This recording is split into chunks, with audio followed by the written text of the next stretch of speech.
Yo, who won the show match? Was it did Puka or Chip win?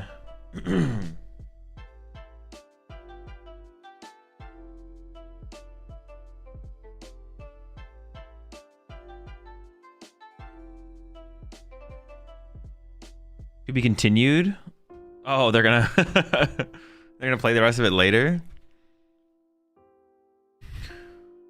All right, guys, I'm here on the desk. I'm joined by Kyle, Emily, and Adam. We're getting ready for a great day of the Pokemon TCG here, going into day 2. We've seen some crazy stuff here in day 1. It's been wild, you know. The throws have been sick, and you know, I'm just excited for. Oh shit, I can't cosplay Chip anymore. Hey, I gotta wait for it to go back to the widescreen. It's only believable if it's in the widescreen. Lock in, Chip. Lock in. How many cables have been chewed day 1? Yeah, do you think they have this like a? Do they order duplicates of like every cable? Whenever Chip, like, do they order extra cables when Chip is going to be casting? Appreciate the 2 months there. Oxio.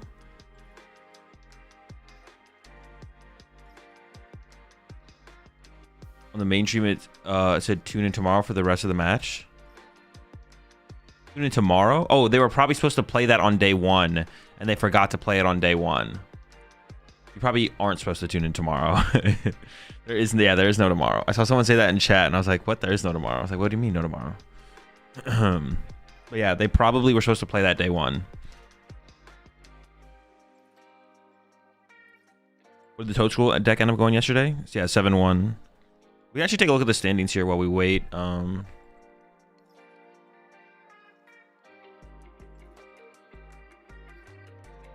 Ole. Here we go. They're still in the round. Oh wait, no, they're going into round 11. Okay. So we got does anyone know what Fontenot's playing, bro? Dude. Someone better shut this European down, bro. What are we doing, bro? He's on Bolt? Bro, come on, bro. I'm even down to calling the Canadians to step up and take Fontenot down, bro. What are we doing here, bro? How are we letting this happen? Davidson or Piper needs to step up and beat Fontenot already. Like, what's going on? He moved to the US? No? Oh, did he actually? I don't remember why he was here for so long previously. I think it was a school or something. Does he live here now?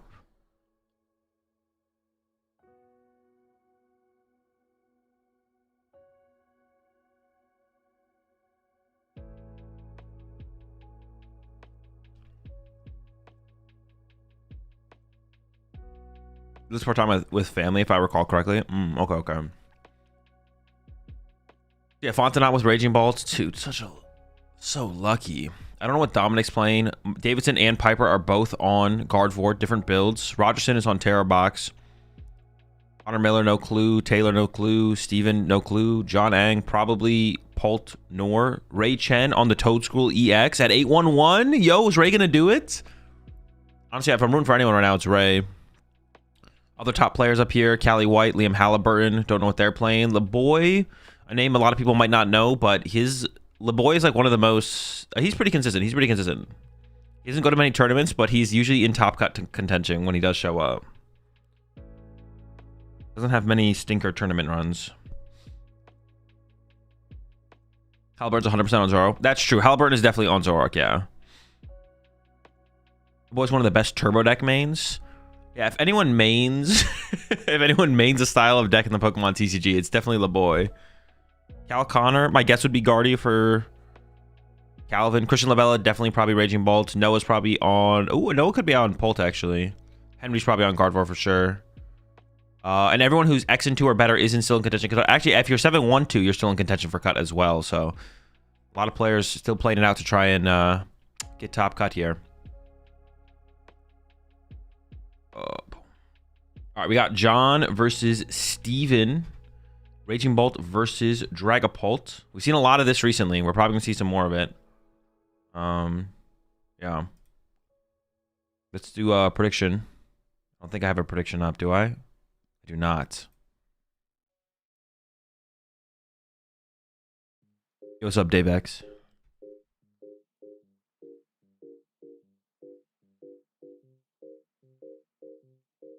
I'll build a Pult. Probably Nor. Nor makes the most sense. Going into the tournament, and that's what John's been playing recently. Okay, not terrible. Fine on both sides here. John better not throw. Bro, he do be throwing. Be chucking it sometimes. When you go on a stream game, do you get to keep the shirt? You do, yeah.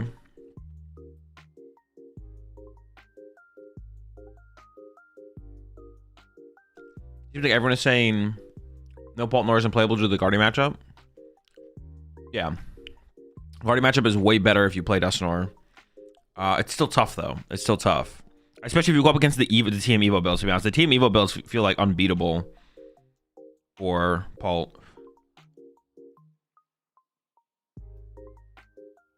I think we saw a good display of that from Piper yesterday. The way Piper played that matchup was very impressive. All right, Steven is going first. Does have the Vessel here. Gets does play Ursaluna. Interesting.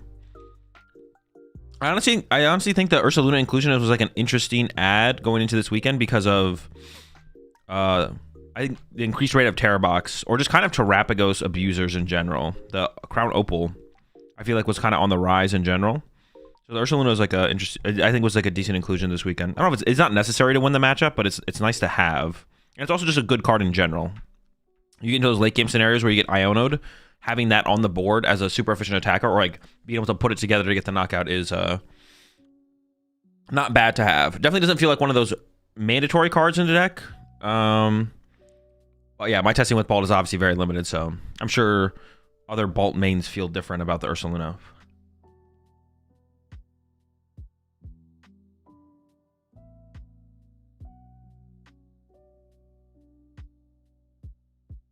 Ursaluna saved my life. Ooh, really slow start here for Steven. Not great. Attach pass. No fan rotom. All right, over to John. I think that's a Buddy Poffin. Going in with the prize check, of course.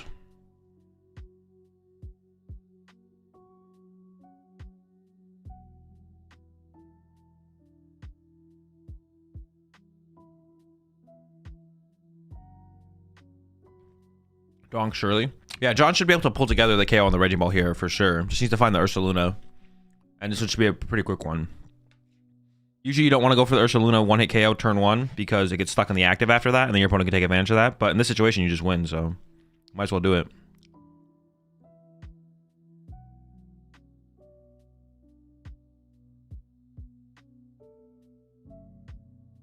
The prediction has passed, yeah.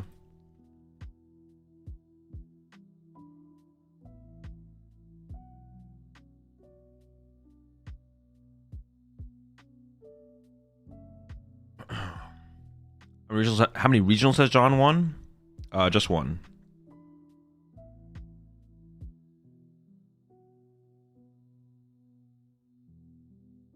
Team Eevee builds popped up anywhere before Portland? Yeah, I mean they've been around a little bit, but it popped up big last weekend from William Azevedo from Brazil. He won the Santiago Regional Championships in Chile with a Team Evo build. Also played by his testing partner Pedro Petrucci, who I think gets credit for the list more so than anything, or more so than him. But yeah, they really came to light last weekend for sure.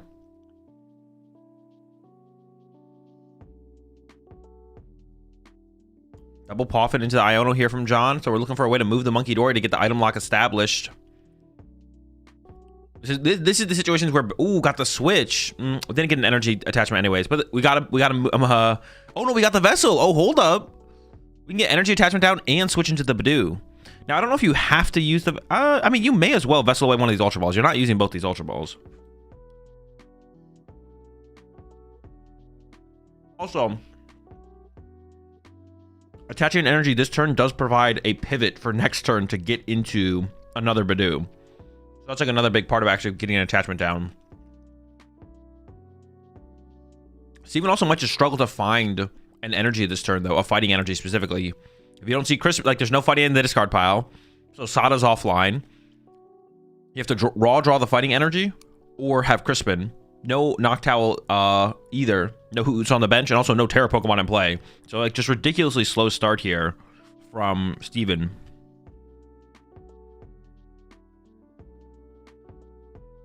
And no items? Yeah, so no vessels or anything. We'll get you out of here.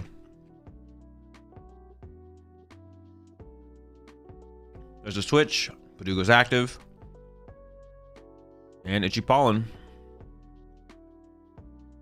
Let's see what Steven has here, though. If we can get a KO this turn, we're not feeling terrible. There's an Iono at the very least. That's it, though. Looking for that fighting energy. Definitely a game where, if I'm Steven, I think if I whiff fighting energy here... you have Burst Roar? I was like, am I considering scooping? Oh, we got the fighting. Okay. And what's that other card? Oh, Baby Bolt. Hoot Hoot as well? I wouldn't bench that, though. I would not bench that Hoot Hoot. Do not bench the Hoot Hoot. No! Dude, that guy's getting counter-catchered, bro. He is stuck in the active. Yeah, that was a really bad bench. Put his ass back in your hand, bro. Immediately into the night. Oh, we got Iono'd. Okay. I thought it was the same hand that John had last turn. So I was like, what if we just went Dracloak boss the Hoot Hoot?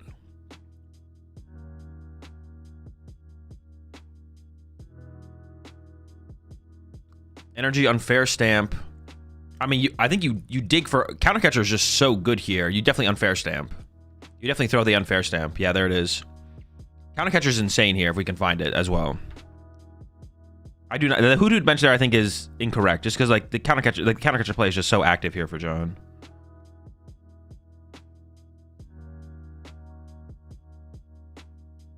Where are the Lokes? Honestly, good question. That's another reason we have to...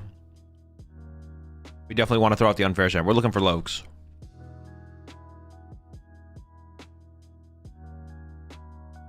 No Lokes, no Countercatcher for John, though. Okay. Do we have a fighting energy for Steven off the Unfair? Sada or fighting? Can we continue to get aggressive? Nope, we have Burst Roar, though. Throw it on the Area 0. Throws on the Jamming Tower.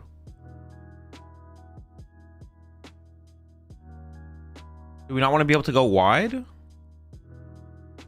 Jamming Tower doesn't really shut down that much stuff from your opponent. I guess you give them access to Area 0, though. I don't hate it.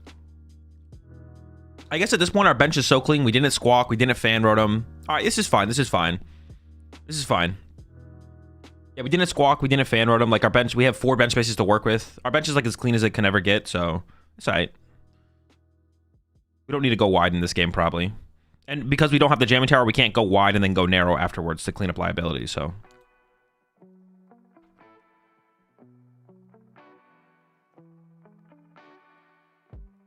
All right, the Lokes are online here for John. Countercatcher Hoot Hoot is still pretty good. I think Hawlucha is definitely the better take here to be able to threaten Hoot Hoots. Yeah, we have I would Countercatcher here. Bring that Hoot up, bro. Yeah, no, I would. Depends how many Countercatcher are prized, I guess. If there's like 1 or 2 Countercatcher prized, I maybe wouldn't. But if there's not, then I think I'd throw Countercatcher here for sure. If we have 2 other Countercatchers in the deck here, I think we just throw it at him.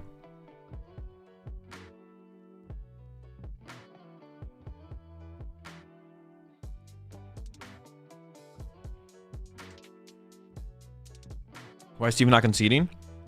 I don't think you have to concede quite yet. We're getting out of range though for sure. Noctowl top deck, no Terra Pokemon. Fez and Mew. I mean, you could throw down the squad here. I don't think it's bad to put down Fez and Mew, to be honest here. I think it's okay. I would maybe concede. All right, I like this. This is reasonable. I'm not sure this is 100% correct, but this is definitely a reasonable concede for sure. I don't hate it. After the next turn, if things were in this about the same situation, you definitely concede, I feel like. So yeah, packing it up here is not unreasonable for sure. Definitely very reasonable to pack it up. Honestly, you might have lost next turn anyways. John maybe just like would... No. You'd have bench stuff, I guess.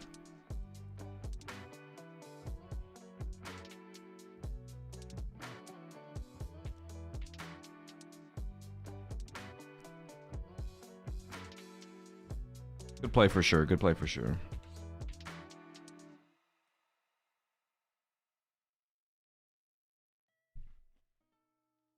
How big the Nor line is? It's probably 2-2-1.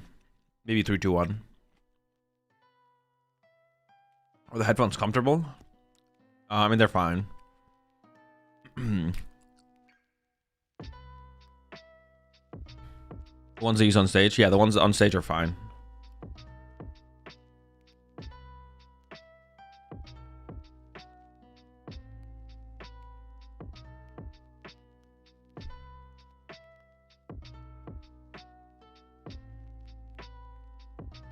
They're not. Can 912 make cut?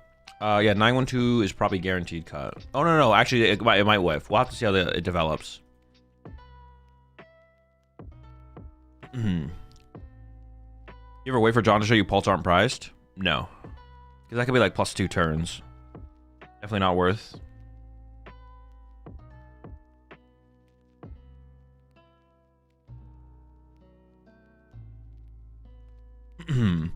Yeah, the headphones on stage aren't like ridiculously comfortable, but they're not like distractingly uncomfortable. Genuine question: is there even a difference between Riffle and Mash Shuffle, but beyond Riffle being faster? Mash should be equally good for randomizing the deck. Yes, you just need to. Well, I don't think Riffle's not faster.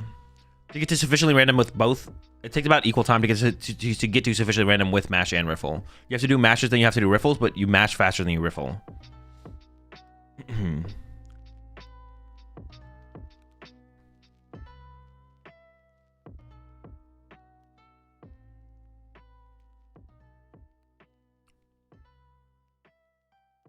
Your thoughts on the mini 1/1 Duskline? I like it.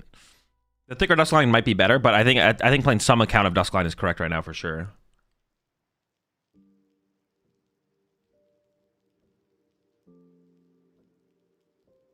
If you tell your opponent you're gonna scoop and your opponent scoops his board before you, can you say never mind?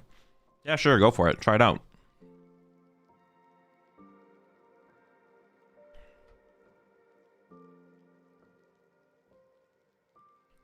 Didn't John win last year's Portland? He did, yeah. Or not last year's, the year before, I think. I don't know if there was Portland last year. I don't remember, to be honest. Oh no, it was last year. Hedrick's Pult Nor list seems like it's the one being used most in Portland. Yeah, definitely. Pult Nor is definitely the list that people are gravitating towards.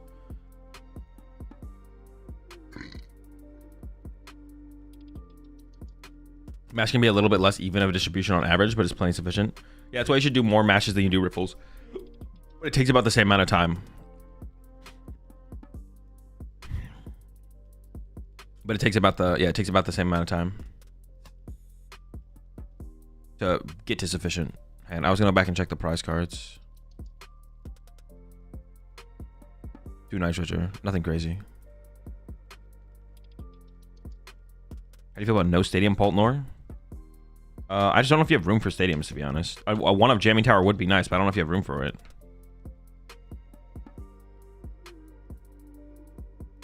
But if it improves the Guardi matchup, you probably should make room for it, I guess, is maybe the...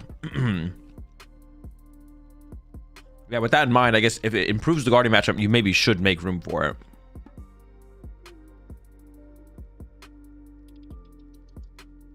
For a dum-dum like me, is there a reason people are gravitating towards Dust Engines? Your Guardi matchup is better. That's it. But did you play versus John in top 8 of that Portland? I did, yeah. Dude, he got so lucky. No, I misplayed once, and then I got so unlucky.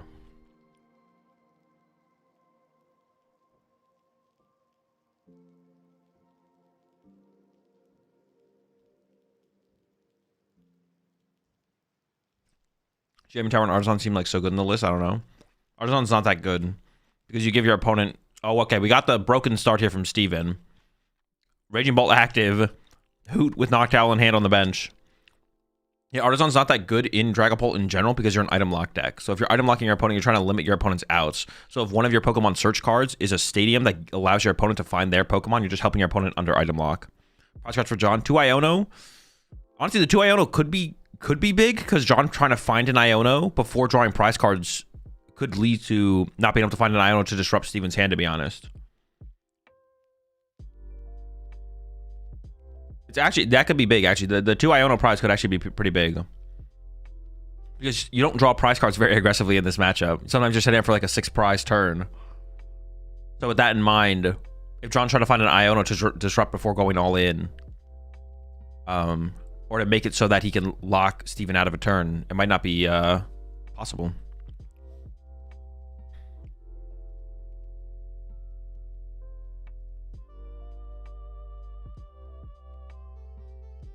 I feel like Ultra Ball will always be in the game. It's possible.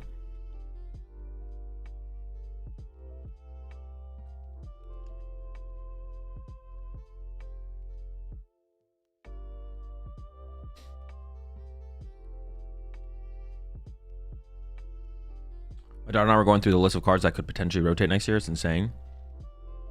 Well, there's no potential to it. We know the cards that rotate next season. It's all just by the letter grade. Letter grade, letter number, letter. Yep. First round of the day. This is the first streamed match of the day. Yeah. Third round of the day. First stream match. Regulation mark. You prefer quick ball or nest ball? I don't care. I don't think about things like that. Research boss, Ultra Ball seems like they're always in the game. There's been periods of the game where they did not exist, but they've been around for a while now. I mean, Research and Boss are rotating. I don't know when Ultra Ball rotates. Or if they could reprint it, of course, before it does rotate. But Boss and Research are rotating next rotation. Ultra Ball, I'm not sure.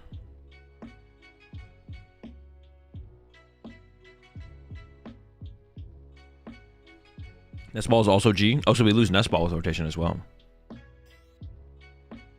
Ultra Ball will never rotate. It's possible. Ultra and Nest are G. Wait, so Ultra Ball could also rotate? That'd be kind of cool to see things switch up. All right, we got the cape on the Dreepy and then the switch into the Badoo. The problem, though, is the cape is coming down. I mean, you kind of have to put the cape in play here as John, but, like, the cape's not really protecting against anything. Wait. Oh, we don't have a Terra Pokemon. I was so confused there from Steven. I was like, wait, what are we doing? But honestly, this is fine because of the cape on the bench. If you just get a Lightning Energy here. No Lightning, dude. That... The Dreepy's going to survive. Yep, and there's the Loke placement. All right, this is huge, actually. I didn't see that Steven didn't have a Terra Pokemon.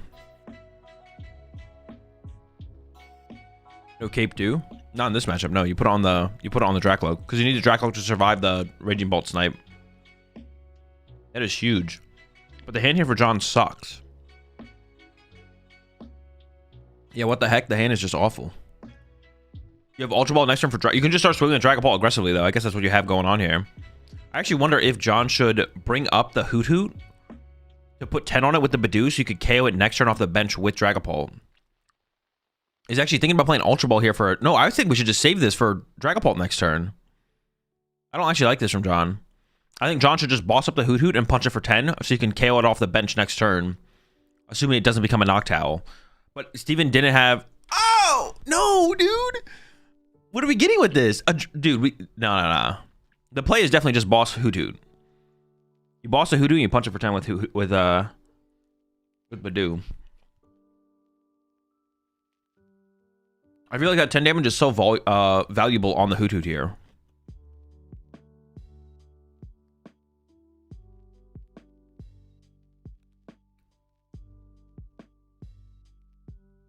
Yeah, I don't like that play from John. I don't like that. Top deck Raging Bolt. Hand still dead here for Steven. Wait, do we have energy in the discard pile? Oh, looks like we do. Okay. Oh, we got a Grass and a Lightning. So Lightning to the active is good. Grass to the Raging Bolt, I guess.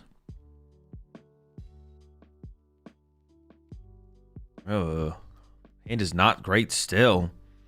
But dude, if John had just put the 10 damage on the Hoot Hoot, John this turn could go KO, Baby Bolt, KO, Hoot Hoot. And then Steven could still get the knockout, but like you have so much less to work with. Not having a Noctowl access going into Steven's turn is just such a big deal. I mean, you definitely snipe the Dracloak here. You definitely pressure the Dracloak here. Actually, I don't know if that's true. No, because you don't want to give Fez Draw either. You don't want to give Fez Draw to John here either. Because John's setup hasn't been that good. Oh, snipe the Fez. Interesting. I don't hate that either, actually. Actually, I don't hate that. I don't hate that. I don't know if I like it.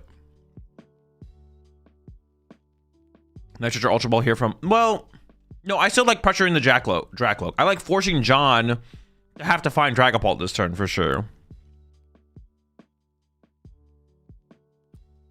I think you force John to have Dragapult this turn. I think you pressure the Dracloak. I actually disagree with that play, I think, there from Steven. Because this is a situation where you're still forcing John to have Dragapult. Like, you're forcing John to have Dragapult, but if John doesn't have Dragapult, you punish John less, right?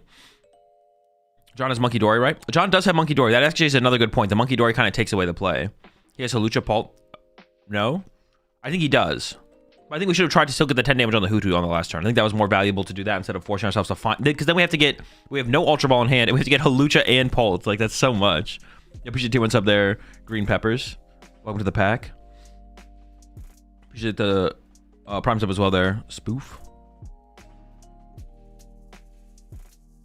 You still force him to Pult now, kind of too, right? Otherwise, he goes attached Snipe Fez. Yeah, but that's what I'm saying. That's why you pressured the Dracloak. Because if John whiffs Dragapult this turn, John still has the Dracloak with 2 energy, right? So, like, Steven, if John whiffs Dragapult this turn, passes, Steven goes, oh, attach active KO Fez. But we still have a Dracloak with 2 energy. But if we punch the Dracloak and John whiffs Dragapult, we win the game, right? So, punching the Dracloak is definitely better here from Steven. Last turn, John should have brought up that Hoothoot and punch it for 10. Because KOing active plus... But when we break item lock here... Not KOing the Hoothoot is so bad. Unless we're not going to break item lock here as John. We might not attack this turn, I guess. But if we had brought up the Hoothoot and hit punch it for 10, then we break item lock this turn, that seems pretty good to me. We take out the active threat and we remove the Hoothoot from play. But John might just play this slow. We'll see. John might just go Badoo again, I guess.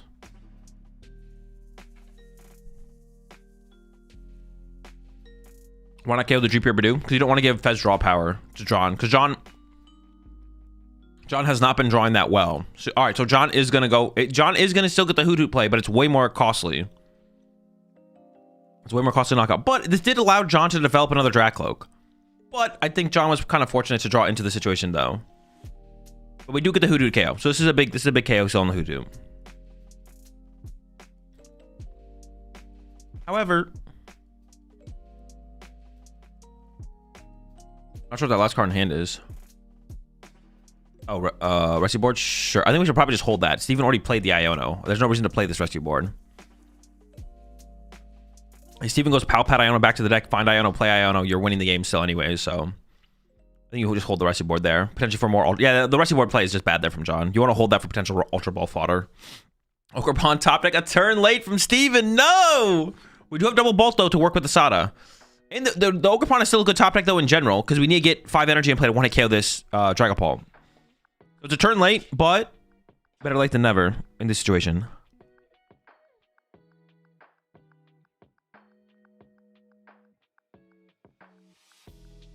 Vessel coming down. They did remove the timer. You're actually right. There's no timer in the bottom middle. What the heck?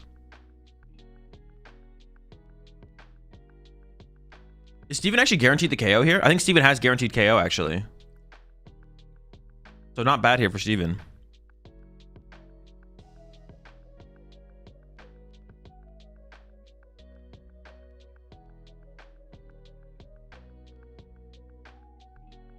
Keep the players guessing. The players can always just ask the judge, but... Yeah, we do have the KO here for Steven. This is pretty big. Iono and Unfair Champ are going to hit pretty hard next turn, though. Oh, we got the Mew. The Mew is a huge draw here for Steven. Some draw power under a potential Iono or... Well, actually, Iono. It's not really for Iono. It's honestly just for Unfair Stamp. Steven hasn't drawn any prize cards this game, so you get 4 off the Iono. I want to see the Mew get benched here, though, I think. We want some kind of draw power on play for the Unfair Stamp potential. All right, cool. Big fan. The composition of Steven's deck right now is actually just really, really poor, though. There's so many Noctowl and Hoothoot pieces in the deck that just can't be used.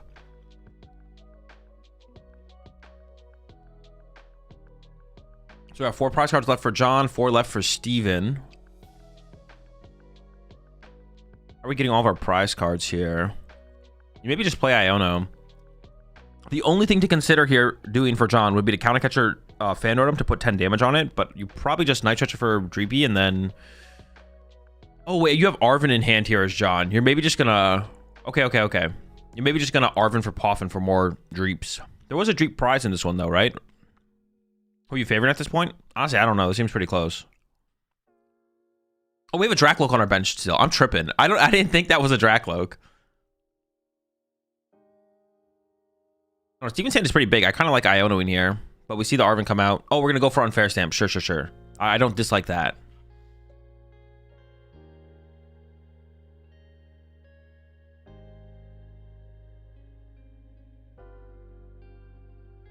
That makes sense. Arven for Unfair Stamp makes sense. This is where you're going to get the most value out of it to be most disruptive. Yeah, we don't technically even need a Dreepy here from John. We got the Dracloak on board. I don't know why I thought there wasn't a Dracloak there. Dusclops, Dusknoir is a pretty good draw there. Dusknoir is still usable in this matchup. Or one of them. Not specifically Dusknoir, but ooh, it's a lot of energy. It's almost like that just take too many energy. But we can actually get value out of Monkey Dory here on the next turn. Or we could even put Monkey Dory down this turn and start moving damage over. Goes for the research over the Duskull. I mean, you probably have to. I hate the Duskull. I always don't have bench space for the Duskull, though. Oh, we can't bench Duskull and... Actually, the Dreepy might be a misplay here from John. Actually, I think the Dreepy is a misplay here from John. I think we should have played through Dusknoir, Monkey Dory. Yeah, the Monkey Dory was really good there, I think. Yeah, actually, it's a misplay from John to bench the Dreepy. I think that should have been the Monkey Dory. Oh, wait, we already attached for turn. It's going to be hard to build up the energy on the Monkey Dory, actually. Never mind, don't mind me. What if boss KO Loke? Alright, you boss KO Loke from Steven's board state, and then I'll get you DQ'd for cheating. Jamming Tower comes into play. Turtle on the Latias. Okay. Latias comes back down. The Mew for 2. We just want a fighting or a lightning energy here, Steven. That's all we want. Sada for next turn we'll have to do. Yeah, Steven's not doing anything this turn.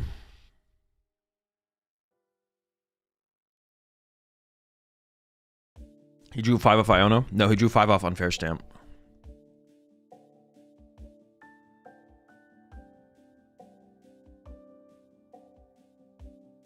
Yeah, attach a monkey too hard. Yeah, I thought we didn't attach energy for turn yet. So I thought I was like, okay, we can do this now. Okay, this hand kind of has 2 counter catcher in it. I don't know if we're getting rid of this hand here as John. Monkey Dory can still happen after we pop Dusclops as well. Actually, in this situation, if John could set up 2 more Dragapults, possibly. I feel like John should just hold the hand and try and set up 2 Dragapults. John probably won the match this turn. They can draw his prize cards this turn. Yeah, I think John should just go attach. I should use Dracloak and then attach. He's definitely thinking about researching here.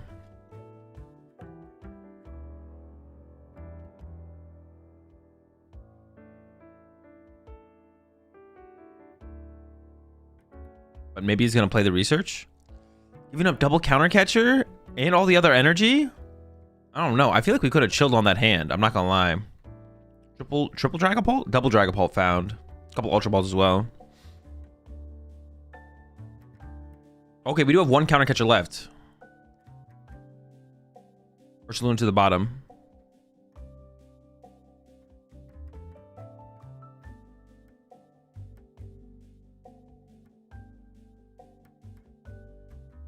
No pop? No, you never pop here. You never give Steven another card to play with. You're always just chilling. Yeah, if you're playing the research here, you don't do anything. The question would be like, if you value the counter catchers enough, then you just hold the hand, but you never like pop to use a counter catcher.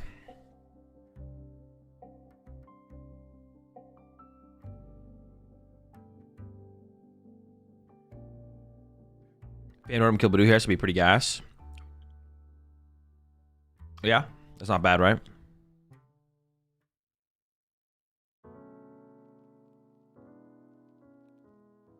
Yeah, John does win next turn with does John win next turn? What are you carrying off the bench? We're missing something still with Dory. I don't think we have Dory access anymore from John. I think John just doesn't have access to Dory. Oh, John's getting aggressive here. Okay. Oh, actually, I don't. This seems fine, actually.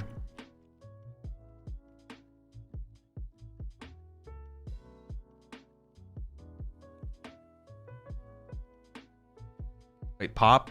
We're an energy short though, right? +1 +Dory +counter catcher.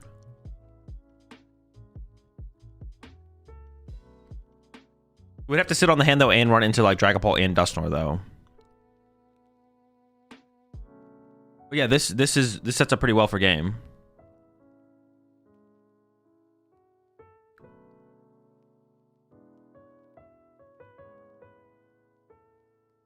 Okay, there's a Sada here for Steven, but is it too far gone at this point? It feels like it's too far gone, to be honest. He does have another Dragapult in hand, yeah, but doesn't have energy to set it up. I don't even know if he has energy. Oh, no, the Ursaluna will always be active. Yeah, I think this game is just over. I think John just has game.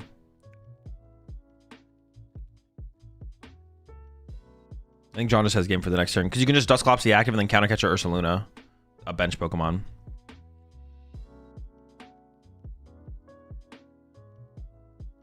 All right, whiffs, and there's a concede. Oh, wait, that was game 2. I didn't even realize. Did I even realize that was game 2? Where'd the 10 damage on the Latias go from the Hawlucha? It got Turoed. I thought it was game 1 still. Or I thought it was about to be 1-1. 1-1 or game 1?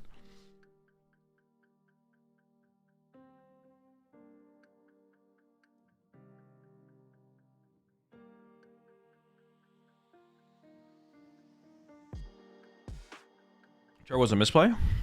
No, him Turoing there was correct. It reset that 1 damage, which is relevant, and then also reset the 1 damage that was relevant, and then also I don't know, did something else.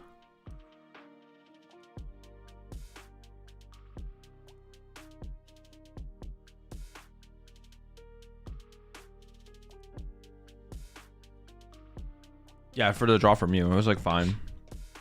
Yeah, I did the Mew draw. Just didn't matter. Didn't draw into anything.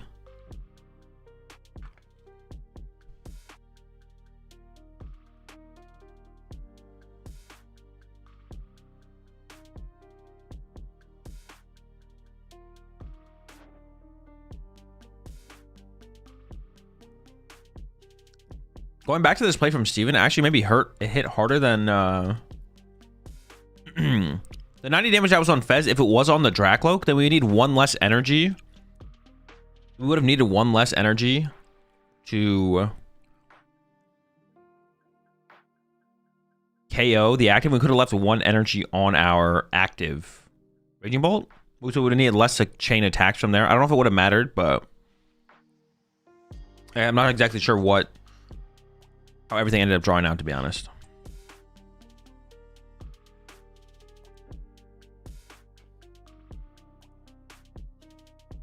Could have / should have. Steven played it differently. The only thing was sniping the Dracloak, I think. I think Steven should have sniped the Dracloak instead of sniping the Fez for sure.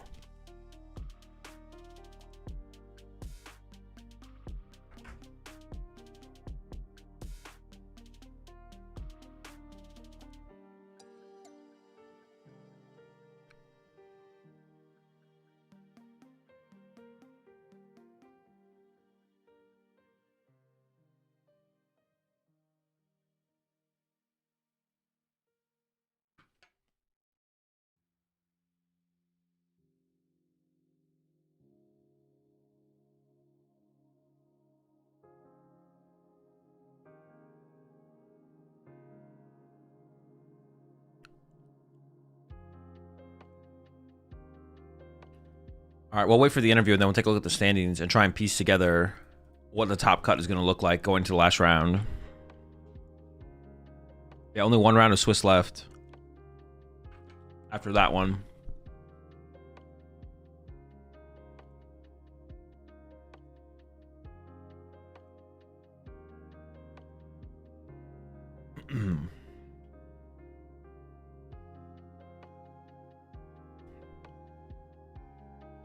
Actually, Loki reminds me of Lando Norris. Isn't that the F1 driver? F1 driver? I think there's an F1 driver named Lando. I don't know his last name, though. 1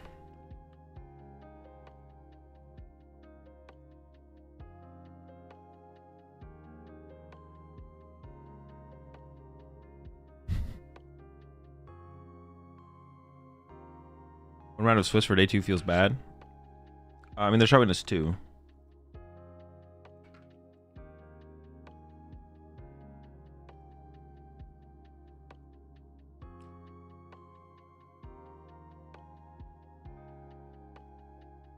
Oh, top cut might be real. Yeah, Ray is against Liam. I would assume that it has to be a favorable matchup for Ray. Might get to the 911. Piper's on the winning end right now against Christian Fontenot. I was gonna say Labella, but it's not Labella.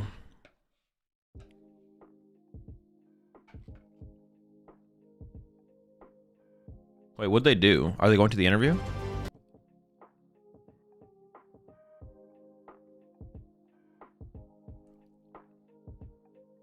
No interview? Just cut to this. This peak. This freak of a peak. Our Manatan value? I don't think so. There's nothing to get value against. Maybe. If there's no Toad Schools on bench, though, the Darmanitan's not actually even doing that much because you can't one-hit KO. With Defiance Black Belt, I guess you can one-hit KO the Toad School EX, but...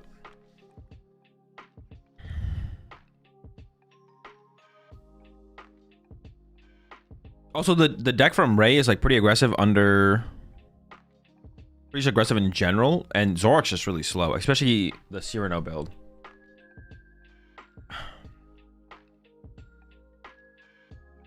So you're doing a Destined Rivals buy list soon? It's already up on the YouTube channel. Does Toad Scroll prevent Guardi? No.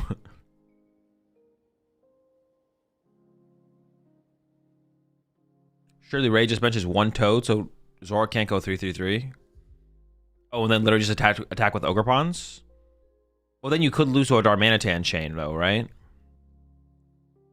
Then you could lose to a Darmanitan chain with Defiance plus Black Belt into an Ursaluna at the end. I feel like you have to get... Well, no, I guess it still works. You just boss Zoroarks. Yeah, you're right. As long as you find enough energy for the Ogre Pawns. Yeah, I guess. Yeah, you just can't leave Toad Schools hanging on the bench, I guess. No, you could leave one hanging, right? Because even a 3-prize turn still makes things... Yeah, you can leave like one Toad School hanging. I guess they might not be doing an interview, so we can just go take a look at the standings, I guess.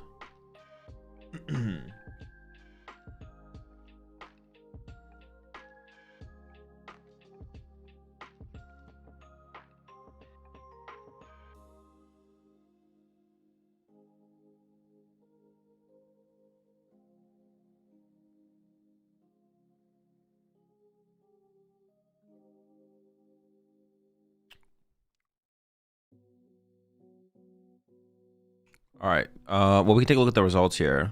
So Rogerson is at 802, but win submitted, so it should be 902. So 29 points. So Rogerson should be in cut. Fontenot is in cut with a win or a tie this round against Piper. Piper's in cut with a win, I think. We honestly just need to see we need to see the final standings here so we can calculate it. So looking at this is going to make it way too difficult. We have to wait for them to submit the standings. Davidson needs a tie or a win to make cut, or maybe he's already guaranteed cut. One against Connor here. Liam versus Rare is playing. Zork versus Toad School EX. Taylor with the win here is at 28, so could ID into cut? Maybe. John is here at 28, could maybe ID into cut. We'll have to take a look at the final standings to know for sure. Michael Meal beat LeBoy once again 28, so ID to 29 is possible, but I don't know if it's guaranteed cut. Callie beats Luke once again going up to 28, so an ID to 29 is possible for cut, maybe. Up to 27 here for Diana. Would need a win though to make cut, and then Henry is still playing out against Calvin Connor here. The winner of this needs to win again to make top cut. Same with Diana here. Noah versus Labella is still playing out. Probably Dragapult. Dragapult Dustnor versus Raging Bolt. Abon got the win, so at 26, so Abon needs a win here to maybe make cut. 29 is not guaranteed. We'll have to see the final standings to know for sure. Ooh, Ty submitted up here. That's not good for Piper, right? Because Piper's at 27 now. So now Piper has to win the last one to make cut.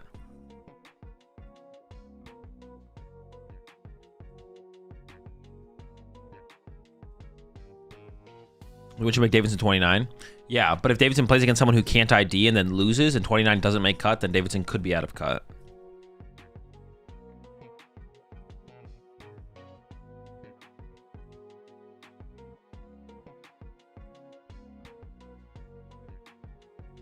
Ryan Duke and went out for cut.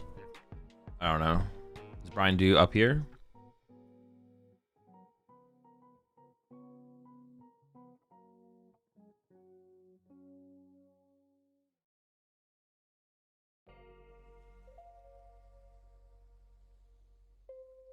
Am I tripping? I thought John had a luxurious cape on that Dragon Ball. The Raging Ball player should have taken... Oh, someone already answered your question. Yeah, the effect of luxurious cape is not active unless it's on a non-rule box Pokemon.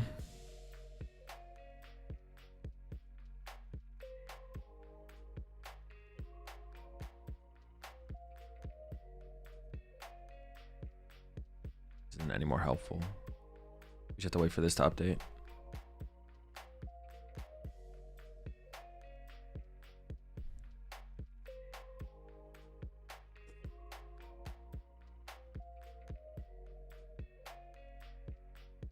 How do you do the math to know how many points are required for cut?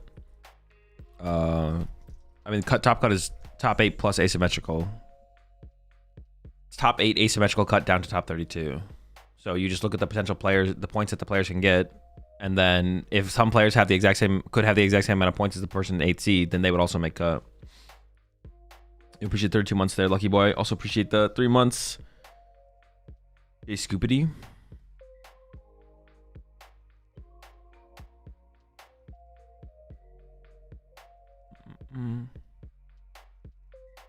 Listen, you keep talking about how you're gonna bring United Wings. Have you cooked up a list for post rotation? Why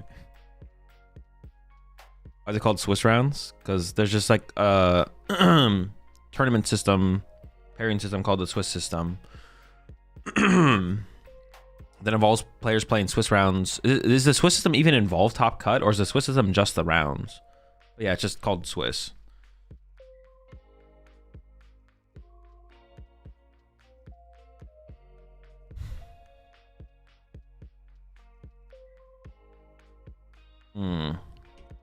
All right, Ray and Liam tied.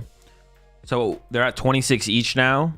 So they have to win to 29 and also hope that 29 makes cut. But the tie, this tie here does increase the odds of 29 making cut, I believe. There's less points in the system, right? There's less points, potential points. Because there's less potential points, lowers the threshold, yeah. But it just depends on how things play out. But I think 29 will probably be in cut. With these two ties here, 29 is probably going to be in top cut. So we could have like a 12, 13 person top cut.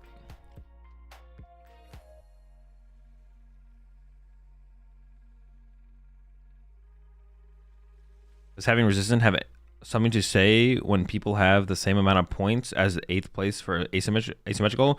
Or is it just the amount of points, period? It's just points, period. Resistant opponent's win percentage is how you like seed people. So if there's 2 people with 30 points, then the person with the better opponent's win percentage will be a higher seed above them. So say you like rank the players within their point bracket. But the cutoff for making top cut is just having the same amount of match points as 8th seed. If you have the same amount of match points as 8th seed, your opponent's win percentage and your opponent's win percentage do not matter.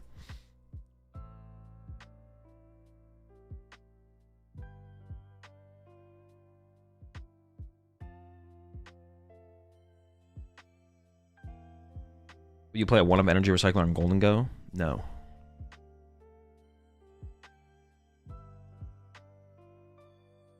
This was just like updating by itself, right? I didn't even need to refresh the page and the ties were just popping up. I wonder if the other stuff will pop up as well if I need to refresh the page for that.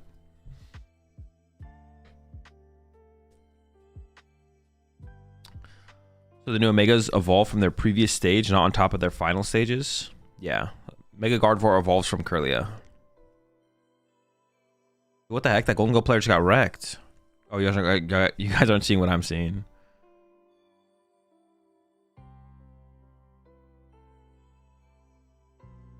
Just getting farmed out here, bro. Who's playing Toad Scroll? Ray Chen.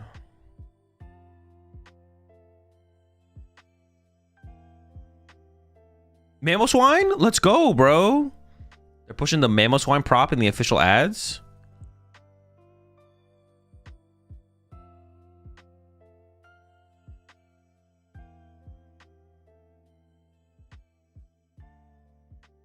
Yeah, Golden Gold player just got wrecked there, bro. Let's just pack it up. Can you still candy into a Mega? Yes. The Mega Pokemon are literally just stage 2s that have Mega in their name. That is it.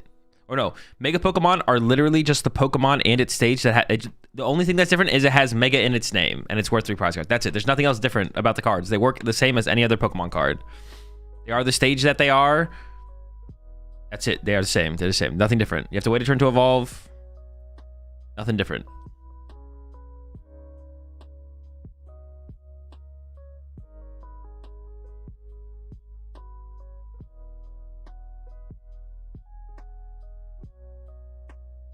Are they chonkier? I mean, there's a lot of Pokemon that have more HP than other Pokemon. Are you calling them chonkier? Do they taste the same? Probably. They probably don't taste too much different.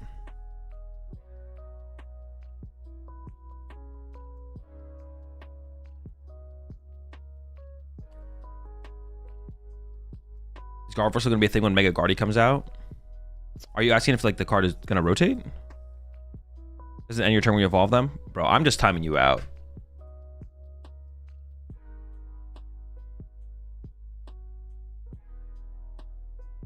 So Mega Audino is just a mega basic Pokemon? Yes. Mega Audino's broken. It'll be in rotation? Yeah. Gardevoir EX doesn't... Mega Guardi comes out at the end of the year. Rotation's in March, so they'll be together for a little while. We'll have like 5 months of Guardi EX, Mega Guardi.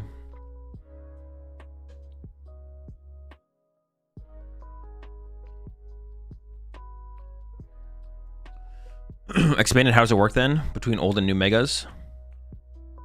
The cards just do what they say. The cards just do what they say. There's nothing to work out.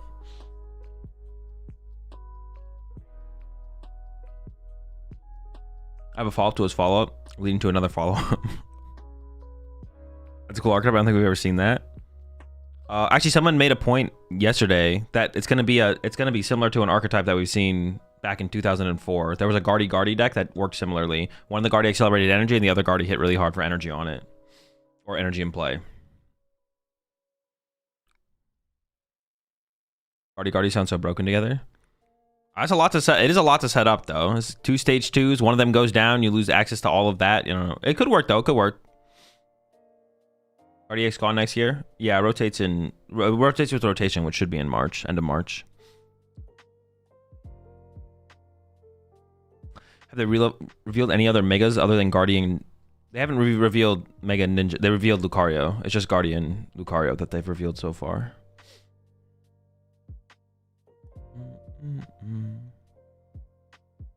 It can't be that simple, Zul. What are you not telling us? Bro, just read the cards. The cards do what they say. It's not, yeah. Just read the cards. New Megas are just stage 2, 3 prize Pokemon. They don't have a special stuff. Yeah, the cards are just they just are what they are. Well, Lucario's a stage 1. Yeah, and there could be basic Megas as well. We don't know if there's gonna be. We don't know what they're gonna do with Megas. They might not all be evolutions, but Lucario's a stage 1 Mega Pokemon. Gardevoir's a stage 2 Mega Pokemon, but. Did this Pokemon stream set to 1080? I did set it, yeah. I did, yeah, I did. Appreciate the check though, because I do forget all the time. I think Mega Charizard recently got leaked, I think. No. Well, it's probably basically all but confirmed because of the set name, I think. But we haven't seen the actual card. But it's basically all but confirmed. Oh no, maybe Mega Charizard did get confirmed, but we just haven't seen the card. You actually might be right. But it basically is all but confirmed based on the set name, I think. What is the set name? I forget, but there's an article on Poke Beach talking about it. No one playing Cactus, by the way? Yeah, no Cactus enjoyers. Unlucky. It'd be cool if Pokemon World Champs got to design a card like an MTG. I mean, I don't think they need to be able to design a card. I think it would be cool if there was like a card to commemorate. Like if they took, you know, Charon. Like if they just took some like, I don't know. Like, yeah, you could take Charon or something like that. Like just a draw 3 supporter. And then like in the set that happens like 2 sets after Worlds or whatever, make a draw 3 supporter that has like all of the TCG champions on it or something. Like champions something. And then it has like a a drawing of like the junior, senior, and master world champions, and it's just a draw 3 supporter or something like that. So like that would be pretty cool. Also, like some kind of owner's Pokemon could be cool as well, but that'd be a little bit harder to implement, and it would have to require like adding some cards to it. So they don't have to go that far. But if they just had like some kind of card called like Champions Hall or something, and it just draws 3, and it's just like an artwork of the 3 champions or something from the TCG, that would be cool. So like nothing crazy, and it'd be something that is like not a good card. They don't have to create a new card for it. Like we have so many draw 3 supporters. It's something that's fine to consistently be in the game. Sounds like a liability if someone ever did something evil. That is for sure true, Slap. Yeah, if I don't know, it wouldn't be that big of a deal. Like it really wouldn't be that big of a deal if that happened. Like in terms of like, no one's gonna be like, oh my gosh, Pokemon is a terrible company for printing a card that one of their world champions with one of their world champions, and then later on the world champion ended up being like, I don't know, really, really bad person. Like no one's gonna be like, oh my gosh, canceled Pokemon, right? Nobody cares. They'll be like, that person is a bad person. No one's gonna be like, cancel Pokemon. Okay, hang on, let's take a look at this real fast. Let's piece together top cut here. So Rogerson, 2. Let's say 29 points is gonna play for cut. Is gonna be in cut. So let's assume everyone's playing for 9 points. So we have 1, 2, they ID, 3, 4, they ID, 5, 6, they ID. They play it out 7. They play it out 8. They play it out 9. They play it out 10. They play it out 11. Play it out 12. Play it out 13. Oh, play it out 14. Oh, play it out 15. Oh, play it out 16. 16 player top cut. Let's do it. Come on. Nobody tie. If they tie, I'm banning them myself. I'm gonna fly to Portland and I'm gonna throw them off the port. Okay, let's say people don't play for 19 points, and they play it out for better than 19. So then that means they can still ID these. They can still ID. So it's 1, 2. They play. That's 3. They play. That's 4. They play. That's 5. They play. That's 6. They play. That's 7. They play. Oh, so 29 points always makes cut, which means we're probably going to see the IDs from these players. Hey, let me do the math again here. So they ID. That's 2 people and cut at 30. Michael and John play it out. That's 3. Taylor and Callie play it out. That's 4 players in cut at over 29. 5, 6, 7. 7 players in cut at over 29 points. But then a 29 pointer would always guaranteed make cut, which means 29 points always makes guaranteed cut. So at the very least, 7, 8, 9, 10, 11, 12, 13, 14. At the very least, we have 14 players in cut. And then if John and Michael ID, we have 15 players in cut. And if Callie and Taylor ID, we have 16 players in cut. So we have between 14 and 16 players in cut if there's no unintentional draws. Wait. If there is no ties, if there's no natural ties. So any of the players that tie here at 27 to 28, they will all automatically be out of cut contention. Yeah, they'll automatically be out of cut contention. The 26s and the 27s. So hopefully everyone makes a gentleman's agreement, and then everyone upholds their gentleman's agreement, and we have a 16-player top cut at the end of this round. No natural ties, please. This could be awesome to see a top 16, like a full top 16.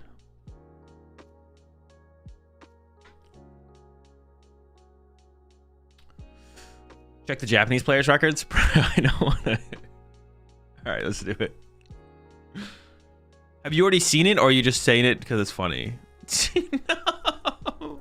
The 505? Okay, at least Haruki went in at 404 and is winning. Haruki's been winning.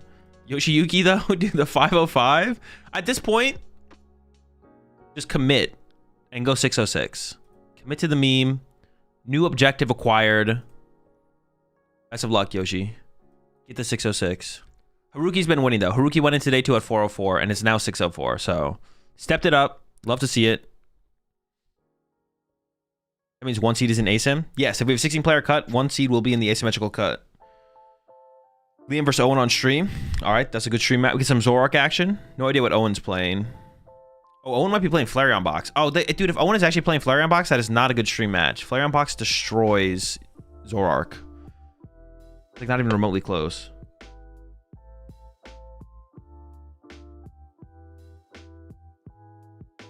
I don't know if Owen's playing that, though. Owen played that recently to top 8 at some tournament. And people will be in top cut at NAIC. I can't tell if you're seriously asking me that, Halfto. You better be trolling.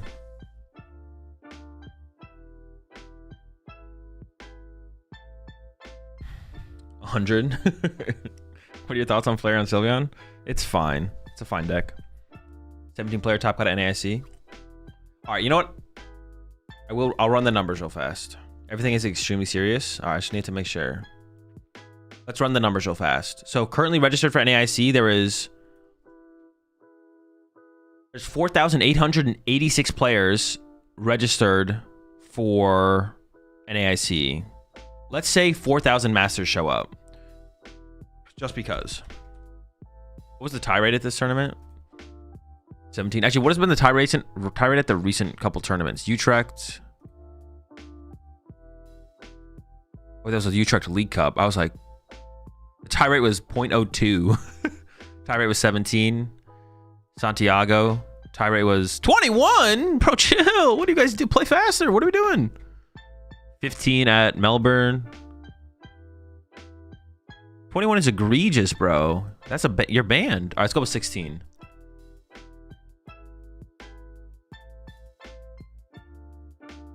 All right, so 4,000. 0.16. And the number I'm putting for this is 0.4. If anyone has more information on this number, though, let me know in chat. If you know this number, you know this number. If you don't know it, you don't know it. Calculate. Expected players in top cut is 8. Well, that's not very exciting. Potential 14, though. And we'd have, what, 9-4? So it's just like, yeah, X2. X2 would make cut. Nothing crazy.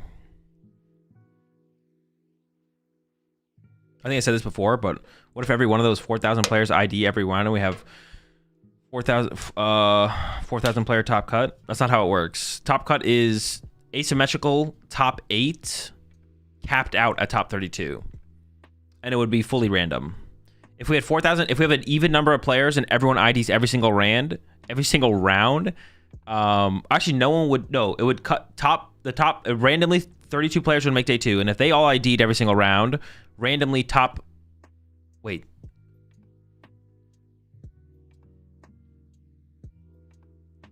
then 32 players would be in cut. So 32 players make day 2, 32 players make top cut, and then if the players refuse to play the game, then seeding would determine the order of the final results. So it would just all be random at the end of the day.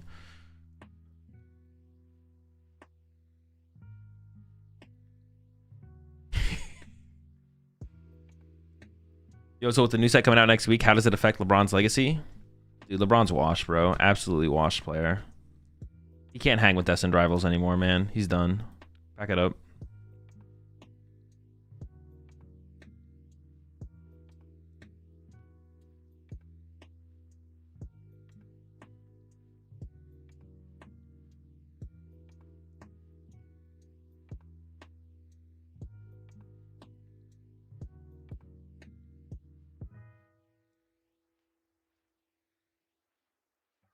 LeBron in 4.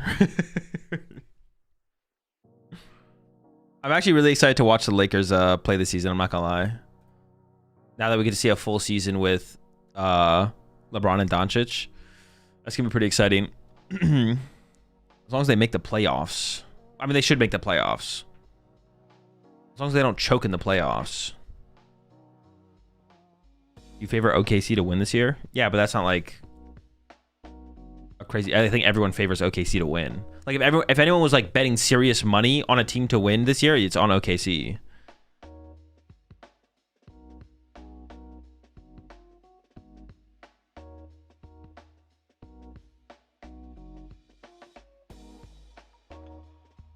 Over all your years of playing, what has been your most enjoyable deck? The next deck I play with. You think New York can still catch up? Not to beat OKC. They can maybe beat the Pacers, but... Oh, I thought you guys said that we had Liam versus Owen. You lied. Someone lied in chat, bro. That's crazy. You would just come into the chat, this wholesome rat community, this wholesome community of rats. You'd enter the chat, and you would just lie to the... That's crazy. You would just lie to chat. That is absurd.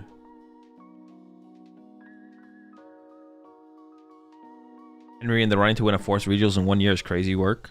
It's pretty good, yeah. I think only one other player's ever won 4 majors in a year. Hello, are you the Whale Lord guy?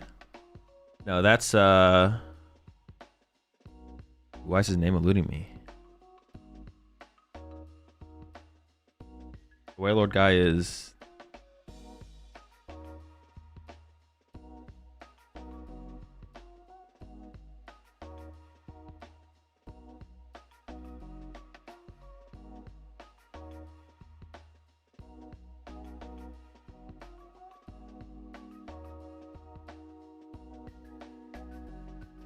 That's Enrique Avila. Thank you. Yes, that's Enrique. That's the Whale Lord guy. That's the Whale Lord guy you're looking for. He's only won 3 because I haven't joined with my all-time great deck. It's the best deck in all history of the greatest. True, true, true. The only thing saving the Pokemon TCG from being competitive and not becoming really boring and stale is Raging Raven not showing up. You're doing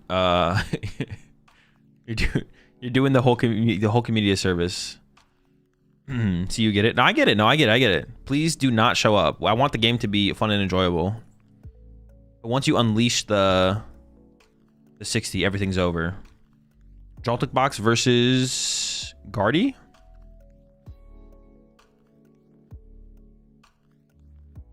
All right, I guess we'll see how this matchup actually goes. If Henry Chow loses here, then I should have gone to Portland and played Joltik Box. This will tell if my if me not going to Portland was a mistake.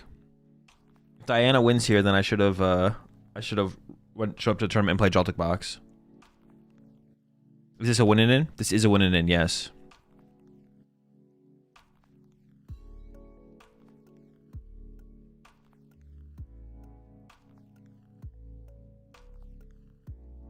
Is it more likely than not you are playing Grimstar at NASC?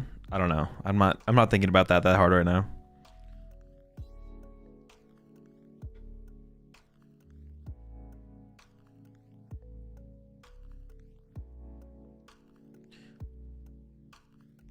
You think Chow wins his 4th regional this season? It's possible. If I had to predict the winner of the... I'll see what build... I don't know what build Henry's playing. We'll see what build Henry's playing, and then I'll make my prediction. If he's playing the TM Evo build, I'm going to predict Henry wins this regional. If he's not playing TM Evo, then... Oh, he probably's playing the same list as Davidson, though. So it probably is the Rapska. I don't know. Rapska's not doing you any favors in the Joltik Box matchup. So you got like a couple dead cards in here.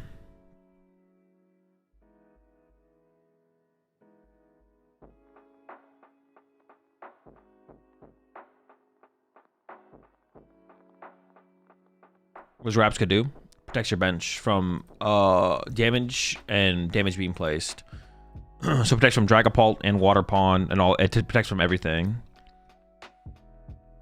He's like the... Rapska's like the GOAT goalie. Like nothing gets past Rapska. Rapska is him at defending the bench. The GOATly. Except my buddy Dustnor. True, Dustnor's the only one. But if you combine the powers of Rapska and Psyduck, they're unstoppable.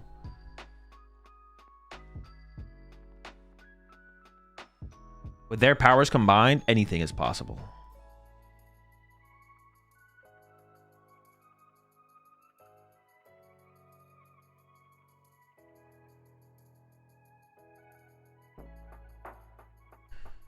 All right, is the TM Evo built here for Henry? And there's the Relor in the prize cards where you want him in this matchup. Honestly, you'd like him in the top 2, but you have to kind of be fine with it being in the...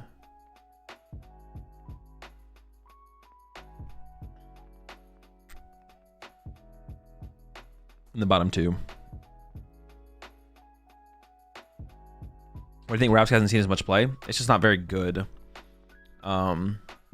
It's tough to play in a lot of decks. Like, it works in like stuff like a TM Evo build. But there also has to be enough sniping in the format to warrant playing it, because it's 2 dead cards in a lot of matchups, right? So, but yeah, obviously Henry here thinks it was worth including, or Henry and Davidson thought it was worth including for this metagame here. Zoroark mirror match. I don't know how good it is in mirror match, but it definitely could be good. So like Zoroark matchup, mirror match. Yo, the Tatsu? Tatsu is unexpected for sure.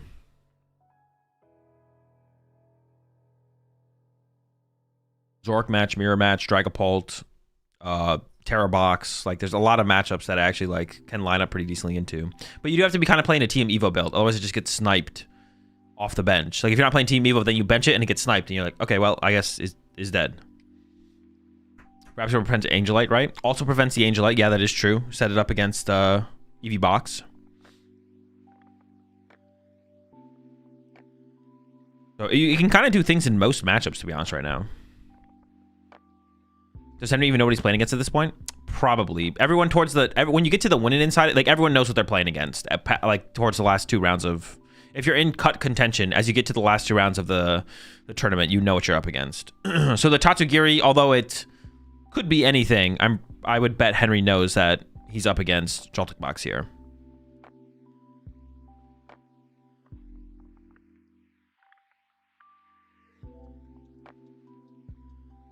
Should have Monkey Snipe in the mirror is pretty nice. It doesn't shut off Monkey Dory. It stops Screamtail. Monkey Dory still gets used. You can still use Monkey Dory. It only prevents attack stuff. All right. Monkey Dory gets double ralts. Monkey Dory. Nest Ball top deck. 2 Nest Balls in hand. Crispin. Oh, actually, it was only 1 Nest Ball. I think this Nest Ball top deck is actually huge. I think the hand was actually basically just dead here without this Nest Ball. But this will get the Miraidon. This will get the Joltik. That'll then load up the Iron Hands. We have a Crispin in hand to get an energy on the active, and then attach an energy to the Joltik to retreat into. Actually, the oh wait, we have the Tatsu as well though. Tatsu could find us Arven here. That might be a better play than the Crispin here, to be honest. So yeah, maybe I'm just like mentally, I never see Tatsu hit supporters, so I'm just mentally like, oh, it's not gonna hit a supporter, so we're forced into Crispin this turn. So I might just be like 1 step ahead, to be honest. I'm kind of rooting against the Tatsugiri here though. I'm not gonna lie. I kind of want the Tatsugiri to whiff. I'm tired of him. I'm tired of Tatsugiri. Tatsugiri shuffles the deck. Yeah. It does a little bit of prize checking. Tatsugiri looks at the top 6 cards of your deck. Now you know these cards are not prized, and then shuffle them back into the deck.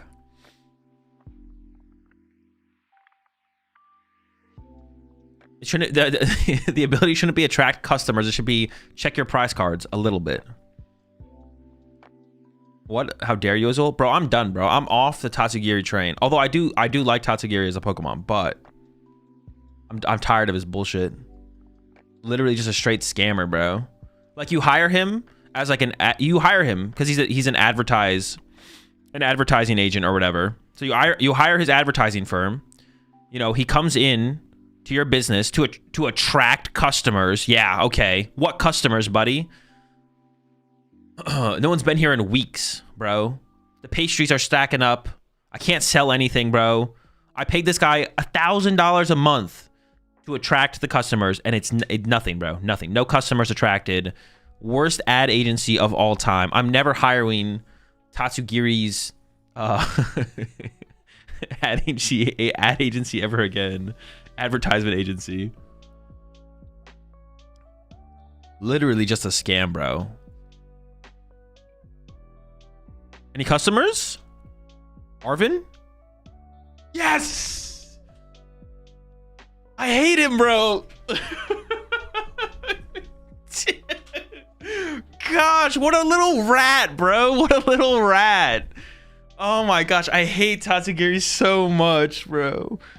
How do you not? There's like 1 billion supporters. There's like 12 supporters in this deck. How do you not see a single supporter off the Tatsugiri? That's insane.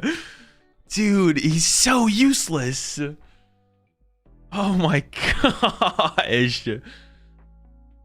Actually, in this situation specifically, Tatsugiri is actually not a great Pokemon to have in play because it sets up, there's 2 1-prizers in play, which is one of the things that the Joltik box tries to take advantage of. I'm sure in some matchups, you don't mind Tatsugiri plus Joltik being in play, but this matchup, honestly, it's probably not great because you can go like Monkey Dory KO Joltik into KO Tatsugiri later on. Like on this next turn, if Henry finds like 2 Psychic Energy, Screamtail, Candy, Guardi, you can go, oh, but Henry's playing the Team Evo build, so that's probably not happening, actually. Never mind. That's not going to happen. All right, I'm sure the hands is just getting super loaded here. You could put some on the Miraidon to be able to KO the Mew EX, because Henry can leave the Mew EX in the active here. Team Evo drawn into You could put the TM Evo and the energy on the Mew, and you could just evolve to double Curlia here and just hold the hand. Draw 1 with the restart. You kind of want to force Diana to have a Gust here. So I do like this play. Future Booster KO. Ooh, that's true. Restart for the 1. It is an Artisan. Puts it down. The question is, do you research here as Henry? I think you do research, right? Why holding 1 Gardevoir EX is definitely not worth it. Yeah, you definitely research it. You need to cycle the deck, find more energy, set up more Monkey Dories, get Bravery Charm on Monkey Dory here would be really good to play around a Gust KO on that. But yeah, that's true. Future Booster does KO the Mew here. That's if Diana plays the Future Booster though. Not everyone plays Future Booster. I don't know if you guys saw it in the deck. I wasn't paying attention, so it might be in there. 180 on Galvantula. Oh, yeah, you're right. The Spider would KO here. All right, this still makes it. All right, there's a lot of actually outs for Diana to get a 2-prize turn this turn, but this does make it a little. Leaving the Mew in the active is definitely the best play, but actually there's a lot of outs. Yeah. Would you Artisan or research first there? The Artisan was drawn off the research. Is Diana playing a stadium? No clue.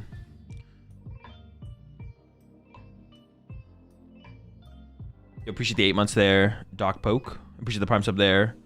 S1. So appreciate the 5 months there. Mecha Beast. And the 13 months Lance Amatic.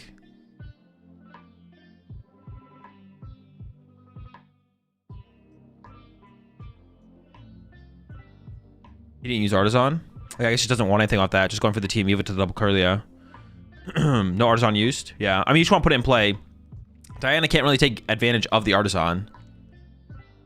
I wonder if Diana's just going to actually use Joltik again here. Oh, no, we have Boss in hand. We have Boss. So we can attach the Pikachu, Boss up the Monkey Dory. I'm sure Monkey Dory has to be the boss, right? Boss target here.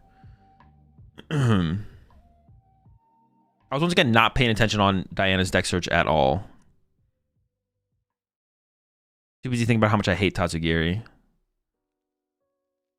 What were the prize cards? Double Psychic prize, so it does play the Clefairy. Okay. Bravery Charm to the active Iron Hands. I like this. And then, yeah, taking out the monkey here. Getting 2 prize cards. That's what you want to see. All right, over to Henry. And Henry, actually, the Mew start actually from Henry is really bad. I don't know if he could have started something else.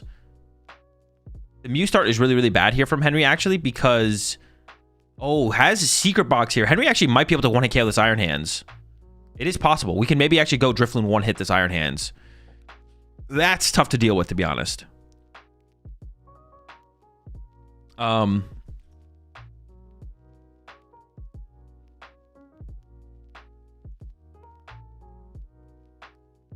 had something else I was gonna say. I was cooking, but now I'm like not cooking anymore. What the heck was I gonna say? I got the Iron Hands. No, I got nothing, to be honest. I got nothing. I had something, but I don't know what I was going to say, so I got nothing. All right, Secret Box coming out. Gonna find some cards. You got Night Stretcher in the hand for the Gardevoir EX. 2 Night Stretchers, so we could even get back the... I wonder if Henry should have promoted the Curlia there to actually have used... Well, no, you don't want to leave any damage on your Gardevoir. No, but you could have... No, you don't want to leave damage on your Gardevoir, I guess. But you could have actually pushed Curlia there. And then damage one of the Curlias to build up 2 damage to move over with the Monkey Dory. So that might have been a mistake there from Henry. Although I don't know what the top deck was that maybe changed the outcome here. Is Henry on the Brixty? No.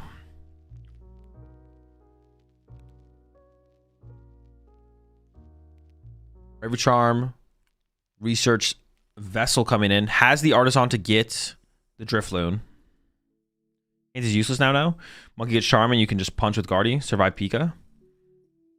Well, no, you'll build up 6 damage counters on your Gardevoir to attack with it. Because you don't have double Monkey Dory. Yeah.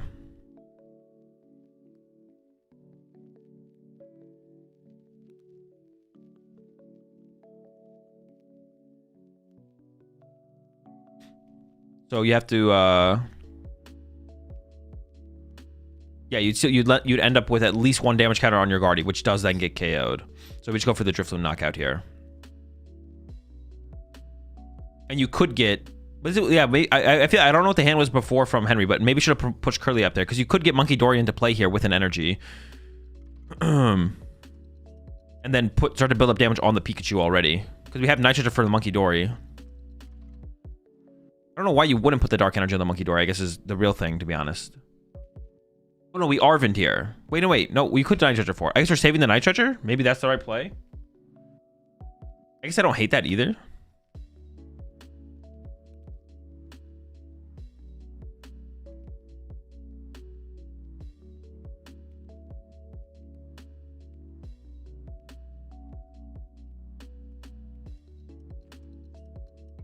Why no one plays Zoro and Guardi anymore?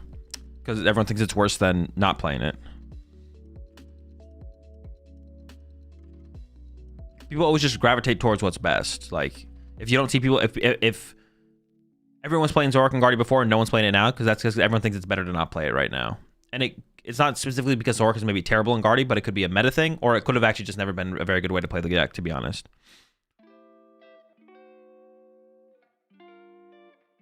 Identical 60 as a Vader, or have we seen differences yet? It's definitely not. It's got Rapska. It's definitely different. Don't you always need to Joltik twice on this matchup? If you Joltik twice, you just lose. I'm pretty... Well, no. It depends. Joltik twising isn't bad in this matchup, but it just depends on where your opponent's at. If you Joltik twice and then they just go Monkey Dory, carry your Joltik, and then punch whatever you send up, you're just going to be in a bad spot. So, yeah. It just kind of depends. You definitely can't always afford to Joltik twice. But this does seem pretty over. Yeah, this does seem pretty over.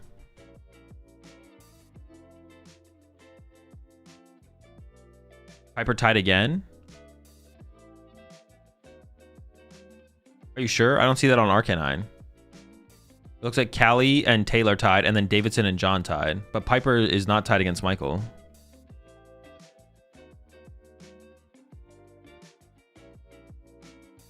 Oh, you're talking about 803? Yeah, sure. But there's still a round happening.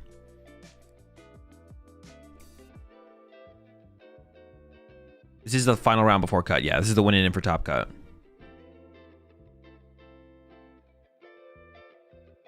So if I send you a list, would you tell me if it's worth working on or just overcooked and not worth doing? I mean, you can send it to me. I don't know if I'll get back to you. You can DM it to me on Discord if you want. So going back into the Joltik here. I mean, there's a lot of energy on this Drifloon, but yeah, this game is... I feel like it's just basically over. I mean, Pikachu's getting loaded here. Maybe Miraidon. How many energy are even left in the deck? 1 grass? 2 grass. I think we should just pack it up here, to be honest. Just go next. Oh, we're using Tandem Unit there. We did make our way back. Oh, there's Super Rod in hand. Oh, does play the Gravity Mountain, actually. Okay, has Super Rod, so we're not that. I thought we were going into the Joltik attack there, but we're actually just using Miraidon. All right, I guess there is a line here, to be honest. There is a line here. You go into Joltik this turn. Henry has no way to get around your Joltik. You reset up your Iron Hands, and then you could go 2-2 from here. Or maybe I spoke a little bit too soon, actually. There actually might be a decent route here. Let's see how this goes.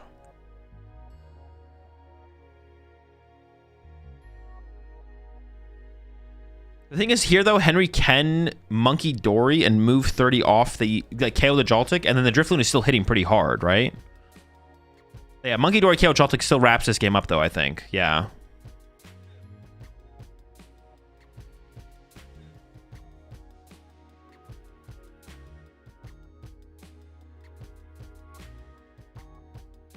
We're not done yet. Also, Magneton and Joltik box.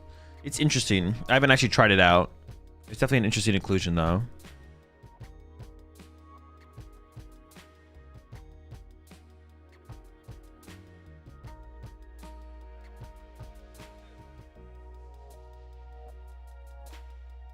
Definitely doesn't seem bad.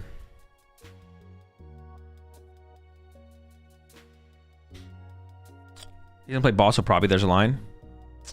Possibly, I do feel like Henry could just... The Monkey Dory play should just kind of wrap up the game, though. I still feel like still. I actually wonder, does Henry have any energy prize? Because there's 6 psychic energy in play.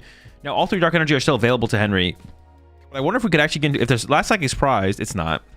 I was saying, maybe there's a situation where, like, Guardi could get trapped long enough to, like, make something happen.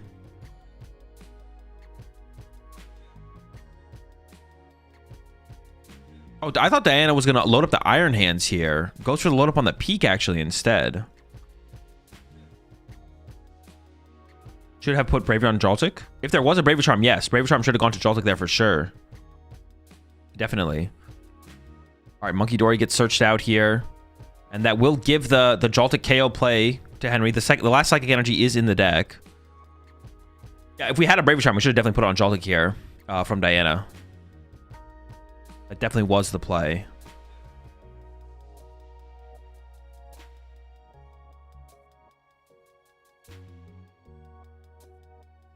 Okay, there's the Monkey Dory KO. Now what do you even push up here? I don't even know. Like the Drifloon is still hitting you to the point where Monkey Dory would KO you on the next turn. This one's looking pretty cooked. Diana does have the Bravery Charm to then put on the Pikachu next turn, which I guess could make things a little bit more awkward.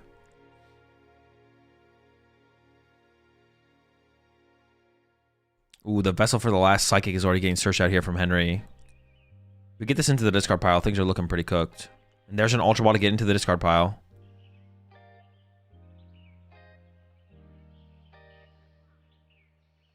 Thinking about what to discard. It's thinking about actually holding onto that Artisan, it looks like. As Research and Iono as other targets. You definitely don't want to give up an energy. I mean, I guess you have Super Rod and Nitrogen left. Maybe you could discard the Dark Energy there.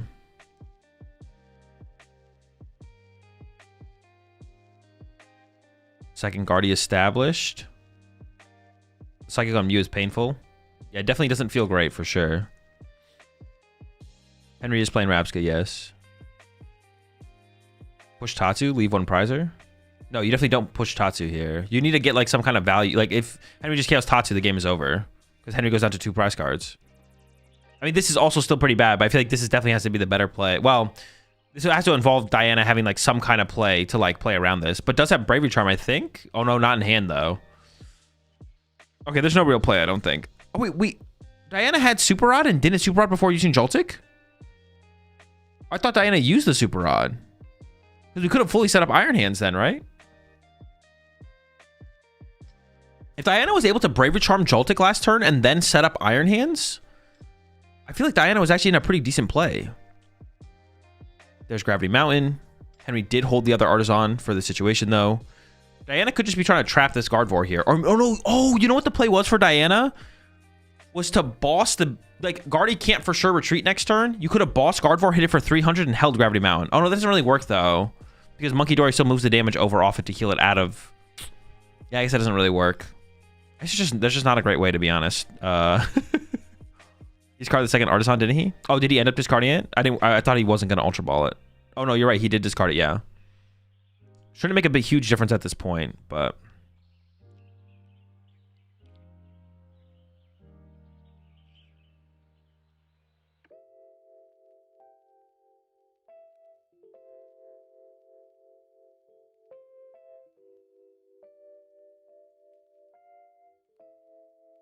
This does seem pretty cooked, to be honest, at this point.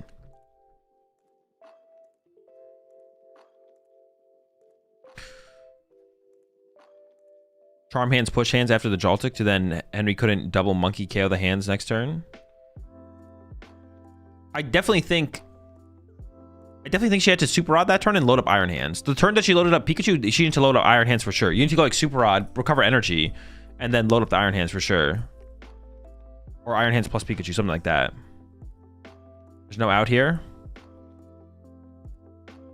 Well, hang on. This is still kind of awkward for Henry. I mean, the Pikachu only has 1 HP, though. Researches the hand away.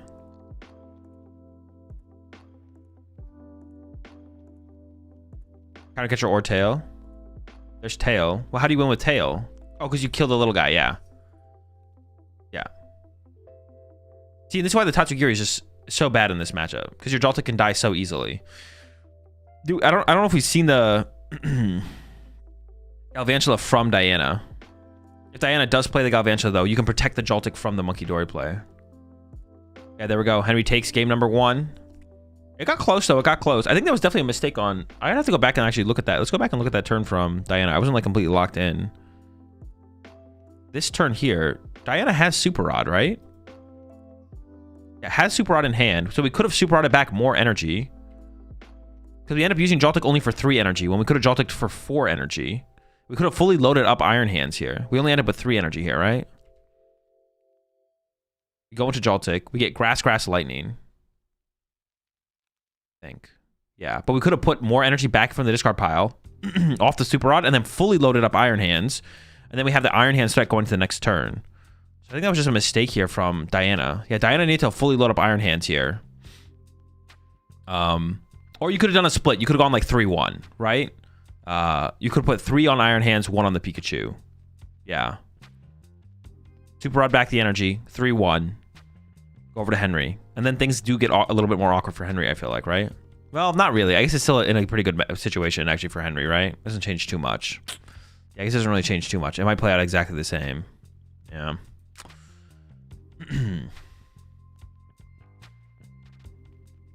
But I think that was still the better play to give you a better shot, for sure. But it doesn't really matter in the end.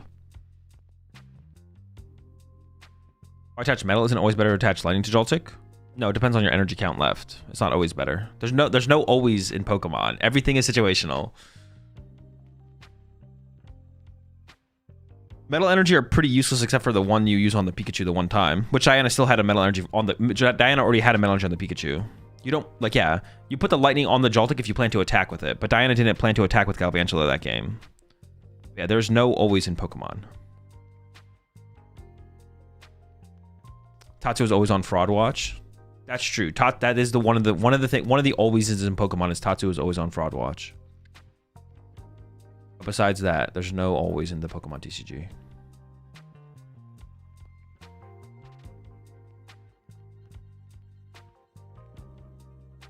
Antonin and Caleb are playing table 1. Interesting. They're playing it out at table 1 because they're both guaranteed cut. But if you win this, you dodge asymmetrical cut. So this is their effective top 16 match being played out. And then the loser of it might be 2nd seed. No, they'd be 3rd seed, actually. But you could still maybe dodge asymmetrical cut. Yeah, so they're playing it out at table 1 because if the winner of it would theoretically dodge asymmetrical cut if there's any natural ties in the rest of the bracket. All right, looks like Piper won. You guys in chat are saying Toad won. So Toad Scroll's in cut. Piper's in cut with Guardi. So a lot of matches to finish out, though. All right. Henry's going first here. Hand looks fine. I think I see a Team Evo in hand. Team Evo and Research. Dark Energy as well for the Monkey Dory. I mean, I definitely would put this on the Monkey Dory. I was thinking about putting it on the Drifloon. Is that you have a Research in hand? Aren't you expecting to hit a Psychic Energy or an Energy off the Research? I feel like the Dark to the Monkey Dory is definitely better there. Oh my gosh, there's so many energy in the hand here. Well, this is one of those hands where you need Future Booster Capsule. I don't know if Diana plays the Future Booster Capsule. I guess we'll find out here. Or it could be prize, I guess. It's not prized. She does play it? Oh, okay. We're safe then. We're safe. Oh, you're right. We did use it last game. Dude, I pay attention sometimes, I swear. Nest Ball coming in for the Miraidon. Miraidon gets the Joltik and the Iron Hands. And you just load up the Iron Hands. Oh, wait. We have Iron Hands in the active. Gets the Pikachu and the Miraidon. Actually, I wouldn't even commit to Pikachu yet. If I was Diana, I would just keep the bench space open. There's like nothing forcing you to commit to the Pikachu yet. I would just get Joltik. I'd go Miraidon for just Joltik, and then we can pivot into second. Depending on how Henry's turn goes, we can go second Iron Hands or Pikachu. Or you could Joltik twice here, I guess. You could do the Joltik 2 times. Well, there's so many energy in the hand. I don't know if Joltik twice actually ever leads to any value. There's so many energy in the hand here for Diana.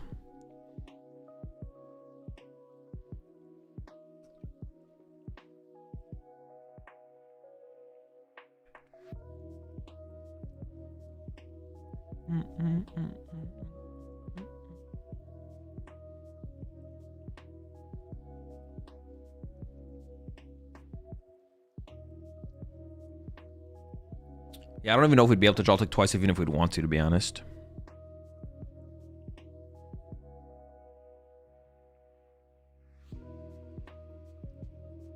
Pikachu seems kind of bad in the Guardi matchup most of the time. You kind of need the threat of it. If you don't have the threat of Pikachu, then the Guardi player can always just go into a board state that plays around Iron Hands. I don't like aggressively finding the Pikachu here from Diana. I don't like that. We can always just Miraidon for it next turn. We don't have to do it this turn. But yeah, if you don't threaten Pikachu, then the Guardi player can just be like, attach Brave Retirement to Monkey Dory, evolve to Guardi, don't bench anything else, punch with Guardi, win game. So you kind of have to have the threat of Pikachu, unless the board is so wide that there's enough targets for Iron Hands. But if there's not enough targets for Iron Hands, you have to expect that the Guardi player can get to a narrow board that plays around Iron Hands. Oh, I guess maybe one reason actually for Henry to, well, yeah, I guess so. Henry putting the energy on the Drifloon actually now allows Henry to retreat into something like a Fez and then TM Evo with Fez to play around the Iron Hands and force the Gust from Diana. So actually, the more I think about it, the energy on the active makes a little bit more sense from Henry.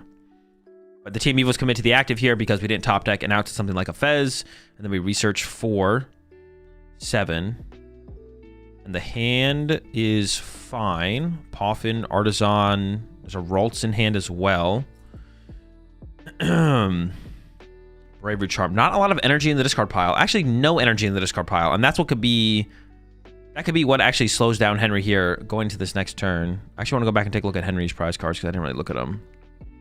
Oh, no, there they go. Secret Box is also prize. So you can't even... All right.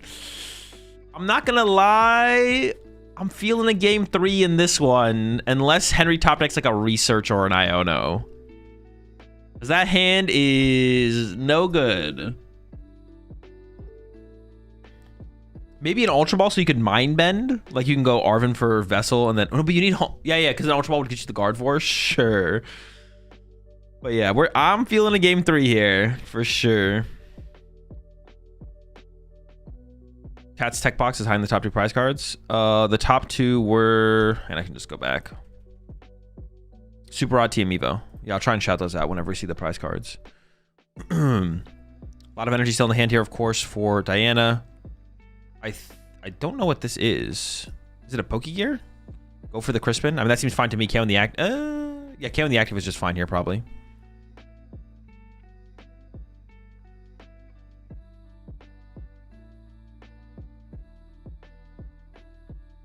And then immediately into the Crispin to start to load up the Pikachu. So hopefully there's 2 energy types in the deck. There should be. It plays a Psychic as well, so... I mean, you have to take 2. You probably take the Psychic.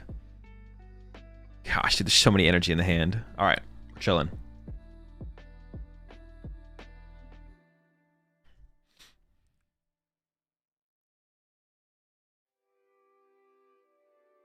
Game 3, this one, Joltik Box has 5 energy in hand. What do you mean? What are you, almost unplayable? Diana's in a favorable board state here.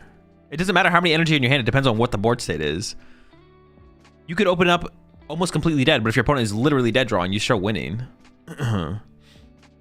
This board state is super advantageous for Diana because we know Henry's hand. Now, Diana doesn't know this because Diana can't see Henry's hand, but we can see Henry's hand and we're like, this is bad for Henry. All right, Monkey Dory's pushed up here. Psychic top deck. It still doesn't do anything. It's still not good. You can put a Bravery Charm on the... I mean, do you have to commit to Fez here from Henry? Do you just have to go... Maybe you go Ultra Ball for Fez, and you try and Mind Bend this thing. Ultra Ball for Fez, draw 3 off Fez, try and find energy for attachment for turn, plus Guard for... Yeah, I think you go for the Fez route. I think you go the Fez route. Scoop Angle? I think you're good. I think you have plenty of time for game 3, to be honest. This matchup's pretty quick. I think 21 minutes should be enough. Henry also picks up the pace when he needs to. We've seen that in previous situations. You won't have issues finishing game 3. Yeah, I think you have time for game 3. I think you're chilling here.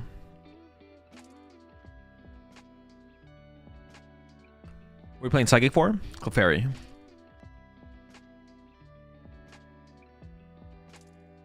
I mean, if Henry starts to play too slow, I'm going to get a little nervous, but so far it seems decently on pace. Yeah, you got to go for the Fez, and now that we've already played our supporter for turn. Oh no, wait, did we top deck the Ultra Ball there, or did we play? No, we played Arven, right? Yeah, we played Arven. So we need to find at least Guardi energy off this so we can Mind Bend. If we don't find that, we can still put the Bravery Charm on the active to force. Yeah, Bravery Charm active is still decent here. Vessel double Ultra Ball? Wait, hold on. You can counter catch or KO the Pikachu and take away the Guardi threat. Dude. All right, sure. Okay, fine. Just draw the nuts. So now that then you force the Gust effect from Diana here.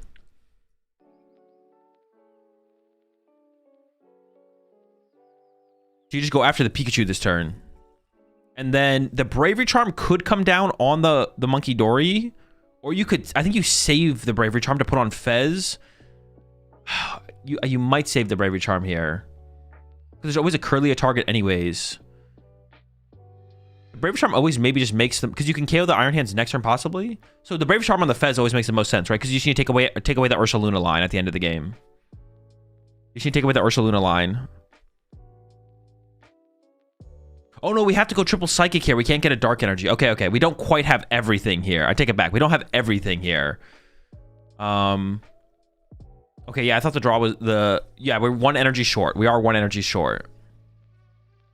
So I don't actually, so do you just Guardi Punch active then? Actually, now I'm wondering, what the heck do we actually do? Do you try and find the Dark Energy off of Mew? Do you Ultra Ball here for Mew to try and draw into Dark Energy? Maybe that's the play. It's keeping the Psychic Energy though. Can I catch a Miraidon ever? Yeah, I could see Counter Catch a Miraidon just trying to trap it. Okay, we're going with the thick board here. Oh, so maybe it is still going to be Counter Catcher Punch the Pikachu. And just try and get ahead of the Pikachu. Or maybe you could just wait. Maybe you still... No, actually, you maybe still just punch Iron Hands because the Pikachu just exhausts itself, right? The Pikachu deals with itself by it attacking. Oh, so our board is completely out of Iron Hands range as well. So yeah, we should just... Oh, actually, now I don't even know. Yeah, because you don't really need to threaten the Pikachu. The Pikachu deals with itself by attacking. So yeah, just hit the active here. Keep the Counter Catcher around for later. I like this. And we take away the Iron Hands option. Now our Guardi does die to Pikachu, but then we KO the Iron Hands. Counter Catcher KO Iron Hands, remove all the energy from play on Diana's side of the field, and that's where Diana would want to pivot back into Joltik plus Super Rod.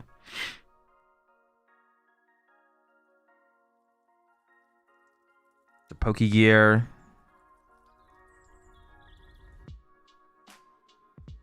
Boss Crispin. I mean, Crispy. If we could load up like a second Iron Hands here, or second Pikachu. Ooh, load up a second Pikachu. Yeah, just take Crispin. No, Crispin. As long as we have energy in the deck for Crispin, though. Boss Camp Monkey Dory? No, because we won't get 2 prize cards, because it's got a Bravery Charm. Going on odd prize card shares Diana is terrible.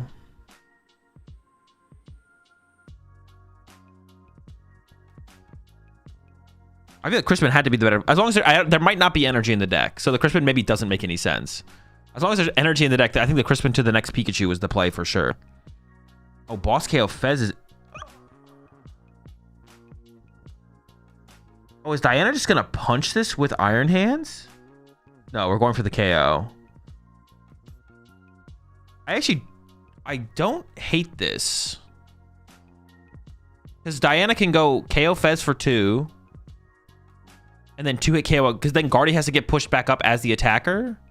But Diana doesn't have an attacker set up to then punch the Guardi. Because, well, Diana doesn't know that Henry's gonna go Counter Catcher KO Iron Hands, I guess.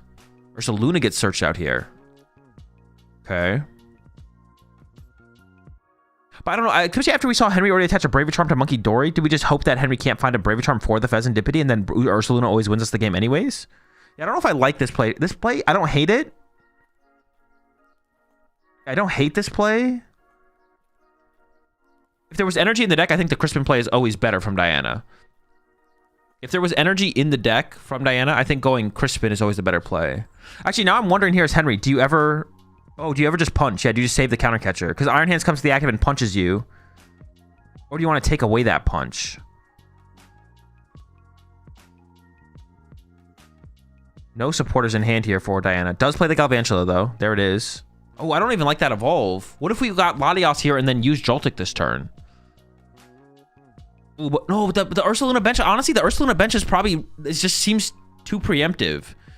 Because this turn, if we hadn't done that, we could have gotten Latios plus Super Rod plus bench new Peak and then load up fresh Peak. The Ursaluna bench was honestly just too preemptive. Also, what if Henry had gone Counter Catcher Iono? No, the more I think about it, the Ursaluna play was really, really bad from Diana here. The Ursaluna play was actually terrible. Because Henry could have had like Iono Counter Catcher, and then you're just screwed. But yeah, but if we had one more bench space to work with here from Diana, we could have played Super Rod. We have Super Rod in hand now. We could have gone Super Rod, load up fresh Peak, and then Henry's in a terrible spot. Staring down a fresh Peak and an Iron Hands. But now, oh, Galvantula is still a solid attacker though. Okay, Galvantula actually still kind of hurts. There's an Iron Hands punch. And now, yeah, Diana does have... Okay, this is still decent, though, actually. We still have double threat here. We have Ursaluna and Galvantula as threats. Nitrogen top deck here from Henry. The hand sucks. I think you might just have to draw some prize cards on the Pikachu on the bench to try and find an Iono or something. He's eyeing up the Drifloon.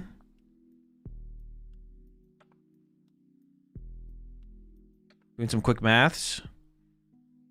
Hard to treat. 14 minutes left. The time is becoming a little bit of a concern here.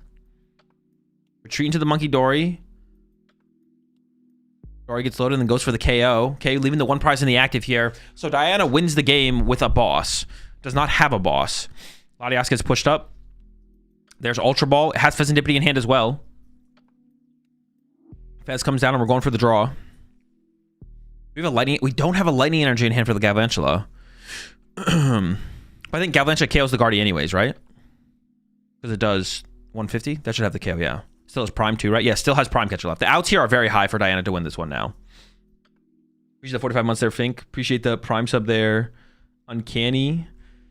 And appreciate the 14 months there, Ivan. I didn't see what the draw was. Lightning something something. Lightning. Oh, no Gust. I could have KO'd Pika in hands.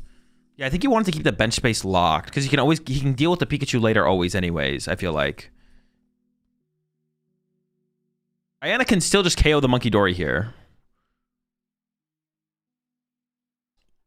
Yeah, you could also Iono here. So you can just go attach to Galvantula plus Iono. If you hit Prime, you win. If not, you remove the monkey from play. I guess there is an Artisan in play anyways. I think you... Oh, actually, maybe do you Iono here, though? Because then you're giving Henry a fresh hand. You know Henry's dead drawing. Countercatcher, Monkey. Henry would have actually won if Henry had used... Henry would have actually won if Henry had used Monkey Dory last turn to KO the... No, because we wouldn't have had a Dark Energy for this turn. We wouldn't have quite won. It is possible for Henry to win this turn, I think, though. You need to go Drifloon. Drifloon plus Monkey Dory, right? Drifloon, Brave Charm. So we need like a... Do we just need a Dark Energy here to win? Dark and discard? Yeah, but we need also an attacker that can actually KO something. So we need a Dark Energy. That's Vessel. Is that enough? I don't know how many psychics are in the discard pile. We got to be close. Oh, Clefairy. Clefairy does it, right? Clefairy does 220. Oh no, but then you lose a bench space on the other side. You lose a Pokemon on the other side.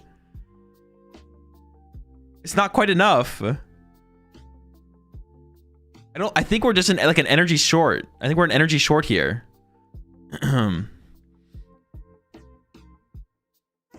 So Henry might just go like retreat to other Gardevoir pass for the turn. And then you just lose if Diana top decks a Gust effect. Because you know Diana didn't have one last turn.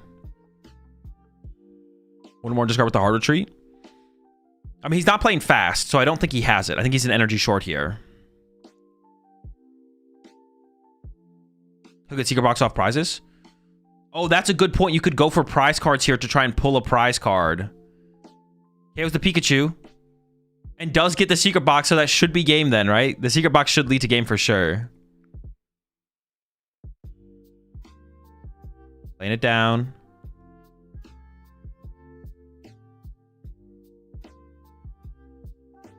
The Secret Box off the prize cards to get, I don't know. Design up Night Stretcher. Is that enough? 1, 2, 3, 4, and then 5 off the active. Yeah, that's enough. Plus the counter catcher to get the dub. That was actually pretty unfortunate. On Diana's turn, whiffing a Gust effect off the Fez 3 was actually definitely unlikely. It was definitely unlikely. But Henry Chow makes his way to another... The energy on the Guardi should be in the discard pile.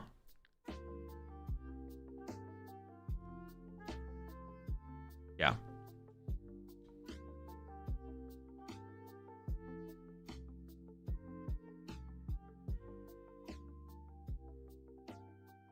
Y'all want to scoop for game 3? I was looking pretty bad. I think you should have played the Ultra Ball for the Mew plus Iono. I don't think we had bench space for Mew at that point. I mean, the Ursaluna coming down was also a pretty big mistake from... Yeah, Ursaluna that early was actually a huge mistake from Diana. Because I didn't even think about like counter catcher... The counter catcher trap play that could have happened on the next turn. Like Iono plus counter catcher. Would a slower mid-game Joltik charge have been the better route? I think so. On the turn that I think I mentioned on one of the turns at some point. I think there was definitely better plays that have been made there from Diana for sure.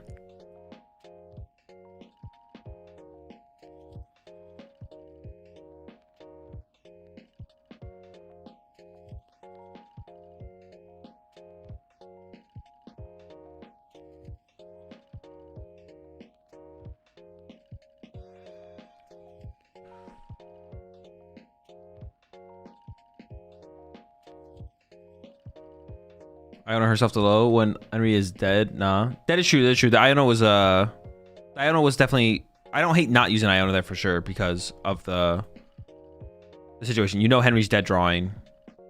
But I guess Henry did just draw like 2 prize cards. I guess. Yeah.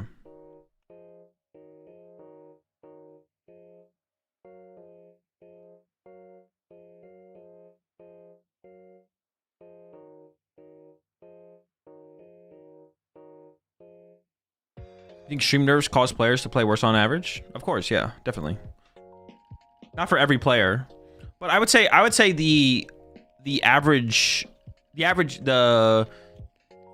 player's what's it called? Every player plays worse on stream on average. Every single player. There's no player who plays. I don't think any player plays better on stream. I could be wrong. There maybe is some players. But I would assume that every player plays a little bit worse on stream. Even if it's just a little bit, I would say everyone probably plays a little worse on stream.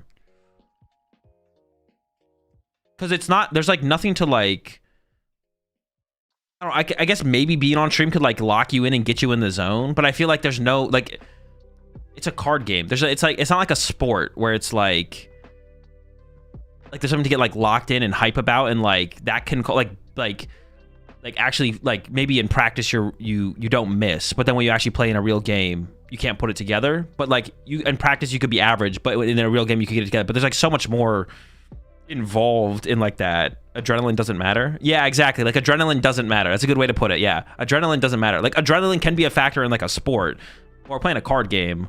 I don't think like being on stream ever leads to like it's never beneficial. It's always like a negative, even if it's just by a little bit. Like obviously players like Tord and stuff are less likely to misplay than someone being on stream for their first time on stream. But I bet even Tord on average plays worse on stream. It's always going to be a negative. The only adrenaline that helps TCG players is Adrenaline Brain.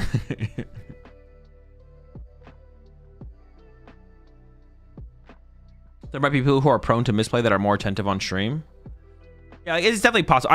I'm sure there are players that exist in the Pokemon TCG community that do play better on stream. Like their average play does increase, but it's like 0.001% of players. 99.9% of players play worse on stream, even if it's just like a little bit worse.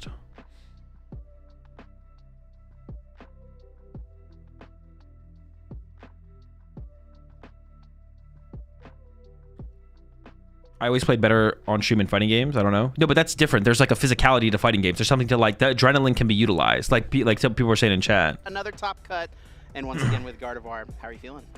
Feeling pretty good. I came to the day at 6-2, which was sort of a new experience for me. It was a lot of pressure throughout the day. Had to win 4 in a row. Can't even afford a single tie. So it's been really stressful. I feel like I get a little bit of a mental break now that I'm in top cut, but I mean, I'm probably an asymmetrical cut, so there's probably still 4 more rounds if I want to win the whole thing again. Yeah, absolutely. And you're putting yourself now in this spot where you could be one of only 2 players to ever win 4 regional championships in a single season. Now, I don't want to get too ahead of ourselves. A lot of Pokemon still to be played. You feel like you've got a good shot? I think my deck is powerful. That's all I'll say on the matter. I think my deck is really good, and if I can play well, I like my odds. But yeah, it's going to be brutal. There's a lot of really good players in Top Cut I've seen. Yeah. Your friend Michael Davidson, one of those good players in Top Cut. You guys are playing the same 60 for this event. Talk to me about the innovations here, the changes you decided to make for this tournament, where they came from and how they've paid off. Yeah, so I've got a lot to say on this. Brent Tonneson has done extremely well with his really, really item-focused Gardevoir list with rare candies and no Evos and a bunch of Ultra Balls. I think that list is good, but I really was uncomfortable about the Dragapult matchup. The Dragapult matchup was really scaring me. So I want to give a huge shout out to William Azevedo, Pedro Pertusi, Rafael Uiti, and there's probably other people who worked on the list out in Brazil. They made like a straightforward Arven Evo version that really made me believe in that style of deck again. It's sort of counterintuitive because people think, oh, if you're against Badu, Arven must be a bad card. But just getting the Evos out is by far the most important thing against Badu, and having multiple copies of Arven and Evo in your deck really helps that. So that was sort of the starting point. And then, you know, once we sort of had the Arvens and the Evos already in there, we like, maybe we can fit a Rapska in here and get that guy out when we're Evoing too, because that deck that card really stifles a lot of decks in the format right now, particularly Dragapult, of course. Yeah, definitely very strong against Dragapult, and pretty strong against another deck that has risen pretty drastically over the last couple of tournaments in Zolark. That deck has seen quite an uptick, and I think traditionally has had a solid matchup into Gardevoir. Do you feel like the Rapska gives you that swing? Yeah, I mean, one of my best testing partners is Liam Halliburton, who's probably the biggest Zoroark proponent in the game right now. I think the matchup's close. It honestly might still be slightly Zoroark favored, but I will say without the Zoroark, it's really not very good. So without the Rapska. Sorry, without the Rapska, it's not very good. So having the Rapska definitely gives you a chance, a pretty decent chance in that matchup. And really in the PokemonTCG, especially once you get to Top Cut, that's what you need. You need a chance. Give yourself the cards to put yourself in a situation where you could potentially propel yourself forward just one more single elimination round. What's been your secret, man? I mean, multiple Top Cuts now this season. You've won 3 regional championships. You're putting yourself in a position to potentially win that 4th. How do you keep finding this continued He's lucky. He's the luckiest player in the game. What a sack. The secret is the secret box. When you play your ace deck to be the most powerful consistency card in the game, it essentially gives you a perfect turn every game. Like whenever you draw the secret box, obviously it's like turn 1, it's amazing, but you know, even if it's turn 4 or 5, you're going to do exactly what you want with like counter catcher Iono. So I think that no matter how much success I've had with the card, it's still underrated. The card is absolutely incredible, and actually now that I think about it, the game you guys just saw on stream, secret box won me the game once again. So the secret is secret box. The secret is in the box. Well, congratulations, Henry. We'll be rooting for you through this Top Cut. Let you get a little bit of rest before we get into things. Let's get back to the casters. Thank you so much. All right, dude. Yeah, I mean, if he gets the 4 dubs, bro, that would definitely be pretty sick. But he'd be so lucky, man. He'd be so lucky if he gets 4. Dude, of course he got secret. Dude, of course he got the secret box off the prize cards, bro. Of course. Like, it couldn't just be in the top 2 prize cards. Like, of course, man. Like, why can't he dead draw and not get the secret box? Like, come on, man. Is 4 regionals the most ever? No, he would tie Jimmy Pendarvis from the 2017-2018 season. Or was it 2018? It's 2017-2018, I think. Yeah, he would tie... Or no, was it 2018-2019, actually? I think he would tie Jimmy from 2018-2019 season. 2019 season. But he would potentially be able to pass Jimmy's season. And if he wins Worlds or an IC, that would definitely surpass... Jimmy's season with a 5th major dub. Did Jimmy play the same deck or no? No, it was like 4 different decks. Actually, no, he played Toad Zoroark twice for 2 of them.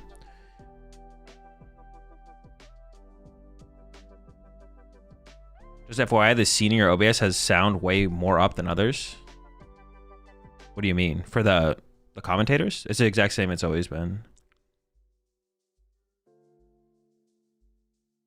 My sound is it doesn't change scene to scene. My sound is just the same across the board. All my scenes.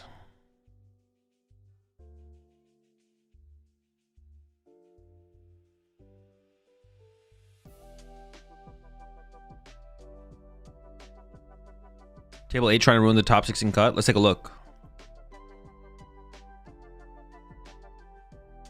Oh shoot. Is it all in? Wait. I think we have it. Top 16 cut? Hold up. Hold on.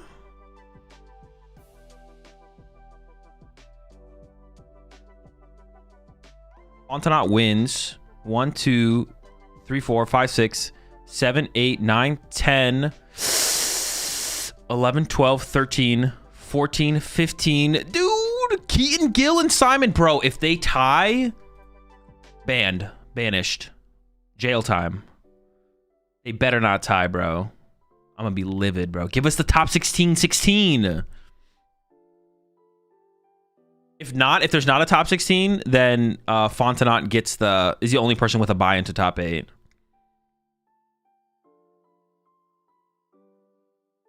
They haven't submitted. They're still. I mean, their table is. They're probably done. They're just waiting to submit their slip.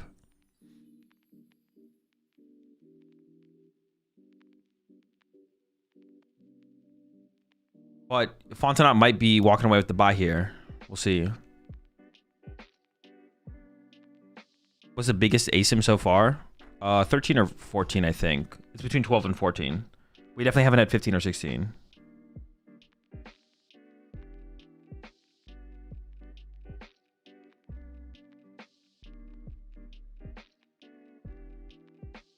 Who's playing Toad Scroll? Ray Chen. Ray Chen is playing the Toad Skrilly. What's the math to get top 32 ASIM? I mean, you need people to have the same record as someone in top 8. Like, if one more player down here at 29 points, we'd have 17-player asymmetrical cut. If this game also concludes. Like, what is the math, though?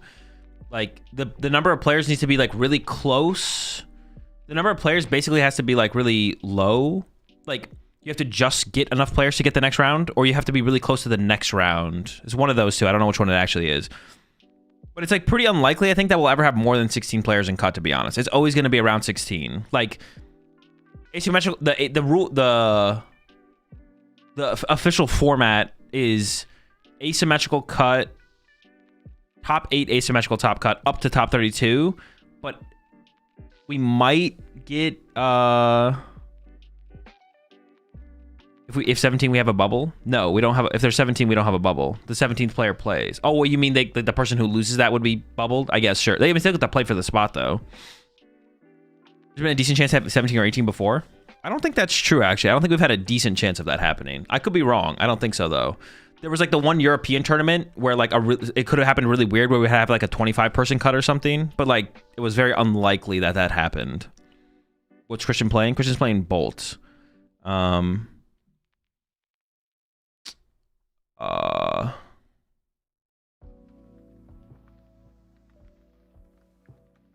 Not happening here, but what if 17 players would reach the enough points for cut?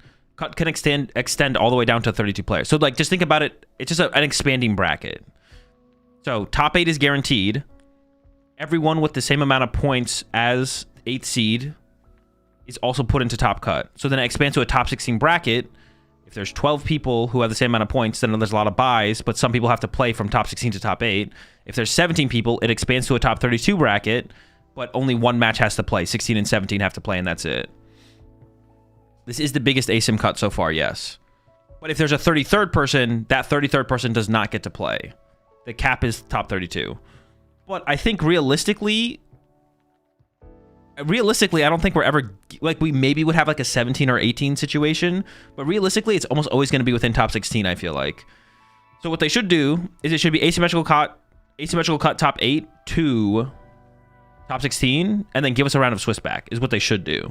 Because they made a statement earlier in the year that they said one of their reasons that they cut Swiss rounds was to give us top 32 asymmetrical cut. But top 32 asymmetrical cut is never going to trigger anyways, so just give us our round of Swiss back in day 2, and you can take the asymmetrical cut round away from us. We don't care. So hopefully next season they give us a Swiss round in day 2 back, and make it top 16, top 8 asymmetrical cut extended down to top 16. What's the asim size? It's 15 or 16. We're waiting on this last match here. We're waiting on Keaton versus Simon. Why did Michael ID? He could have skipped top 16 if he won. I mean, maybe he just wanted to... Yeah, you're actually right. Actually, you're right. Michael definitely messed up by not playing this out. You're right. I mean, I think he's, he's homies with John. He's friends with John. He was maybe okay with just IDing with John, getting both top 16. But you are correct. Michael definitely actually should have played this out. You're not wrong. Because if he loses, he has 29 points. He's still in top 16. If he IDs, he still has to play in top 16. If he wins, he gets 2nd seed. And then if there's another natural tie down here, he wouldn't have to play in top 16. So actually, yeah, that was definitely a mistake from Davidson. Actually, he's also super favored in that matchup as well. So definitely a mistake. Maybe they want to go eat. Who cares what they want to do, bro? That's a throw.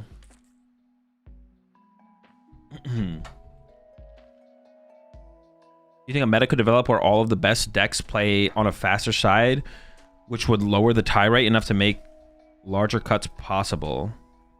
If the tie rate's lower, the top cut becomes smaller, not larger. The higher the tie rate, the more likely it is for a bigger top cut, I'm pretty sure. Wait, am I right or wrong on that? Actually, I guess maybe if you go to the extremes one way or the other, it turns out the same.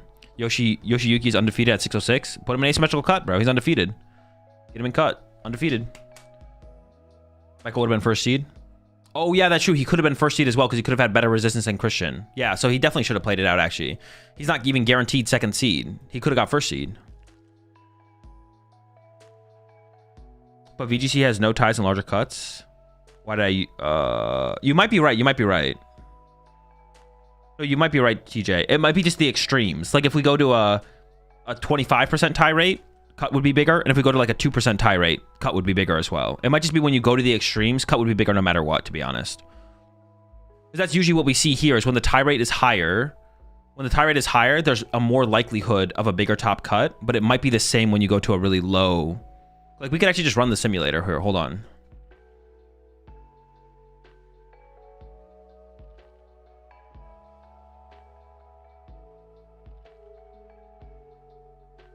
We can just run the simulator. So we can just go here and then go to Swiss calculator.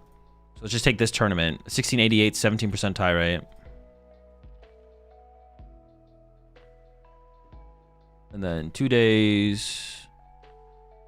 But we want to make this extreme. So let's just make it like 2.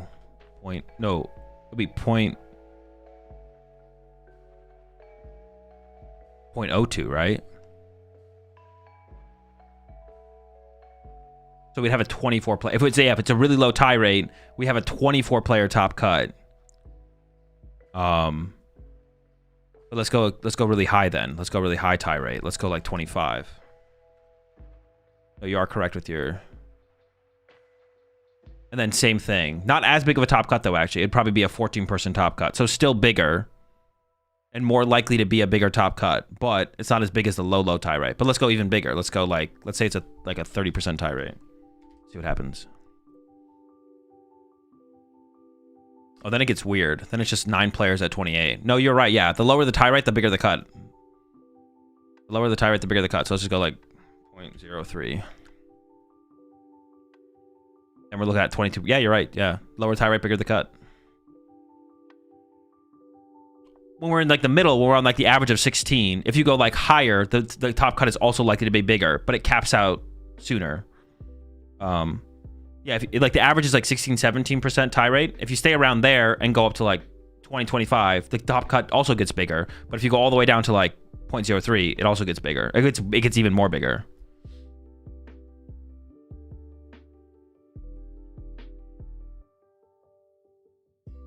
Dude, they still haven't submitted the final round. It's 16 apparently. Do we have a clean 16?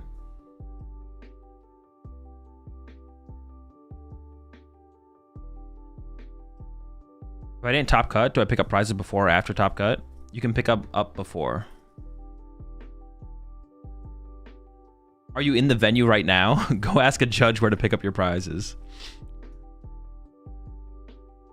Yeah, go. Don't ask me in chat. Go ask a judge. Just go find a judge and be like, hey, where do I pick up my prizes?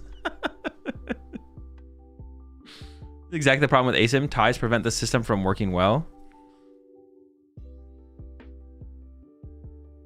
What do you mean, Hafto? Like, what do you think is the drawback that ties prevent? Is Henry running Badoo? I don't believe so. No. I'm at my apartment in New York. Where do I pick up my prizes for watching? We need to watch Puka dead draw. What do you mean? Puka's cooking over here. Is this the finals? No, this is the one in for or this is the top 4 match for the finals. How do you hear Twitch streams to save his videos? What do you mean? Like on Twitch or?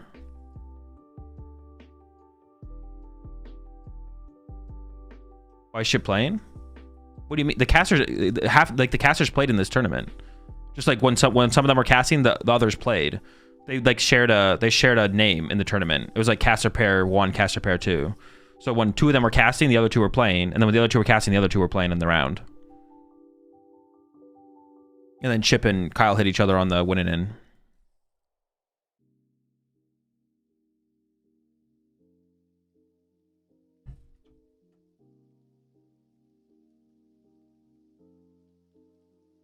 How do you get your stream to save on Twitch?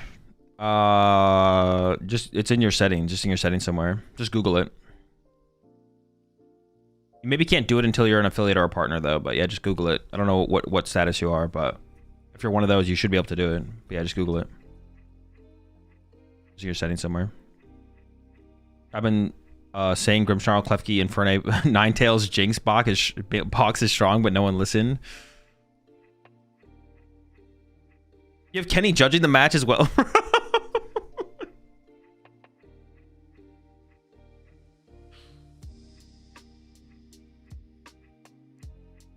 Chip is doing some foreshadowing playing the BDIF Grimmsnarl. True. Grimmsnarl Yveltal. Take notes.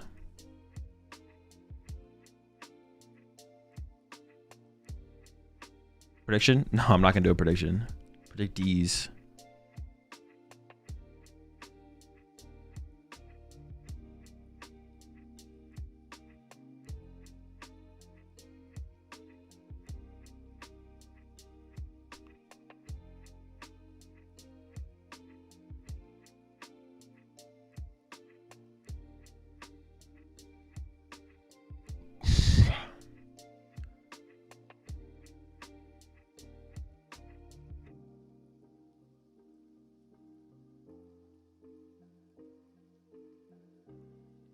Better Henry dude, I was about to say Henry Braun. Henry Chow or LeBron? I don't know. Has LeBron won? I mean, what is considered a major in the NBA? Winning the championship, right? LeBron has only ever won one major in a season. Henry is about to win, has the potential to win 4 majors in a season.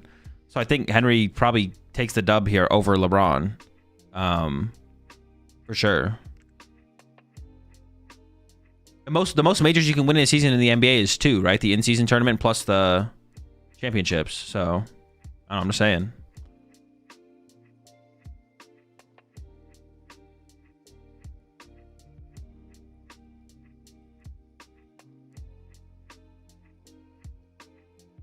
$15-player cut, they tied. No, they tied. Also, honestly, though, I don't mind the tie happening because then it does give some value to being the first seed. So, honestly, 15-player top cut is still pretty cool. And then also, like, Christian Fontenot gets rewarded for playing out the last round. So, yeah, I don't know. First seed getting the bye there is kind of cool still as well. So, I don't hate it.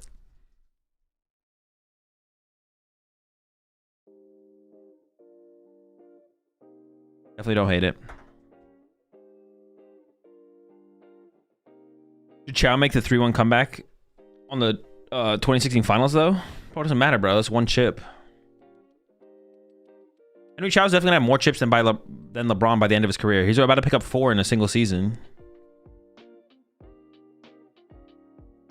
What deck is Christian using? Labella? I was probably just Raging Bolt.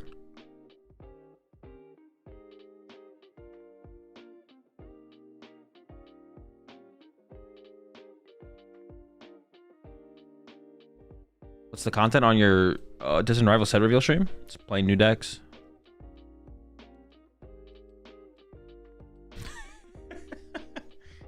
Do we have any updates on potential piss chairs at Portland? I have not seen a piss chair pick yet, but I think we're averaging like 0.7 piss chairs per tournament as of right now this season. It feels like a pretty high number. Maybe not. Maybe it's like 0.5.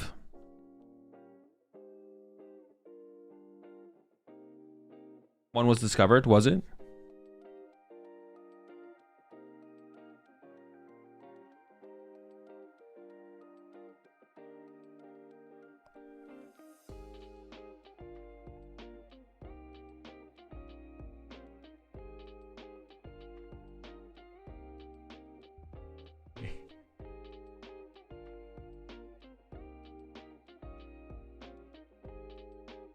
Yoshiyuki actually 606. Let's go, bro. You love to see it.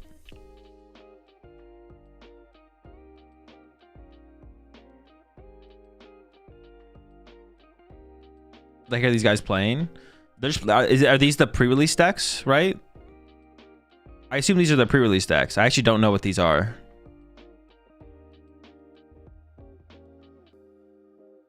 No, these are just decks. Yeah, true. My bad. This is actually what Chip would have played if he had showed up to Portland, and this is what Puka's been cooking as well for the format. You're right. My bad.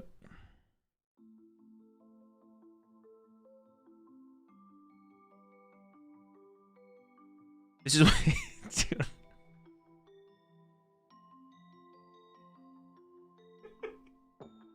I'm not gonna say it. Yeah, if Chip wasn't casting this tournament, this is what he would have played at the tournament. Chip took the 60 Azul was gonna play. Yeah. I didn't play it, so I was like, yo, Chip, play this for your show match.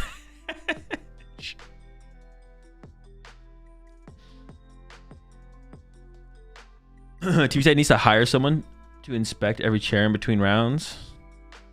Very time efficient. Yeah, bro, I gotta look out for the piss shares.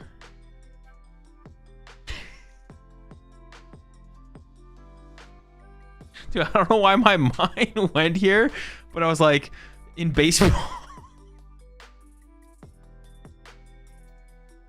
In baseball, they have the bat boy. In sports, they have the water boy. For basketball, they have the towel boy. In the Pokemon TCG, we have the piss boy. Someone who goes around and cleans up the piss chairs.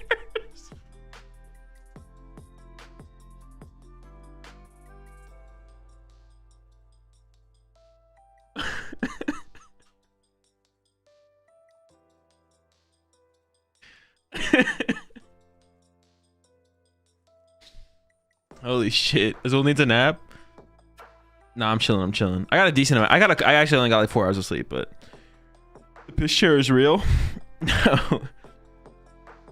I mean, I don't think the piss share is real. It's like people just like spill like their energy drink or something like that.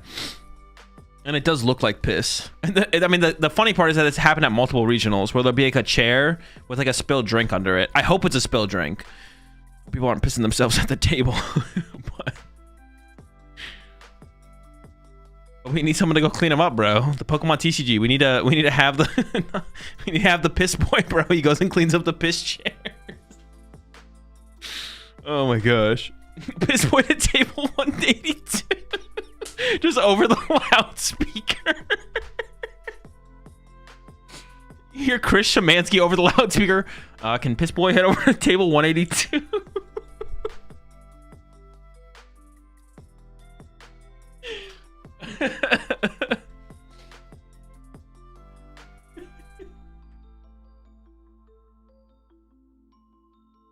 Oh my gosh.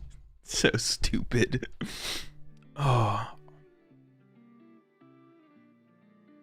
Anyone else notice? No Azul at the tournament, no piss chair? Yo, chill. I'm not the pisser, bro. Bro, the original piss chair was found in Baltimore, bro. I wasn't even there. You can't put that on me. Oh. Pissing on the chair increases win rate. Oh my gosh.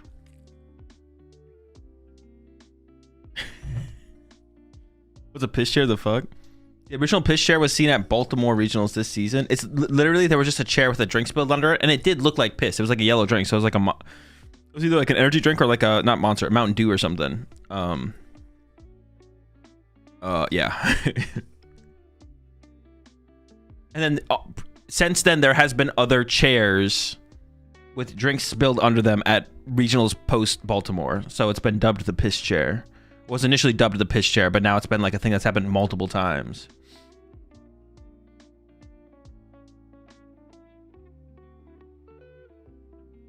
The piss chair lore.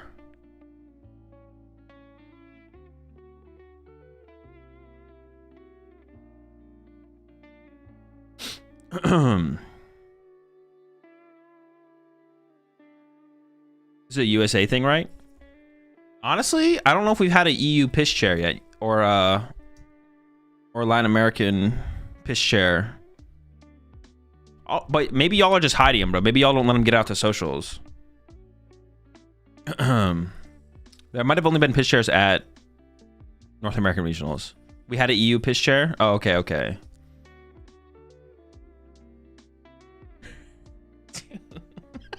Dude.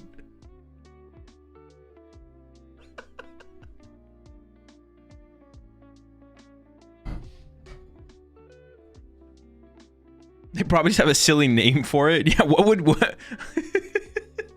what would someone from the UK call a piss chair?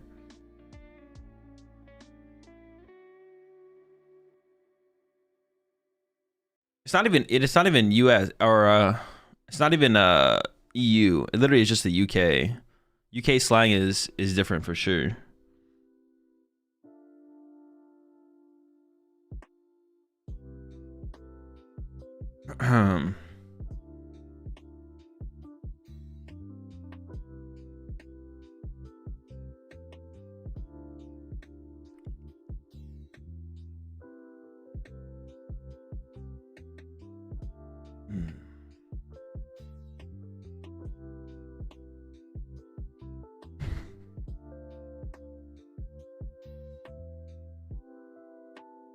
All right. Next round's finally coming up. Top cut's finally coming up. We do have a 15-person top cut. No more piss chairs. No more piss chairs. Wait, who actually won here? Did Chip win? Dude, he's so lucky, bro. I hate this, man. He's so lucky. Just so extremely lucky. Just crazy. That's the Puka? Yes, the one and only.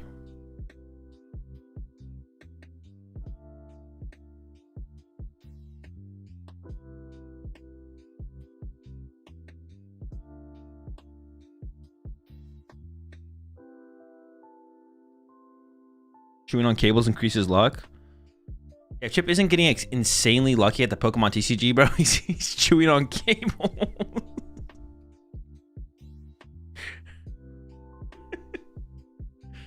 If he's so lucky and you always beat him on the second channel, what does that say about you, Azul? Just better, just better.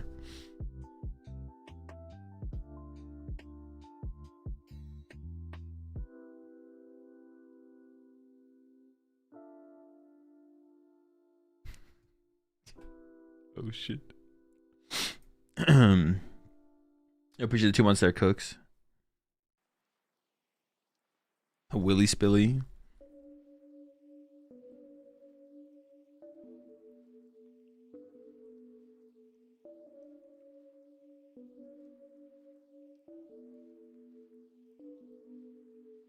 Henry Chow versus Ray Chen. Wait, can we see the bracket? Oh, they'll probably show us the bracket.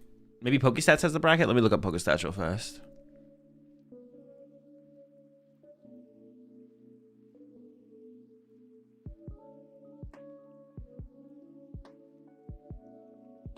They're usually pretty quick with it. All right, they are quick with it this time. All right. Wait, when did... Oh, wait, that's Milwaukee. Oh, they weren't quick with it. Never mind. Yeah, not quick with it. I take it back. Not quick with it. They'll probably show it up on stream here in a second, though. We'll take a look at that bracket here in a second.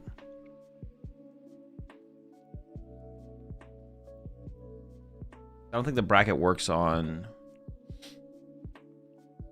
Yeah, Pokedata bracket never works. Not made for, what's it called? Actually, maybe it is? No, it's not. No, it's not. No, it's not.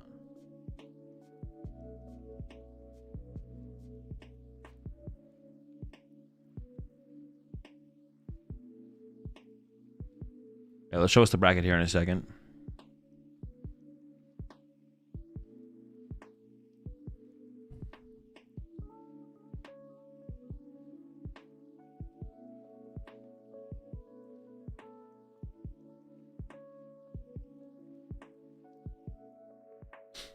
Rule on Terra Box? I believe so, yep. Alright, what are all the decks for everyone? So Fontenot is Raging Bolt. Raging Bolt, Guardi. Does anyone know what Dominic is playing? Guardi, Terra Box. Don't know what Taylor's playing. Pult, Nor. Don't know what Owen's playing. Don't know what Connor's playing. Pult, Nor, I assume. Toad School EX. Don't know what Callie's playing. Don't know what Joseph is playing. I don't know what Sebastian's playing either. Oh, no, Sebastian's playing Dragapult, right? Dragapult Pidgeot. Dom is on Pult. Pult Nor with Monkey for Dominic. Okay, yeah.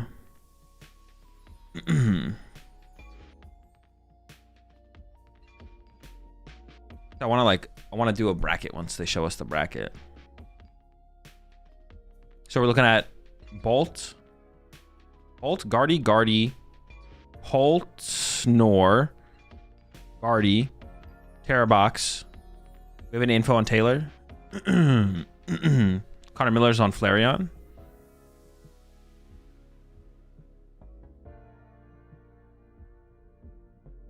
Arcanine has the brackets, but not, or has the matchups, but not in brackets though. Oh, okay. Really don't. Why'd you lie to me? The heck?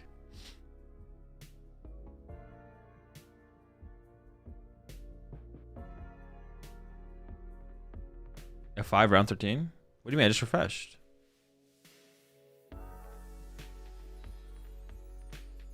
Do you have a different page than me?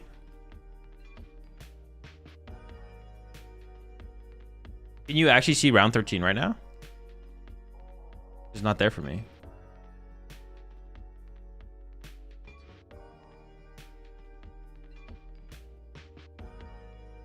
I'm not. I'm for real. It's Shift F5. What does Shift F5 do? I don't even know what Shift F5 does. Control F5? Dude, what does Control F5 do? Clears cache? Don't? Dude, what does it do?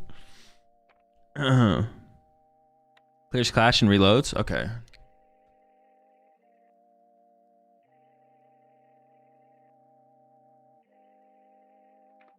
Okay, it still says round 12. It did nothing.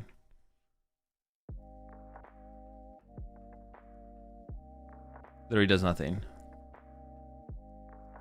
Thanks for nothing.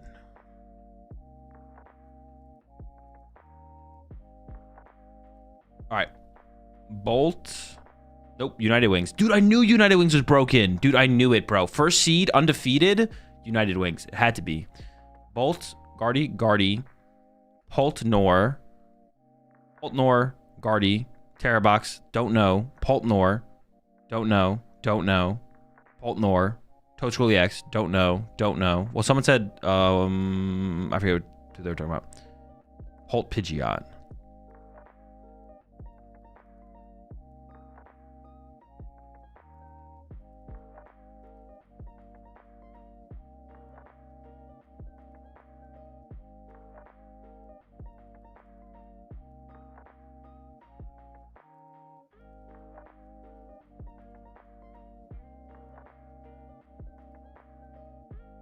Oh, in his Eevee box? Okay.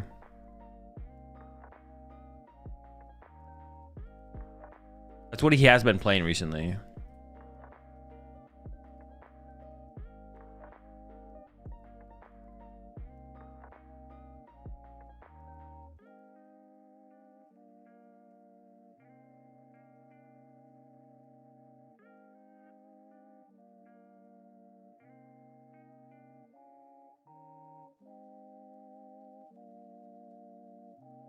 I'll look out for the PokeStats tweet. I'm sure they'll tweet out at some point. You get anything for topping leaderboard each season? Potential travel awards for the next season or future ICs. Next season or future ICs.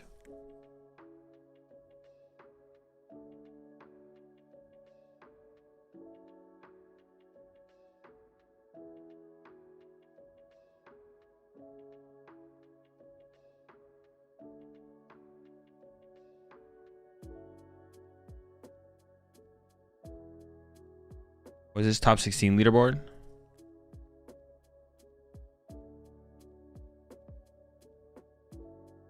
Yeah, this only means something for like next season, right? Where's Ray? This is for championship points. Championship leaderboard. This is not top cut of this tournament.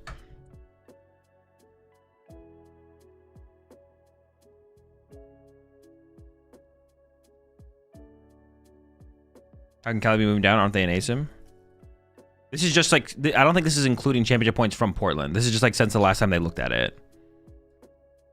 The last major tournament that they showed this on, which is Milwaukee, the players have gone up or down. But this isn't including Portland points or potential Portland points.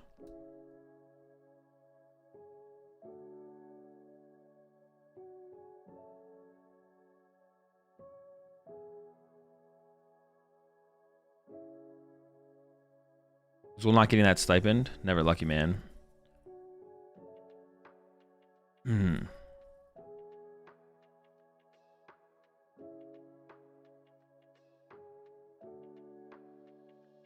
Wait, why is there 2 buys?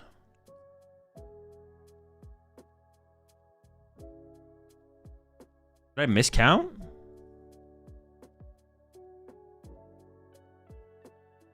Dude. Dude, what? Dude, what did he do? Was it a deckless error? Yeah, a bond got DQ'd.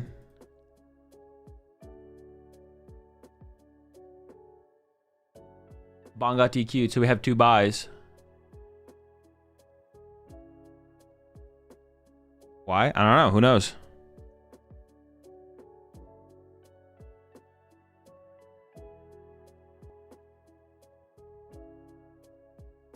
I got DQ'd because of a small nick of my on my stamp. It's 14 right now. Oh shit! I didn't even see your message in chat.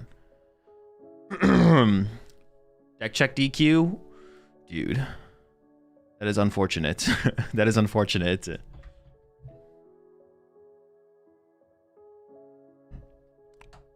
That's why you gotta check your sleeves in between every round, just in case. Gotta be safe. And we got the bracket up here. All right, let's do a bracket real fast. I'm gonna pause this. So we know mostly what people are playing. So I got Owen over John and Owen over Fontenot. So I got Owen in semifinals. I don't know what Joseph's playing, so I'm gonna give. Do we know what Joseph's playing? Does anyone know what Joseph's playing? What does DK stand for? It's DQ, disqualified. Not DK. Got caught making a piss chair. I got deck checked round 9, but yeah, I guess my fault. I mean, you definitely just need to check between every single round because you never know when something could happen. That does suck a bond for sure. I feel for you, but yeah, you gotta check between every single round. That's the only way to be safe. It actually even sucks even worse so that you got deck checked previously and then the follow-up deck check is what led to a DQ. Dominic, yeah, do we know what Joseph's playing? Sorry, I wasn't paying attention to chat. I'm saying Dominic wins if we don't know what Joseph's playing. Give Dominic the win. Do we know what Callie's playing? You should get the prize for top 16? No, if you get DQ'd, you get nothing. I think your sleeve was nicked. Yeah, like they thought the sleeve was marked. That's why they DQ'd him. Whether or not they thought it was intentional doesn't matter. Even if they think it probably wasn't intentional, they still have to DQ you.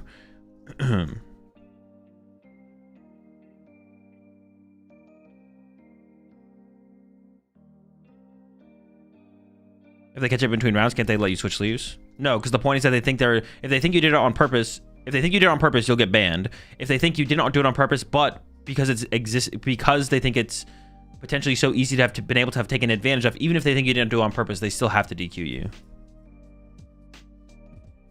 DQ means you're removed from the tournament. You're removed from the tournament. You're basically taken out of the tournament.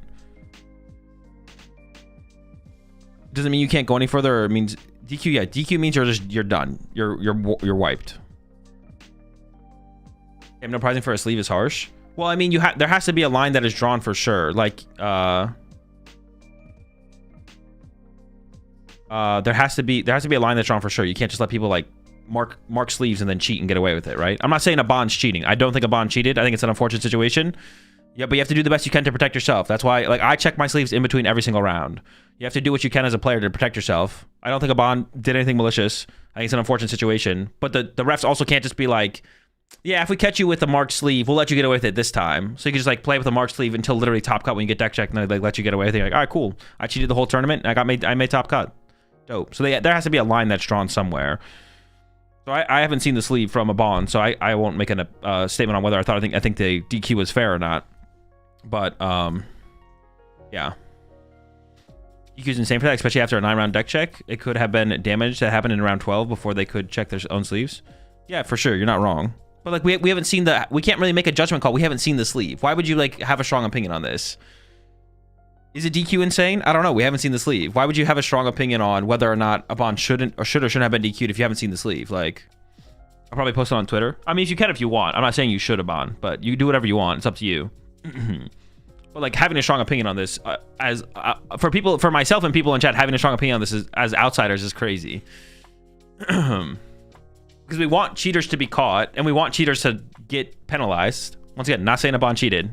So there has to be like a line that is drawn somewhere. And sometimes it will lead to people who didn't cheat being DQ'd. But you can only play so sloppy or maintain your cards and board state so sloppy to the point where even if you're not doing anything malicious, you still need to be penalized. I'm not saying a bond did that. I'm just saying like there is a line that people who didn't do anything malicious will need to be DQ'd.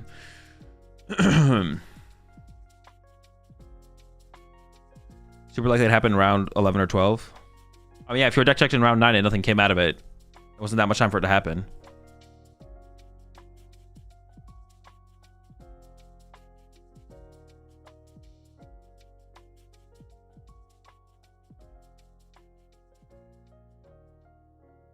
If the nick was on another card, would it still happen, or aspec specific? They do make calls. They do make calls based on the relevance of the card for sure. Like, if all of your Ionos are marked, or not marked, if all of your Ionos have a mark on them versus like one Ultra Ball, one Iono, one Energy, you're less likely to be penalized. It was super based on the fact that it was a stamp? Yeah, exactly. Like, it was specifically the unfair stamp, which is a lot bigger deal than a Fire Energy.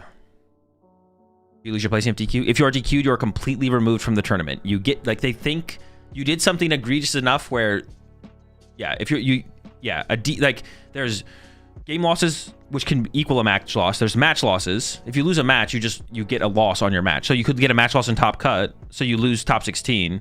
A DQ is the extreme of that, where you're completely removed from the tournament. You get nothing, and sometimes you're not even allowed in the venue, and you get kicked out of the venue, and you can't come back. That's situational, though.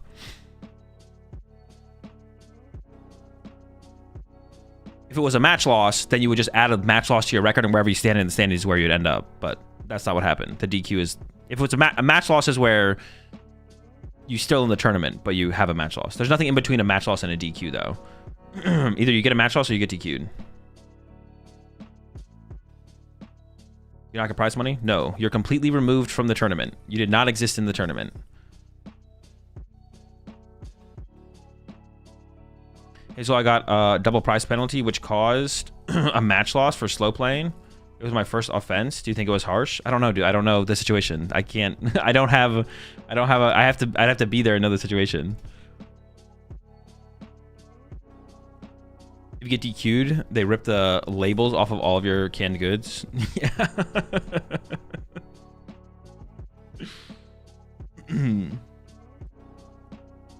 Yeah, I can't have an opinion on. I don't even have an opinion on the Abon situation. I can't have an opinion. I'm not gonna have an opinion on any situation. You got a whatever double prize penalty for, what's it called? I mean, did it cause a match loss? You got a double prize penalty, which caused you to lose the match, but it's not the same thing as getting a match loss. But yeah, I can't have an opinion on your on your situation. I'm not there watching you play the game.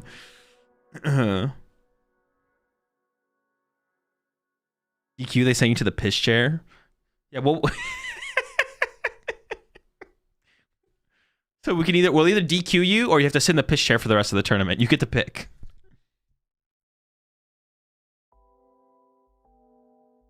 I want to run through a bracket still here, but I don't know enough of the decks. We'll let it rock. Piper over Sebastian.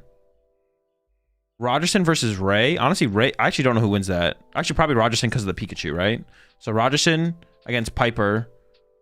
I'm gonna go with Piper over Rogerson. Davidson over Taylor O'Connor. Then Piper over Davidson. So it's Piper in the finals versus Owen gets to here. We're just gonna say Henry Chow gets to here. So it's Piper versus Henry in the finals, and Piper wins, is my prediction. Piper versus Henry finals, Piper wins. Anyone got a pick of the piss share? Bro, why do you, what? Why do you want a pick of it? Freak? What is Piper playing? Evo Guardi. Henry will lose to Callie. What's Callie playing?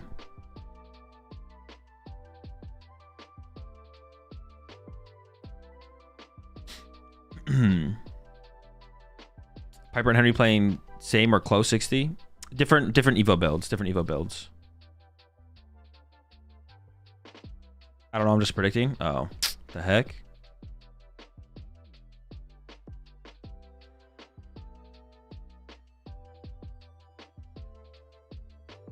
That wasn't a no on a pick of the piss chair. But I guess the best result up to now, Guardi. Callie's on Terrabox according to stream. Okay. Let me look at the bracket again. So Callie's on Terrabox. Callie against Henry. Oh, Henry has Rabska. Oh yeah, Henry beats Callie. I'm just gonna give Henry the dub over Joseph or Dominic. Especially if Dominic wins, Dominic's playing Pult. So Henry moves here. Henry plays against Owen Dalgard here. Rabska Guardi versus Eevee box. That's a dub to the finals. And then yeah, Piper is gonna get to. It's gonna be Piper versus Henry in the finals. That's the easiest prediction. And then Piper wins because Piper has the better. Actually, I don't know if Piper has the better mirror list actually, because Henry has the Rabska. Is the Rabska actually gonna come up?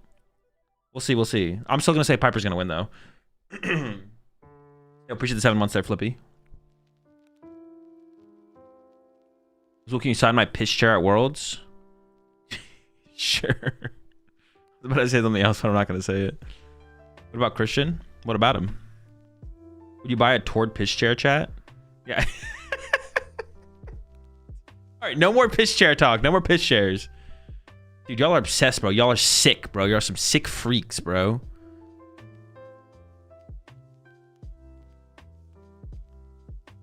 Absolutely disgusting.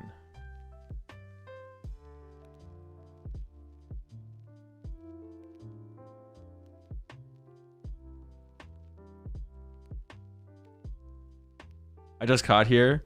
Where the fuck did this piss share talk come from? Yeah, okay, you don't know about the piss share family. All right, sure. Nice try, buddy.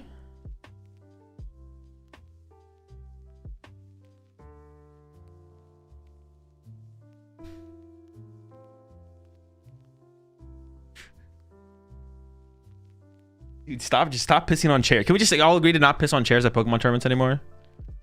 Have you seen any Joltik Zoroark or Joltik Zoroark or Terra similar to what you deck building on stream? No. Well, Terra box, but like Terra box is like pretty standard across the board. It's nothing crazy. Who would win, one piss chair or 100 gorillas?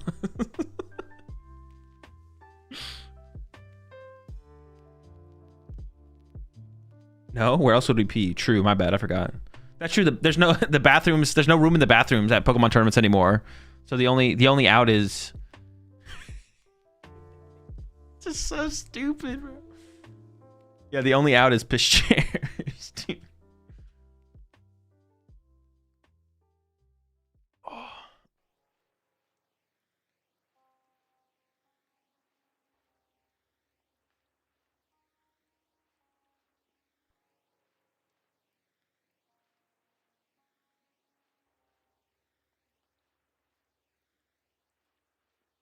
The only out. Bro's gonna top deck a toilet.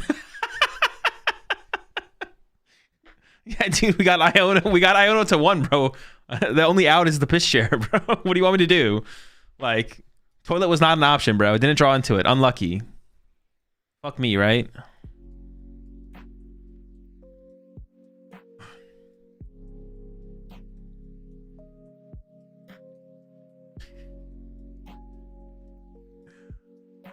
So we're talking about cheaters to misled us from him dropping just to fix his EU podcast predictions. UE podcast predictions.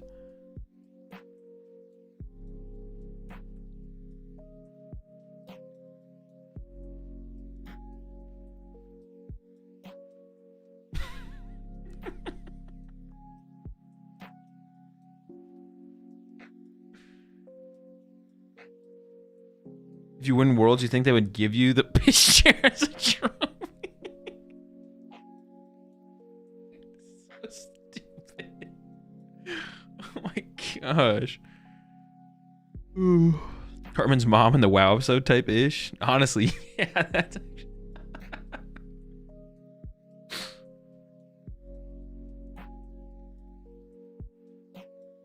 Prediction for next season? How many? I mean, honestly, like if you're doing a major Pokemon tournament bingo card, the pitch chair is on the bingo card, right? Like 100%. Like pitch chair. We didn't honestly. We shouldn't make a bingo card for regionals for major tournaments. We should do that as like something we do like pre. There's got to be like a bingo card maker online or something, right? We should do that pre every major tournament. We should come up with a bingo card.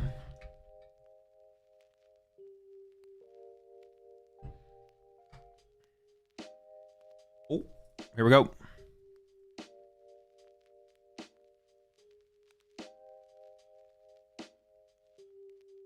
Taylor versus Connor. Wait, Eevee box mirror? Hold up. Things are getting wild. Unexpected matchup. Dude, the Eevee box players, the last thing. Actually, honestly, this is maybe best for the Eevee box players because this guarantees one of them into top 8. They like dodge the Gardevoirs. The Eevee box players are like, okay, we dodged the Gardevoir so far. We get to play against each other. One of us makes top 8. And we hope to keep dodging them from there.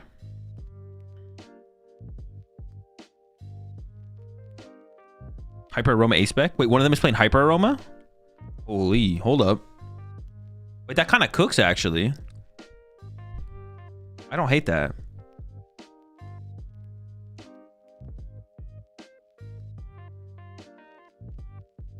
I don't actually know how you play the mirror match, to be honest. First Angelite wins. I mean, it depends how widespread the energy are. Because if you can set up three attackers through a Flareon attack, then you could survive an Angelite, right? All right, predictions up. Crystal prized for Taylor.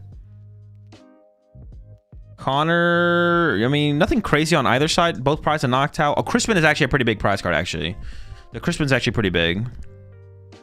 Honestly, the boss could be a big deal as well, but really, the Crispin's the big thing. Crispin and Crystal are the big ones. The Crystal's the biggest deal. Crispin is also a pretty big deal, especially depending on how many Crispin Connor plays. I feel like some lists only play 2 Crispin. I can only sell one to one Pokemon.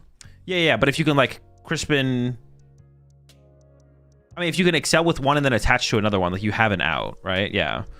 Like Flareon, you set up a Flareon attaches to one Pokemon, but then you also attach return to another Eevee. You have like 3 Pokemon that could become Flareons, but and then if you can immediately Flareon knock out the Sylveon, you should be in a fine spot. Okay, both opened the Colorful Friends Eevee. Opening hand here for Connor is really good. Buddy Poffin and Nest Ball in the hand. Take a look. So Taylor's the one that prized the crystal, right? Into the fan rotom here. So what A-Spec is Connor playing? Y'all were saying... Oh, no, it's just double crystal. Why were y'all saying Hyper Aroma? What? I should start banning people for lying, to be honest.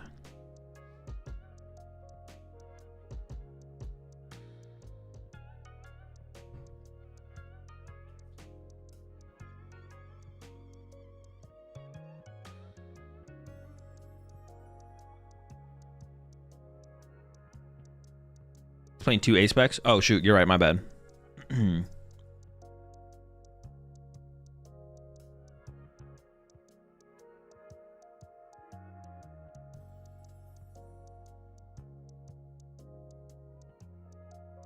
Hoot, and Noctowl. I kind of would like to see the other Eevee get grabbed here, to be honest.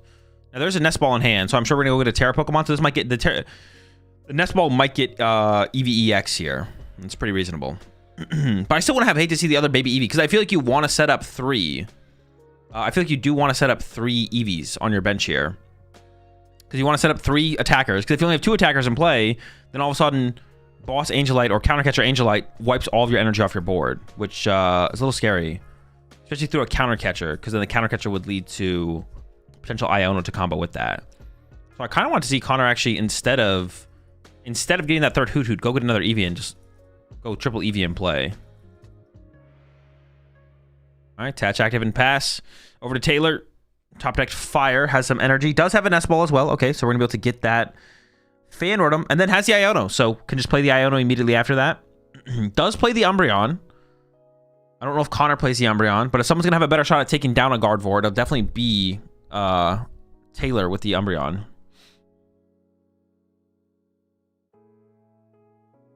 So we'll probably see Fan Rotom get grabbed here, then play the Iono. Draw cards first, and then go into the Draw cards first and then go into the fan room after that.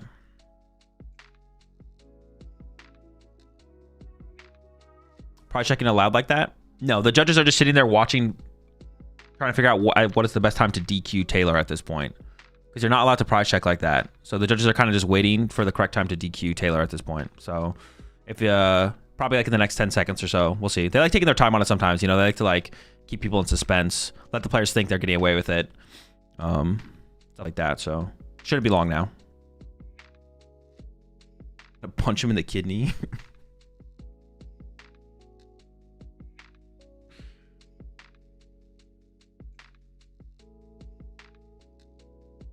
You have to wait for the right timing. Yeah, you have to time it correctly.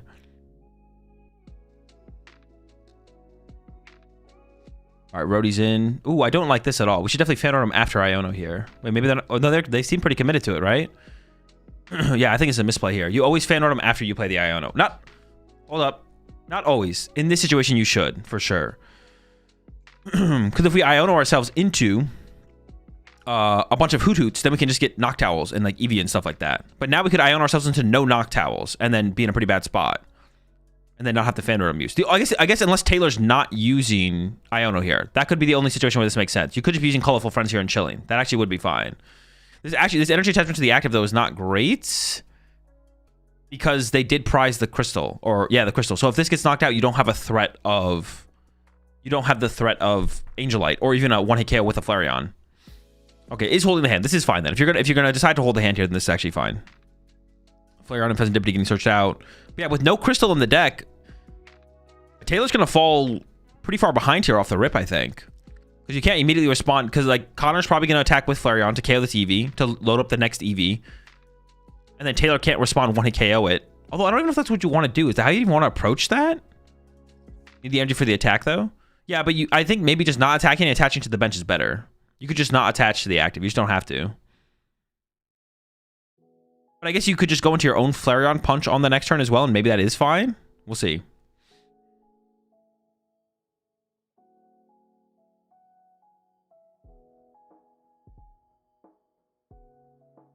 Notes in Pokemon confuse me. What's the things I'm allowed to write down? Literally anything. You can write anything about the game state. It just has to be something about the game state, I'm pretty sure. That's all that really matters. Most people just write down their prize cards. You can just Angelite Hoot Hoots, no? That could be an interesting play, actually. Yeah, if we go... Well, I don't think you want to Angelite Hoot Hoots until the Flareon attacks. Like, yeah, you don't want to... Like, yeah, Flareon just does the first attack. You don't want to respond with Angelite Hoot Hoots, but, yeah.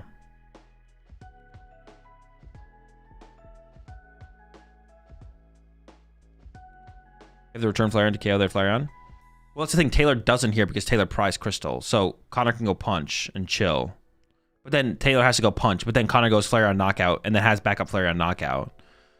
So I feel like from Taylor here, you have to like set up for Angelite. So it has to be like Connor goes, dude, this is gonna... I just feel like because of the Crystal being prized, I feel like just Connor has so much tempo. You have like no strong response here as Taylor to this play, I feel like.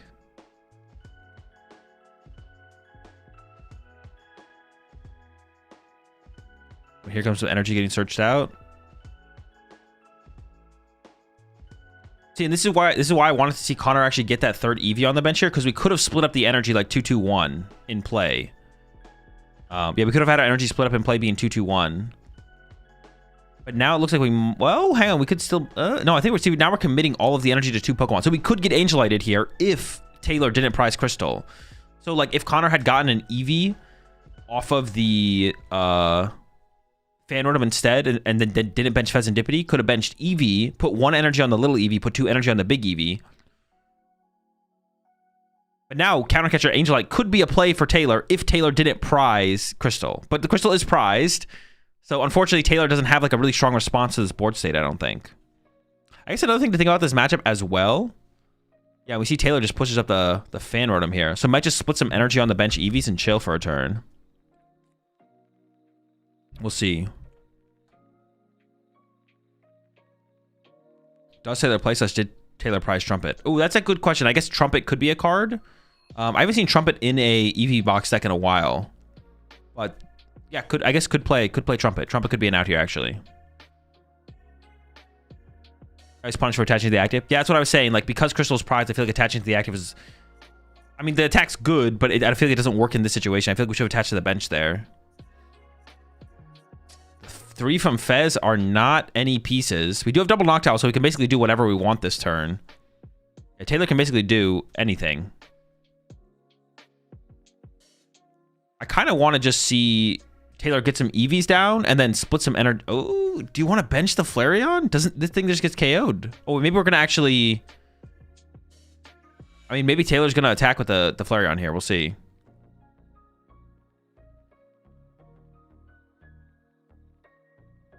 This boss KO on the Flareon seems kind of scary. But Noctowl's getting used. I guess we're probably going to Crispin here. And then we're trying to split some energy on a couple of different Eevees. Oh, that's true. Has to play the Flareon because it is the Terra here. You're right, you're right. What if Connor just went for Angelite turn 2 to deny the Noctowls? I don't hate that, to be honest. Angelite on the Hoothoots there isn't terrible. Because it's very unlikely that Taylor would have access to like Crispin Crystal to like one-hit KO your Sylveon.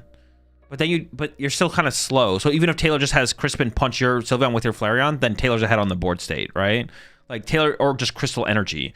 Like as long as Taylor just punches you and sets up 2 evolutions, you're behind. So I think Clefairy KO. Oh wait, does Clefairy KO? I didn't even do the math on that. 100, 200, 260? Oh, no, not quite. We're still short. Oh, yeah. It is short by 20 damage. If you one-shot your Sylveon, you can one-hit it with your Flareon. No, you wouldn't be able to because you would have burned your crystal there. Oh, actually, that's not true. I guess you would have still had your crystal, technically. That is fair. You would have still had your crystal to one-hit KO back. That is fair. No, but Taylor wouldn't have one-hit KO'd you. Oh, true. No, Taylor could have one-hit KO'd you. But the better play from Taylor would have been to just put energy in play. Just attack with the first attack and get energy in play.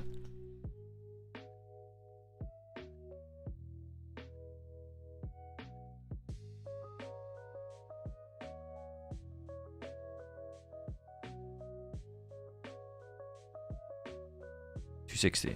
We are short. You have the KO? Wait, am I trolling?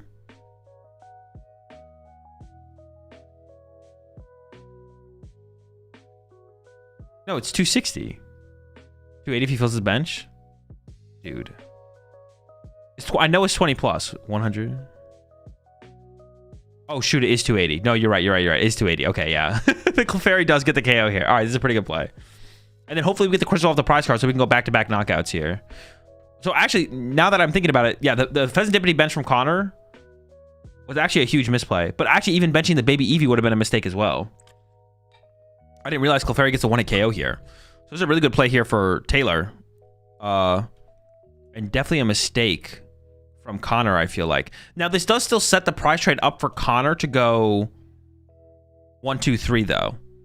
So Connor can go 1, 2, 3 now. And there's no Eevee on the bench here from Taylor, so Taylor can't even threaten Angelite on the next turn. So Connor can now go KO Clefairy with Flareon, and then bench Terapagos, and then look for Terapagos Briar to win the game.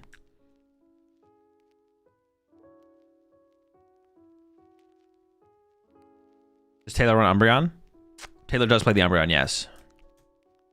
Super Rod coming in for the Flareon at the very least. It looks like he's eyeing up one of the energy and potentially the Eevee. Does go with the Eevee find here.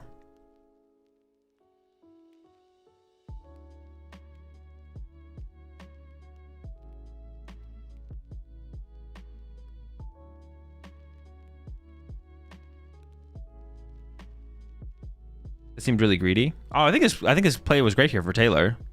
I mean, like, what else do you do? There's like nothing else to really do, I feel like. And you could possibly do this again next turn. Like, you could get Clefairy back to put it in play and do it again and just knock out this Flareon. But you are in a board state where you are losing to a Briar play from Connor.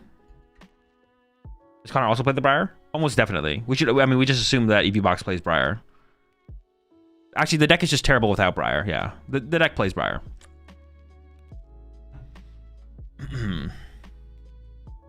We only assume Eevee Box doesn't play Briar when we know for sure it doesn't play Briar.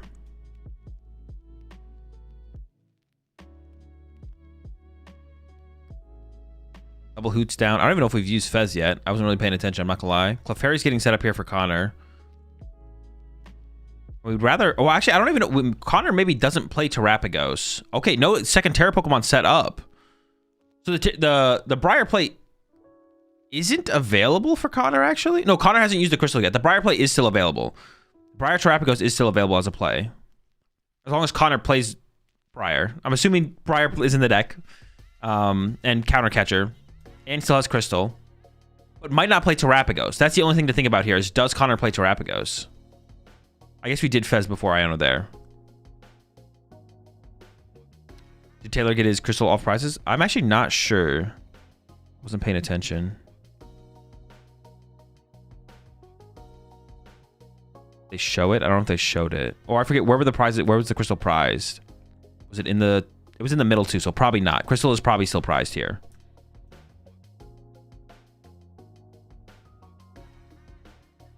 Yeah, Crystal is prized here.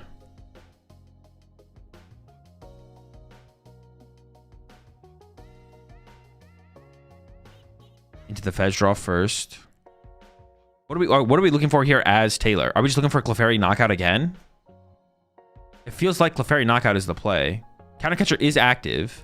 I guess you could go Terrapagos KO something off the bench. Does Taylor ever play around Briar here and go KO a one prizer actually? No, because then Connor just wins the game because Connor's on odd prize. Oh, how do you win? Can you play around everything here as Taylor? You kind of can't, right? If you go KO a one prizer, then Connor goes, cool, KO a two prizer, go down to one prize. And then you can't use your own Briar anyways.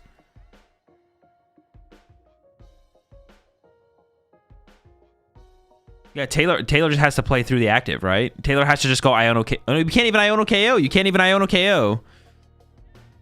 Yeah, you just lose if the Briar play is available, right? Yeah, there's a Crispin lineup off the... Yeah. Yeah, if Connor just has the Briar play, it's over. Connor's a bit of a bad sort after the Flareon is KO'd. Well, Connor has Noctowl in hand and still has Fez draw. I think, yeah, with two Hoots available, like, I think it's pretty much wraps here. Connor has a Noctowl in hand from the prize cards. I think Connor's going to be... As long as Connor plays all the cards, which I'm just assuming Connor does. Connor forgot to use Fez? I don't think so. I think Connor used it before using the Iono, but I'm not 100% sure. Oh, that's true. Connor does need a Terra Pokemon, but I think there might be a Night Stretcher in hand as well. We'll see. Ooh, Counter Catcher on the Fez. Wait, I actually like this play from Taylor, to be honest. Just take away the draw power to try and make it harder to get to the... Well, no, but this leaves the Flareon in play. Okay, no, actually, I don't like this play. Because now all Connor needs is the Briar, and the game's over. Yeah, actually, I don't like this play. Actually, KOing the Flareon is probably the better play because it's the only Terra Pokemon in play. If it wasn't the only Terra Pokemon in play, then KOing... Actually, I don't know, though, but you're leaving the attacker fully set up as well. No, I don't like this play. You're leaving the attacker set up and the Terra Pokemon in play. Yeah, now you just need Briar and the game's over. Yeah. I think KOing the Flareon is definitely the better... Wait, could we have KO'd the Flareon? Maybe I'm trolling. Could we have got... No, maybe we couldn't have KO'd the Flareon.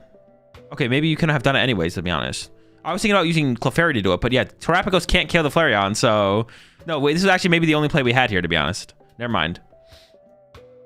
Terrapagos don't got it like that. Oh, there's Briar, and yeah, that's game. Game 2 coming up. Man, drawing the first prize card in this matchup is really good. In fact, it's like you just want to draw the first prize card. You want to be the first person to draw a single prize card, and then it's like really hard to win. Actually, I feel like is the response, if your opponent gets the first one prize knockout, is your best response attack with Fan Rotom to KO a Hoot Hoot? Is that your best response? Like, if your opponent goes Flareon, KO a one prizer in the active, Celebrate Energy to the bench, is your best response like Boss Fan Rotom KO Hoot Hoot to then put your opponent back on even prize cards? I feel like that's got to be the play.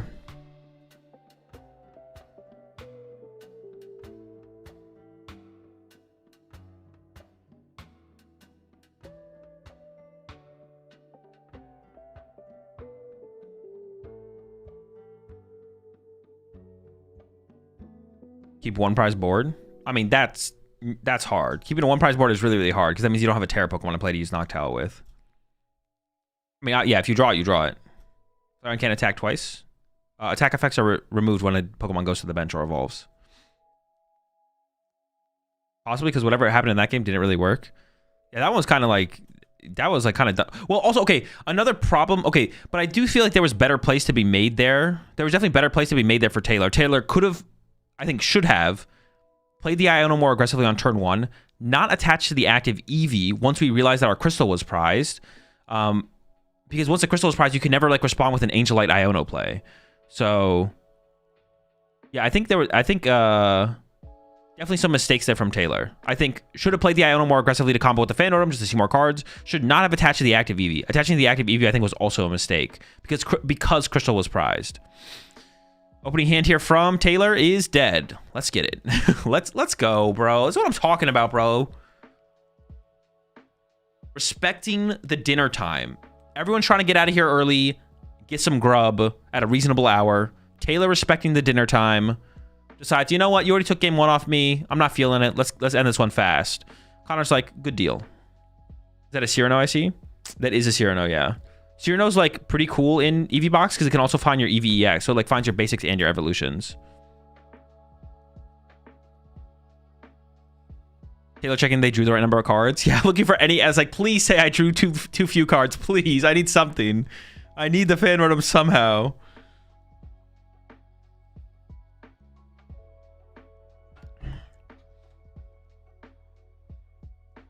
Hoffman coming in, gonna get a hoot, gonna get a fan.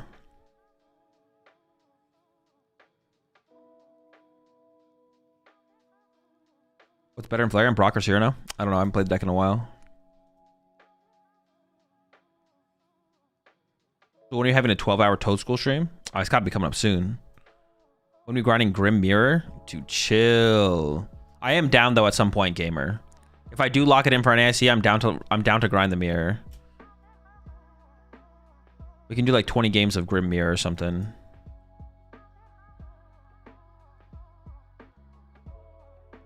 Is this asymmetric game into top 8? This is just think about this as top 16. This is top 16. There's a 14-player top 16 cut.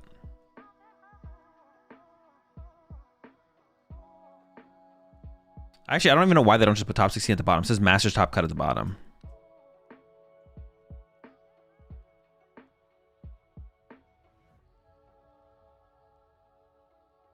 Can we look at Davidson's tweet between rounds?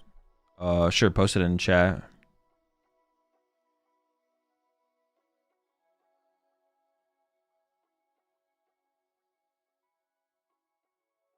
Trumpet in Connor's deck, interesting. Oh, Connor plays the trumpet? That's a pretty big deal, to be honest, in the mirror match, I feel like. Wait, Davidson's tweet or a Bonds tweet?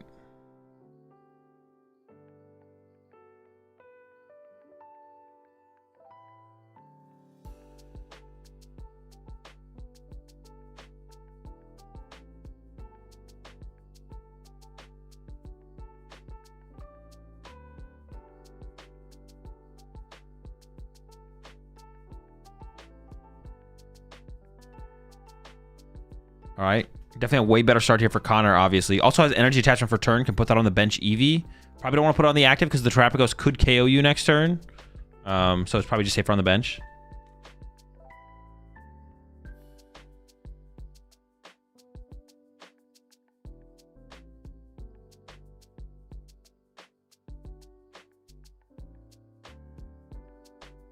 All right. Over to Taylor.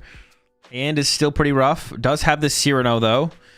Which you can use to grab Pheasantipity. So if a knockout does happen next turn, you can maybe get back into the game. You can also grab Eevee EX as well. Actually, does this allow us to KO the... No. We're not KOing the active here. I'm not going to get too far ahead of myself here.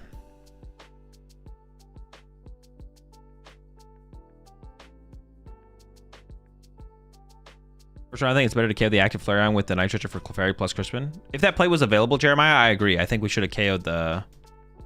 We should have KO'd the Flareon. If that, I don't know if that play was available though. But if it was, the Flareon getting KO'd is way better than KOing the Pheasantipity. He is KOing the active? Wait, how? Am I trolling? Wait, no, I'm stupid. Okay, good, yeah. It's good that you're stupid here, because that means I'm right. You have to take the L on this one. I thought it was Clefairy with energy. Actually, did... Oh, no, but I don't know if Taylor had a Psychic energy, right? Yeah, if there was a Psychic energy in hand, bench Clefairy attached was probably better turn 1 from Taylor. And we should definitely bench Eevee and attach to Eevee here, I feel like. Oh, wait, hang on. How wide can we go?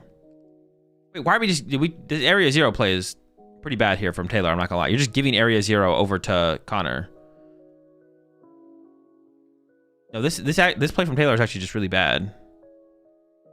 Oh, we can draw 1 with Mew. Okay. I don't even know if that's worth it, though. I actually don't even know if that's worth it doing this. Because now you can just target... Like, possibly Connor can just boss KO your Fez. Actually, no. With the Psychic energy, I guess you can't do that with... Okay. Maybe it's not that bad. Because the Psychic was the attachment for turn. If you drew exactly Poffin, he had it, I guess. Oh, that's fair. Actually, yeah. If you drew Poffin, you did have the KO there. Okay, actually, I don't hate it then. If you had actually an out to take the KO, I'm okay with it. I thought this was like basically just getting us... Yeah, I'm okay with it, actually. Because I had the out to the KO. Now we gotta sacrifice something. Honestly, I think sacrificing the Latios is the best sacrifice. We have Mew on the bench as a pivot. Clefairy is actually a good attacker in this matchup.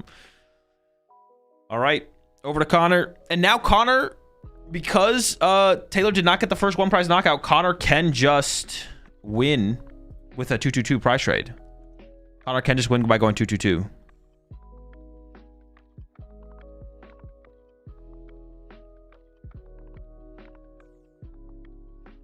Yeah, I'm definitely okay with the play then. Because there was an out. There was an out to actually want to kill the active there. Taylor uses they/them. Oh, I appreciate the heads up.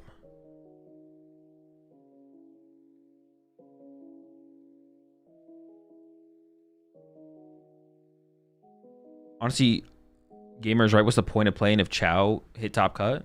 Nah, Chow can be taken out. Wait, we've seen Chow not win before and make top cut.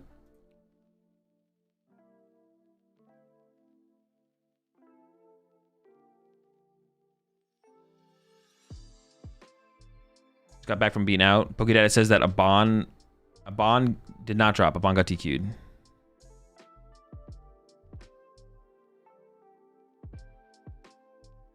All right, Crispin's coming in for Connor. And I see Chow lost in top 8. That's what I'm saying. And here comes the flare out knockout from Connor. Honestly, the Psychic energy on the bench there is kind of just like useless, right? It just doesn't do anything. Wait, was it actually ever better here for Connor to actually Angelite instead? What if Connor had just Angelited Pheasantipity and the Mew? Is that ever just better?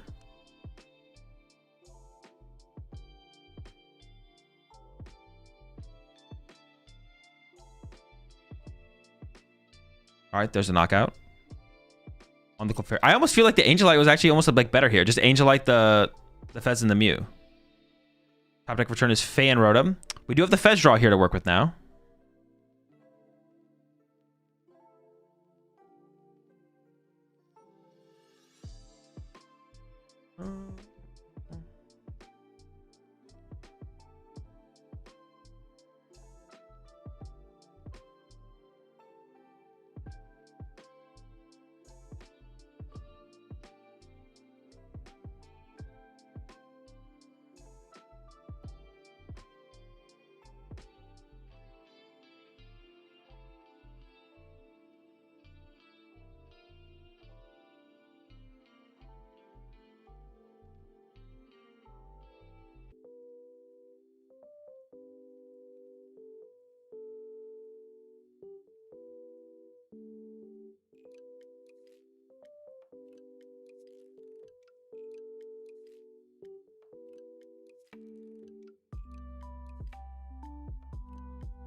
All right. I mean, I actually never went on this road. It's not hard to just be respectful of other people. It's really easy.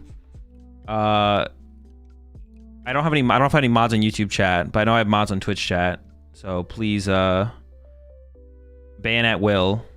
I'll take care of YouTube chat. It's really not hard to just be respectful of people. It's not hard. You can go be toxic somewhere else. I'm not putting up with it. I'm not going there. That's all right, gamer. I have YouTube chat.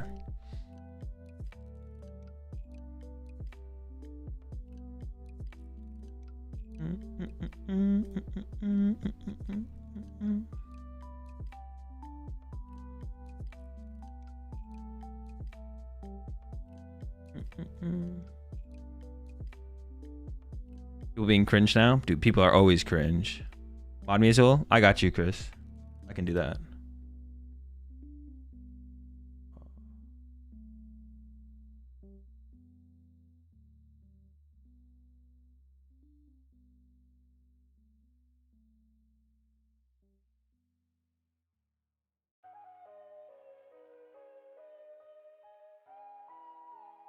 All right. I missed a little part of the game, but it looks like Taylor did get the clap back with the Clefairy. But here comes that the trumpet here from Connor. And this could actually be a pretty big deal for getting more energy in play here. Yeah, the psychic energy on the Eevee is almost just like useless. It like just is not going to do anything because Sylveon is just, well, actually, yeah, it feels like Sylveon just doesn't matter in this matchup, to be honest. It feels like Sylveon just doesn't matter in this matchup at all.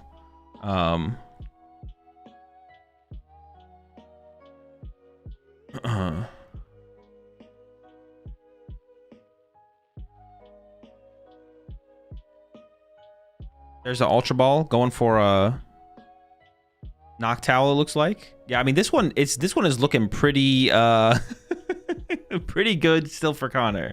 I think we're gonna be able to put together back-to-back 2-prize KOs. I'm trying to come up with a way for Taylor to get back into the game. I guess the one line that I see here from Taylor is next turn you could go Iono Counter Catcher with Fan Rotom and take a 1-prize knockout. Use your turn KOing with Terra. Taylor can respond. Well,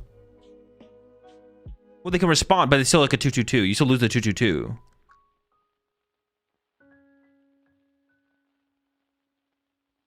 You can just lose the 2-2-2 here. You still lose the 2-2-2 here as Taylor. You can't afford to just return with a 2-prize knockout with a 2-prize KO. You just lose that.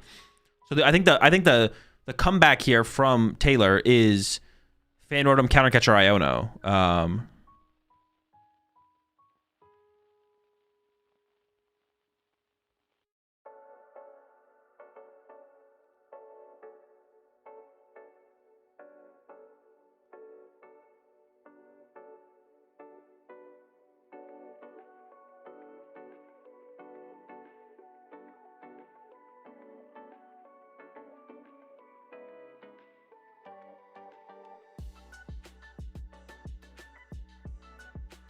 No Fez, no Hoot so far. And there's also no draw power on board. That is a good point. There's no draw power on board here for Connor, besides the Mew. The Mew is there.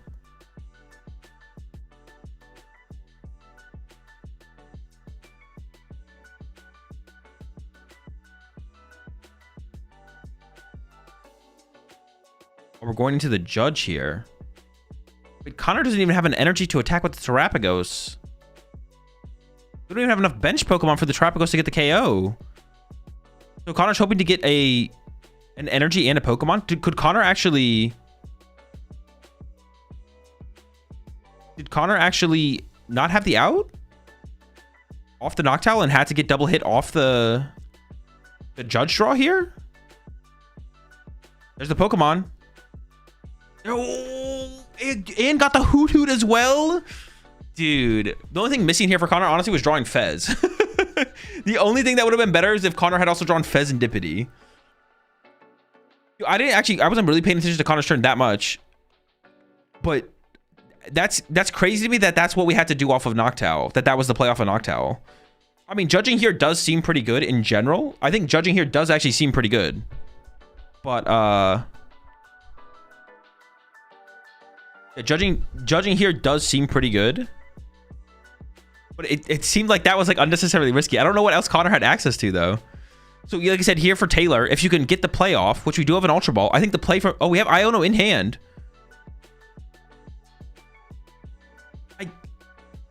I feel like the play from Taylor here is to still go for the 1-prize, to go chase down Hoot Hoot with Fan Rotom, Counter Catcher plus Iono, and then play for Briar next turn with your Terapagos.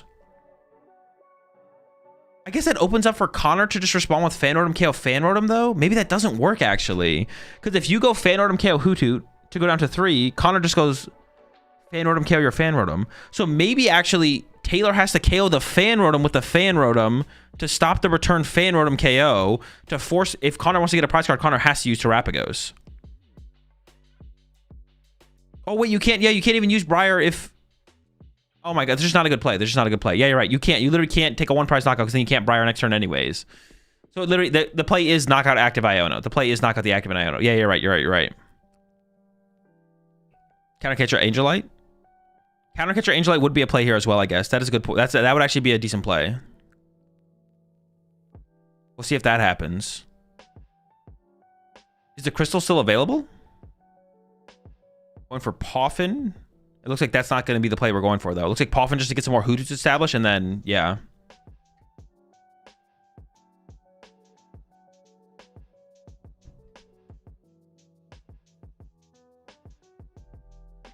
And Super Rod.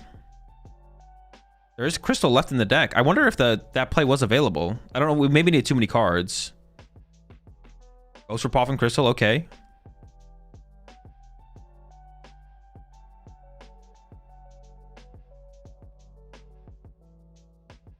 They'll just discard Countercatcher. Oh, did they?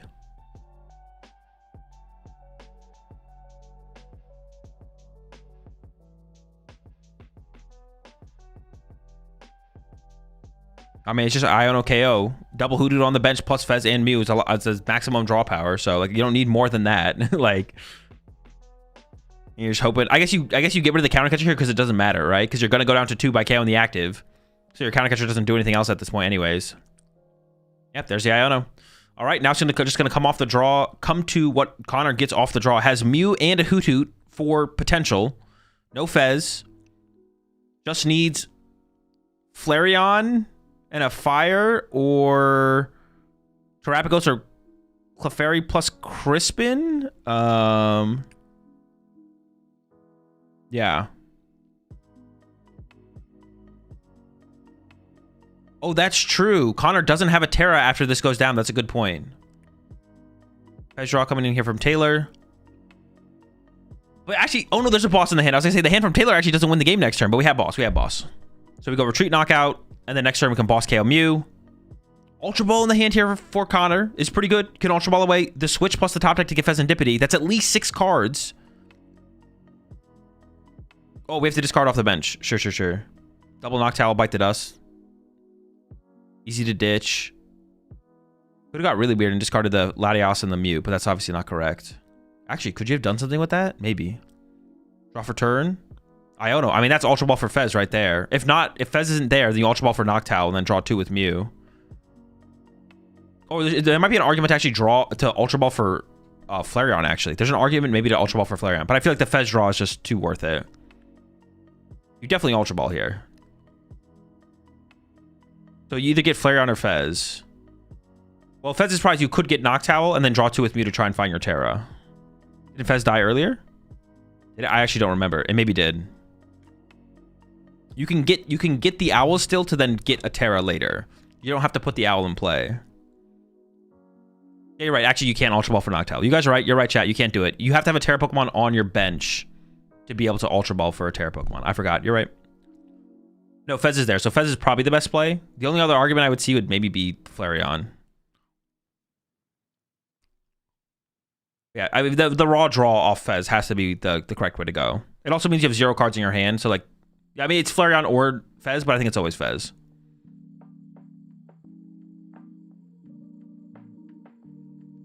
Yeah, then we get 3 off Mew into 3 off Fez. I think it's pretty unlikely. I don't remember if Connor has Crystal still, but I think it's pretty unlikely you whiff here. A lot of outs. Hitting Noctowl basically guarantees you the win.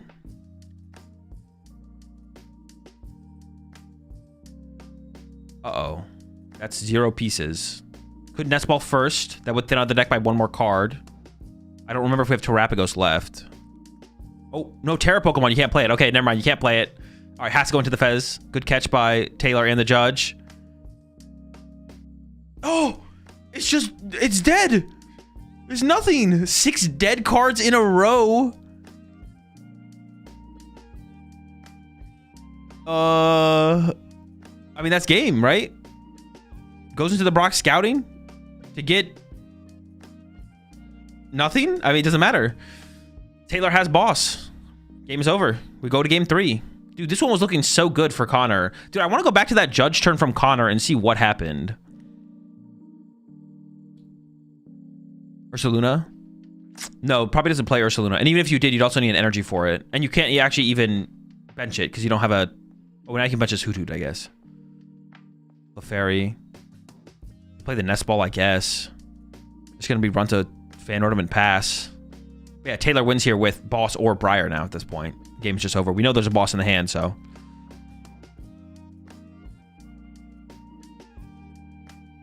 There we go. There's the boss. KO on the Fez. We go to game 3. Yeah, I thought this one was over for sure. I want to go back to that judge turn because I wasn't paying attention. I was too busy banning people in chat. Let's see.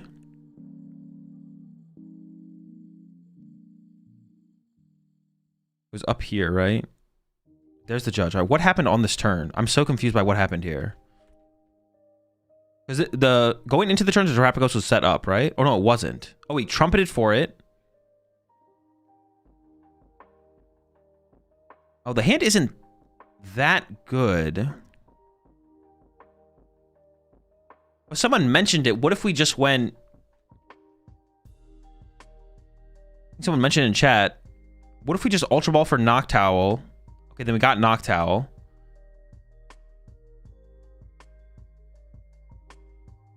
We got Judge Nest Ball. Oh, okay, so that's not terrible.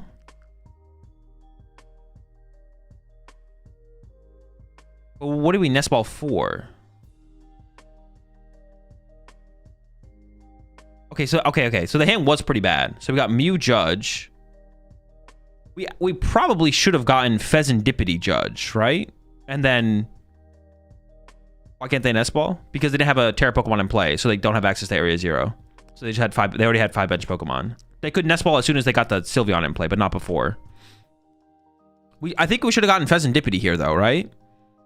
We should have got Pheasantipity.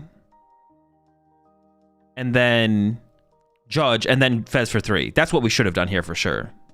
So I actually don't hate the Judge play from Connor, but it definitely should have been different. It should have been all around Judge Fez. So definitely a mistake. Definitely a mistake there from Connor. But yeah, actually, honestly, the Judge play was maybe the best play from Connor still. I don't actually hate the Judge play in that situation. The hand was just actually terrible for Connor. That is actually, dude, and Taylor, from Taylor going attached to Terrapagos goes past no Fan Rotom turn 1, gets the turnaround. Ooh, giving up the switch here from Connor. I feel like that's a pretty big piece to keep to move this Pheasantipity next turn. Also, Boss is really good as well. Losing Boss feels pretty bad. Prize cards here, double Nest Ball, super odd. The Trumpet is probably the most important prize card to like keep tempo potentially. We see that's prize there. Oh, you guys can't see it. Trumpet and Nest Ball are the top 2 prize cards. Definitely Ultra Balling for the Fan Rotom. Man, losing a Boss and a switch does not feel good. I wonder what the other cards in hand were. Yeah, here we go. Fan Rotom. Did you talk about the Abon DQ yet? A little bit already, yeah.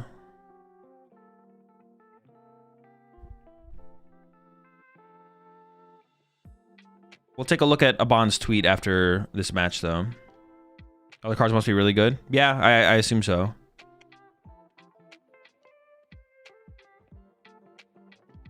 Hoot, Eevee, Noctowl searched out here for Connor.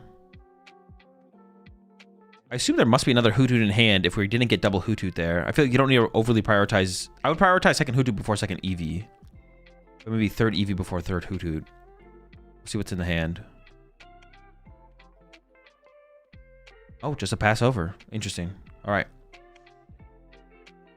Hand here for Taylor is still missing Fan Rotom. Taylor can literally not find Fan Rotom. Does have the Dark Energy in hand and knows they have Crystal, so attaching to the active here for the Colorful Friends, I think it's fine. Yeah, Crystal's in the hand. Oh, it's a Hoothoot. I thought it was... I thought it was the Eevee. All right, we're probably not attaching to the Hoothoot. I also don't hate not benching Mew here. Yeah, Mew's like pretty unlikely to draw cards after the Iono, so I don't hate this. Yeah, we're looking for a Fan Rotom here. That's it. That's all we're looking for is a Fan Rotom. Well, at the very least. There's other stuff we'd like as well, but... Give Taylor a Fan Rotom, please. Draw there from Connor is super weak, actually. Draw from Taylor is not much better, but in this situation, the draw from Taylor is not that much better. But it's actually, in this situation, it's kind of funny because Connor's only draw supporter in hand is an Iono. So Taylor's getting like a fresh 6 cards to work with. In game 2, you said at some point Connor should have Angel-Eyed the Mew and Fez. Do you reckon that was actually the better play? I don't think I ever said that. I don't remember saying that. Oh, on turn 2. Yeah, you're right. I was like, I don't think I said that. Did I? No, I did say that on turn 2.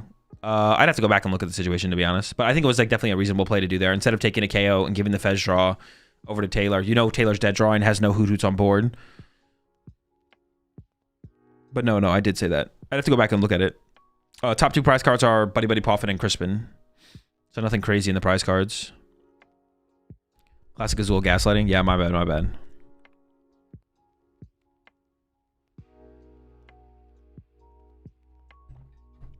Do you reckon, though? I stay reckoning. Rotom online. Gonna get an Eevee. Noctowl probably from Taylor. And even if there was no Iono coming from Connor, Taylor's hand would still be... would be live. We have Flareon plus Noctowl, so we'd have something to do, but...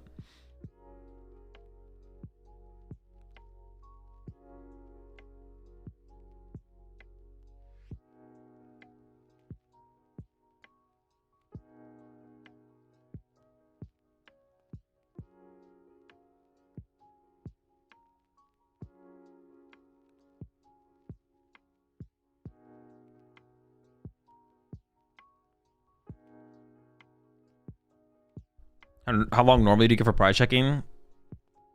It feels like the judges are allowing like 1.5 to 2 minutes, to be honest. But honestly, I don't think I've ever seen a judge prompt a player on stream to stop prize checking. It's always just the player starts prize checking and then they stop prize checking. Yeah, I've never seen a judge be like, actually, what if the Psychic Energy instead went to the Fan Rotom? Is it ever better on the Fan Rotom? I feel like it might be better on the Fan Rotom.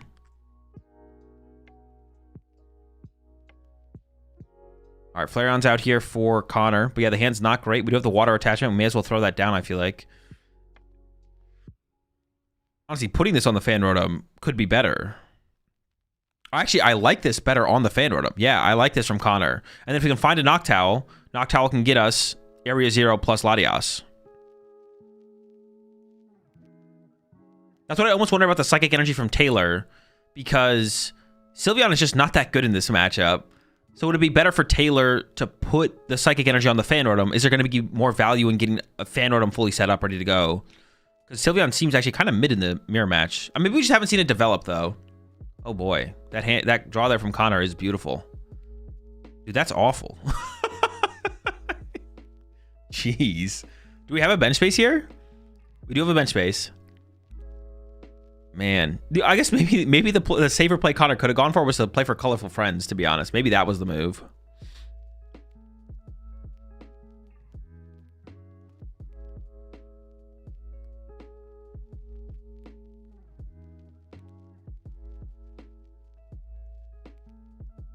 Latias is found.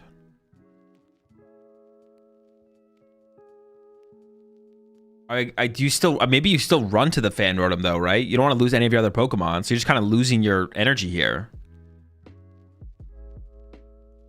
Which, that's pretty unfortunate. To lose your energy attachment for turn is pretty unfortunate. I think that's what you have to do. You don't really want to run to anything else.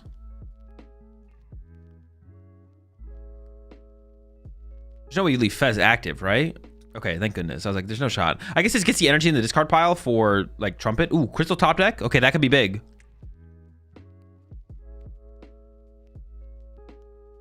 I think we got the same situation going on the other side. Taylor's hand also not very good. No one's cooking here.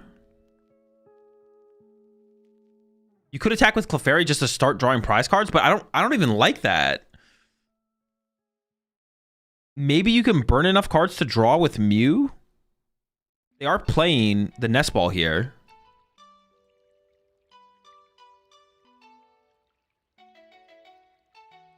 Oh, Terapagos punch? Or yeah, Terapagos. Is Terapagos hit okay? It would maybe get responded to by a Flareon knockout, but I think Terapagos punch here is okay. And then Clefairy could follow up possibly, and then you try and close it out with Flareon Briar. Is that even possible at that point though? I don't hate the Terapagos hit here though.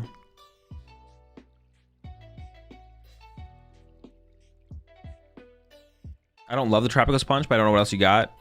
You could Colorful Friends. Yeah, I don't love it either. Honestly, I actually no. I think you're right. I think we should just Colorful Friends. I actually agree with you. I think we should just go Colorful Friends here for sure. I think it actually is the better play. Taylor plays Briar, yeah. Like, what if we put another Eevee on our bench and then just use Colorful Friends here? That seems actually way better.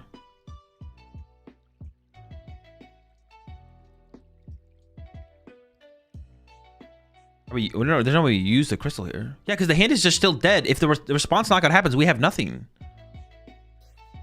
Yeah, the Colorful Friends play is definitely way better here. Bench EVEX, put some energy on EVEX, and then Colorful Friends. But this play is just asking to get return KO'd through Fez plus Noctowl, and the game's just kind of... It's not over, but like... I mean, we did see Taylor make the comeback last game, but... We're living off a prize card in the top deck from Taylor here, where we're giving the Fez draw over to Connor, when we know Connor had a pretty lackluster turn and did like basically nothing. I definitely think the Colorful Friends play was the better play there.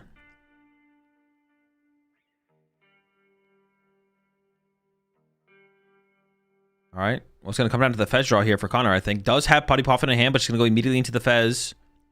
Churro, Crystal. Oh my gosh, dude, the hand is... Oh, wait, hold up. We got the Crystal. We got Crystal Crispin. We're chilling. Is that a Dark Energy? Yeah, Taylor plays the Umbreon. I don't know about that Area Zero play. We don't need to do that. That's unnecessary. There's no reason to give our opponent... Dude, stop benching. You're gonna die to Clefairy. No. Why are we benching stuff? Stop it. You're just gonna get Clefairy nuked. I think Connor literally like caught it right there. But actually, is it too much? Too little? Too late? It is 280. 280 is available now. If we just don't bench that Hoot, Connor can't die to Clefairy. You could still die to a Flareon, but I think you take that risk. The Clefairy is way easier to do than just a Flareon play. That extra Hoot bench is so costly. Now, of course, Taylor still has to fill the bench with Clefairy, but it's possible. Although you just gave Taylor Area Zero for no reason. That was the bigger mistake, was giving the Area Zero over to Taylor for literally no reason. You could have maybe still benched the Hoodoo, but don't give over the Area Zero. It's definitely quite a mistake there from Connor. And yeah, we don't even end up... I think Connor did realize it halfway through. It was like, oh, I'm going to put Area Zero in place, start to fill my bench. I was like, wait a second. I got KO'd by Clefairy in game 1. Or wait, or was that Connor KOing Taylor with Clefairy? I don't remember, but someone got Clefairy'd. But I think Connor definitely realized halfway through the sequence, oh shoot, I shouldn't do this. Which is better to catch it. It's better to catch it late than never, so. Less damage done than could have been done, but this does still give the opportunity over to Taylor to respond with Clefairy knockout, and then try and set up for some kind of Flareon KO with Briar to win the game. Is still reliant, though, on top deck. Nest Wall off the top. That's Fez.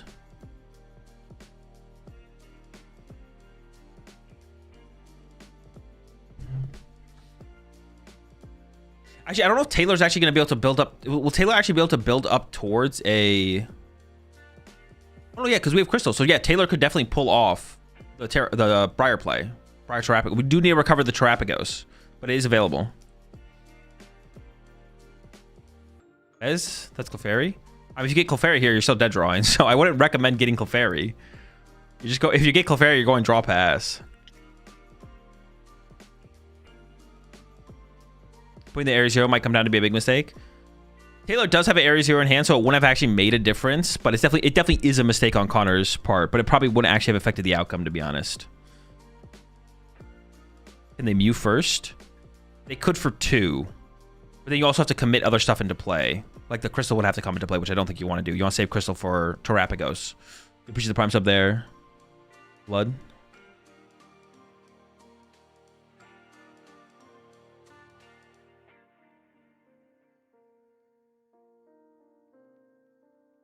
Here comes the Fez for 3. Oh my. Dude. Dude, what are these draws, bro? Is it winnable? It's all right. I didn't think last game was winnable, and Taylor won, so it's still possible. Anything's possible. Anything's possible. Nothing, bro. Taylor needed like anything there. Even just simply drawing the Crispin would have been enough.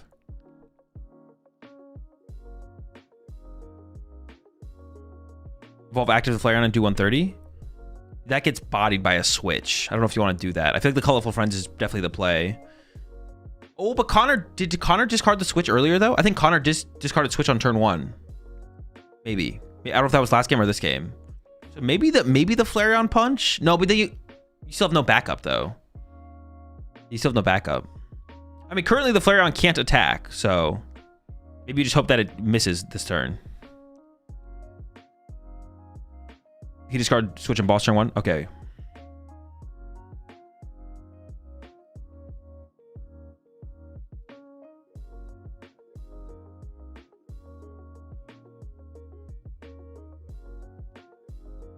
Yeah, if Connor does have the Kieran also works here to reset and then punch KO, set up another attacker. That's ball coming out first from Connor.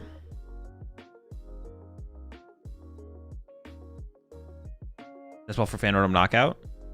You could do that. You would have to hard retreat the Flareon though, and then leave the Flareon with only 1 energy on it. But I think getting a KO is probably better than not getting a KO.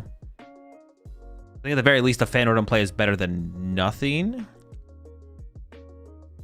Yeah, I think.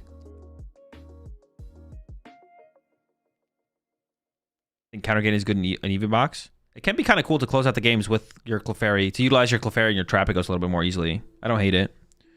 Appreciate the Prime sub there. Wanna be Poliwag? Welcome to the pack.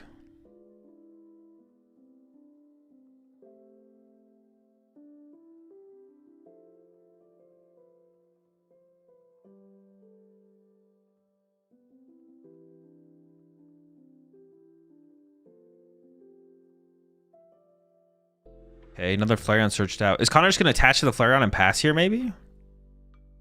But then you could potentially lose to the Briar line. You still Flareon to first attack now? I don't think so. It says does it say you can't attack or you can't use the second? I guess you can't attack.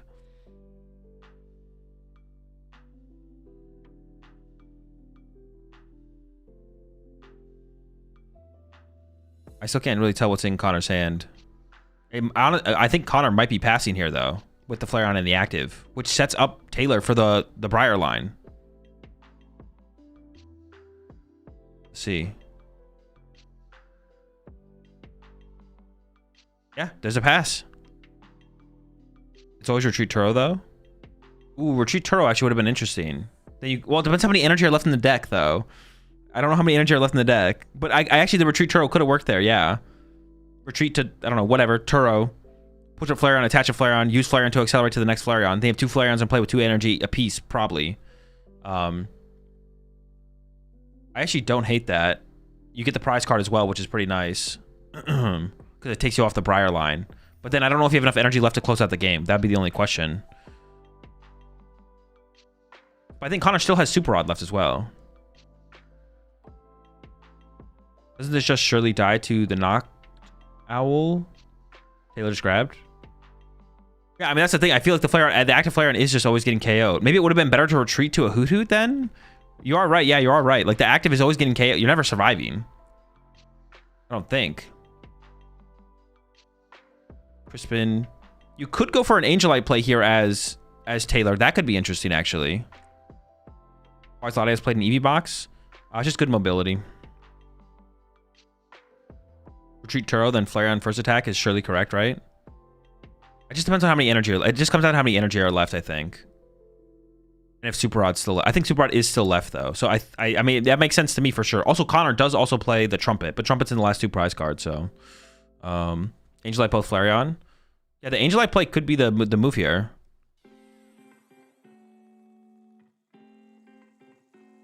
Or try and keep the Eevee and the active around for an easier Angelite play.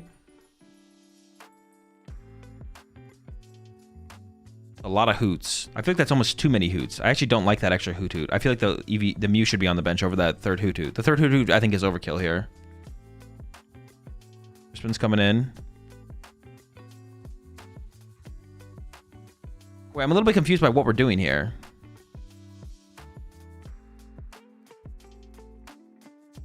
Are we retreating to the bench Flareon instead of just evolving the active Eevee? And then why are we like just losing the psychic energy? Are we just giving up the psychic energy? We could have just left it on the active so we could pivot the active Flareon, right? Toadstool lost. It was going to be a tough... What was it? Toadstool against Guardi, right? It was going to be tough. Retreating then Turo, like I said.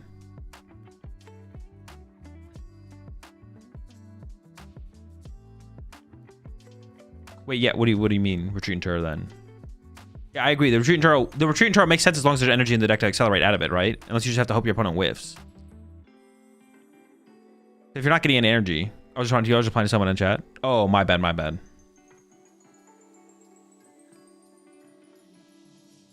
Yeah, that was just a waste though from Taylor, right? Having the energy in the discard pile doesn't provide anything. I don't think Taylor plays the trumpet.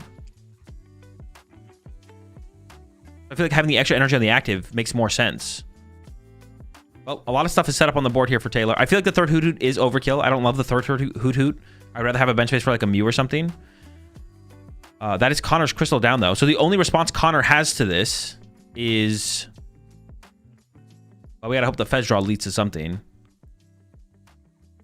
I mean, Connor has to respond with Flareon knockout, right? And then hope that Taylor doesn't have Countercatcher Briar. Oh, wait, no, wait. Can Taylor even do the Countercatcher play? Wait. Taylor can't even do the Briar play. Wait, maybe Connor's fine here, actually. As long as we draw a Fez. Is there a real route for Taylor to use Briar next turn? No, there's not, actually. There's not a route, yeah.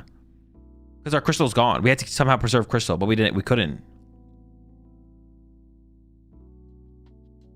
Taylor needs to save Crystal? Yeah, but there was no way to save the Crystal. What was there? And also, it almost makes you think that the Angelite play was the better play, actually, from Taylor. Yeah, this almost makes you feel like the Angelite play was the better play. Because even Clefairy just knocks out this Flareon here, and then you keep your Flareon. Like, yeah, there's like almost too many routes from Connor here. Dude, unless the Fez draw just sucks. Again, is there a Noctowl in the discard pile?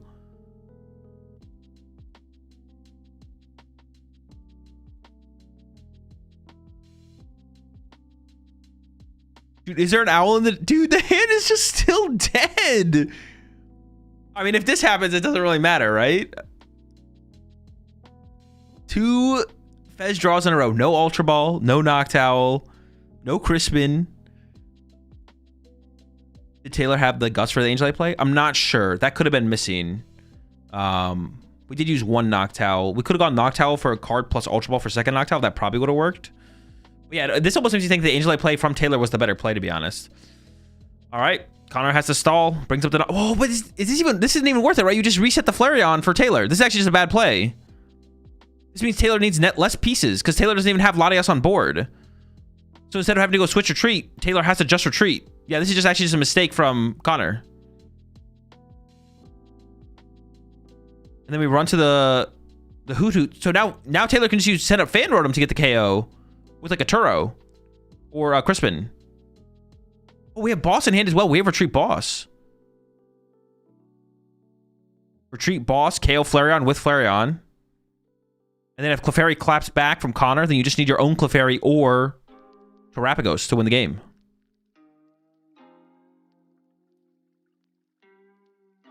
The hand is still just... The hand is not very good for Taylor either. But had, I think, just enough here to put it together.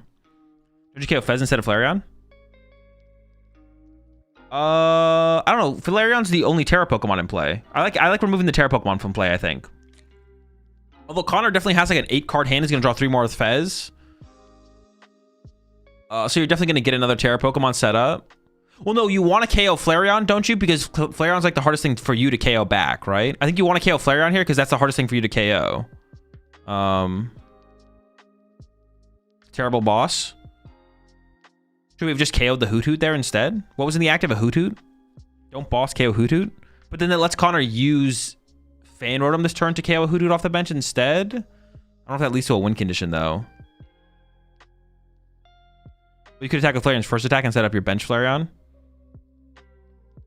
I mean, I don't think that leads to anything though. Punching a Flareon and not KOing it doesn't seem very good. Maybe did we not have to boss? No, but going down to one prize card, honestly, in this board state, I kind of like because it lets you win with the game with Fan Rotom. I kind of like going down to one prize card here from Taylor because it lets you win the game with Fan Rotom with the boss. Taylor's second boss was prize, but you had a high chance of pulling it off the prize cards there.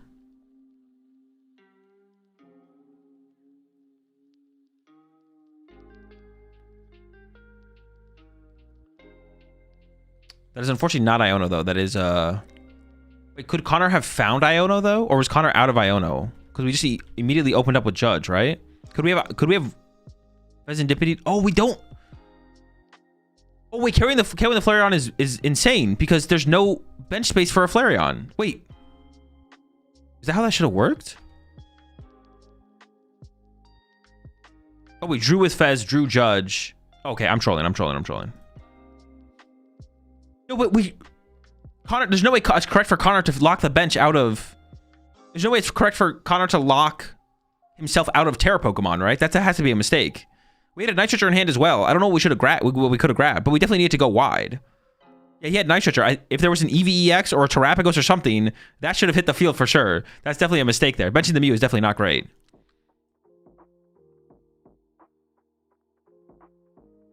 We are taking the knockout on the active. We do have that happening. There's a Mew for 2. Now comes the Fez for 3. All these knock towels, but you can't use... Dude, look at all these owls! It's possible that even if Taylor whiffs the win here, that Connor can't win because we can't use the owls. So I think Taylor's going to have 2 turns to close out this game. Might not need it, but I think has access to 2 turns here. Has Clefairy in hand, so it's just a Crispin away. A Crispin or an Owl wins the game here for Taylor. What's in the discard? Are we going to ever use Super Rod before we draw with Fez? Probably not. Oh, but there's no... Oh. See, this was a mistake from Taylor. The third Hoodoo was definitely a mistake, because now we don't have Latias on the bench either. It's like another reason that the third Hoodoo was a mistake. Our return is Terrapagos. Yeah, now we can't do Latias plus Attacker on the bench. Yeah, or Mew, yeah. Honestly, there's maybe an argument that the second Hoodoo was a mistake. Like, one Hoodoo is basically all you need. You want 2 only if your opponent KOing a Hoodoo is really bad for you, but I don't even know if it was. Noctowl does win the game here, though. We can go Fan Rotom for the win.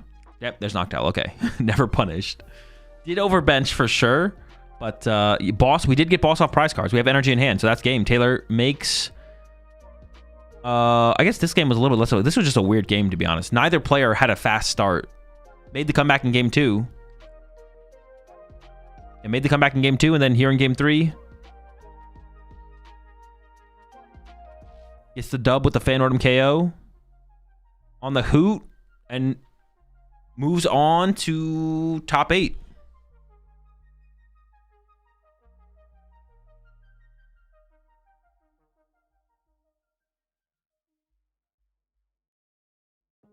Turo and Counter Catcher win the game for Connor. Oh, Turo for a Terra Pokemon into Counter Catcher. What an insane mirror of Fez giving the players nothing at all. Yeah, dude, Fez was useless, bro. What the heck?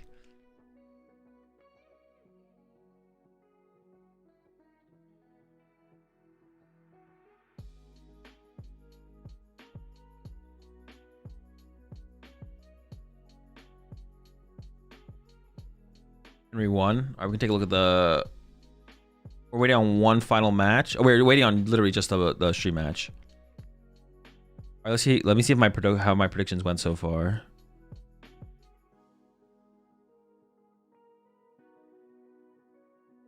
So we got Owen over John. I predicted that. I predicted Henry over Callie.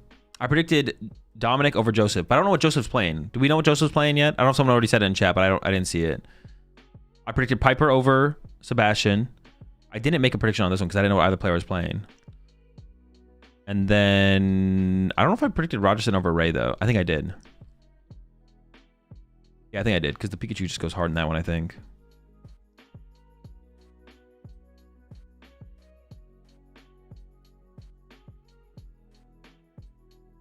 Check the tweet from a bond. Yeah, I have the tweet.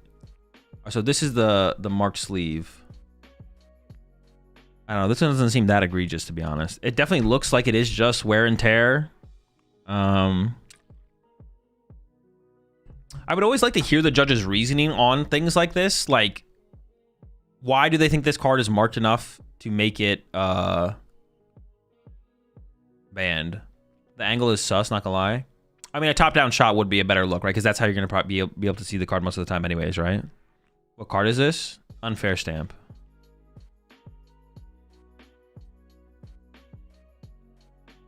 Does he mean it's unfair or unfair stamp? I think it's a combination of both, Bali. I think it's a combination of both. Personally, I always question tweets like this. Like, this might not be the sleeving question. I think a Bond's a pretty honest dude. I wouldn't read into it too hard, but that's fair to be skeptical for sure.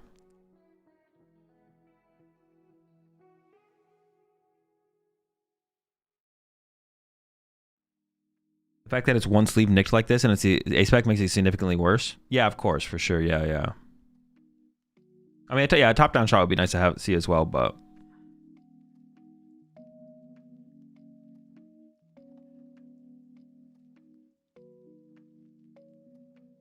that's pretty ridiculous. That's a DQ. Unfair stamp gets used every game. Of course, the sleeve is getting a bit worn out. Yeah, but it's on the players to maintain. Like, but okay, all right. I'm not saying a bond is cheating, but what if a bond was cheating? Like, what if a bond did mark the sleeve and was actively cheating?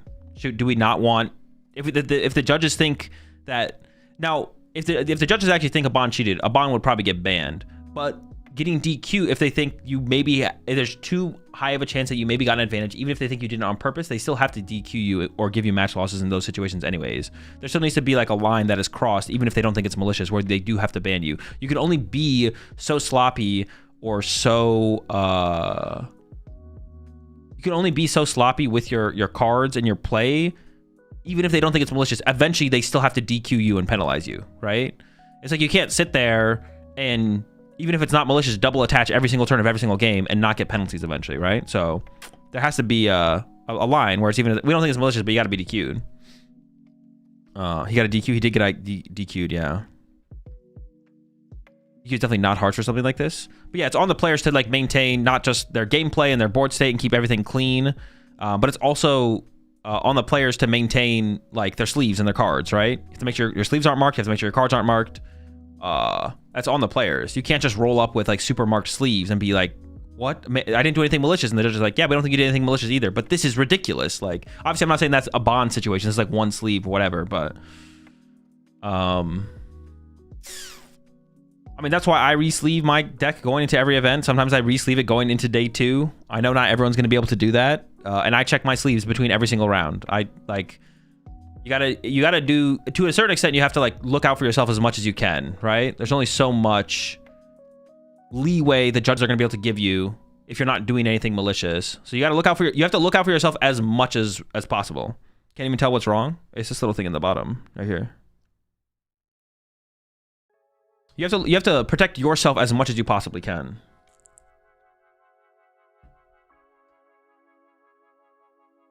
Stop saying why not game loss. Game loss is harsh. A game loss at top cut is a DQ.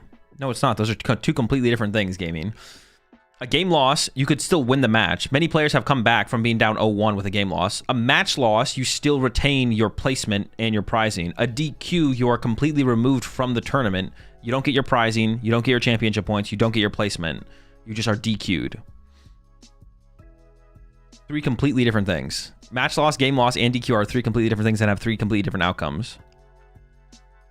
I will pay out the prediction.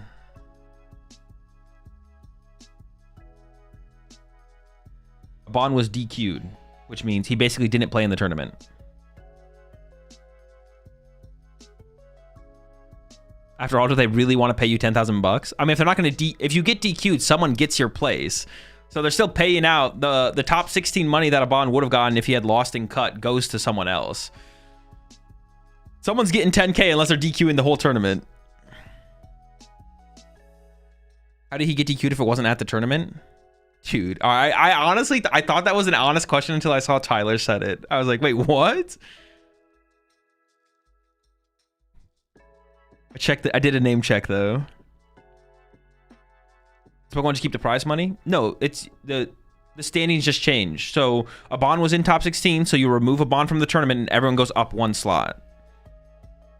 So even with DQ, Nucci doesn't get bumped to 29 match points as well? No.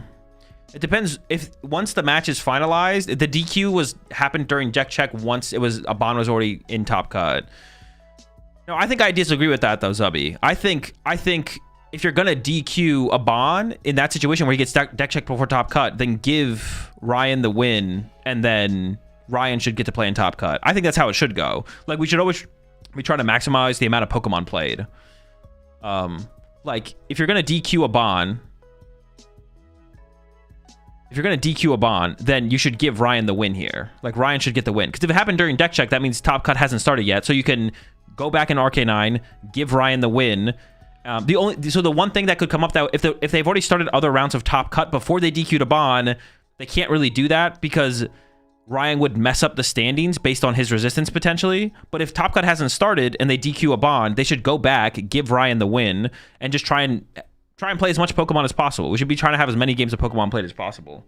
So, because it was in deck check, I doubt other rounds of top cut had started yet. So they should have gone back into RK9, or not RK9, yeah, RK9. Give Ryan the win, let the standings reseed, because Ryan will have different resistance than someone else, and then Ryan's in top cut. I don't know why they don't do that, though. It doesn't really make any sense for them to not do that. It is like a integrity. I know the reason they don't do it is because it's like an integrity standard. It's like once the match slip has been signed and submitted, you can't, and the result has been submitted, you can't change the match slip. It's like an integrity thing.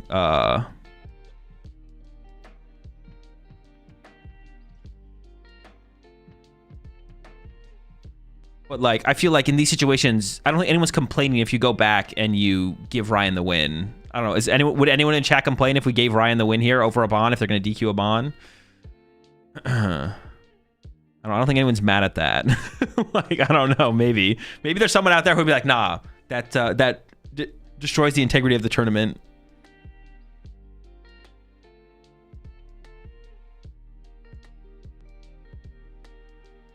They did for Ian at Worlds, though. I mean, that was a little bit different. The thing that Ian did was still technically like in his match against his opponent. So that's like a different thing. Whereas like the thing with Ryan, the match is already concluded. The match slip was already submitted and everything was closed. And then they were like, oh, now you're DQ'd. I think the Ian thing and the Ryan and the Abon thing are different for sure. I don't think they're the same. This is why you change sleeves at every round, chat. Yeah, every single round. All right, I'm going to go make some food real fast, chat. I'll be right back. The next round is coming up soon, so give me 2 minutes.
All right.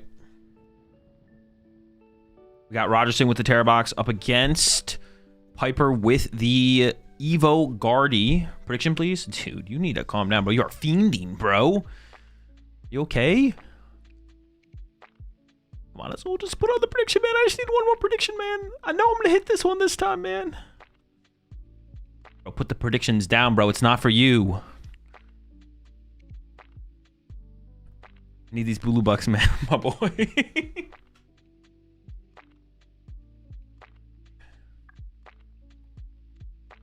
These Bucks, man. These Bucks, man. This one will surely pay out. This is the one, bro. This is the one. I can feel it. All right, it's a top 8. Fez start. He's going for the Badoo. Oh, maybe not. Opts for a Ralts instead.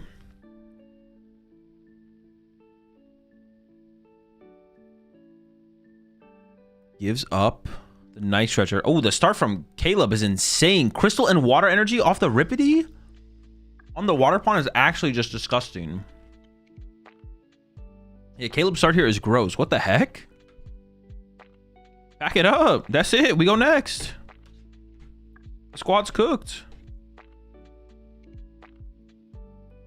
So what do we even need here from Piper? Needs to like find like triple rolls, right, to feel safe. Even if you have double rolls, like your attachment plus boss KO's double rolls here for Rogerson.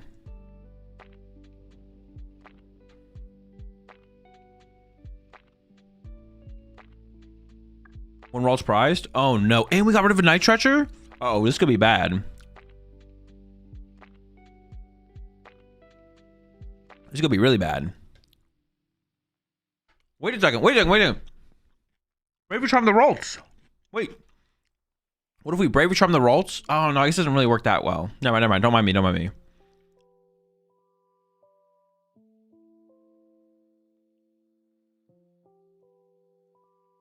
Giving up the Night Stretcher is going to be kind of brutal, though, I feel like.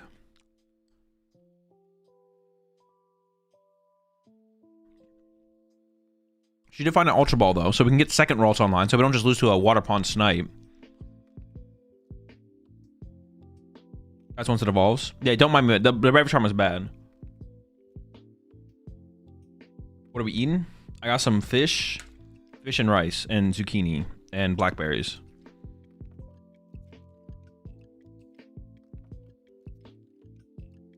And G. Hughes sauce. Bro, if anyone out there is looking for a way to make dieting more easily, you gotta hit up my man G. Hughes.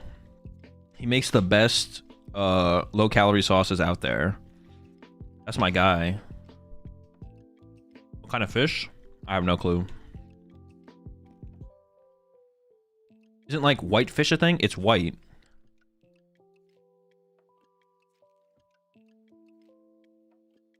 G. Hughes barbecue sauce? Yeah. Well, this one is the best sauce is the sweet chili sauce. Is that your sponsor? Dude, I wish. What the heck? Yo, if I got that G. Hughes sponsorship, bro, we're feeling nice. G. Hughes? G. Hughes. All right, well, that's a Crispin there. That's not a boss. We did not get the double Ralts KO here for Rogerson.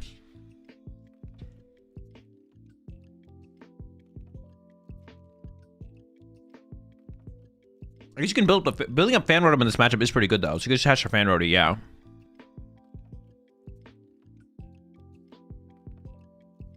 Both prized? Oh, wait, were they? And let me check I didn't check the prize cards on this one. Oh, double boss was prized anyways. And for Piper, nothing. Oh, the Ralts actually does hurt. The 3 Ralts in this matchup is actually a big deal. Oh, Rogerson just didn't take a knockout. Oh, wait, I kind of like this, actually. I like that play from Rogerson. Just punch, don't take a prize card. Builds up damage to work with and doesn't give over the Fez draw. But here comes the Candy Guardi from Piper. So we'll see how well it plays out. I do kind of like that play from Rogerson, though. Don't want to give over the Fez draw. Yeah, Piper plays one rare candy. Most people play one rare candy in the Evo builds.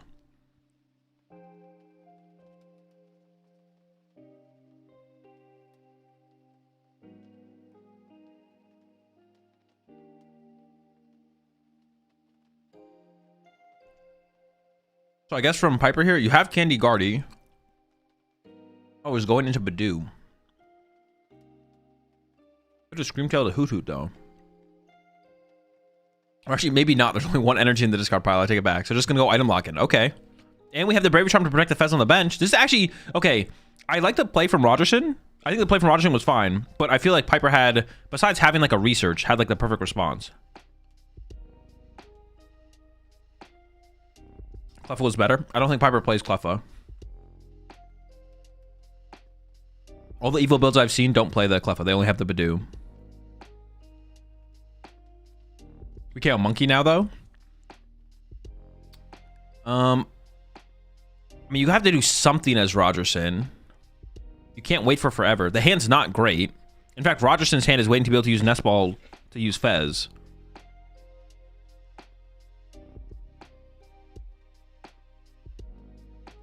He's even thinking about attaching to Hoot Hoot. Not sure about that. I honestly don't know what you do here as Rogerson. Because you can't snipe the Fez off the bench like you wanted to because of the Bravery Charm. We're running. Oh no, we're shuffling in. Okay. Goes for the Ralts KO. Okay. I think the Monkey Dory KO is... I kind of like the Monkey Dory KO though. Oh no. Vessel top deck here. Ooh, research is pretty good. You can grab Dark Psychic or Double Psychic. He's going for the Dark Psychic. I mean, at the very least, you could just Mind Bend the active. That seems fine, to be honest. Or retreat into a Screamtail. You could always just Screamtail. But attack with Guardi. Guardi KO active here seems really, really good. The potential of Pikachu return KO is available, though, I guess, for Caleb. So maybe you... I don't know. What do you do here, actually? I'm actually just not sure.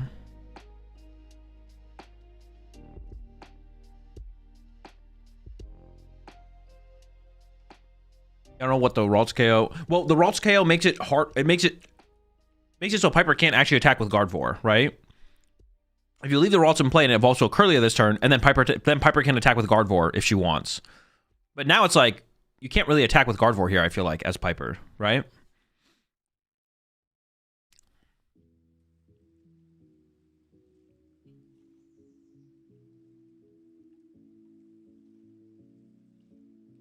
I feel like that's what you set up here. By KOing the Ralts, it takes that away. So I the play makes a lot of sense, actually.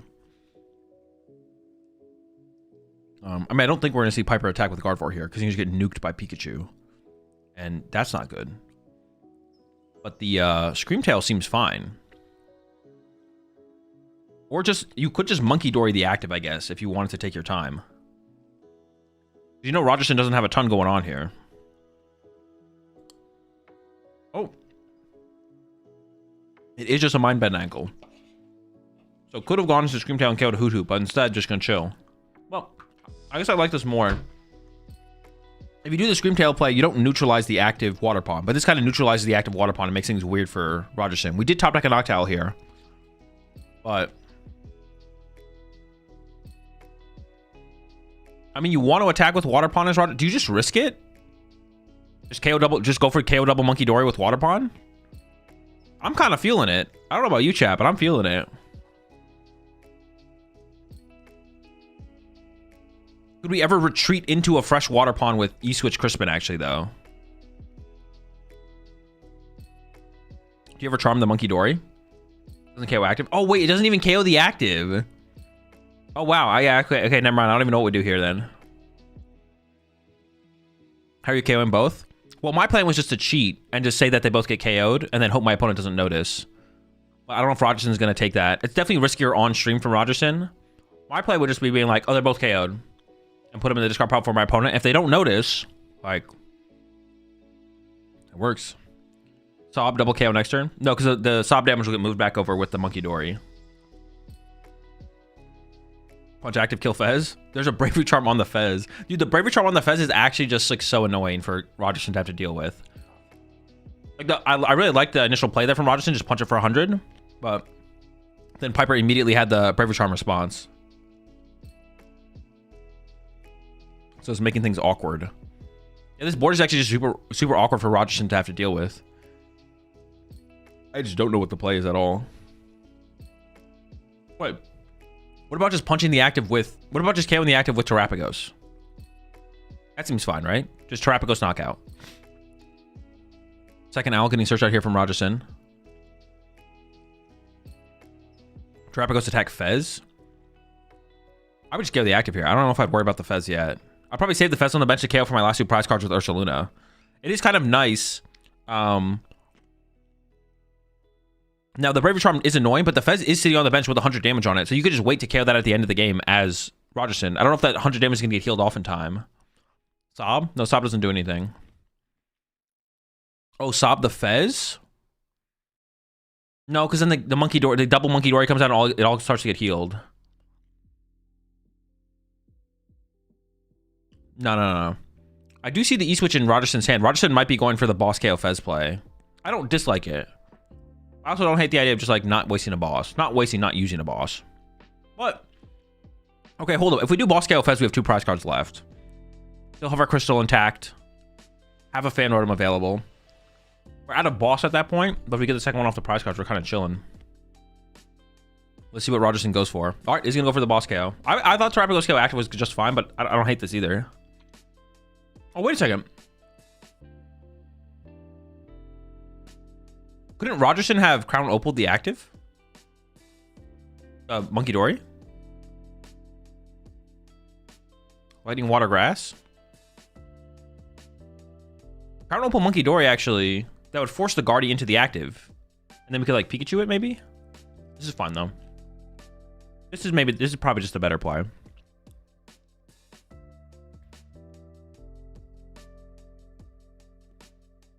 We have a Dark Energy and the hand here is pretty good for Piper, especially with Rogerson having no draw support set up on board.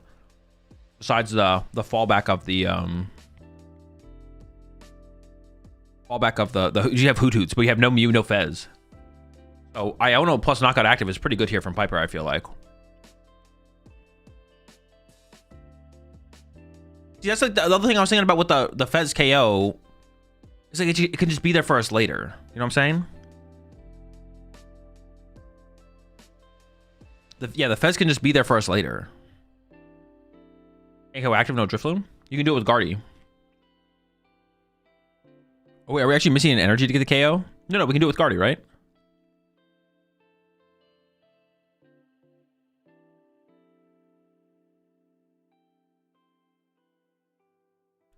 It does take damage out of play though for the monkeys.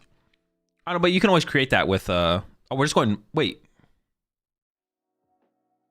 Monkeys would heal the Fez, no? That's true. Eventually it could happen, I guess. Going for the Mind Bend. Oh, we don't have another Psychic in the discard pile. Oh, wait, we had one in hand. Oh, we attached the Dark for turn. Okay. Piper doesn't actually have the Psychic energy to KO the active. Okay. Turo to reset a Noctowl here. Or... Actually, no, you can retreat to Noctowl and then... Oh, this is actually so good for Rogerson. You can get Mew off this. Can't disrespect the Mew. And then you can retreat to the Noctowl, Turo reset it, and then attack again with Terapagos into 1 prize card left. This is pretty good here for Rogerson, I feel like. And then we're just a Water Pond Snipe from a Monkey Dory off the bench to win. Pretty good situation.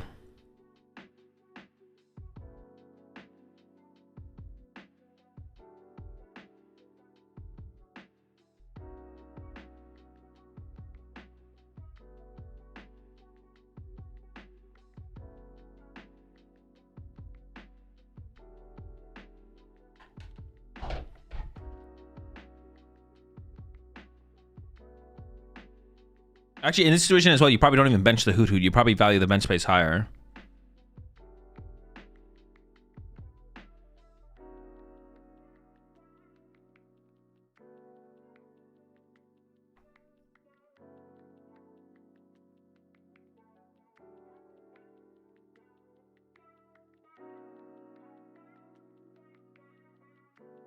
This is Terra Box versus Guardi, yes.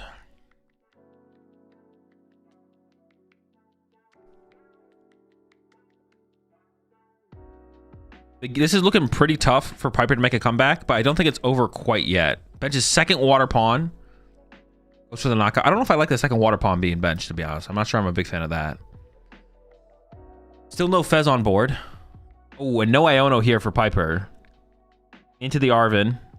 Does get the Braver Charm to protect the benched Monkey Dory, but he's definitely in a rough spot here. It's going to be tough. Can he set up checkmate? I don't think so. Not checkmate, but it's pretty close.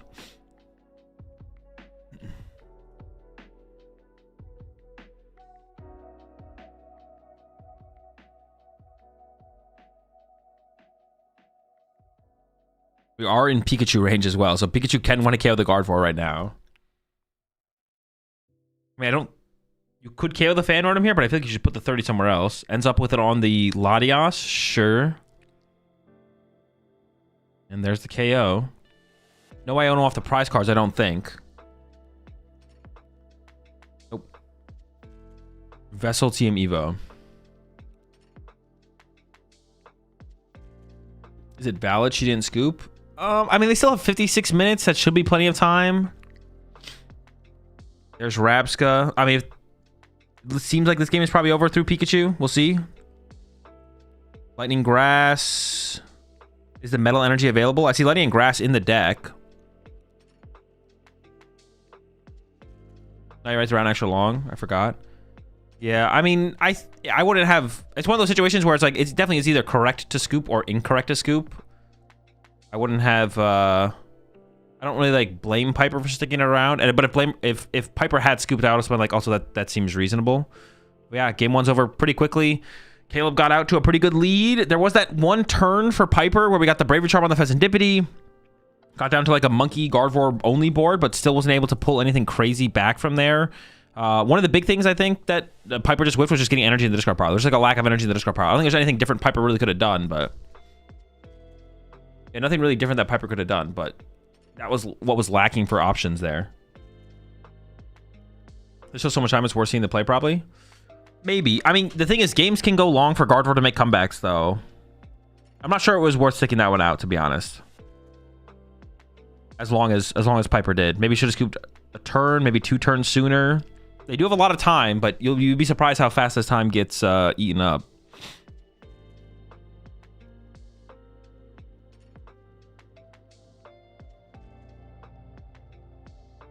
Gardevoir actually needs to go first.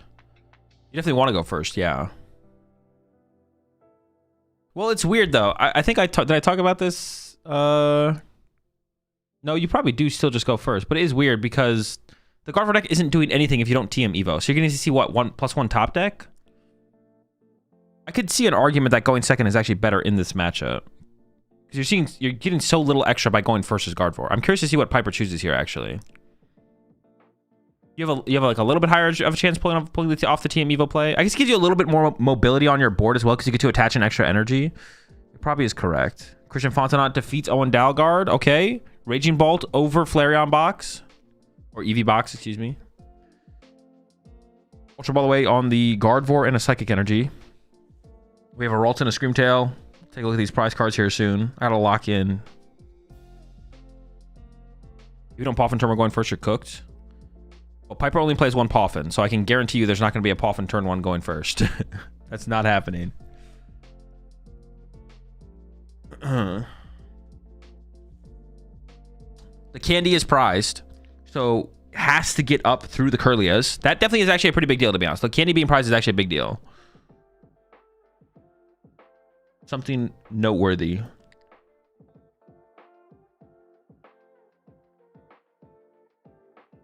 So no potential for the Candy Guardi if the Curlias get taken care of. The 40 months there, Adam.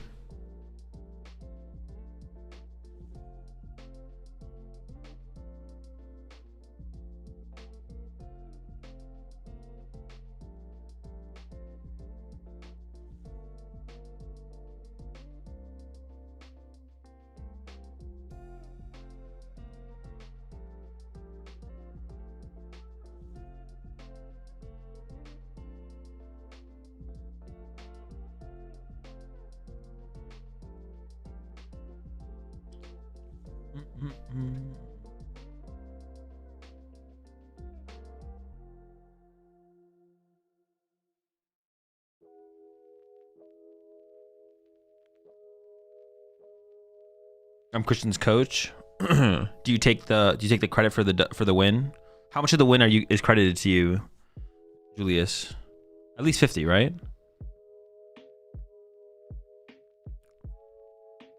Oh, double water pawn prized.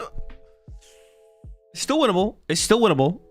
That's pretty bad, but water pawn is still just good in this matchup across the board. It can be good at different times. It's better early than late, but it's winnable. And also, another thing I'll say with this, you also want less time in game 3.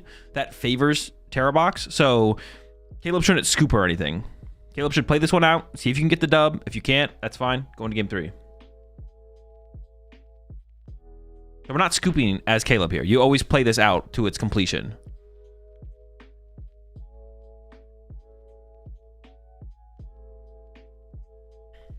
Do we need to take prizes in order or whatever? No, you don't have to draw prizes in order, but most people do.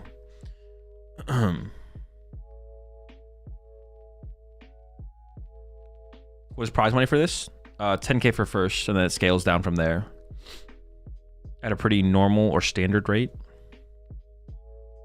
But what are we even going to get off?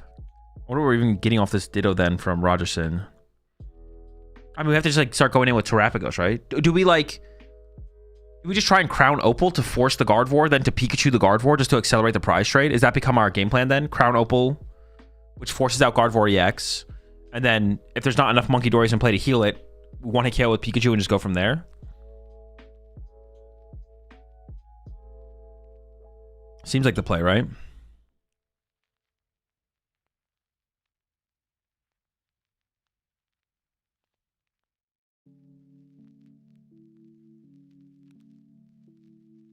Okay. Screamtail, Monkey Dory, double Curlia immediately from Piper. Do you just slap with the Screamtail here? I guess we could establish a Dark Energy on a Ghost for double. Should we get a... I feel like we should get a Dark Energy for our Monkey Dory here. Am I wrong? Ah, we have another Earthen Vessel. Sure, sure, sure.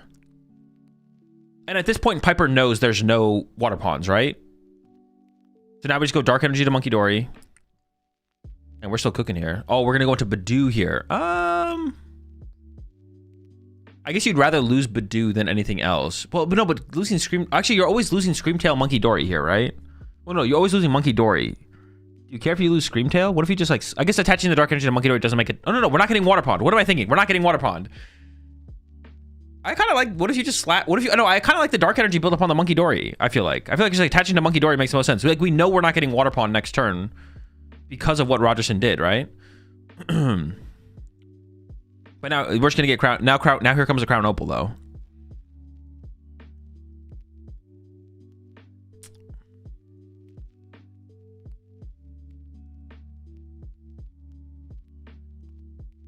There are prize manipulation cards that can set the order, so picking a target is fair and square. Well, yeah, obviously if you change the order of your prize cards or are aware of where one of your prize cards is, drawing out of order is no longer sus.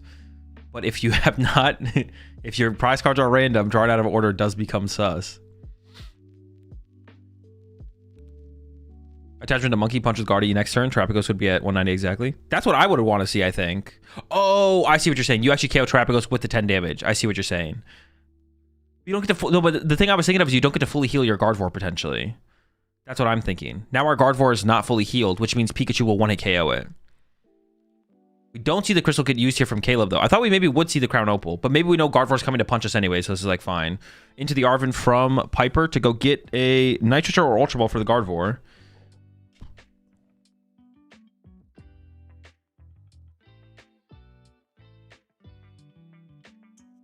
If you're cheating and know what all your prize cards are already, it's not sus to take them out of order. True. There's logic behind it. I have a reason, I swear. Yeah, I feel like... Yeah, I don't know. The Badoo play, I guess, was just, like, fine from Piper. But I feel like just attaching to Monkey Dory could have... Yeah, we could have set up for double Monkey Dory this turn. Because now our Gardevoir can get KO'd by Pikachu. I mean, the 10 damage did work for the lineup. But I guess maybe getting to double Monkey Dory would be harder than using Badoo this turn, I guess. Possibly. Yeah, there's the Pikachu for... Rogerson. I assume we're going to see Area 0 here, and this is where the Crystal gets involved as well. Yeah, I guess it makes sense to not Crown Opal last turn because you're probably getting punched by Gardevoir anyways. So because of that, there's no reason to Crown Opal. You would just lose your Crystal, and then it'd be harder to set up your Pikachu. But now it's a lot easier to go with Pikachu this turn and get the Guardi knockout. And then for Piper, doesn't have nothing, but doesn't have the answer to a Pikachu quite yet. Doesn't need a whole ton. Literally just needs a Gardevoir, though. So it's in a pretty good spot at this point, I feel like.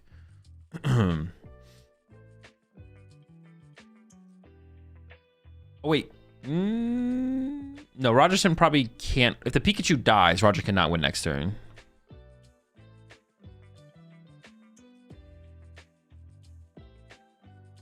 Is laying down only 5 prize cards cheating? Yes. Well, no. It can be cheating. Because you do it on purpose. For something to be cheating, it requires intent. If there's no intent, then it's never cheating. However, it doesn't mean you shouldn't be penalized for it the same as cheating. Yeah, I did it on purpose. Well, you can. I'm okay with you doing it, gamer. That's fine. That's not cheating if you do it. But Brewdo would be cheating, of course.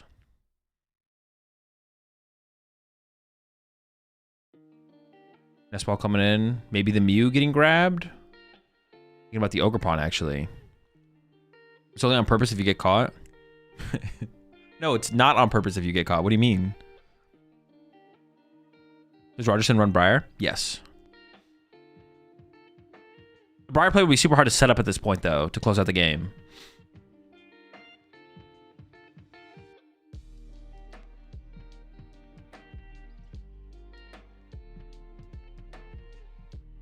You do a three prize turn with the Ogerpon?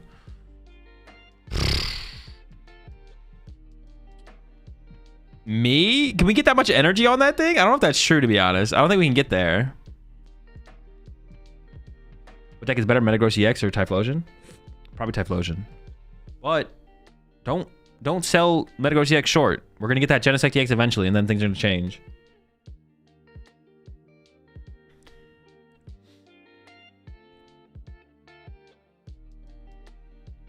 Okay, there's the Pikachu knockout. We get the Water Pond finally. But Water Pond actually at this point might not even matter. Two Hoot Hoot also. Yeah, so Caleb has everything except for Mew as far as draw support goes. Has double Hoot Hoot to play around a Screamtail Snipe. Has Pheasantipity. Nest Ball coming in for Piper. Second Monkey Dory could get set up here. We could grab the Pheasantipity if we need draw power. Let's see what the play is going to be. Also another thing. This is actually another thing with... Because Piper didn't let the Screamtail get KO'd and put the Badoo in play, now there's like one more liability on Piper's bench. Like there's a Screamtail on the bench, which is like another way that Caleb could draw a prize card with like, I mean, even like Ursaluna or like a Water Pond Snipe, because we only have so many Bravery Charms to protect our other Pokemon. But if we put Bravery Charms on both our Monkey Dories, Rogerson could go like Water Pond KO Screamtail as like a prize card. Now I don't know if that's going to lead to the game, to losing the game, but that's like another thing that happens here, I guess, with that play. Piper's thinking about using Counter Catcher.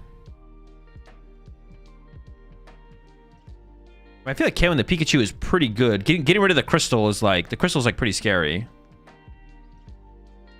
Is it his Briar prized? It might be. I wasn't paying attention. It is prized. And it's in the last two. So it's unlikely that... No Counter Catcher into the research. No Iono.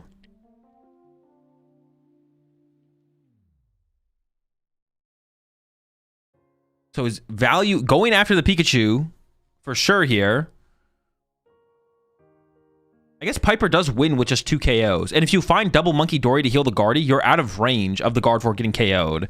And then you kind of just win with Screamtail Monkey Dories, I guess. I guess this does just make sense from Piper, right? Got the Guardi. As long as you have second Monkey Dory here, you get out of range. You just need... Yeah, here comes the Vessel. Yeah, I guess you are just ahead. You are just ahead on the prize exchange. You just need to go 2-2 here as Piper. You just win the game.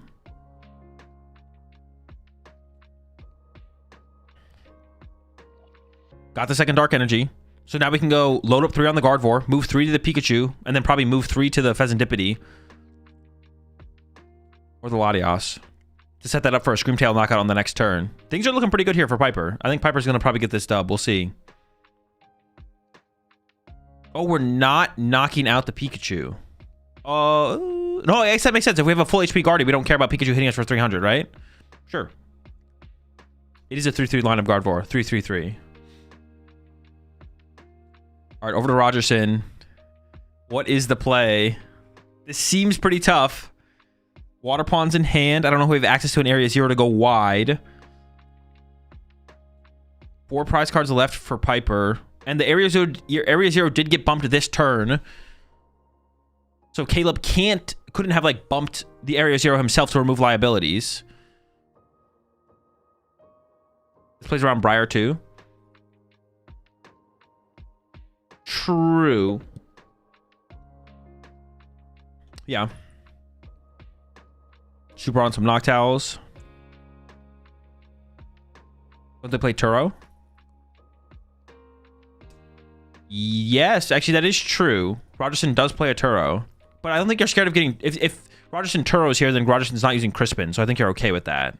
And you'd also lose the Crystal. So yeah, I don't think you care if Turo happens, to be honest. Why is the stream sped up? This was pre-recorded like 2 years ago. Alright, so we're going with the judge here. A couple Noctowls in the deck. Had an East... What is Rogerson even trying to draw into here? Piper doesn't play Turo? No, but Rogerson does. Rogerson plays a Turo.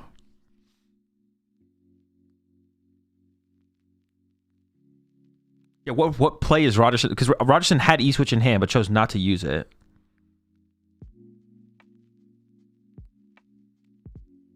He is playing as if he has a play. I just don't know what the play is. Maybe there just isn't one. He's just trying to be like, maybe something will happen if I just play cards.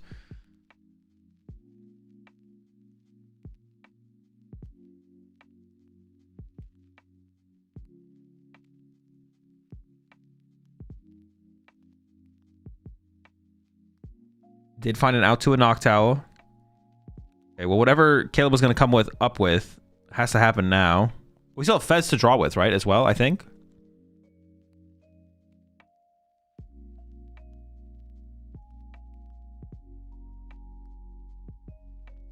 He's afraid that Paper could have a counter catcher in the hand, maybe?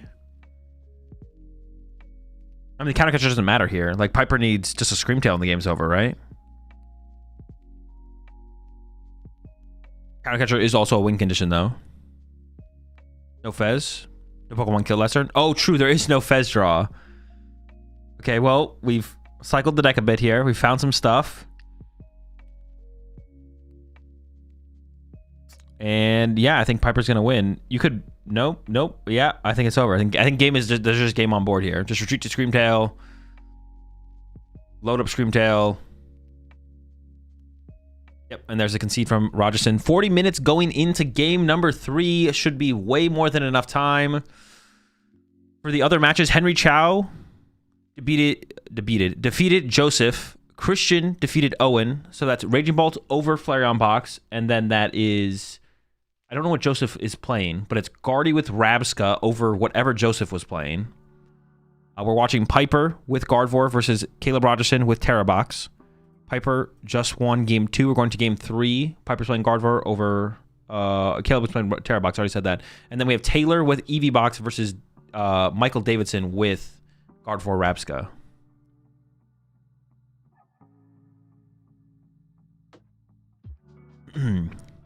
Double Wellspring lost him that game. Very unlucky. It made it tough for sure. It made it tough. We didn't get to really see the matchup play out how it usually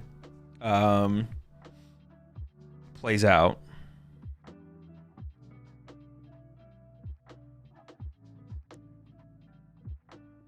Yeah, we usually get to see a little bit more back and forth for sure. Guardi with Rabska, Guardi with Rabska. Henry really about to win again? We might do it. He's on track. The one thing I'm curious about is how much does the Rabska matter in the mirror match? Because if it's bad in mirror, then I'm predicting Piper to win the tournament. It's only if Rabska's bad in mirror though. That's my prediction though. I mean, first she's got to beat Caleb here though.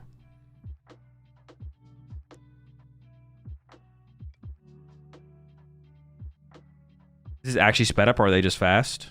They're just fast. This is not sped up, no. Well, I don't think. Hold up. No, normal speed. Attach pass from Caleb? Dude, that happened so fast, I didn't even see that we started the game. Does have a research in hand, so the hand is not dead. Also has Crispin. Okay, has 2 Crispin. Well, you don't want to really research away 2 Crispin. Man, that is tough for Caleb here. And the Poffin in the opening hand, the single Poffin, I assume, in the opening hand here from Piper. Does Piper have the team Eevee to go with it to get the Curlias online is the question. But multiple Ralts will be on the bench here, which means Caleb can't prevent the potential of a Candy Gardevoir in the next turn because the Candy is not prized here for Piper.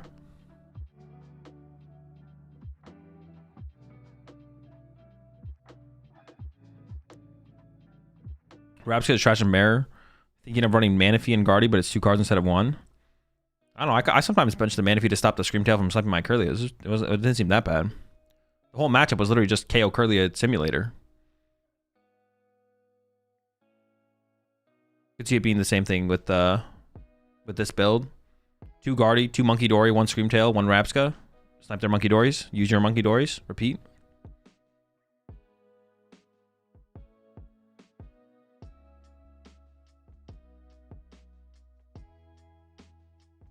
All right, over to Rogerson and just ships it.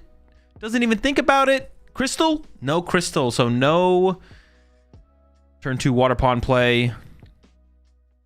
Nest Ball double Hoot Hoot. Found a Earthen Vessel as well. Oh my, there's literally Candy Guardi in Piper's hand. Piper literally has Candy Guardi in hand. But actually, besides that, is Piper's hand just dead? No energy in the discard pile, no energy in play. Piper might be waiting to get KO'd so she can Ultra Ball for Fez, actually. I guess next turn she could Ultra Ball for Mew and draw with Mew, though. Actually, does she play Mew? I don't know if she does. Did he research away a Pikachu? He did research away the Pikachu. I'm not sure about the discarding the other Water Pond and the Ursaluna seems fine, but I feel like maybe the Pikachu should have hit the bench there. I think it's a pretty big card to have the option to threaten Gardevoir with. Because now with Pikachu in the discard pile, Piper probably feels a little bit more comfortable attacking with a damaged Gardevoir in the mid game, because it'll be like another piece Rogerson has to find. Well, I mean, I guess yeah, it'd be like a harder piece to find because like you have a higher chance of drawing into a Nest Ball and then Nest Ball for Pikachu, or if you just have Pikachu on the bench, you just have it. But now you have to find like Night Stretcher or Super Rod to recover the Pikachu. What's Caleb other prizes? Oh my bad, I wasn't even paying attention to them.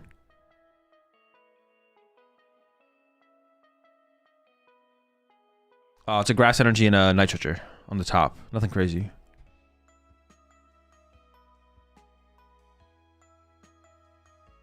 Did you play Badoo and Terrabox? Thoughts? I think it's alright. I think it's an okay inclusion for sure.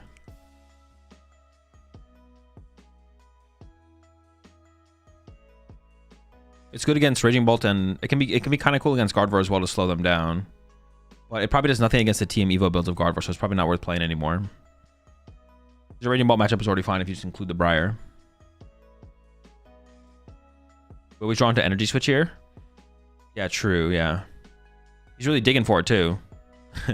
Dude, that would have been a crazy hit. Or Crystal. Crystal would also work. All right, the Hoots are in. I mean, do you just attach active? I think you do just attach active here.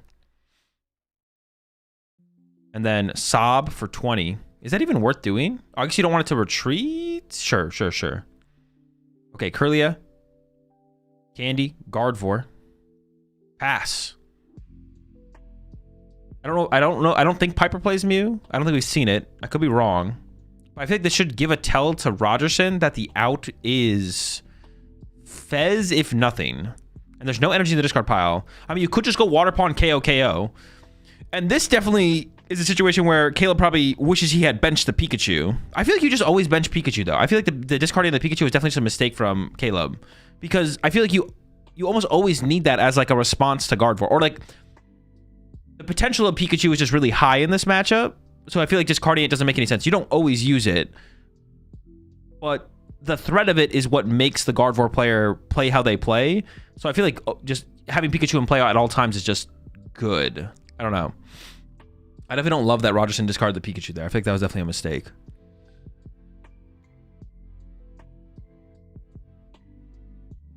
Couple off the Mew. And then here we go. Just going to get some prize cards here. There is an Arven top deck. Attacking with Gardevoir here is not great. Well, it's not as scary because there's no Pikachu in play, I guess. Honestly, Piper just going KO lone Hoot Hoot here is probably pretty good. Yeah, KO lone Hoot Hoot seems kind of good here, to be honest.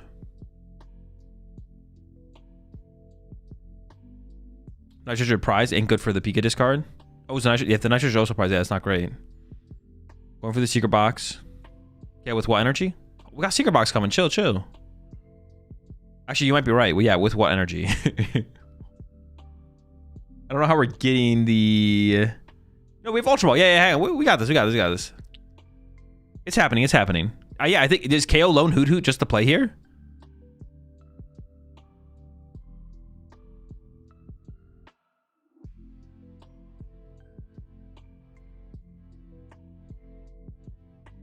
I get nervous playing against these two. They're so fast.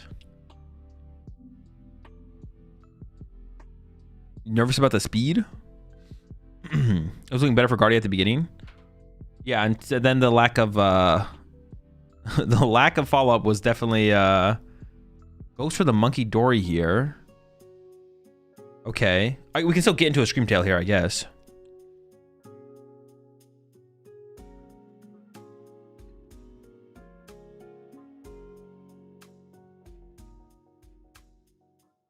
You're too fast, I can't see what you're doing. I mean, if you ever play against someone and they're playing too fast for you to keep up with what they're doing, you can ask them to slow down. Like, your opponent has to make it clear to what they're doing. That's like part of the rules of like tournament etiquette or whatever. Oh, we're just going for the Mind Bend. Okay, we're not even gonna go for the Screamtail KO lone Hoot. And gonna get another Ralts on the bench here. Now, Rogerson is down how many Crispin at this point? Is it 2 or 3? I think it's just 2, right? Still has 2 E-Switch to work with. How do you approach this here as Rogerson? You have attach E-Switch. You could Ultra Ball. Couldn't Rogerson have Ultra Balled there for... Oh, now we got the... Couldn't you have Ultra Balled for... Latias Turo? Ultra Ball for Noctowl to get Latias Turo? And wouldn't that have gotten you the reset and then the snipe? I feel like that was a misplay from Rogerson. Ultra Ball for Noctowl. Noctowl gets Latias Turo. How many Turo does Rogerson play? Just 1. Oh, did we already lose it? Did it get discarded? No. You Latias retreat the Water Pawn into the Noctowl and then Turo. And then you Turo the Noctowl. And then you push back up the Water Pawn and you attack.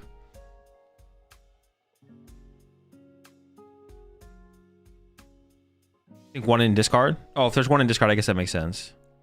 Well, it changes things.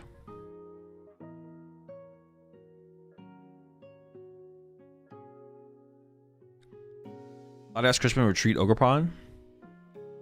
Latias Crispin. Just attack with the grass Ogerpon for turn.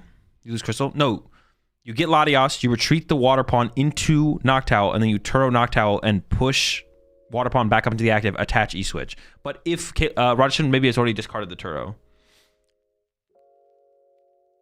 Would you rather Turo the Owl or go to Mew? Well, if you retreat to Mew, you're passing. So you want to Turo the Noctowl. If there's Turo left. I don't know if there's Turo left. Okay, we're going for Area 0 Crispin. Here's Area 0. Here comes the Crispin. I wonder if we're actually even attacking this turn as Rogerson.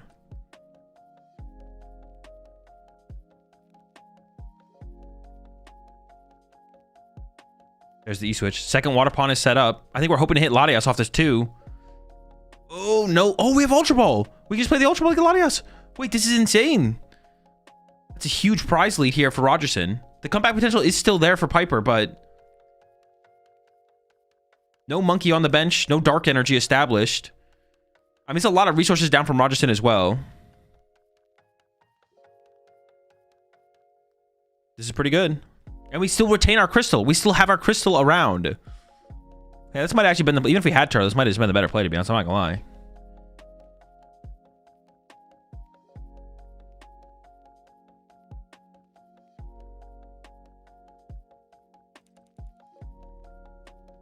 Immediately bumps Area 0, and then the research for 7. Not great. Now, Rogerson did go down to a 0-card hand there. Does still have Mew in play for draw power, but no Hoot Hoot. So if you don't do anything this turn as Piper, I don't think that's the end of the world. Like if you just like got Monkey Dory and moved 30 damage off your Gardevoir. If you could just do that this turn, I think that would be okay.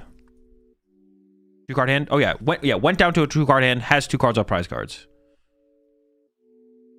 Sure.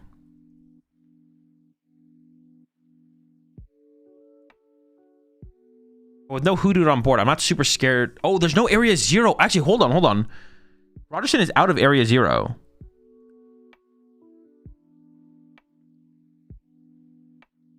So you can't even... This is Rogerson's board here now. Actually, I don't even know if I like this energy on the Gardevoir from Piper, because now the Grass Pawn could hit us pretty hard. If Piper just doesn't take knockouts here, I feel like Piper can create like an unbeatable board state. We'll see. Do you see a comeback for Piper at all? Yeah, you just have to not knock anything out and then just put damage in play. If we need to get Braver Charm on Monkey Dory so it can't be sniped from Water Pawn. Into an Ultra Ball here from Rogerson. I assume Rogerson is just trying to find... Actually, how many Crispin does Rogerson have left? We can attack with Grass Pawn as well. Grass Pawn's a pretty good attacker here. So Rogerson just needs to do damage. If Rogerson can retreat to Grass Pawn and just punch the active, that's good enough. Because like Fanordum can still be attacker. Ursaluna goes online eventually. One Grass Energy, cycle it. Or do you attach it to the Water Pawn? No, I think you cycle it. Because if we get another Grass or a Crispin, Metal Energy. You could attach that to Water Pawn to create that as a threat. You could attach to Mew. Mew's not that good of a threat. Sob isn't bad either. Oh, I actually don't hate the Sob. You do damage, and you also trap the Gardevoir in the active, so it can't run. I actually like the Sob as well. Honestly, Piper missing the Dark Energy last time was really unfortunate. I think this energy should go somewhere. We should create more threats.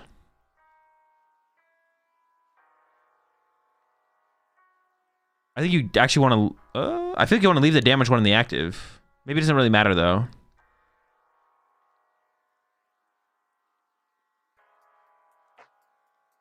Just goes for the Sob. Okay. Top deck Dark Energy there from Piper. Has Arven and Iono to work with here.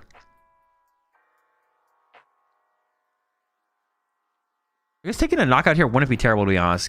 Like, if you went Iono KO Mew or something, maybe that'd be fine. Honestly... Well, I guess you don't even have to Iono here. Iono's not that big of a deal because Rogerson hasn't done anything. Brave Charm and Vessel getting searched out of the deck. I'm scared of this Gardevoir dying to the Grass Pawn. I feel like we maybe just want to retreat it and hide. I feel like we just want to hide here. Like, what if we just retreated to...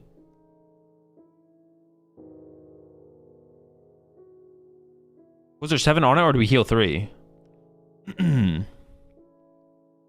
Oh, we can't retreat. We're Sob locked, right? So we just have to pass. Yeah, my bad. We can't retreat. We need to get second Monkey Dory set up as soon as possible to get this damage off this Gardevoir, or we are going to, like, eventually lose to a Grass Pawn. There's the pass. How many energy does Rogerson need total on the... Oh, there's a Crispin in hand. Is that game?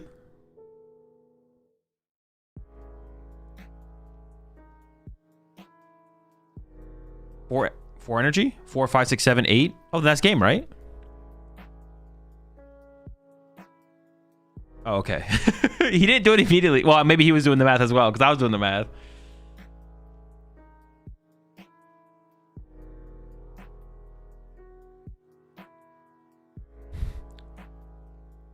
One of the Guardis defeated.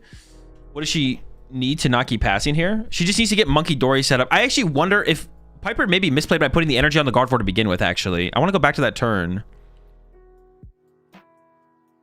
Like this turn right here.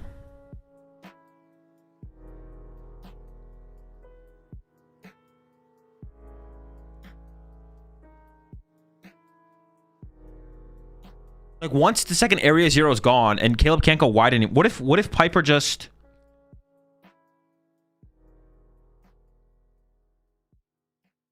What if Piper just passed? So we go Artisan for Monkey Dory. Sure.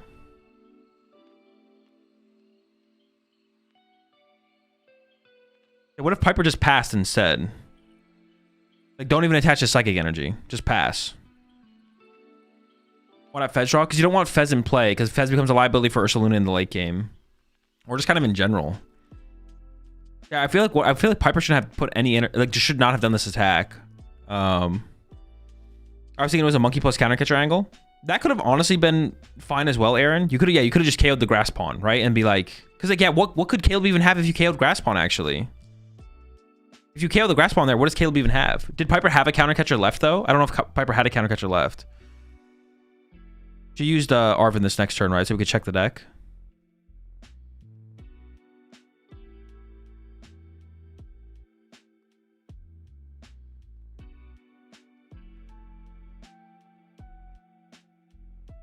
And we'll get there eventually. Okay.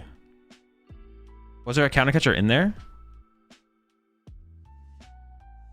There was, yeah. So she could have gone. Oh, but then you don't have the dark energy. No, you had the dark energy already. Yeah, she could have KO'd it. She could have KO'd it. And she's only drawn 2 prize cards, so Ursaluna's not a threat. It does create bench space for Pikachu, but there's no Hoot Hoots. There's no Area 0 left. You can't like Fez and Pikachu. Yeah, I think she should have just KO'd the grass pawn, to be honest. I think she should have just KO'd it. Because there's just not enough. Caleb does not have a threat on board at all. There's no threat, right? Yeah. Yeah, she should have just counter catcher KO'd the grass pawn. You're not in Ursaluna range. Well, no, I guess Ursaluna could happen, right? Because Caleb could have E-switch off this to Ursaluna plus Crispin to Ursaluna. But you like if you got that, you got that, right? Like you don't play around that. Also, I think Ursaluna's in the discard pile at this point. So you have to recover the Ursaluna and have your last Crispin and have your last E-switch. Yeah, she should have KO'd the grass pawn and then like reevaluated from there for sure.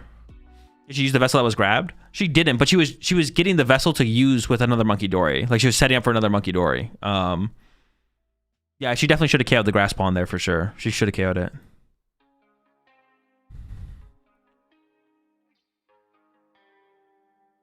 Yeah, the grass pawn should have gone down, definitely.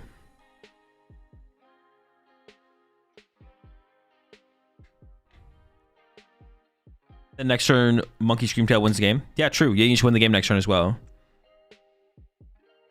You think Jerbox will survive at Destined Rivals? I don't know. I haven't thought about nor am I thinking about next format.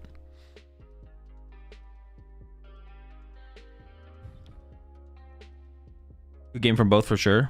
Yeah, definitely a good set. Good match for sure. Which decks are in top 8? Raging Bolt, Eevee Box. Raging Bolt, Eevee Box, Guardi, Terra Box, Guardi, Eevee Box.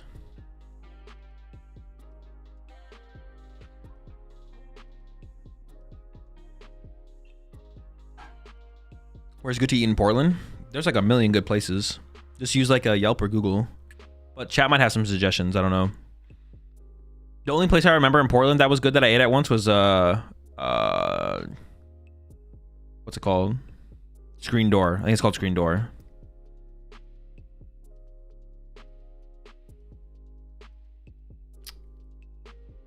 When is NAIC? 3 weeks.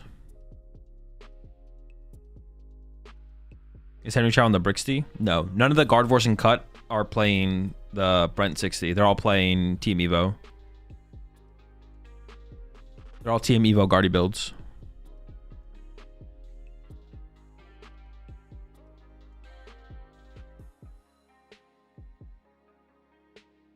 Is NAIC Destined Rivals format? It is, yes.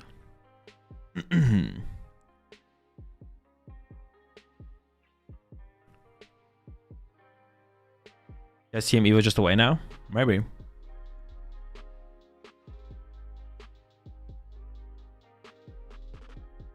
Is Team Evo build stronger or just another way to play Guardi? I mean, one of the ways is better. Like, there's always a best way, for sure. I don't know what the best way is personally, but all the players who play Team Evo probably think that's the best way. You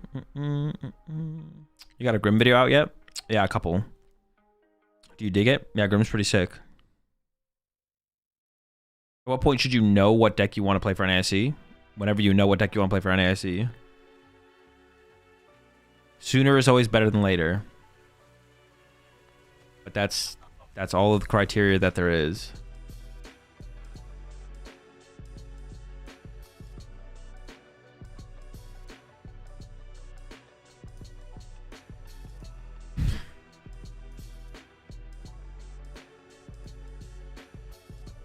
Should have known last year. Yeah, you're already behind. What are they spinning for? Are they opening a pack? One of those things is Ogre Journey together? Wait, is he asking him a question? Hold up.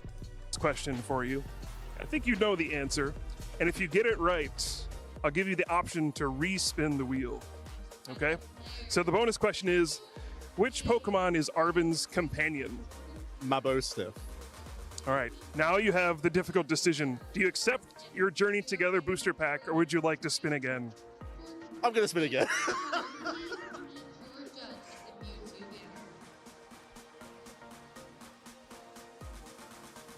It's Journey Together. We're journeying together, I guess.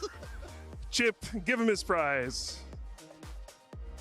And a Arven's companion, of course. Mabostiff. As a bonus, you also get the Mabostiff EX. So congratulations, Joe. You are a trivia winner. How do you feel? Amazing. This Dude, is gonna insane be dub for fun, Joe. I can That's tell. This is big, gonna be a bro. great Let's pack. go. All right. Well, thanks for tuning in. We will have What? more TCG trivia for you coming up soon. They're not opening the pack. We don't get to see what's in the pack? Bro, what a ripoff. Dude, there's no way Ian gets this right. Actually, I want to hear what Ian... Now, Ian, how familiar are you with the Scarlet and Violet video games? I played one. I don't remember what one was, or the one with Maridon in it. I beat that. It's been a little bit though, so hopefully I'll remember at least a little bit. Okay, you should be all right. Okay, so here we go. It is related to the TCG. By chance, did you play any of the DLC for Scarlet and Violet? No. Ooh, we'll see how you go. How you get along on this one then. All right, so a card I know you've played in your decks recently. What is Crispin's role in the Scarlet and Violet video games? I'm assuming he's a cook. Can you give me any more? No. All right, we'll come back to that one. Undecided whether or not you get points for that one. Okay. All right, so your next question. What is Jacques' role in the Scarlet and Violet video games? I think he's a professor that researches Pokemon. What's that thing? We'll take it. He is a teacher at the academy. Congratulations, Ian. Go ahead and spin the wheel.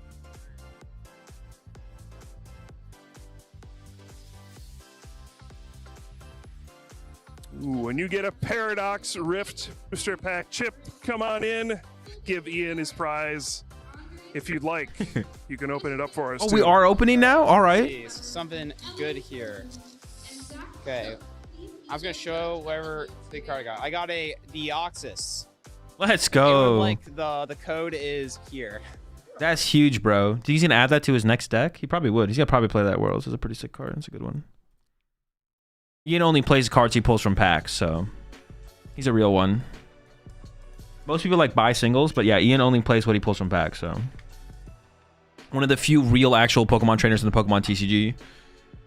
Just like the VGC, there's a lot of cheaters, a lot of people using, you know, gen Pokemon, bought singles. Like, it's honestly disgusting. It's really infected the TCG in a big way from the VGC side of things, but Ian's a real one. He only pulls what he only plays what he pulls, so. Have you played against Henry this season? No. That's because he keeps dodging me. Whenever we're at a similar record, he always concedes that round because he knows I'm going to win the round.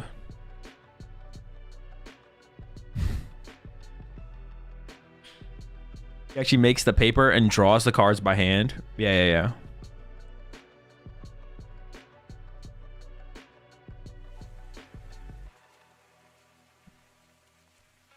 Maybe don't hack our decks? Yeah. Never hacked.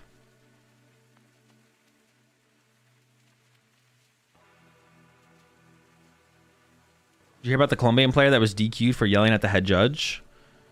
Yep. I actually heard it from Wildy_TV in Twitch chat. It's pretty crazy. It's pretty crazy to hear about for sure. No. Is that we have any more info, or is that all we got? Any more leaks? What's the drama, Wildy? Leak the drama. What is wrong with people, man? I don't know. That's a good question. Torch, trust me, bro.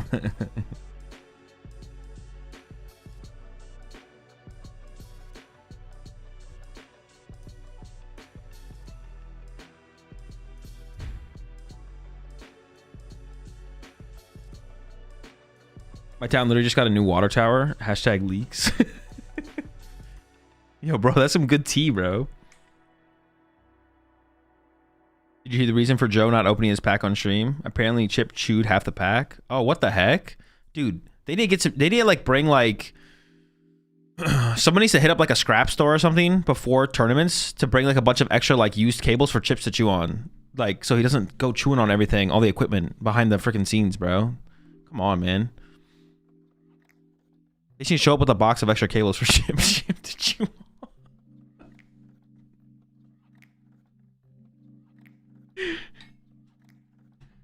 Chip hunting cables.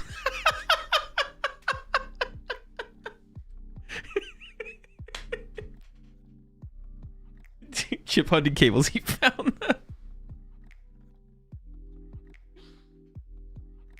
Oh my gosh. That's on Chip. He's got to negotiate that in his contract. Bro, what do you mean? The production crew is out here losing equipment.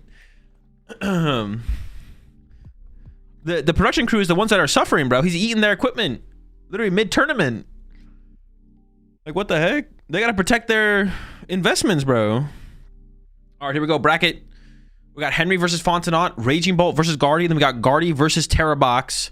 Davidson versus Rogerson. But Davidson does have the Rabska, which definitely makes a big difference in that matchup up against Rogerson. If you can find that early team Evo combo. I wonder if they're gonna show us both top 4 matches. They might. 60 card mirror in finals. We could, yeah, it could be a Guardi mirror. Has that ever happened before? I can remember one time. It was Xander Perot. I don't remember who Xander Perot played against, but they played a Espeon Garb mirror. I think it was at Portland Regionals too, actually. It was literally at Portland Regionals, 60 card mirror. Has it happened more than once though? Are they testing partners? I believe they are, yes. Dog, you did that with Zard? No, I didn't. Did your group have a mirror in finals once? No, we never did it, Jesse. We never got the mirror finals. We almost had it in Madison, but Pram lost to Ian, and then I lost to Ian. Dude, I threw. Was Santiago a Guardi mirror? No. Gonna rock the Toady X NAIC? Of course. What else would you play? There's nothing else to play.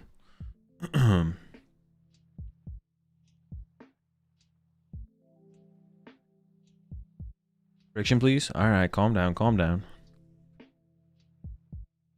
Yeah, I don't know if I think that there's only been a same 60 testing partner mirror finals once, I think, and it was Xander Perot versus I forget who got second, but I think it was also Portland Regionals. I think it's only happened once. That was funny. Wait, what happened? Did I miss something? What did I miss? Wind it back. Rewind it back and look at the Ogre Pond. Okay.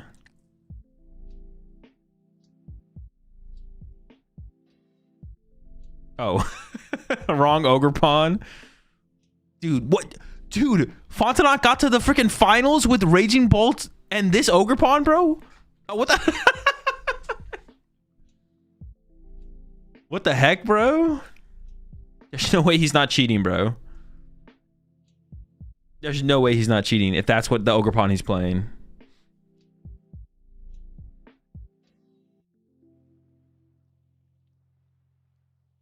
Swapping cards mid-tournament.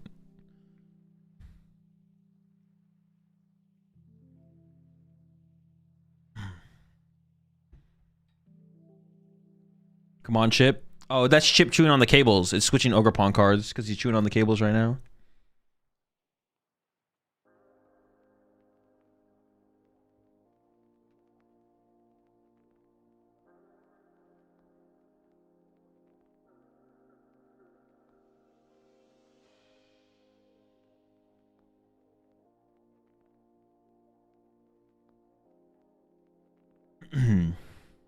What's your opinion on Raging Bolt Belly Bolt? Is bad. You should just get paid in old cables. You hear about the DQ? Yes, we have heard the DQ.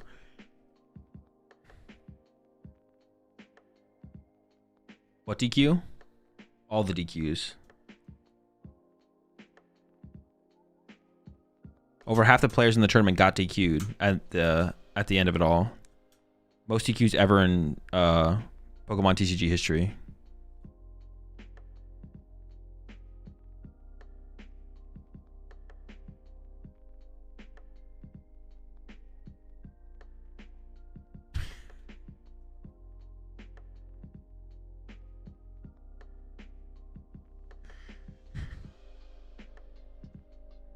What happened? I mean, a bunch of people brought Grimmsnarl. So they all got DQ'd eventually once they got found out they were playing Grimmsnarl. All right, here we go. Top 4 match. Henry Chow, Gardevoir versus Fontenot with the Raging Bolt. Opens the Ditto off the rip, man. Which Ogerpon is it going to turn into? It could be any of them. So Henry, of course, is going to be looking for some... I am curious who won the coin flip and who chose first versus second here, actually. But we'll get a better read on that after the first game happens. Fez and Drifloon prize here for Henry. And the candy. The candy is also prized. The candy means there's no potential for Henry to have an aggressive candy Guardi, which means if Fontenot gets like a turn 1 KO, Christian won the coin flip and chose second. Interesting. I guess that makes sense, right? Because you're up against the TM Evo build. You might be able to attack turn 1, but if you can't, who cares, right? That does make sense, I think, going second in this matchup. Maybe against the Tonneson 60 you choose first, but against this 60 choosing second makes sense, I guess. Probably Baby Bolt if possible. I will probably not in this situation. Baby Bolt wouldn't KO anything. The max damage you're doing is 60. Labella said he liked second into Guardi, just kind of in general across the board. Interesting.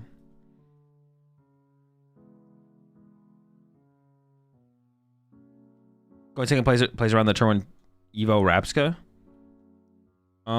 Yeah, but it's only relevant if you can attack with Raging Bolt, right? Or Baby Bolt. But if you go first, yeah, it doesn't matter because your Baby Bolt's not KOing anything anyways. Unless Fontenot plays E-Switch, I guess. But you're not getting that turn 1 going second. Like...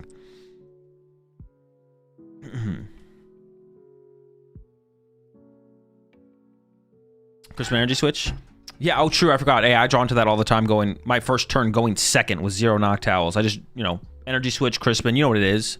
I also cheat, same. All right, over to Fontenot here. Has a pretty aggressive hand actually. Got the Ditto start, double Hoot Hoot, double Nest Ball, and Artisan access as well. And Artisan access. I don't know what we'd grab off the Artisan, but 102. Fontenot just playing multiple games around. Ends up at a record of 102 going into the top 4 here. Crazy stats. Ball off the rip. I'm curious what the hand is again. Oh, actually, I'm actually curious. Does Fontenot even play Squawkabilly? That's definitely a card that I've seen a lot of people talk about cutting from the deck. Wait, was that a Petron EX? Am I trolling? It's a Fez, right? He plays Pech EX. Oh, is that your mobility tech? So you put down Pech and you just push Fez over and over and just 100 snipe, 100 snipe, 100 snipe. Interesting, interesting.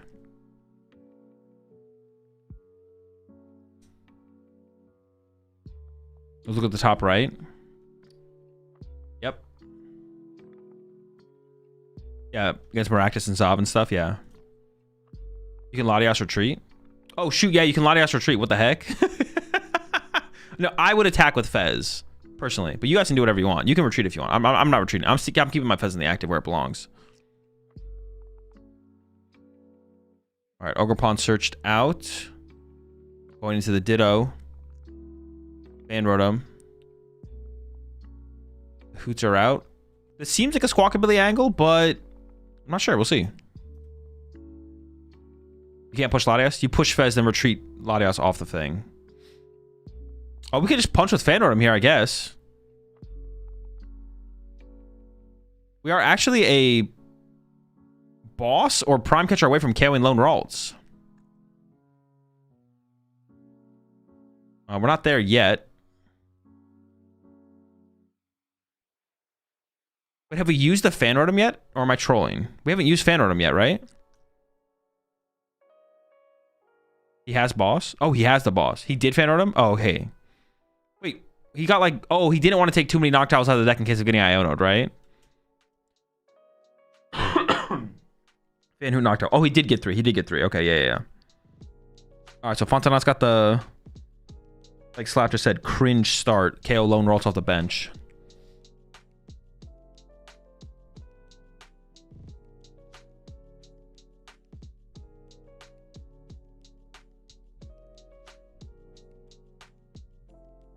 Drew into the second owl anyways. Yeah, pretty good start. Knockout on the Ralts.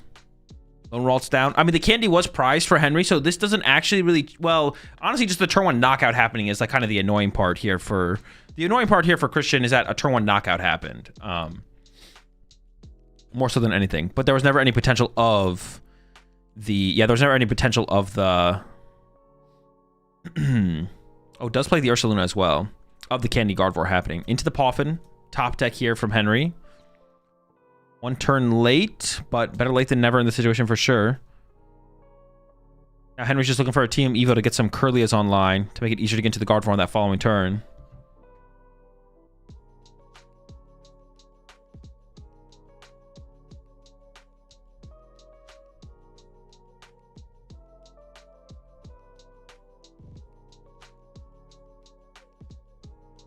$102 proves Raging Bolt BDIF Azul can't handle anymore. Dude, it's just unrealistic, bro. He definitely cheated to get a record of 102, but nobody wants to talk about that. People just want to be like, oh, he's 100. He has a record of 102. It's like, yeah, whatever, bro. Sure.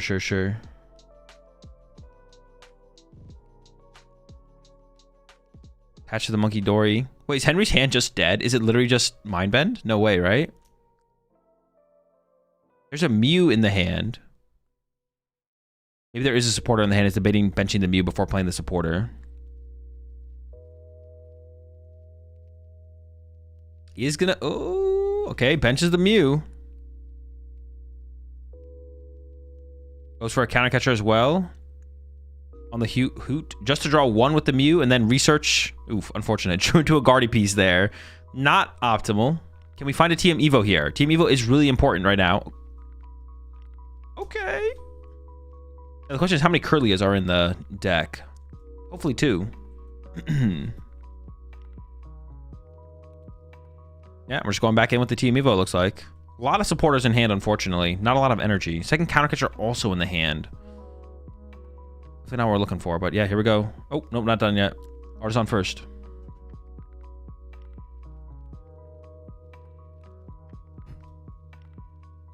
The other side of the bracket is Caleb versus Davidson. He was just dead next turn? To what? I don't know if it is. I think he might be capping. Doing a little bit of trolling. Colon. Should we really be listening to Azul?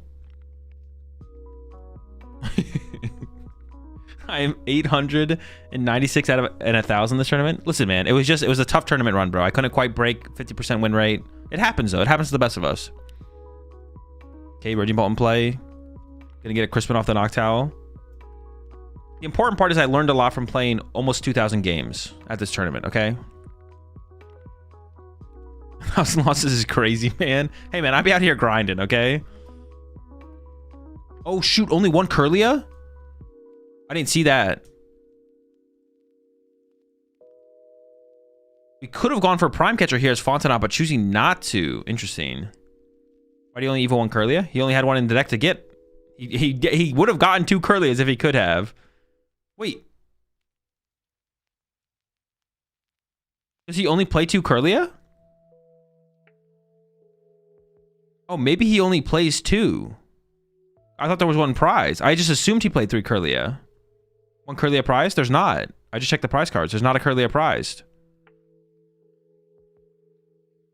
They only play 2? Wait, really? Wait, so is it 2 Curlia, 2 Candy at least? Or is it 2 Curlia? It has to be 2 Curlia, 2 Candy, right? We went with the 3-2-2 at Atlanta? Yeah, but that was different because he had candies. Yeah, most of the Evo lists play 3 Curlia. Most of the Evilist play 3 Kirlia. 1 candy, 2 Kirlia? Wait, are you serious? Dude, what? 2 Kirlia, 1 candy? What? Gotta get the Rapska in there, though. Gotta get the Rapska in there somehow, right? Honestly, let's just cut the Guardi EXs at this point, man. Rapska will carry us to victory. I'm all in on Rapska. 2-2 Rapska. Cut the Guardis, bro. 1-1-1 Guardi line. 2-2 Rapska. All right. Is that a TM Evo on the Ralts there? Going into the Iono. I don't even know what the play is here from Henry. I mean, I get if you can KO the Raging Bolt, that honestly doesn't seem terrible, but the board's pretty set up here from Christian. Already has a 2-prize advantage. Still has Prime Catcher and Boss to be able to chase down 2 prizes off the bench.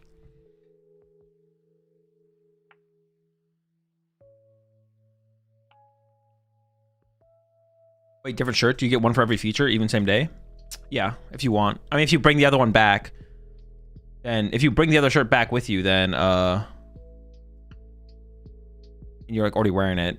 I mean, I think you could still ask for one anyways, to be honest. The strategy is just to not bring the other shirt back with you. If you want another shirt. That's if you care about getting another shirt. Can you cut the sleeves off the shirt before you go on stage? I don't know if they would let you do that, but I don't know why they wouldn't. Like, if you're trying to flex on them like that, I feel like they should respect that and let you cut. If they probably have a scissors backstage, so they should respect the flex and let you cut the sleeves off, to be honest. All right, Henry just setting up the Clefairy here. I assume we want to attack with a Screamtail or a Drifloon. The Drifloon is prize, so that's not an option. So I guess Screamtail would be the out. There's the Artisan bump. I mean, Fan Rotom and Noctowl are just the ditches here, right? Oh, Fan Rotom is actually a decent attacker in this matchup, though. Maybe you do try and keep the Fan Rotom and discard the Latias instead? Can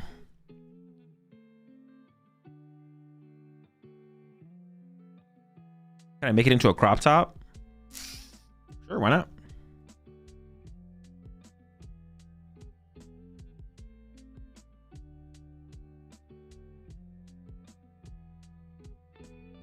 All right, yeah, there's the Screamtail load up. Plenty of 2 prizes on the bench, but it's a 1 prizer in the active here for Henry to get the KO on this Raging Bolt. And honestly, things are looking... Wait, is that the 3rd TM Evo? Wait, is it... That is the 3rd TM Evo, right? Or am I trolling? Dude, we don't play enough Kirlias to get with these Evos, bro. What Kirlias are we getting with these? I guess you just want to draw, like, you just want to draw into it. You just want to draw into the Evo, turn 1. So even if you don't hit Arven, you Iono, and you still have 4 outs, you have 3 Evos and a Secret Box. We will find those Kirlias. There's only 2 of them, but we will get them. All right, so Fontenot from here, it doesn't have a... Actually, Fontenot could, depending on what Fontenot draws here, Fontenot actually could Prime Catcher KO Guardi EX into Boss KO Mew or Clefairy. Fontenot can just win in 2 attacks here. It is possible. We need double Raging Bolt this turn. If we get down double Raging Bolt, and we Sada to both of them, we can win in 2 attacks here. No more boss. Oh, are we at a... Oh, we did use our boss. How many bosses Fontenot play? Maybe you just KO the Clefairy? That's true. Fontenot is down boss.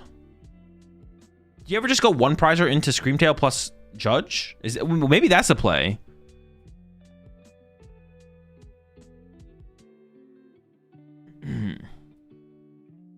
He has Prime Catcher and 1 boss. 1 boss, no pal pad. Alright, so I think the play here I like to see from Fontenot is Judge. Like, he has the Judge in hand. Just go Judge, Fan Rotom, KO active. Or just 1 prizer KO active. Full Fan Rotom. It has to be Fan Rotom. Like, Fan Rotom KO active plus Judge. And then hope that Henry doesn't have an out to get a 2 prize knockout. And then you can go KO 1 prizer, KO 2 prizer.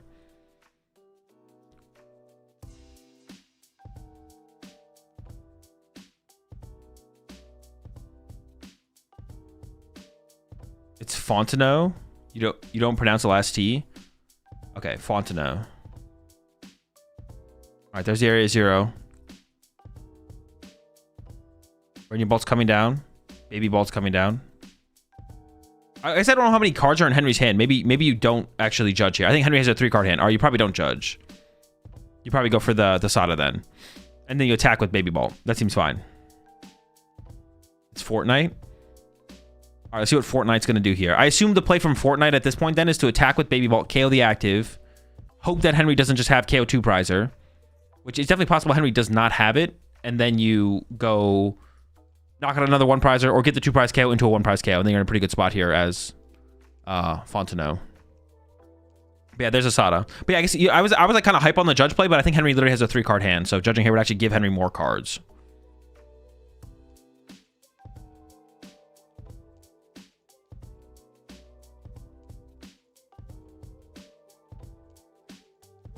Not the judge. All right, Festival with the judge. I still don't know. I actually don't know if I like that, but it's probably fine. It's probably fine. I don't think the judge matters too much for how the game is going to play out from here. It is just a draw supporter, though. Like, our big Raging Bolt is just set up to be able to be used without Sada here, so it wouldn't be terrible. Petition for Azul to play Fortnite, guys? Nah, you don't want to see me. You don't want to see me on Fortnite. Infinite Victory Royales. I'll become a Fortnite pro in no time. Don't catch me on there. Cycle with the grass pawn. Okay. I mean, it's looking pretty good for this line here from Christian. 1-prizer this turn, and then 1-prizer, 2-prizer next turn into 1-prizer, 2-prizer on the turn after. He's thinking about even playing the Ultra Ball here to maybe get us some more draw power in play. Could get the Mew, could just set up another Raging Bolt. I think the Mew or the Ogre Pawn would make the most sense if you're going to Ultra Ball now, but I feel like saving it seems reasonable as well. Yep. All right, can Henry get a 2-prize knockout this turn is the question now. Has Mew on the board for draw power. Guardi EX with Counter Catcher could get a 2-prize knockout this turn. There's a lot of ways that Henry could get a 2-prize knockout. Actually, you just need counter. You have Clefairy. You just need Counter Catcher. There's Fez. Now, if you do fill your board here, though, you lose access to Screamtail to get a 2-prize knockout. So that's kind of the question here from Henry. Do you bench Fez to try and find Counter Catcher? Or do you leave the bench space open for Screamtail? Yeah, 3 TM Evos. I think there's a Counter Catcher in the discard pile. I guess also you could hope that Christian does whiff the Prime Catcher at some point. If you can just, you could go like 1-prize or KO Raging Bolt. Like you could go Monkey Dory KO Raging Bolt here, right? And then even if Christian gets, well, I mean, I feel like Christian's going to run into the Prime. You got to play for the 2-2 here for sure.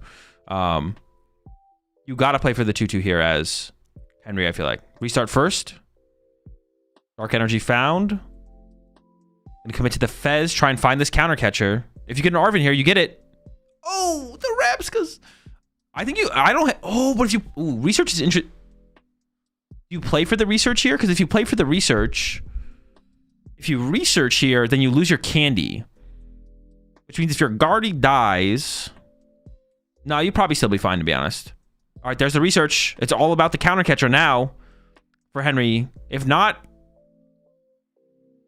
oh, dude, he always has it, dude. I swear, he never whiffs. Does he hack? Is he cheating?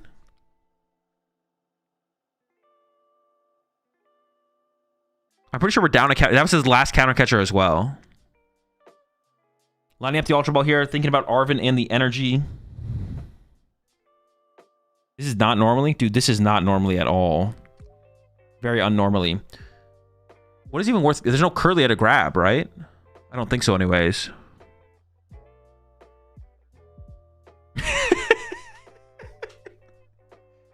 Azul, it's Henner. You don't pronounce the Y.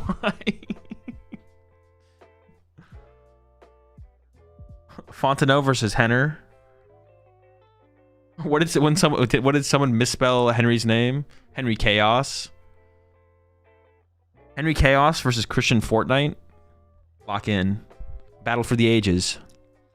He always wins with bad Guardi lists. Bro, this is what I've been saying, Destroyer. Like, Henry's list is so bad, bro.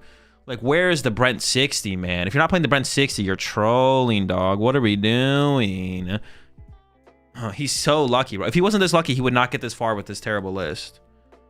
Like, I've been preaching this for like years. All right, there's a bring up on the Raging Bolt. I assume we're taking the KO with the Clefairy here. Makes the most sense in my head. Brixie or pack it up. I know, dude. If you're not playing the Brixie, you're just really lucky. Like, if you're winning games with Gardevoir and you're not playing the Brixie, it's just you're such a sack. So annoying, bro. If the luck playing field was leveled, like these players would not be succeeding the way they are. There's a retreat. Or do you ever attack with Mew to preserve the Clefairy? Does that ever make any sense? Well, no. If Gardevoir survives, you're probably just winning, right? Yeah, I think if Guardi survives, you're just winning the game. But see, this would maybe have been the turn where you'd want the Judge as Christian. I don't know if there's something else that could have been discarded instead of the Judge. Monkey Dory moving some damage over to the Fez. Appreciate the 47 months there. Roche. Briar Teal Mask. I don't... Well, no, Briar... I don't think he... Does he play Briar? I don't think so. Nobody plays Briar. This would have been a good Judge turn, though. You could have gone Judge plus KO. Oh, wait a second. Counter... Oh, no, but Screamtail. I was like, Countercatcher's not available, but Screamtail's available. It's all about Screamtail here. How many... I guess the Judge only kind of... The Judge... No, the Judge was probably good to keep, to be honest. The more I think about it, he still have Iono. I assume if he's playing Judge, he's not playing Iono. I could be wrong, though. The more I think about it, the worse I think getting rid of Judge was from Christian here, and definitely should have tried to preserve it. And the Judge, I think Judge plus KO here would have been pretty good. All right, we're getting into it, though. Ultra Ball's coming down. Now he plays both. Does he actually? Deckless bad, skill good, luck off the scales. Untold luck. Jamming. Oh, Jamming Tower is big. Actually, is there an Artisan left? Oh, but there's enough damage built up in play on the... You still KO the Pheasantipity with a Monkey Dory spread. Wait. There's no count... What if Christian KOs the Monkey Dory?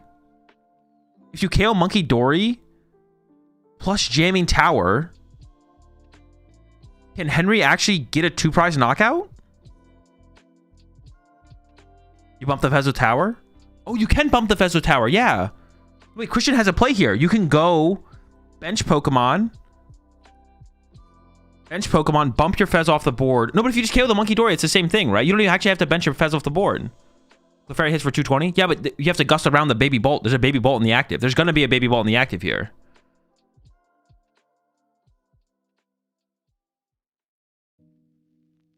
Actually, I don't think you have to bump. You don't have to bump. Double Artisan's gone. So if you don't actually have to bump your Fez. You could bump the Fez. You shouldn't bump the Fez though. You shouldn't bump the Fez because then if you get Iono plus active KO'd, which would be the play. So here from Christian.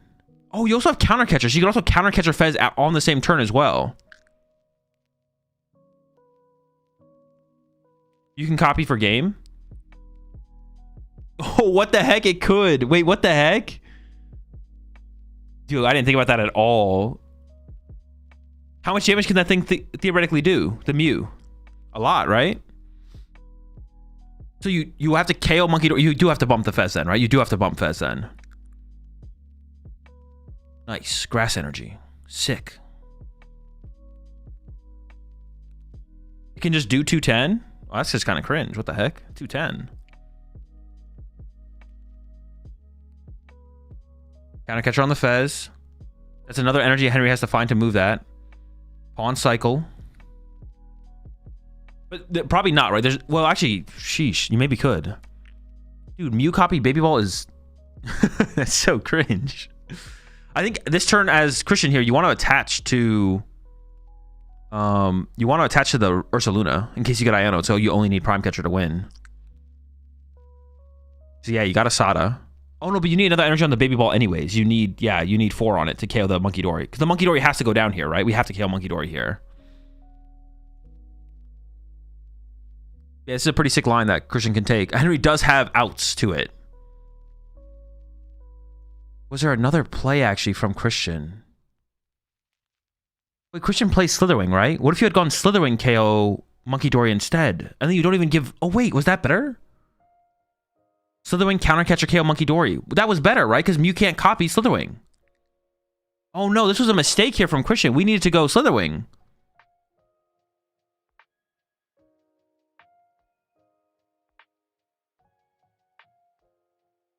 Monkey is charmed? No, we're gonna put Jamming Tower in play. Jamming Tower is gonna make its way into play.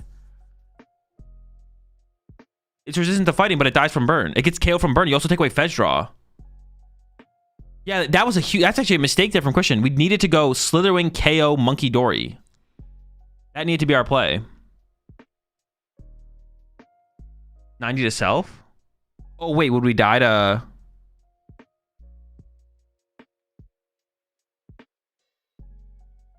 $90 to self. How much HP would it have left? How much HP does this thing have? Okay, there's a retreat into the Raging Bolt. I have 50 left. That works fine then. That works fine. You know, the Slitherwing play was the play here for sure. Discarded Latios. And the other guy. Cycle on Grass Pawn. We still need to attach active here, right? We haven't attached active yet. I actually don't like this energy placement from Christian because we need energy for the Ursaluna later. Wait, what are we sniping here? What? Wait, no, now we give Screamtail Monkey Dory. Or yeah, Screamtail Monkey Dory is available now. We had to go Jamming Tower Monkey Dory there. Kill Monkey Dory. We just lose to Screamtail now. Screamtail Brave Charm, yeah? No, wait, no, we don't, because of Jamming Tower. No, we're good. We don't.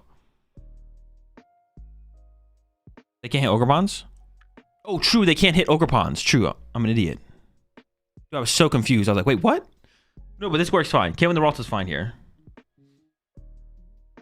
But then shouldn't we have attached for turn to the Ursaluna just to have the Ursaluna prepped in case of getting Ionoed? Yeah, we should have just attached to Ursaluna then.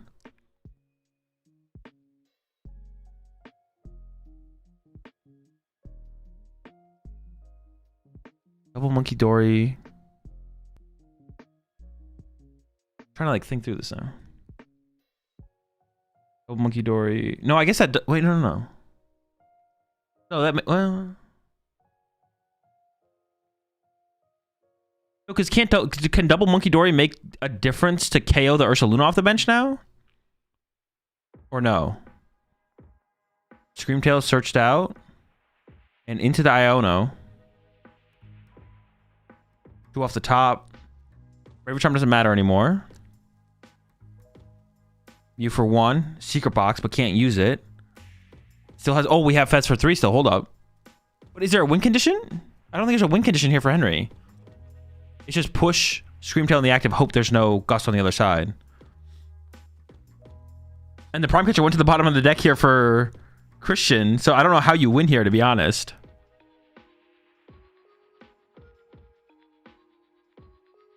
Would Mew Gust Pawn win it? Mew Gust Pawn. Well, Henry's out of Gust. It would, yeah. Gust just wins the game this turn for Henry for sure. But we're out of Gust. All right, 3 loaded up on the active. Actually, if Christian had put the extra energy on the Raging Bolt, you could threaten Henry's Mew. So overloading the Raging Bolt is always correct from Christian to threaten Henry's Mew, right? Because if you draw like a Sada here, you could have gone knock out the Mew.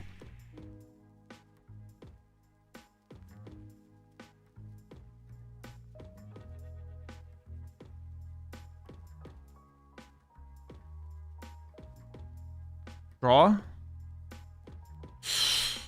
I don't think this is cutting it. You can cycle once with Ogre Pawn, but your Prime Catcher's on the bottom of the deck. Yeah, so that definitely was the better. That was the Christian needed to overload the Baby Bolt to make it a threat to KO the Mew on the next turn. Because otherwise, yeah, getting Iono here is like so devastating. Cycle on the pawn. I mean, you can KO the active. Henry doesn't have game yet. I guess Henry does not. Well, actually, no. Henry does have game. We know Henry has game in hand, but Christian doesn't know that. Henry takes game 1. As soon as we get over to Henry's turn. 46 minutes left. Plenty of time for 2 more games. How do I start to learn standard? Should I play PTCG live? Yeah, definitely the place to go. KO Monkey? No, because then Screamtail just wins the game. You have to KO the Screamtail, but you have to KO Screamtail and hope that Henry doesn't have an out to Screamtail. Playing a Night Stretcher. Oh, maybe was hoping for a Grass Energy, but yeah, we're out of Grass Energy.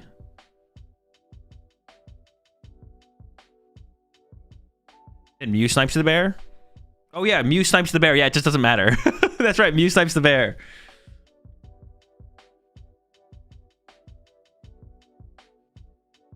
I kind of want to go back here.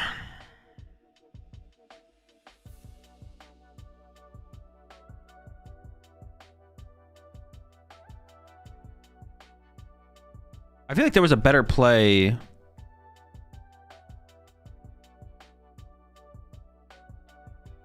Overloading the baby ball was definitely good if we could have done that earlier, because that always threatens the Mew on the bench because we have jamming tower to eventually reach for that.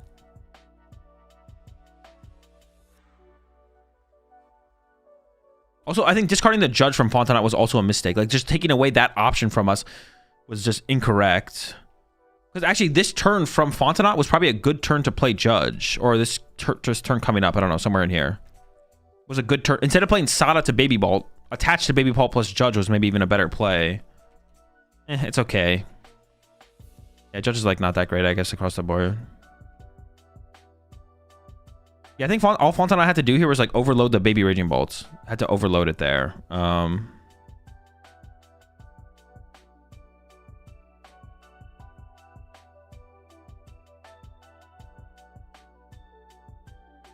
what was the play here? What was the play here? We definitely needed more energy on the Raging Bolt. This honestly might have been a good turn to... Yeah, KOing the Ralts was fine. Right? We end up KOing the Ralts, whatever. That's whatever, yeah. Wait a second.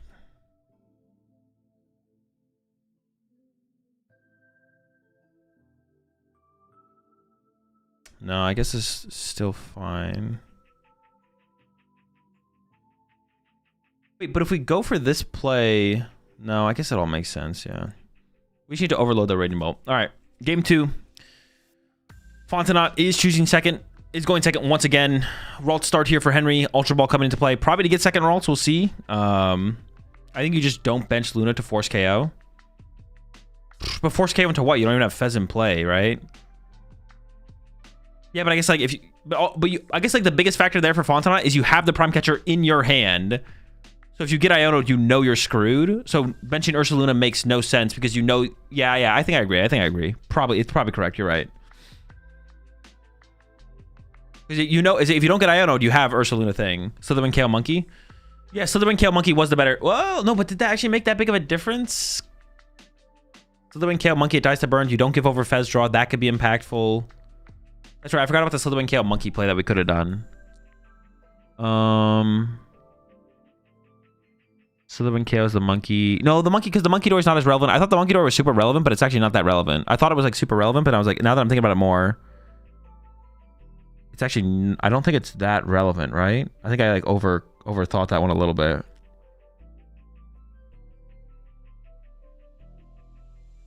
Monkey Dory. The no Fez draw is super relevant though. I actually don't know if it is that relevant. Oh, we go for a Monkey Door retreat, trying to negate this turn 1 prize from Christian. I don't hate it. Hand here from Christian does have some options. Oh, actually, we might have a turn 1 attack here with just Raging Bolt. I see Sada plus Fighting in hand. We have Ultra Ball. That can go get us. We have Fan Order in the activists too. Such a good start. Goes for the Fan Order first to thin out the deck. Sure. Double Hoot and a Noctowl probably. Ultra Ball for Latios maybe. Yeah, I'm still trying to think about that last. So if we go Slitherwing, knockout. Slitherwing hit Mew or Cleffa. No, we have to take a prize card that turn. Like Fontanet has to take a prize card that turn, and you just lose. Yeah, the Monkey Dory with Slitherwing.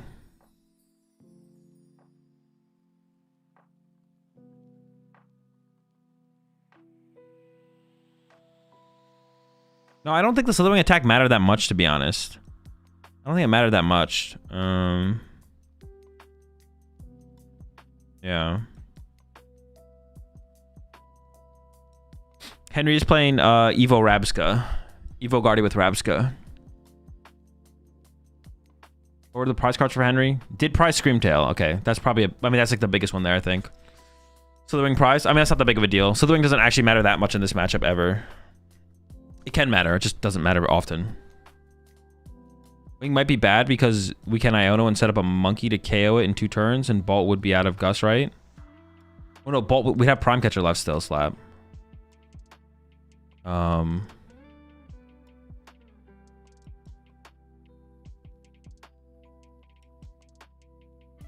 shot, eyes in my shaky hand. Okay, does Fontanet play Mew? I assume the answer is yes. If we had gone Slitherwing, if we go Slitherwing KO Monkey Dory, we can bench Mew safely, right? There's no way for our Mew to die. So if we go Slitherwing KO Monkey Dory, we can bench Mew safely as draw power under Iono. So that makes that the play then, right? If there's a Sonic to the Raging Ball, we have the Latias in play. So all we need is a Lightning Energy, and we're taking a turn 1 prize.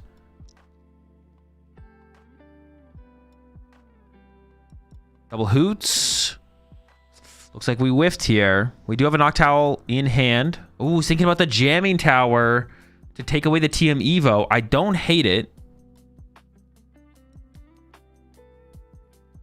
So Henry's playing the Evo Guardi list that is popular here in Japan. No clue. I don't know what's popular in Japan. Perhaps it's useful in Mirror. It's useful against a lot. It's like basically every matchup, to be honest. It's basically just good against every single matchup.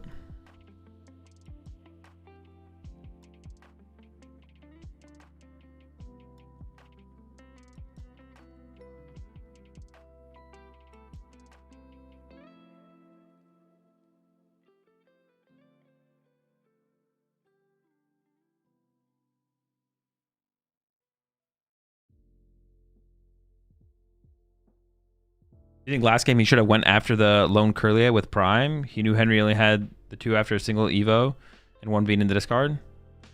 Oh, that's another play that we could have gone back and like looked at, to be honest. Yeah, that could have been an interesting switch up. All right, Henry has the Team Evo in hand. Also has Candy Guardi, actually. Henry has Candy Guardi in hand. A Nest Ball, a Curlia, and the TM Evo. So you're probably just getting Ralts here and then TM Evo into Curlia and Guardian, saving that candy, I assume.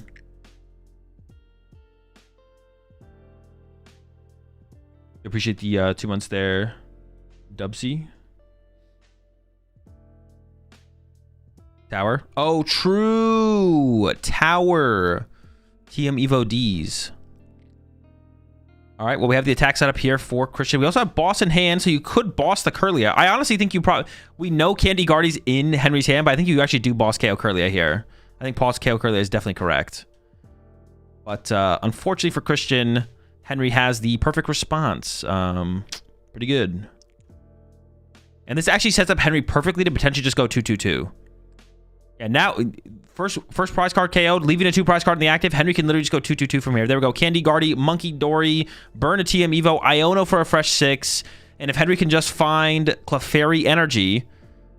Well, actually, the TM Evo does get stuck. So yeah, I guess you do put it on the Guardi. Sure.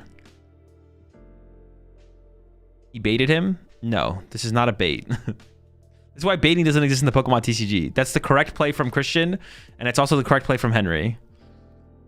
Just unlucky if you're Christian. Into the secret box, bro. Calm down.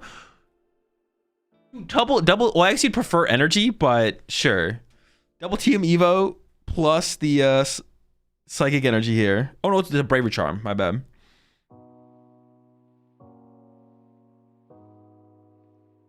Dude, just right into the secret box, bro. Every time. So what do we get? Nest Ball, Arvin. Another TM Evo. One more. And I think Nest Ball. I assume you're going to go for Clefairy KO here, because you may as well just start winning the prize trade. No bait, then Henry's shooting for sure. Yeah, of course. Dude, no, you don't just win potentially 4 regionals in a season. No one else has done it, so if someone else is doing it, that means there's someone's cheating. We all play perfect Pokemon. Some of us are just luckier, more lucky and more unlucky than others, but this is absurd. Is there no Nest Ball? Maybe there isn't a Nest Ball. We do have an Ultra Ball, though.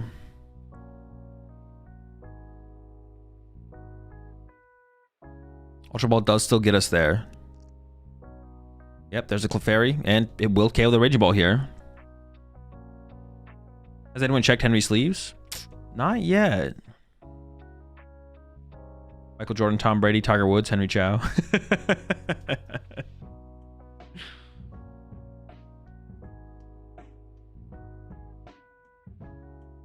Henry is actually unlucky to have to play against someone who has 100 games won. Well, I mean, who is Christian gonna... You have to play against Christian eventually, bro. He's already beaten everyone else. Everyone's either left the venue or he's already beat them. So, like, you got to play against them eventually. Another Ralt's getting set up on the bench as well. But things are looking pretty good for Henry here. Has a research for the next turn. Has a bunch of different ways to set up win conditions. Monkey Dory into the Clefairy. 2 energy to the Clefairy. And then we can Monkey Dory 3 off this. I assume to the Latias. You just want to pressure the 2 prize Pokemon, I assume here. Actually, goes to the Fanordum. Interesting. Okay. I assume we'd want to put on the Latias so we could threaten Screamtail sooner than later. Interesting. I mean, the Fanordum can lead to still like a 2 prize turn where you go KO Fanordum, KO a Noctowl with a Screamtail. So that is similar, I guess.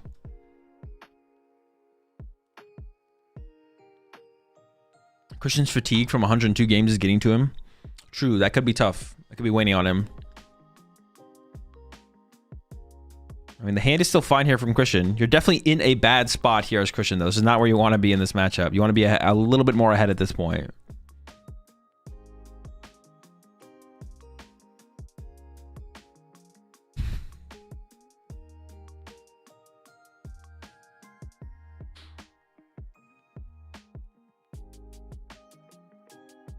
Christian needs Henry to chip his secret box. That's the out at this point. Just need Henry to self-mark his secret box and we're good to go.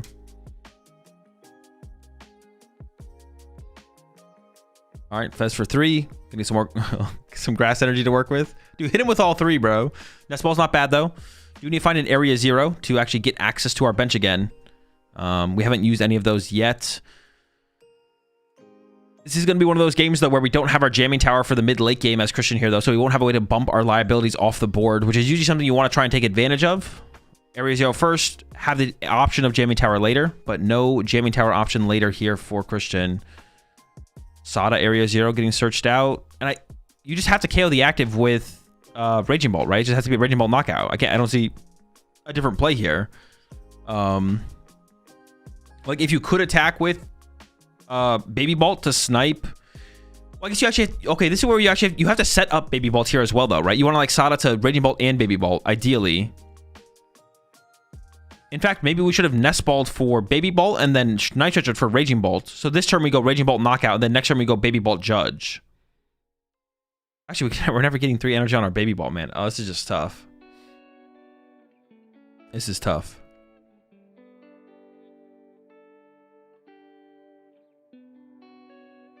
Does Christian play an E-Switch? I don't think so. I don't think so.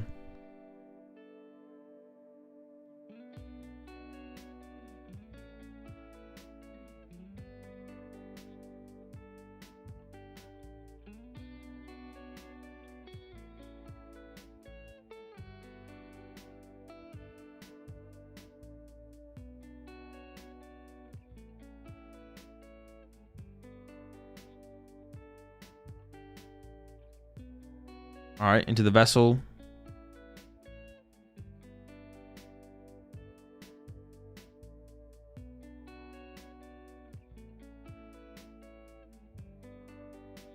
He's definitely like, I mean, I feel like he hasn't come up with what he wants to do. Yo, appreciate the raid there, James. Hope you had a good stream. I feel like he hasn't come up with what he wants to do. Oh, it's an Ultra Ball, not a vessel, excuse me. Does get the Baby Bolt here. Okay, so we do get the Baby Bolt. So we can go 2 prizer, 1 prizer, 2 prizer, ideally. That's the plan here for Christian. But what are we KOing with this Baby Bolt? It's gonna be hard. Well, I guess he can't judge. I guess the judge isn't gonna happen. We're just gonna hope that Henry doesn't have access to the play. Doesn't put the fighting on the Baby Bolt. Interesting. It's the grass instead. Sure. Decent options in hand for next turn. Not bad, but there we go. Attack him with Raging Bolt. Knock out the Clefairy.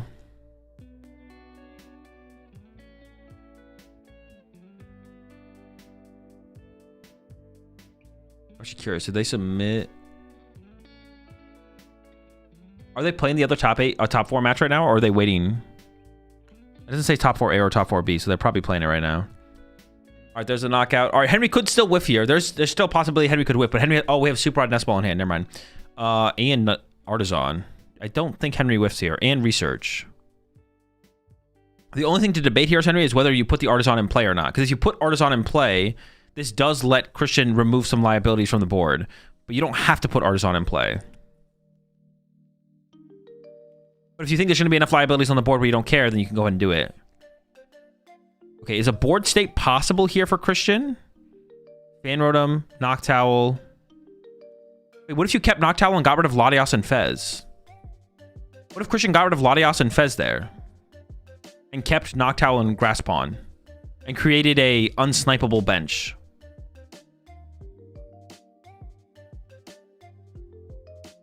You couldn't put fighting on the baby ball because you need to be able to stretch for it if you miss natural fighting draw? Oh, makes sense, makes sense. I actually think Christian could have created a board state that actually played around Screamtail. Am I trolling? Scream is prized, right? Yeah, but Christian doesn't know that.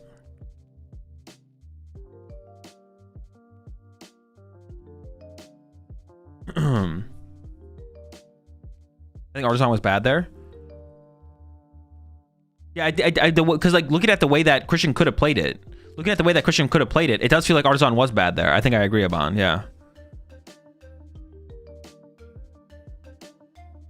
And we still had second monkey plus Scream Hoot Hoot.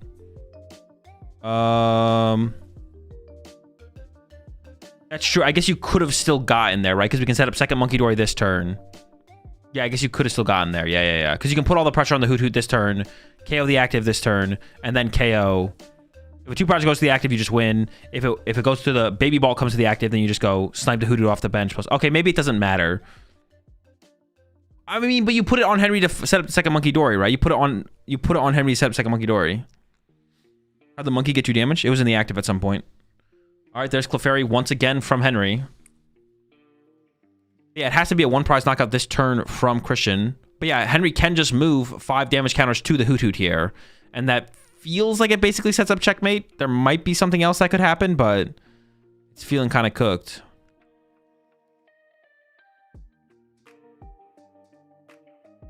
Yeah, it's feeling pretty cooked. Just 6 on Hoot Hoot, right?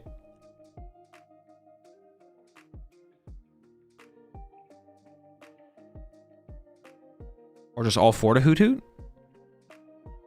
Does that ever give anything over to Christian? It could have been more on the Hoot Hoot, but it's not more, it's less. There's the knockout, 2 more prize cards. I mean, you can get 6 on it next turn, but we could have had more on it. Does that ever make a difference? I don't think it ever makes a difference, right?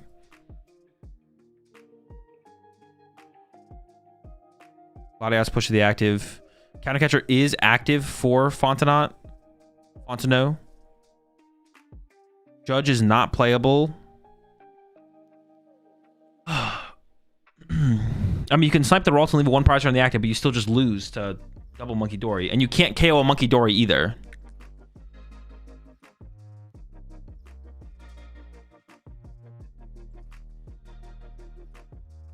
Maybe Christian... Oh, does play Iono. Wait, was this ever like available during like the last games? I didn't see the Iono. Someone in chat said that he played both, but I didn't actually believe him. Oh, the Iono is actually huge here. Wait, how are we taking a KO? We can't Iono without taking a KO. Can we Grass Pawn, Countercatcher, KO, Monkey Dory plus Iono? Iono Blood Moon, it's winnable? Oh, true. Iono Blood Moon's a thing. Sure. Yeah, Iono Blood Moon is a possibility. It does activate Countercatcher, but sure. Just gotta do it, right?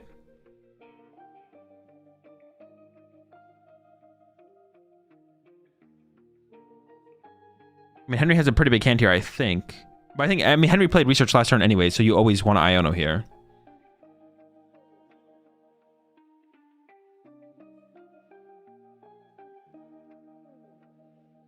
The one time Azul doesn't believe chat, he was wrong. But the one time, bro, I never believe chat. You could also take a 1 prize knockout here as Christian to play around Countercatcher. So you could go like... Or could you actually just go Ogre Pawn KO? You don't even need the Blood Moon, right? Couldn't you just go Ogre Pawn KO? We are going with the Blood Moon, okay. But Blood Moon KO Monkey Dory is the better play, right? So we don't have to activate Countercatcher. Yeah, take out the damaged one, sure. And then we just need Prime Catcher to win on the Clefairy. Or retreat, knock it out, I guess. Ogre dies to Guardi. Good point. Yes, you can't do that. Would you just lose to Monkey and Artisan for Floon? Or we're KOing 1 Monkey. No, because it's only 210. There's a lot of things that we do lose to here. There's a lot of things that Christian loses to here. But straight up Drifloon, no. All right, what does Henry get off the Iono?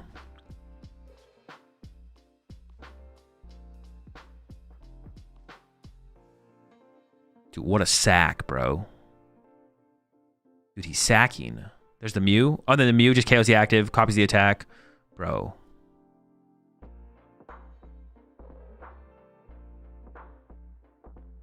Dude, luckiest PokemonTCG player of all time, bro. There's no way. Dude, can we get a sleeve check, please?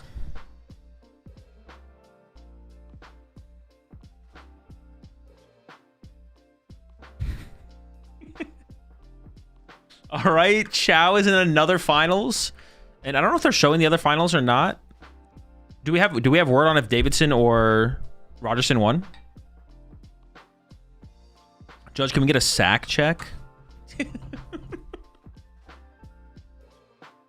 can't say that. This is a Pokemon tournament. Bro, do you hate Henry? Yeah, obviously. I absolutely hate Henry Chow. Yes. Go to 100% confirmed. Bro, he's on track, bro. Dude, the narrative has changed, bro. It's not all about Henry Chow. Hedrick who, bro? I'm chill. I'm just joking. Hedrick's also pretty good. But as good as Henry? No shot, bro. What the heck? Back of the line, Hedrick. Got a new champ in town. Hoodrick? The Hoodrick? Not the Hoodrick, bro. What? Chill. This is the all timeline of Azul not going to Portland. Yeah, I'm just trying to mix it up a little bit because, like, obviously, if I show up to the tournament, I win. But if I don't go, we know one timeline exists and what happens. But now we get to see timeline number 2. He couldn't do it on the IC like Hedrick. True, that is true. We need to see who performs better at Worlds this year, to be honest. But I honestly, Henry and Hedrick are like kind of top 2 right now for in North America, anyways. And then obviously like there's Brent. Henry, Hedrick, Brent. Top 3 in the game? Might be. Obviously, Tord's still up there, but for this season, they've all had better seasons than Tord. What about you, Azul? I'm watching, bro. Chill. Let me be. Just let me live, man. Just want to watch Pokemon, man.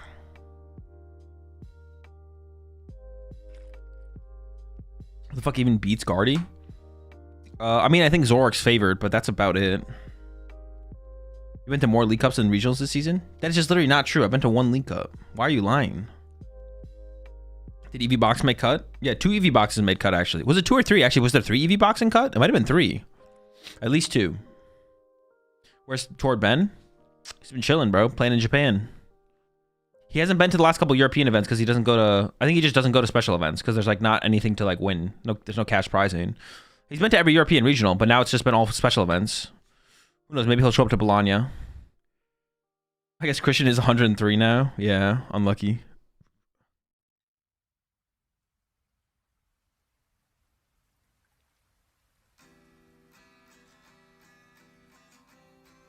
Yeah, Tord's busy playing over in Japan and stuff. In China. Tord in jail. Check Twitter.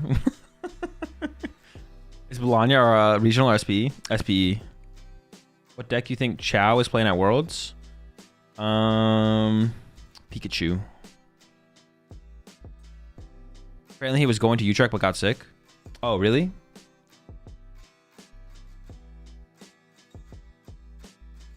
Oh, he was going to go to Utrecht? Interesting. All right, well, he was going to go. He got sick, though. Tor's getting a head start on the next format so he can dominate. I mean, who knows? Maybe Tor's just going to come through and just, like, body NAIC in Worlds. Everyone's just cooked, bro. He's in the... What is the thing? What is the Goku thing? The something chamber? Hyperbolic time chamber. Yeah, Tor's just in the hyperbolic time chamber prepping for NAIC.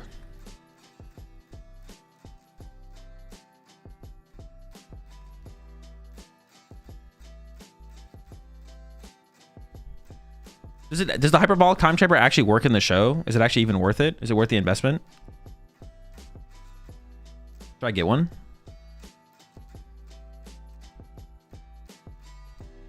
Guess it works. It's worth. Yeah, big worth. Should look this up. He's able to beat Frieza because of it. IMO. Was that it? Like, do you have to do? It's like, is that all you need? Is the hyperbolic time jump? You don't really need anything else.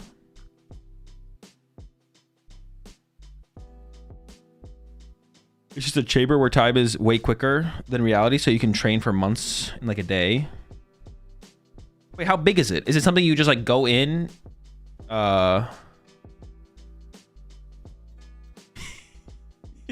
How big is the chamber? Is it like the size of like a basketball court and you're in there training, or is it like it's endless? Wait, what the fuck? Dude, this show sounds corny, bro. Oh, hold up, interview. Has just punched his ticket into yet what? He's punching people? No wonder he won. Championship final match. Absolutely incredible, Henry. What's going through your mind after that quick 2-game sets? Yeah, those were pretty interesting games, but yeah, I'm just really excited for the finals. I'm really curious about how the other side of the bracket goes. I have MD, Michael Davidson, playing the exact same 60 cards as me, so that would, you know, I like to, you know, I pride myself both as a player and a deck builder, and I think that if we have both the decks make the finals, that'd be really, really awesome. Yeah, something that's only happened a few times in the history of the game is for the same 60. It's rare enough for 2 players on the same 60 to make it into top cut, let alone getting to the finals. So that would certainly be a cool story. But the other player, of course, someone who I know you know well, Caleb Rogerson, another great player so far this season. He's on that Terra box. How do you feel about that one? Yeah, I think it's a favored matchup. I did play it in asymmetrical cut against Callie White, and games got really scary. I actually got turn 1 water pond attacked, second water pond attacked in one of the games. So it's really terrifying if they get the water pond going, but if you get that Ravska set up, I feel good about it too. So yeah. Everything's about the Ravska, man. Yeah, we actually heard there was a pretty interesting situation happening with your game against Callie where it was like a Sob versus Monkey Dory stalemate. Talk us through what was happening there. Yeah, I mean, I think she kind of knew she couldn't really win that game and was just trying to, you know, get a little bit lower time for game 3 because that's to her advantage. But yeah, luckily, you know, you can only draw past so much. I get 20 damage every turn, so I managed to shake out 2 things pretty quickly. Managed to sneak it out of there. Let's bring in Kyle and Ethan. I think they've got some questions they'd like to ask you. Gentlemen, I've got Henry Chow standing by. What's going on, Henry? Congrats, another regional finals. You said on you got a deck list comment here. You got the Rabby Rav. Is the Ravska been the wave for you this entire tournament? Is this been the guy? Oh man, I forgot I did that. But yeah, I mean, the Ravska's like broken, dude. Like the Ravska's actually so good. I mean, this deck would not be nearly as good without the Ravska. It makes your board like so structurally sound. Once you have an EX and a Ravska, like how does Dragapult even attack that? Yeah, we saw you you go in very early with that Lily's Clefairy. So often that's one of the great attackers that you can sneak in, but it's also so important hitting some of the math that you need on the Raging Bolt. Was it the Super Rod that made you feel comfortable going aggressive with that Pokemon there, or were you thinking of some other lines too? Yeah, I mean, if they just take a one prize bear, then, you know, if I can just go with 2/2/2, then I should be winning on the trade. And the fact that I can immediately recover the Clefairy because I had not only the Super Rod but the Nest Ball in hand made me feel fairly comfortable in that position. I think I messed up by benching the Ralts. I think he could have maybe tried going Counter Catcher Fan Rotom to kill my Ralts there to make it 4/4, and that would have been a little bit scary. But we ended up just going 2/2/2, and I was able to pull it out in the end. Able to pull it out and able to punch your ticket into yet another final match. We're going to get that all set up shortly. Of course, that other side of the bracket is still playing out. Your friend and testing partner, Michael Davidson, on the same 60 as you, up against Caleb Rogerson. They're in the thick of things now in their game number 3. How are you feeling? What's it going to take, you know, for this finals match? Well, I mean, to be a 4-time regional champion in one season, only one other player, Jimmy Pendarvis, was able to do that. And that was in a season where there was, I think, 12, 13 regional championships. To win 4 in a season where there's only 9 tournaments in North America, what would it mean to you? I'm trying not to think about it, but it would mean a lot. Yeah, it would be really nice if I could do that. It would mean a lot to me. Absolutely. We'll That's a half, bro. Match. We'll be back soon with the Pokemon TCG action. Dude, that's literally almost half the regionals in this season. That's crazy, bro. All with Gardevoir, too. Broken deck, man. Honestly, this has to be a talking point. Is Henry Chow really this good? Or did the Pokemon Company mess up when they designed Gardevoir? Like, can we really give all that credit to Henry Chow in this situation? Or is it really just a fault of the developers for creating a card that is far too broken, and Henry is just exploiting that? But is he really doing anything? You know what I'm saying? Both. Guardi is so annoying. Bro, it's so annoying.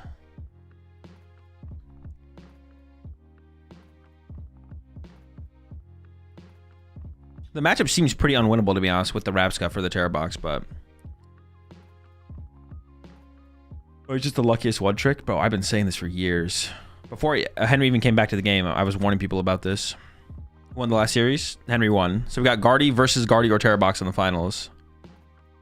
What match are they showing? This is the other side of top 4. Michael Davidson with the same 60 as Henry versus Caleb Rogerson with... What is Caleb Rogerson playing again? Take away Guardian, what are you? Terror Box, yeah, Terror Box. Good call. I think I already said that literally 2 seconds ago.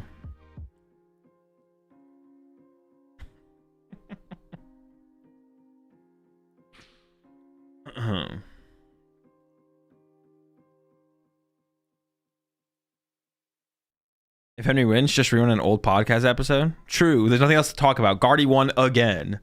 And in this situation, I feel like Guardi was pretty dominant. Like, it did kind of dominate the tournament. Is Guardi too good or is Monkey Dory too good? I mean, I don't think either is actually true. I'm just kind of trolling. I don't think Guardi or anything of this is too good. Part of it is definitely...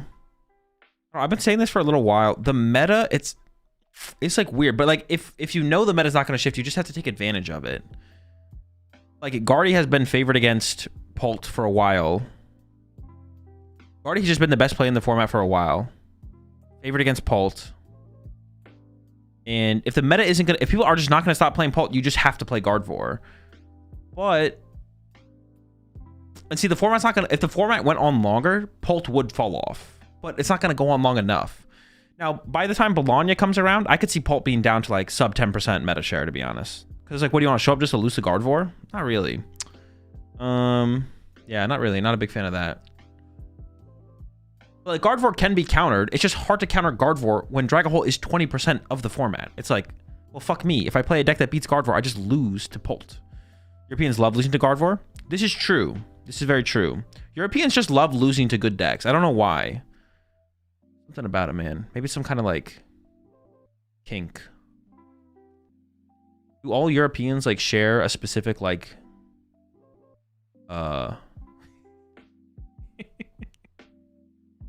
Europeans just love losing to psychic Pokemon, bro. If it's not Mew VMAX, it's Guardvor. They're a hive mind. Yeah, if it's not Mew VMAX, bro. If they don't love losing to Mew VMAX, they love losing to Guardvor. It literally is just psychic Pokemon.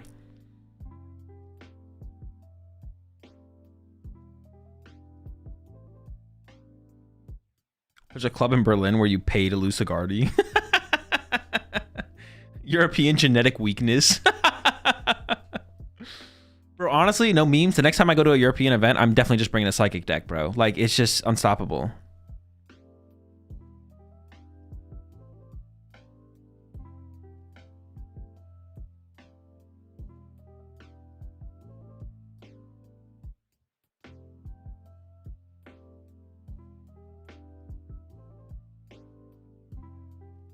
We'll commentate what? Wait, did someone tell me to commentate this?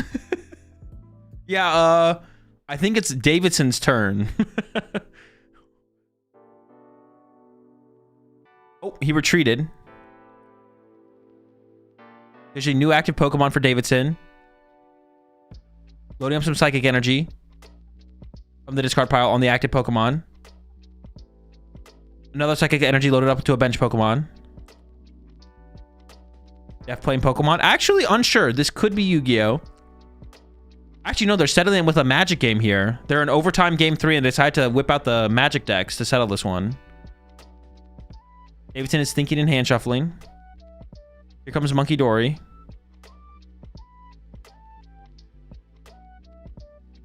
Put some damage on one of Rogerson's bench Pokemon.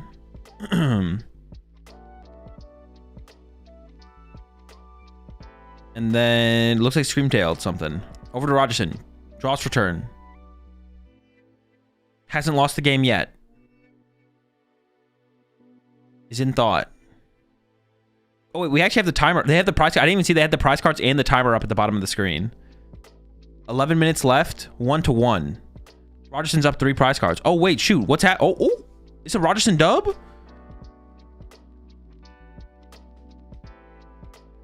You see the Dragon Ball Thorns deck that just won? Won what?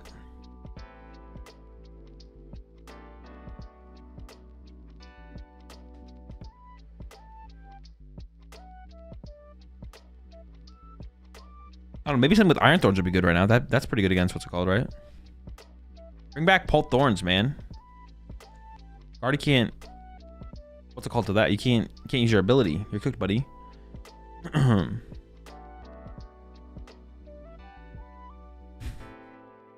What shirts are they wearing? It's their sponsor shirts. They're both sponsored by the same shop, Toys Terminal.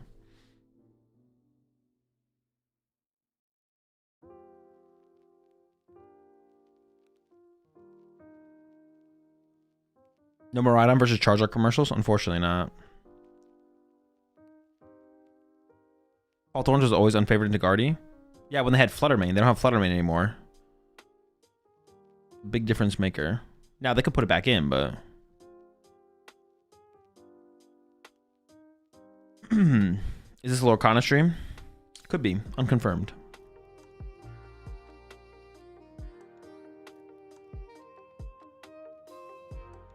Oh, Rogerson got another knockout there. Rogerson has 2 prize cards left. Is Rogerson going to do this? Sheesh. All right, while they're finishing this up, I'm going to go make a smoothie. I'll be right back.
Dude, what the heck? How? Oh, what? Davidson on the come up, bro? What the heck? Down to 2 prize cards remaining?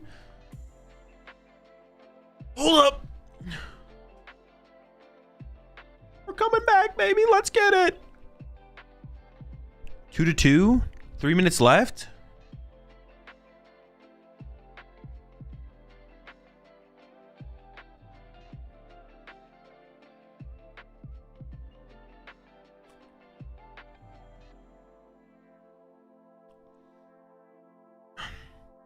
Must have hit something with Flareon.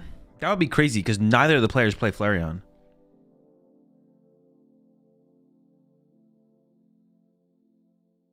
What do you think with the green shorts? Michael's going to the bench afterwards.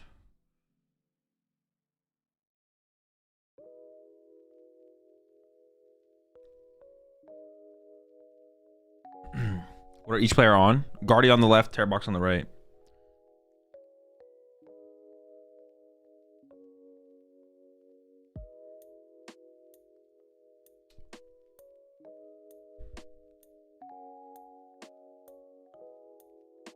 Going to the beach.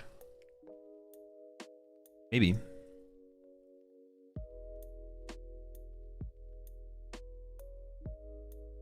Are we sure? Are we sure neither player has Flareon on their deck? Yes. Can confirm. Lock it in.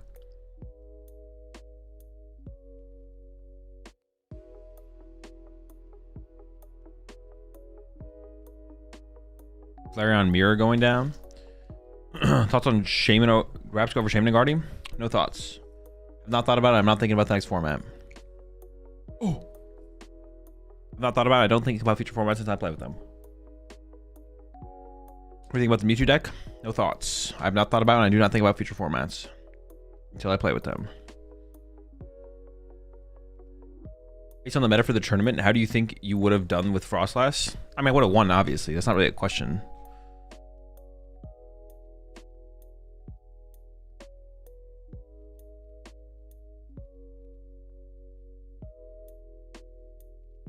All right, what the heck's going down? Stream down? Is it actually?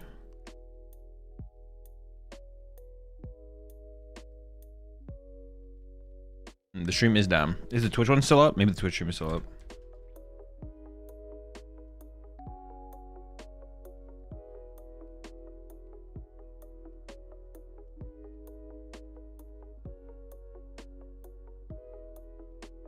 Dude, Chip out there. Dude, Chip is definitely chewing on the cables, bro. Oh, this Twitch stream is down as well. Bro, what are we doing? Dude, Chip literally chewing on the cables? Oh, wait, it's back.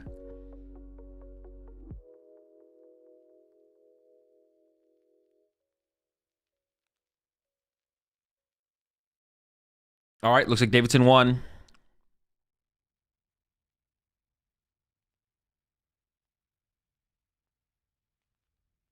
All right, so we have a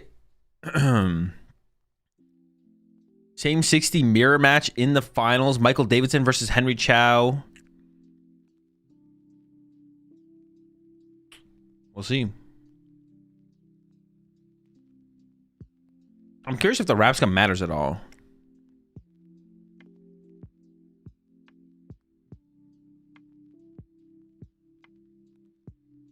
Are they doing an interview before the? Are they doing an interview like right now? All right, hang on. Matchup. Yes, thanks a bunch, Ethan and Kyle. That's right. I'm here with our next finalist who will be playing, I'm not sure if you know, against Henry Chow in the finals. A 60-card mirror match. Something that's very rare, has very rarely happened in the Pokemon TCG. First off, congratulations. Talk us through kind of what happened there in that top 4 match. Game 1, I was able to go Candy Guardi after he killed my only Curlia. So even though he got a few prizes ahead, his board wasn't super developed, and I was able to win Game 1. Game 2, I had like a really good start. I opened Rapska in my hand, so I couldn't Evo it out, but I felt like really good. I was able to Evo double Curlia, and his turn 1 was Clefairy and just bench a who attached to Clefairy. But then he Iono'd me, and for like the next 5 turns, even after Fez, I drew nothing. So he was able to get too far ahead, and I wasn't able to win Game 2. And then Game 3, I had another like really strong start. I went first. I got Curlia. Double Ralts, Relor down. I was able to evolve Rabska going into my turn 2, and I was able to evolve a Kirlia even though I didn't hit Evo, and then my board got super far ahead. I maybe made a misplay where I like played around him having my Pikachu off Iona to 2 with no Hoot Hoots, and I was killing his Fez and his Mew. I benched second Monkey to make sure he couldn't Pikachu, and maybe that was killing fine. Pokemon. Almost checkmating him, so I think maybe that was fine, but game 3, I just, as long as my deck sets up in that matchup, it's pretty clean. It's usually not too difficult. Yeah, I mean, it ends up being very close, though. It seemed like at the end of that game, but you're able to come out on top, and now you'll be facing off against Henry Chow, your friend and testing partner, playing the same 60 cards. You've had an incredible season, of course. You know, started off the year second place at Louisville early on, but Henry, he's won 3 tournaments now at this point. What's this going to be like for you in this final match? As far as I know, he's never lost a Guardi mirror, and he also built like 95% of the list that we're playing, so definitely going to be a very difficult challenge, but maybe it'll go my way. We'll see what happens. Congratulations, Michael, on getting there to the finals. We'll let you get a little bit of rest. We're going to take a quick little break. You're not going to want to miss this TCG Masters final match. Thanks, Chip. Now back to chewing some corn.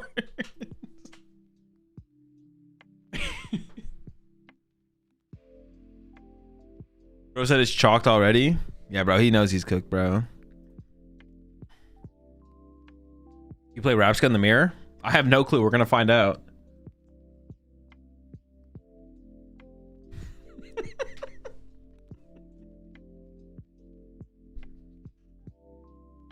We're gonna take a quick. We're gonna take a quick little break.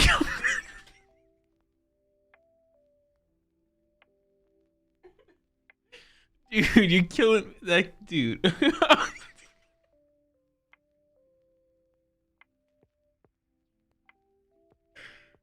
Oh my gosh, dude, I can't.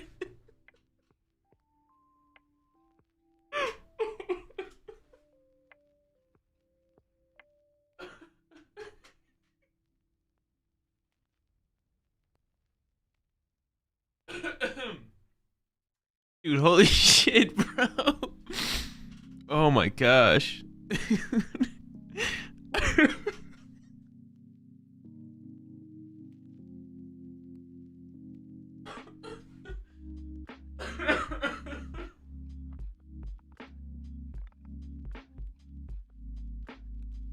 Alright, just turn the trivia on, bro. I need a break. What is Cypher Maniac's role in the Scarlet and Violet video games? I don't believe that the Cypher Maniac is an... You passed our test. Thanks so much for playing with us, Isaiah, and please tune in for some more TCG trivia. Hello, everyone, and welcome back to TCG Trivia here in Portland. I'm joined here by Justin.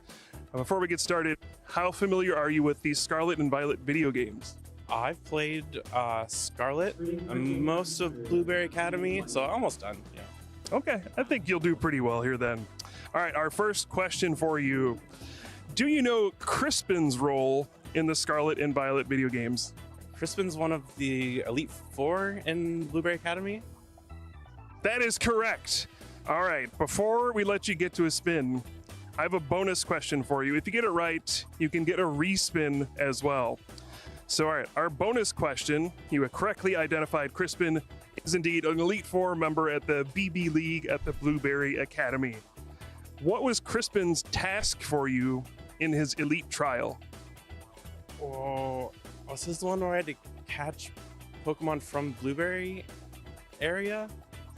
Is that your final answer? Yes. I think I'm recovered. Sorry, that is not correct. Crispin wanted you to make a spicy sandwich for him. But, yes. You do get to spin the wheel, so please go ahead.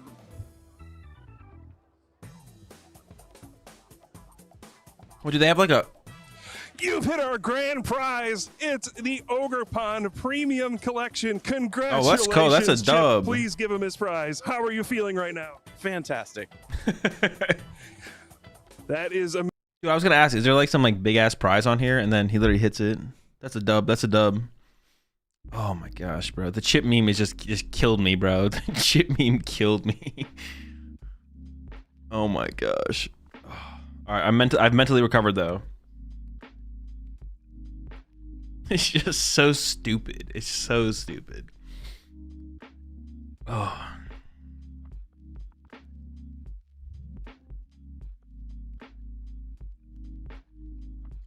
You gotta get a shirt with. Dude, I need Conductor to send me the image. Wait, Conductor, did you send me the image? Actually, dude, I'm gonna get an image. What? Get an image with that on it would be hilarious. Get a shirt with the image on. Jesus, get an image with that on it. Get a shirt with that image on it. I forgot my B. No, you're good. You're good. I wasn't sure if you sent it, and I didn't see it.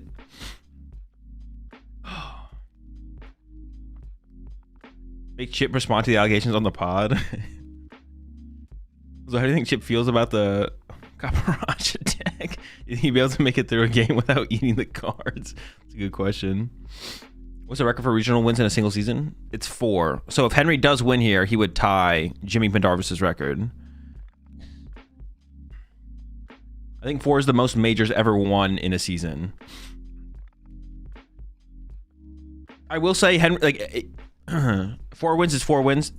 Henry's dub is a little, or Henry's run is a little bit more impressive, I guess I would say.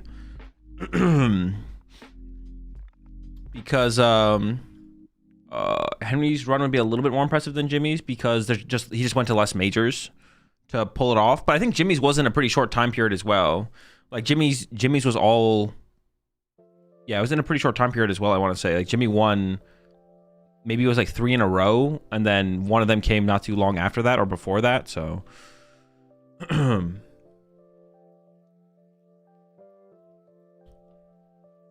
So yeah. Does the automatic Worlds invite go to second then if Henry wins again? No, it just gets thrown into the void. Will there be another chance for Chow to complete the 5? I mean, the record could be, I think of the record as major wins. I'm not really thinking about a regional win. So there's still NAIC and Worlds left for Henry to win. If Henry wins either of those, he maybe would have the greatest season run of all time.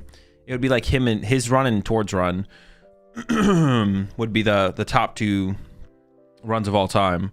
But yeah, that would be the top two tournament runs, top 2 seasons of all time.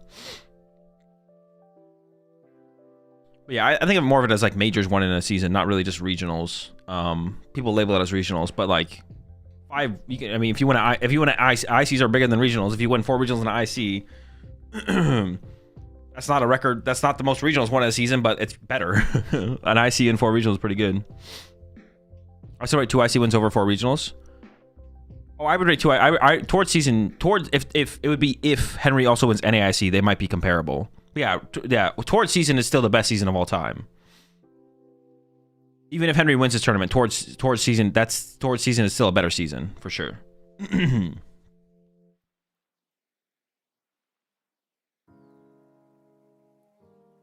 you think Chow might throw to his friend so we can have an invite? No, Davidson already has his invite. Davidson's doing all right.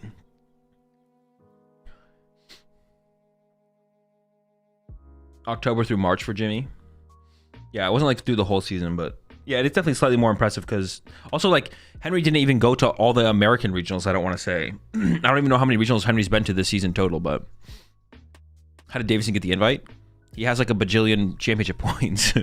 He's in the top one. Michael Davidson is definitely in the top 125. I don't know where he is, but I guarantee you Michael Davidson has his invite. Ford has won all 4 ICs, yeah.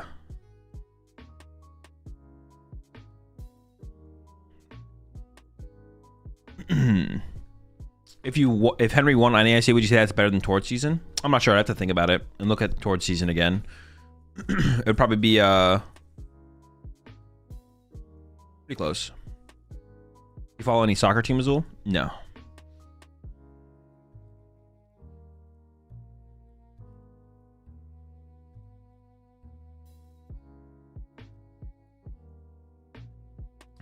Limitless says Henry listed in 6 regionals. Okay, yeah. I don't think he went to all the American ones. I don't know which ones he missed, though.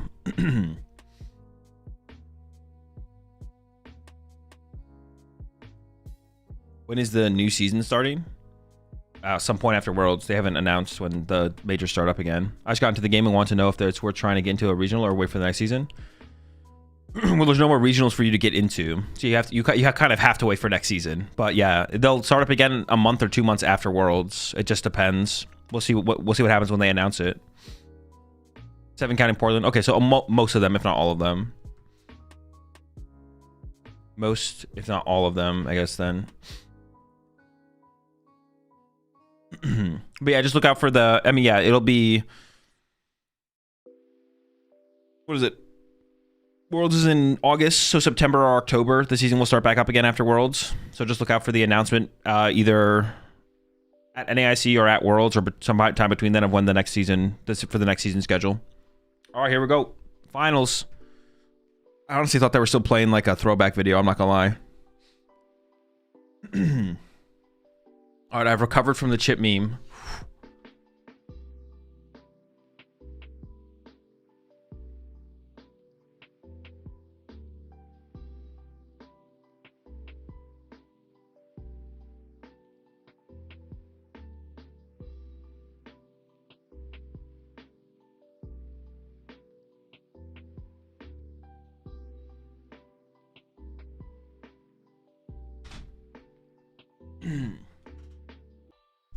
And we're ready to get into it. I assume going second is optimal in Mirror, but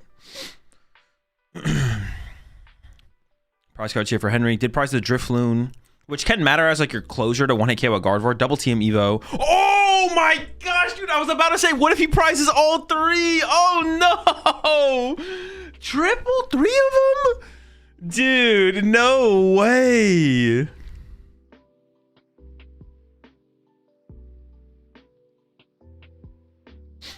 Oh my gosh.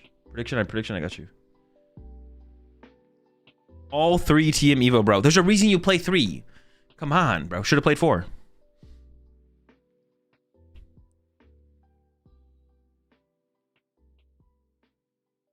Okay, does still have Rare Candy and obviously can naturally evolve to Kirlia, but a big part of the tempo of this deck is using TM Evo. I'm very curious to see if Rapska is actually like a big part of this deck or not. We're also off the rip here for Davidson and just draw or pass. Secret box in the opening hand here for Henry. We've seen this before.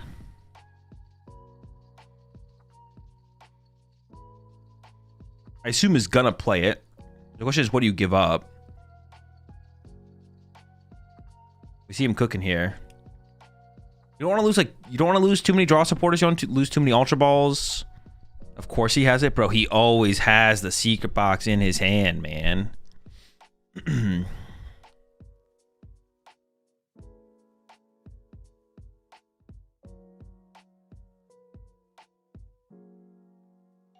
So is preserving the Iono as a supporter for turn. Oh, I guess you could Arven here though, right? Oh, we're gonna TM Evo. We're gonna Arven here. Yeah, we're gonna Arven. That makes sense. And then we have Iono to conserve the Nitro on the next turn. Makes sense, makes sense.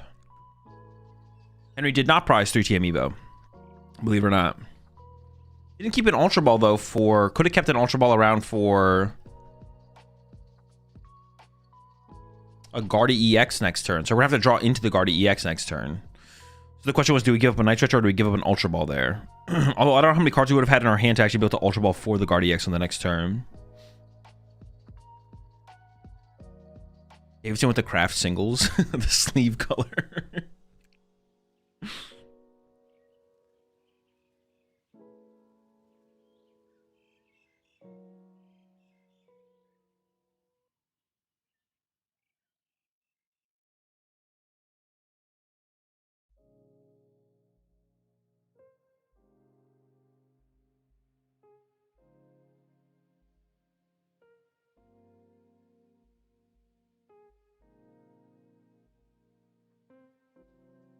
All right, getting all the prize cards checked.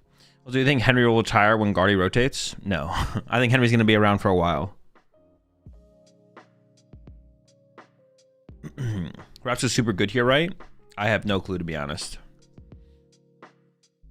I don't know if it's worth the bench space in the mirror match or if you'd rather just have like triple Monkey Dory or something. Also, Henry unfortunately did open the Mew EX, which means you're losing a bench space to Mew, right? So that also changes things up a little bit. Like Mew is pretty bad. Yeah.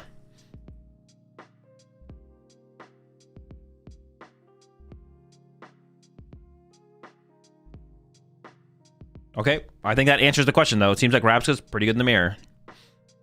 Don't have to think about it too much more than that. Mew sucks in this matchup.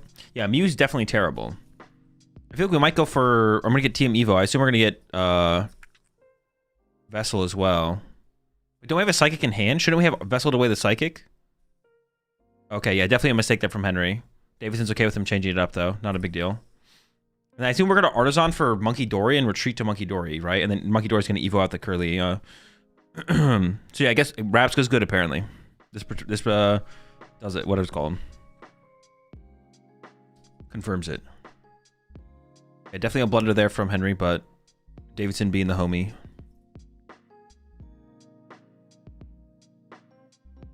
I thought something seemed a little bit off there on that discard. All right, Ultra Ball coming in from Davidson. I don't know what the rest of the hand was. I don't think we have Candy Guardi here, but if we do, it sounds like a good start.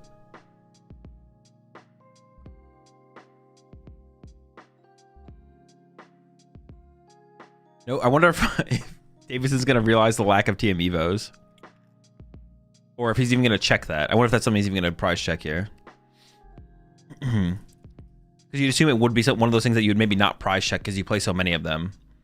You'd maybe check, if you're about to go play an Arvin, you'd maybe check to make sure they're in there. But also you play 3 of them, so checking it is like one of those things where it's like, if you play 40 Buddy Poffin, are you prize checking for your Buddy Poffins? Probably not. Except until maybe the end of the game.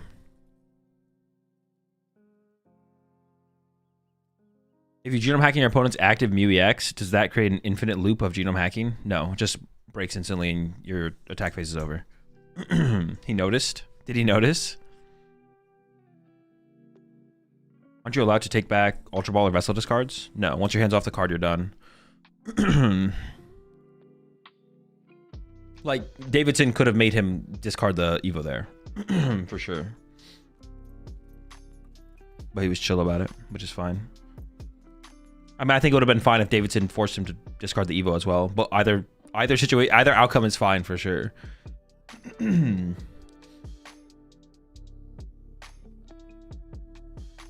Like, mistakes are mistakes. Are you gonna like play for? Like, are you gonna sit across from your opponent and play for them? Like, what are we doing here? Yeah, but it's also fine that he let him take it back. So don't get it twisted on my end. My opponent asked me for the 6th time if they could take something back. I'm just like, yo, just give me your hand, bro. I'll play this game for you.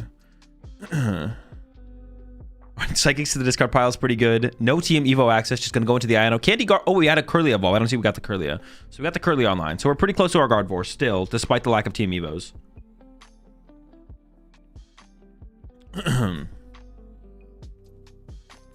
Couple Monkey Dories. No Rabska though. There's no Rabska access here.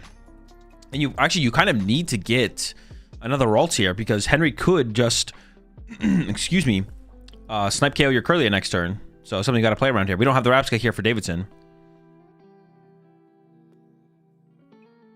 You can change the cards of the discard action as long as you haven't picked up your deck.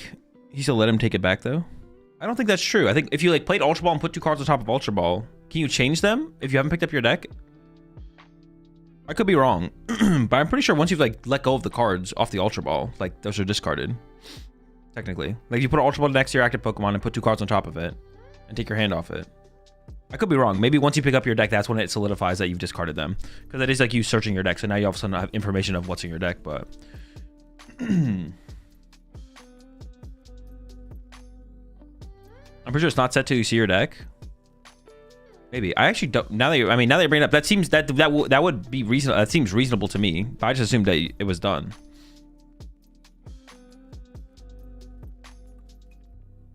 The official rule is when you start shuffling your deck. Apparently, no. That's for when you're what you've taken out of your deck. You're done.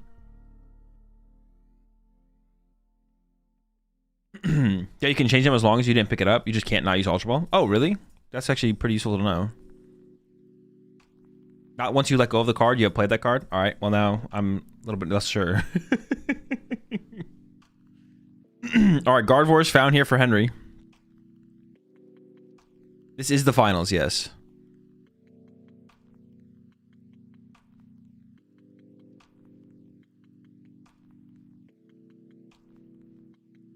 I remember on stream they made a player use the Night Stretcher even though he meant to discard something else. That's a little bit different though, because you like played the Night Stretcher, like the card was played. Playing Ultra Ball and then discarding for the Ultra Ball is definitely different than like just playing a card, right? Although I would argue that they should be, it seems like it should be consistent across the board.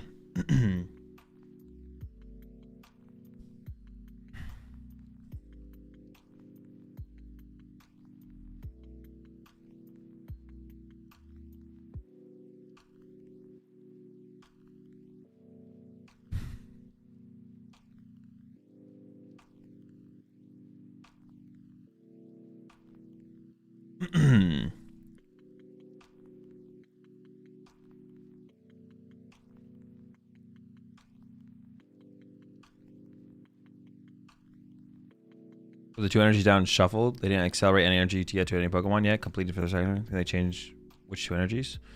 No, once you shuffle your deck, you can't go back into your deck for like the search you did. All right, there's a retreat into the Monkey Dory from Henry, and I'm just gonna take the knockout here on the active. It looks like Mind Bend KO gets the first knockout. Still no Rabska, but the Kirlia lived. This is the big part for Davidson. The Kirlia survived a turn. That's what we were scared of here. Got the Ultra Ball in hand. That gets us... Okay, this hand's pretty good, actually, for Davidson. The thing is, though, Davidson has to play through the active with every attack, whereas Henry can play around the active with Screamtail. So that's going to be the big difference here with the Rabska being set up. I guess you could... I mean, you could...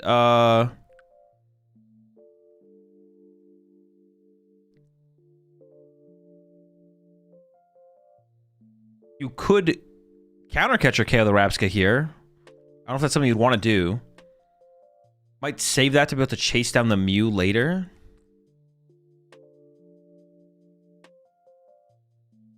Can we afford to also take the Dark Energy here? I don't remember how many energy are in the discard pile. I'm pretty sure we can. I'm pretty sure taking the Dark Energy here will be fine. Question is, what else are we doing this turn? Is thinking about maybe going back in with Arven. We also have access to Artisan as well. I mean, we want to start set up multiple Monkey Dories. I mean, at some point we can maybe pick off... At some point, we can maybe pick off the Rabska from Monkey Dory's damage move.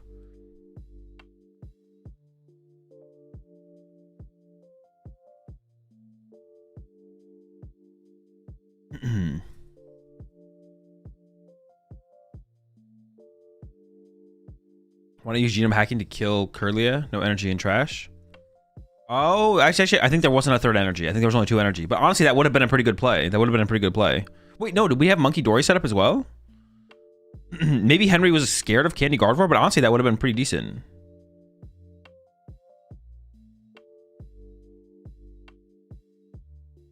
Yeah, because we had Monkey Dory, so we could have put 2... No, we could have killed the Kirlia last turn, right? With Mew copy Screamtail. That actually seems like a pretty good play. I'm not gonna lie. Not going to bench the Fez and just going to the Iono here from Davidson. Still hasn't used the Artisan yet.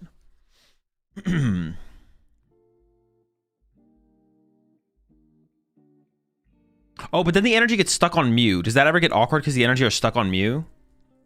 That's like the only reason I can think of to not do that. Because then you're kind of at the... Whatever Davidson puts in the active, you can only use with them, right? There's no Turo. No Turo.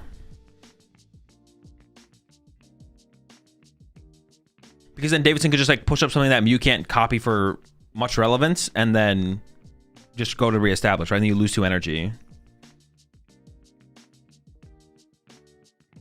I don't hate the play though. I don't hate the play, but Davidson could definitely have multiple plays around it for sure.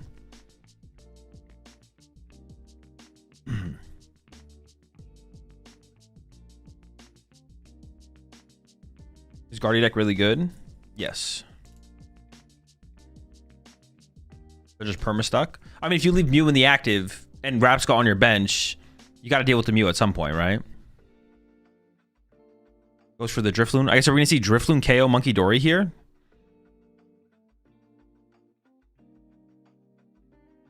Drifloon comes off the Artisan there. The problem with this, though, right, is that the Drifloon can die to Monkey Dory, right? Like Henry, like the Drifloon is just going to be able to be KO'd by a Monkey Dory, Adrenabrain.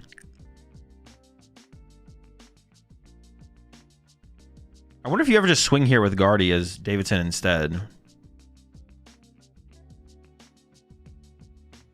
And then, I don't know, move 30 off the Guardi somewhere. I don't know. Nah, it's going to be the Drifloon swing. Here we go. Just 2 to the active. Put 4 on it. Can you move 1? How much are we doing? We can move 1 off it, right? Yeah, 1 off it. So we don't just die to... We would get... It does get KO'd by 2 Monkey Dories, though. Judge is just confirming what happened, it looks like.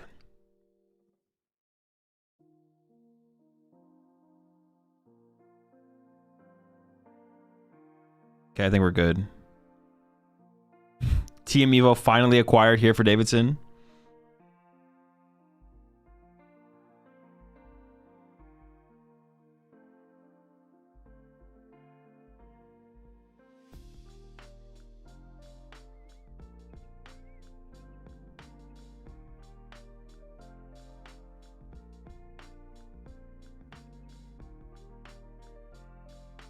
All right, only 2 Psychics in the discard pile for Henry, so going to have limited options.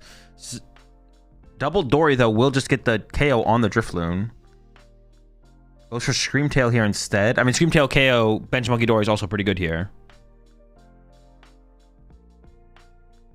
But I assume you also want to try to start to establish... Oh, do you need a bench of Ralts here as Henry? How afraid are we of our Guardi getting knocked out by a Drifloon countercatcher play? Is that something we need to play around? Is that something we're scared of?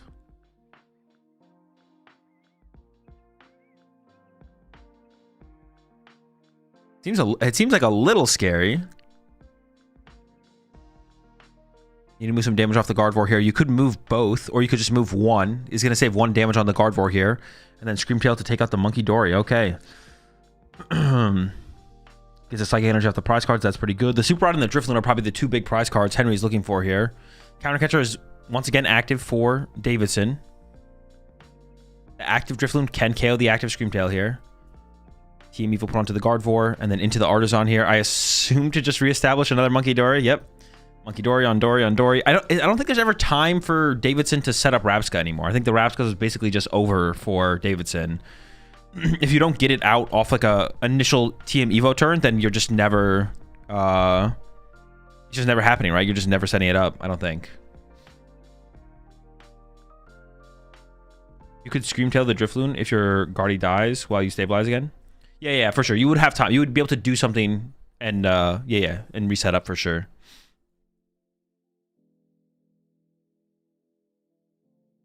I wonder if like Henry's just gonna never bench a Ralts this game though. I am curious if that's gonna be how this thing plays out.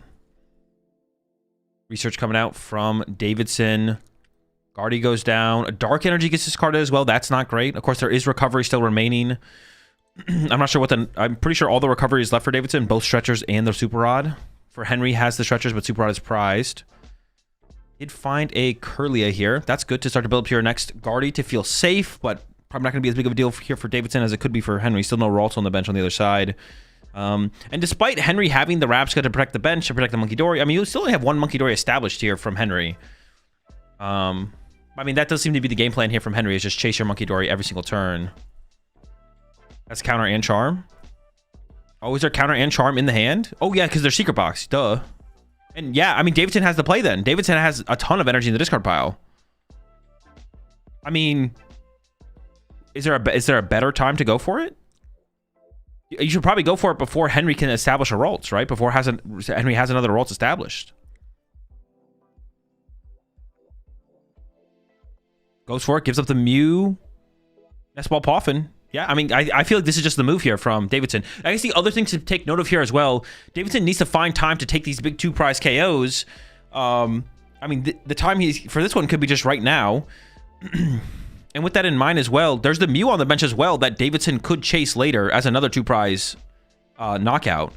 And after you KO this Guardi, the Iono follow-up could be pretty hard for Henry to get back from, especially with the board is already clogged up with the Mew and the Rapska. You don't have like bench for the Pheasant. Having bench room for the bench space room for the Pheasant Dippy as well could be awkward. So this seems like a pretty good play here for Davidson just to go all in and get this KO.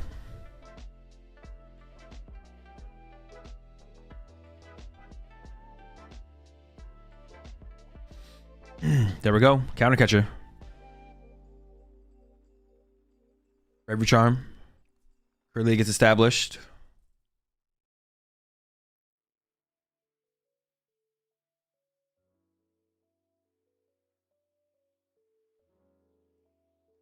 We have Super Rod in hand. Are we considering playing Super Rod here? Get back Monkey Dory Dark. And it looks like maybe the Guardi EX is also a consideration. Ooh, or the Screamtail's, well, I guess Screamtail's not bad because it gives you another attack or one prize attacker to use. That makes sense then here from Davidson. And we have another Guard 4 left in the deck anyways. It might be prized. I don't think so. So the Curlier will be able to evolve still. But this game is definitely playing out pretty interestingly. Henry definitely had the better start. Got the Rabsca online for protection, but the opening of the Mew EX makes the bench awkward. Also offers up some new prize trade opportunities for Davidson. Didn't get it, and it made it awkward to try and get like another Ralts in play as well because you want to try and get double Monkey Dory set up at some point, I assume. It's like, yeah, Henry got the Rabsca to protect the Monkey Dories, but still only has one Monkey Dory in play. So it's like you can set up a Monkey Dory every single turn anyways. Loading up 4 energy on the active here. Can you also move some of this damage over to the Screamtail to threaten it? You could move 1, right? You can Monkey Dory 1 damage off the active to the Screamtail. But I don't even know if you want to do that because then Screamtail is just hitting you harder. You could move 1 over to the Rabsca, so you threaten... Oh, I just left all the damage on the active. That seems fine as well. Okay, 3 prize cards left here for Davidson, 4 for Henry. No Gardevoir in play for Henry. Does have an attacker in the Screamtail, but does need to start to reestablish. I believe still has the... Oh, is maybe going to attack with the Monkey Dory here, actually. And Mind Bend KO the Drifloon. It honestly feels like the Rabsca was like... The Rabsca ended up being like pretty low value so far in this matchup, it feels like. Oh, wait, all the energy? No, not all the energy. A lot of the energy is on the active here. And Counter Catcher is active for Henry. I think Henry's going to bring up the Guardi here, right? And try and trap it, I feel like. Henry's actually going for the Pheasantipity. Only gonna have bench space for 1 Ralts, but that's fine. When your Ralts can't get sniped, seems fine.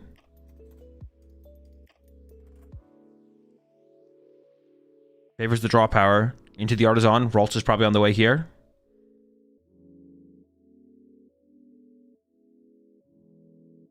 Top 4 is Guardi, Terra Box. I forget the other deck now.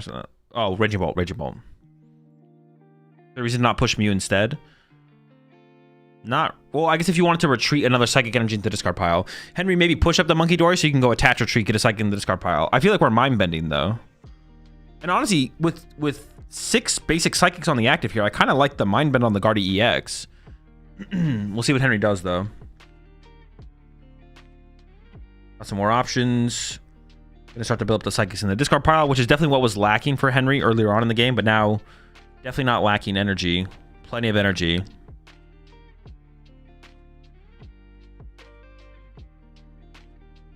Do you think you would have been in Caleb's position if you took Terra Box? I have no clue.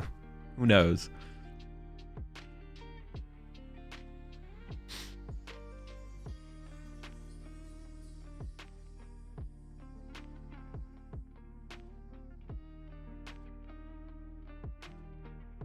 Maybe Counter Catcher Guardi, Screamtail Curlia. Well, Screamtail's only doing 80 damage, so when it... Yeah, that's kind of the unfortunate part here for Henry. The Screamtail's just not doing enough damage. Yeah, so it did promote the Monkey Dory just to get the energy in the discard pile, it looks like. Now we're going back to the Screamtail. I mean, you could counter... No, that wouldn't make any sense. Counter Catcher Guardi KO the Drifloon makes no sense. I think it's just going to be... It looks like it's just going to be Screamtail KO active here from Henry.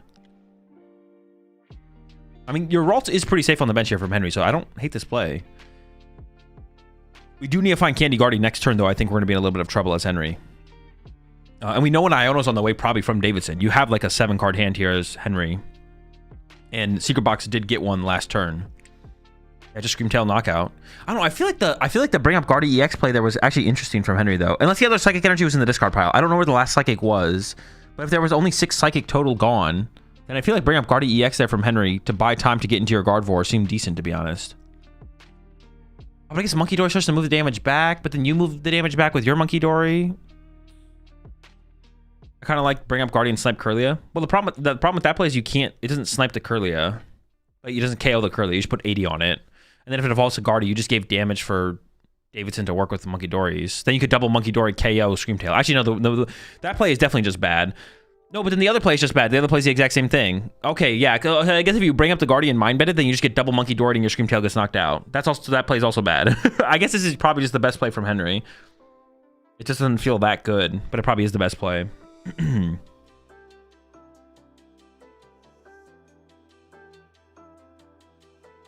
Hella Evos in the hand here for Davidson. Another Monkey Dory established.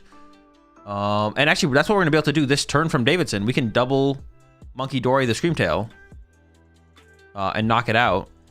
And then the question is, what are we attacking with? It probably depends on what Henry puts in the active. Honestly, Davidson's in a pretty good spot here. I search for the Dark Energy.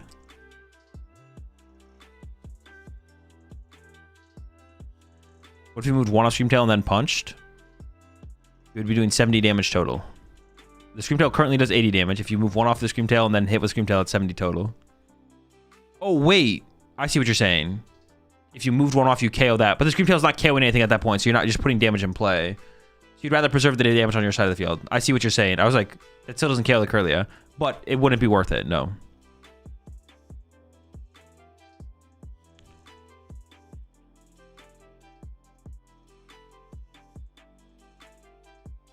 All right, we went with the research here instead from Davidson. I don't even know what attacker you want to use this turn as Davidson here either. Why Davidson promote Monkey and not Guardi? I guess maybe wants to build up extra damage on the Monkey Dory possibly. Because if you promote Monkey, you can build it. Because if you're going to end up with Guardi in your active, you're not retreating it. But if you put up Monkey, you can build up damage on the Monkey and then retreat into the Guardi. Iono found off the prize cards there.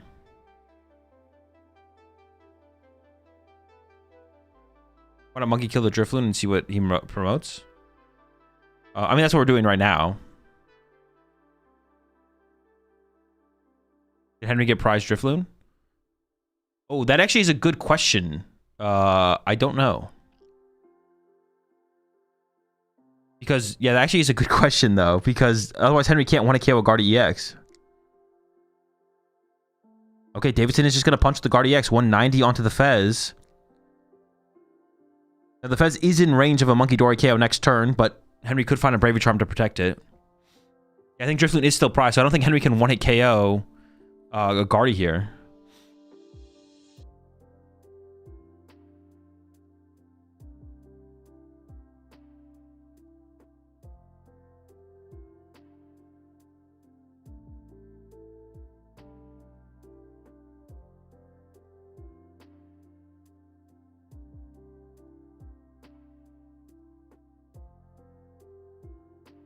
All right, 120, 190 punch, excuse me. Over to Henry. Does have the Bravery Charm to protect the Fez, which I assume that's where it's going to come down. We're currently missing Candy. We have Ultra Ball for Gardevoir. We also have Night Shifter for Gardevoir. I believe the Candy is in the deck. If the Candy's not in the deck, this is probably cooked. And we don't get Candy Guardi this turn, this is also probably cooked. Even if we do, though... Here comes the 3. No Candy. Found the Guardi.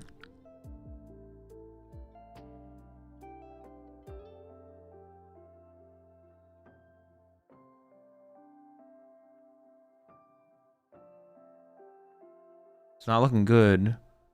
Did Henry prize Candy? One of them prized Candy, right?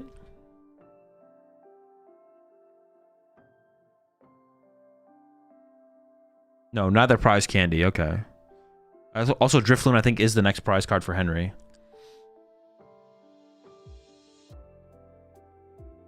But what do you do here now? I think the only supporter in hand is Research. I guess Counter Catcher is active, but I don't know how you take advantage of that here.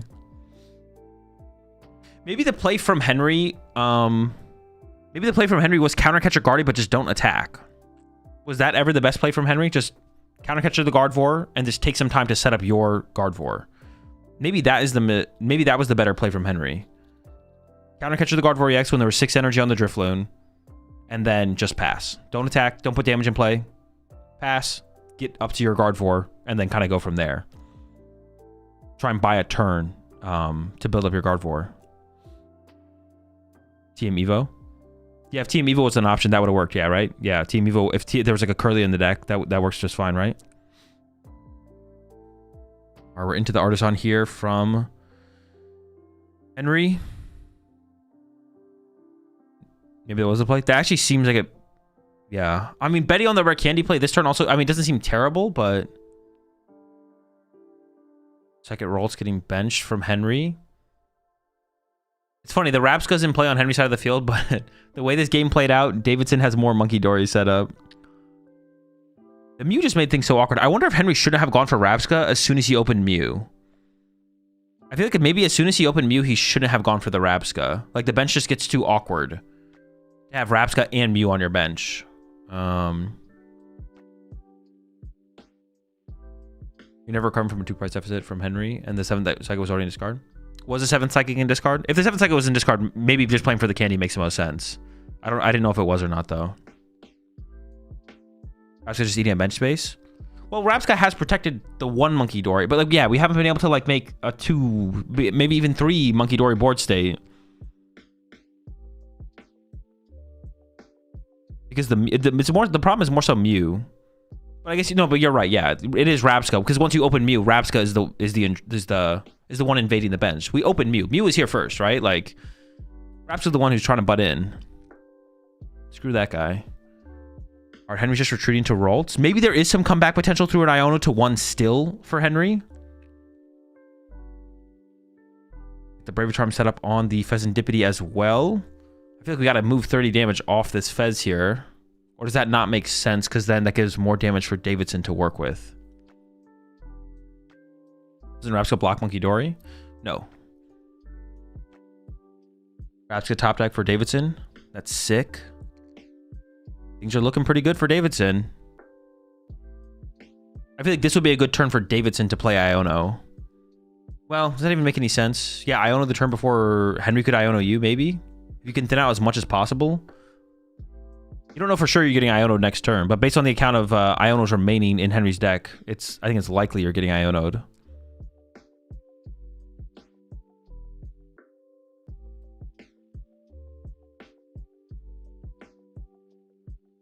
I don't know if there's potential for 3rd Monkey Dory as well here from Davidson. We should be loading up that monkey. Gotta be careful about getting stuck in the active. I guess we have all 3 left. We should be good. Gets the Gardevoir out of the active. Oh, can we just attack? What does the Curly's attack do?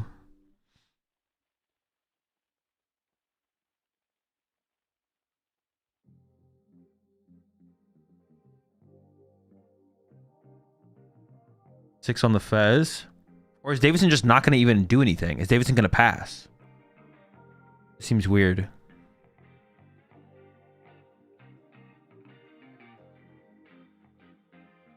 Yeah, Davidson might not even take a KO here, so it doesn't even give... Okay. Back over to Henry. Actually, this probably works, right? The Pheasantipity has 10 HP left. Yeah, Davidson might just have game on board with that play.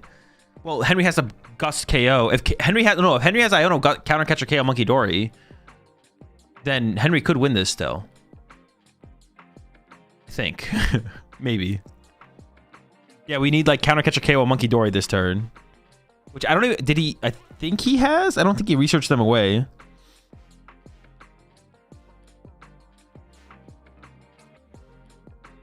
Needs to kill both monkeys. You can't kill both. No Turos, no. Is there a reason to not Iono that turn? I don't know if Henry had an Iono last turn, to be honest. Or are you talking about from Davidson? I mean, if Davidson just has game in hand, then that's why you wouldn't Iono. All right, into the Guardi. We load it up. We have to heal the damage off. Yep. The Fez onto the active, so there's not too much damage built up on the active. KO. 2 prize cards left for both players. Currently, counter catcher is not active for either player. I think Davidson might be out of counter catcher. I think maybe they both still have 1 actually. There's Bravery Charm, Ultra Ball. A lot of stuff. Fez is available as well. We have what, 5 energy in the discard pile? Wait, did we just win with Scream? Maybe not. We might not have game quite yet. There's Night Stretcher in the deck as well, or in the in the discard pile, or in the in the deck.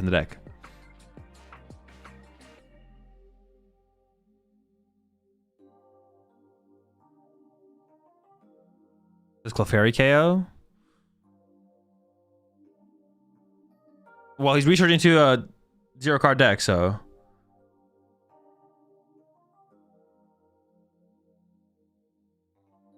Okay, just double Monkey Dory to the Pheasant Deputy on the bench to win the game. Okay. All right. Davidson wins game 1.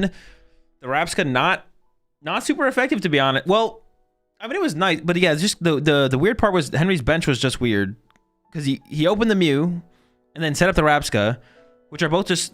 The Rapska's not bad to have in play if the rest of your bench looks better, but the Mew makes things so weird. The Mew start was just like kind of unfortunate.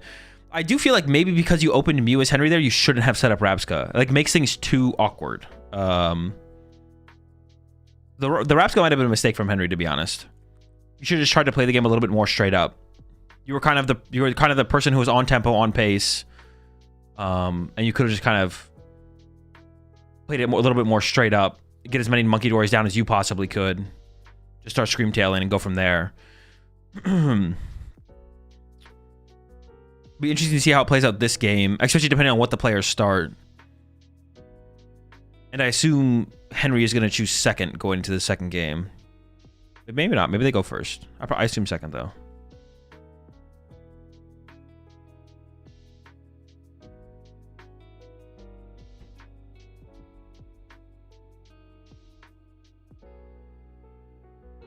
Is Raps going to protect from Monkey? Nope.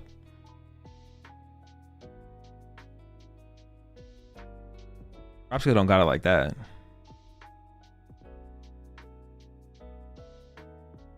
Rapska would make a lot more decks a lot better because not only would it be good against Trigopult, it would also be just really, really good against Guard 4. What did you play? United Wings. I lost to Henry Chow in top 4. He got really lucky. Debate is because you open me, you need Rapska because easy 2 prizes for tail. I guess that's fair as well, right? Yeah, I guess that is reasonable. Like, because you open the Mew, you need the Rapska to protect your Mew. Because otherwise Davidson's going to have an easy out into the prize exchange, right? That's a good point. All right, the judge got Davidson on the prize cards.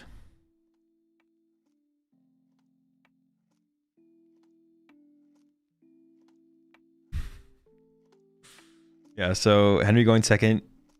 TME not prized. Not all 3 of TME was prized this time. Into the Artisan from Davidson. Screamtail start from Henry. Not the Mew, thankfully. Night Stretcher is probably the worst prize card here for Davidson. Also, honestly, prizing Vessel is just... I mean, it depends how many energy you see and get into the discard pile early on. But honestly, I mean, that's how you get them in the discard pile, is the Vessel. So, prizing Vessel does not feel great. But yeah, Night Stretcher and Vessel, probably the biggest ones here. Besides that, nothing crazy. Nothing that bad. Night Stretcher probably a little bit more important than the Vessel. But you gotta price something, so it's not terrible. Still has plenty of options. Unlike pricing 3 TM Evo.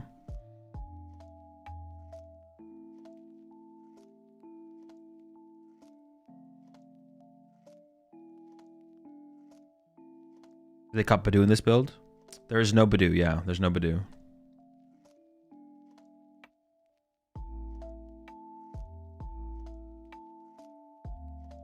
If Henry had moved damage off Fez on turn he retreated and passed, changed things, he did. Henry moved 3 damage off the Fez that turn. Unless I'm tripping. I don't think I am. He's down for the sudden death game 3. Honestly, there's only 38 minutes left. That's a good shout there, Abon. I'm ready for it, dude. That'd actually be kind of sick. Let's do it.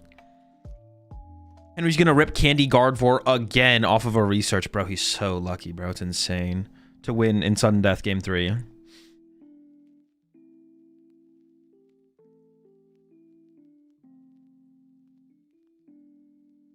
2 times is crazy, man.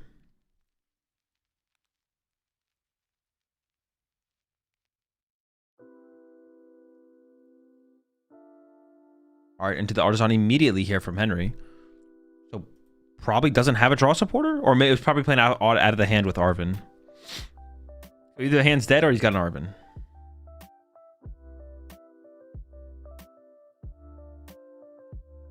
Did he move damage off? Went from 190 to 250 after Michael's turn. Oh, really?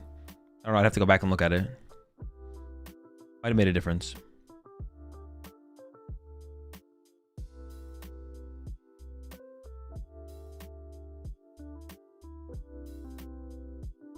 Arvin Iono, Guardvor, Drifloon prize again, but it's in the first 2 prize cards this time. So by the time you would want it to KO, want to KO a Guardvor, you'll have access to it, and it'll potentially come with a Bravery Charm, or a Bravery Charm will probably come right after it. So yeah, Drifloon prize again, but it's gonna have sooner access to it this game.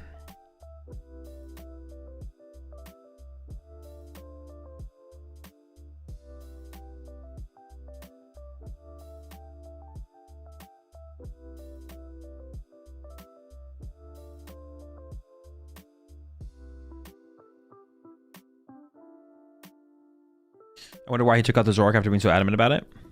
Because he just thinks it's the better way to play the deck.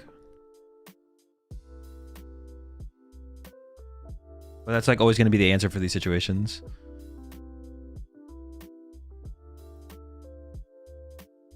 All right, Artisan into the Monkey Dory. Rapska is available for both players as well. So I'm curious to see if either player goes for Rapska.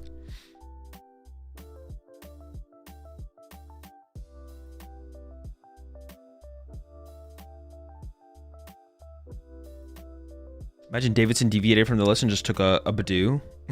Just whips out the Badoo in game number 2. All right, Relor is getting benched. So Henry is going for it. We're not playing for Team Evo, though. Pass. I can't tell what's in the hand. I know there's a Guardvor, but... Is there Candy Guardi in hand? It might be Candy Guardi in hand.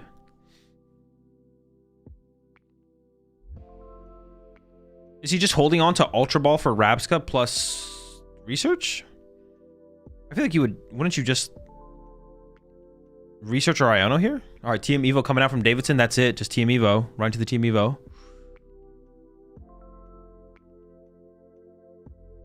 All right, both players setting up the Rapska here. Rapska top deck from Henry.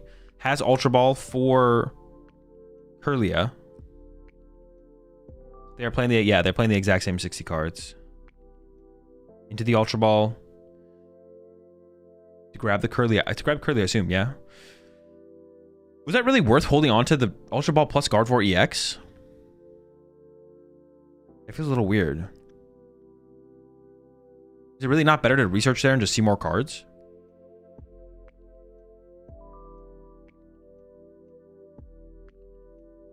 Now into the research here. Drawing 7. It's 1 psychic into the discard pile.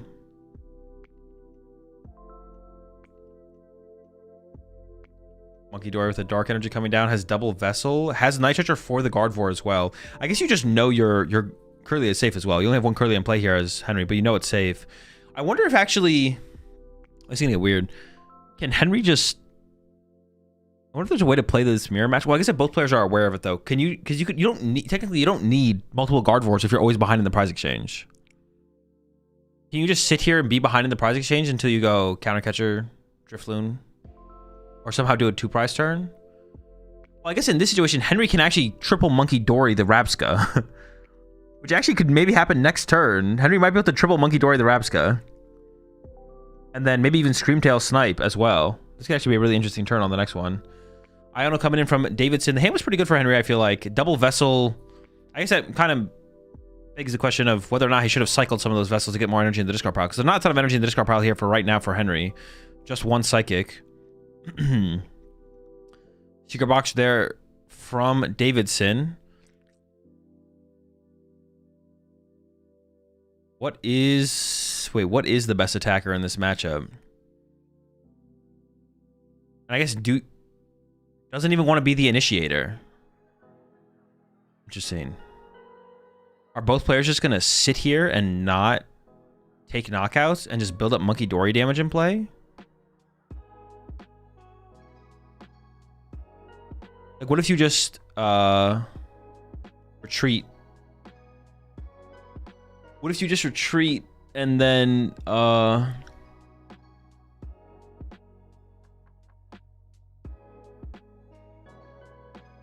we trying just not to activate counter catcher here? So Ralts comes down over the third Monkey Dory.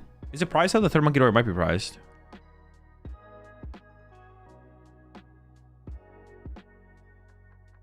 Might only play 2 Monkey. Oh, true. I'm kind of just assuming there's 3 Monkey Dory, but you actually might be right. There might not be 3. Wait, have we not seen 3?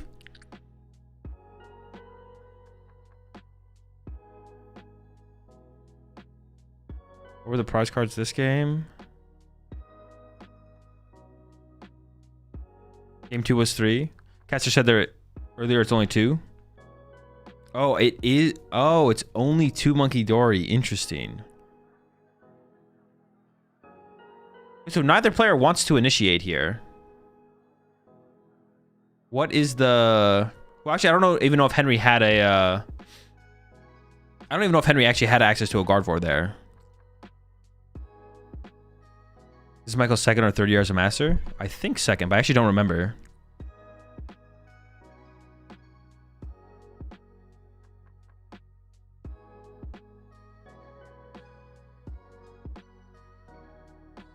Second Monkey Dory getting established here for Davidson. Henry had Ultra Ball. Okay, so could have. Oh, yeah, true. He Ultra Balled for the Clefairy, so definitely could have got there if he wanted to.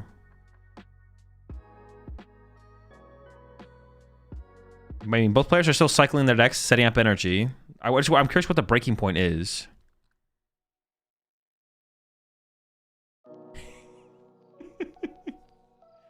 One Gardevoir prize, the other in discard, right?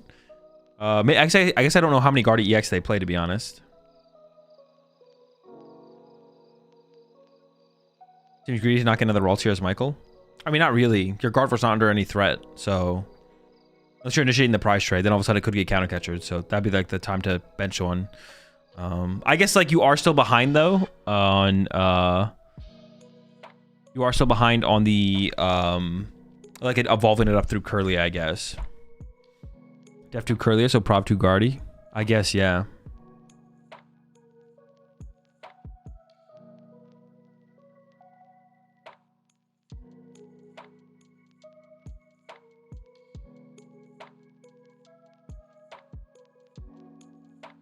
Three, 4, 2. Gotta have the Curlias, man.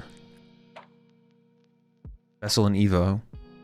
Okay, at what point? All right, we'll see if Davidson attacks this turn. But if Davidson doesn't attack this turn, at what point do the players count the decks and see who decks out first?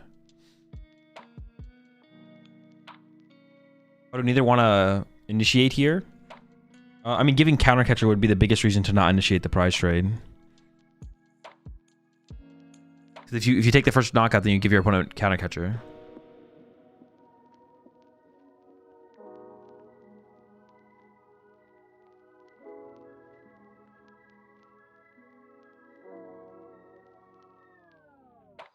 All right, maybe Davidson is going to do something. Either play Turo. No, there's no Turo.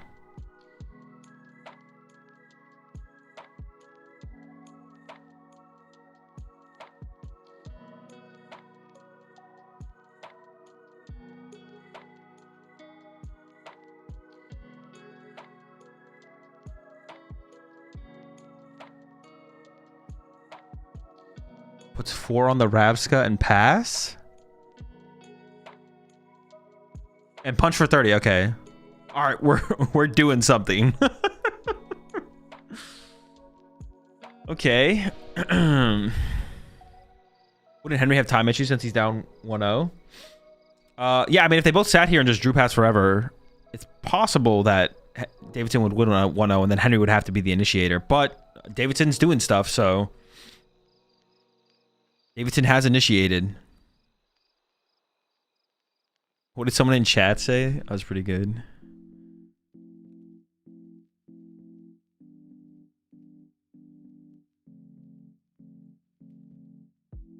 The 2 Gardevoir players are both waiting to initiate the mating ritual.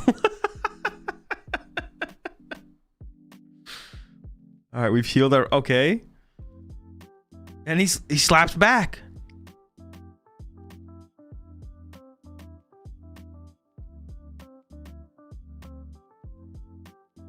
Henry can take a KO without even setting up a Gardevoir now, though. Yeah, but eventually you will have to set up a Gardevoir, right? You can't wait forever.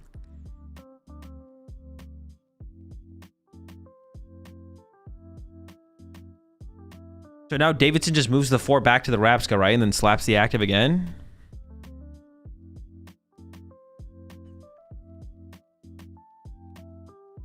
Yeah, 4 back to the Rapska. Do you slap though, or do you not? Because then all of a sudden the Screamtail can hit harder. While we're slapping. Is it literally slap? It's literally slap. Okay, yeah, we're literally slapping.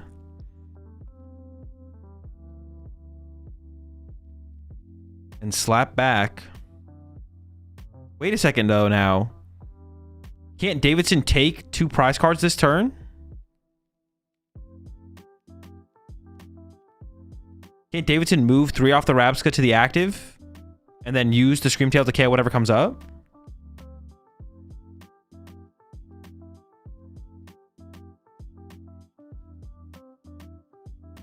But did he move all 4?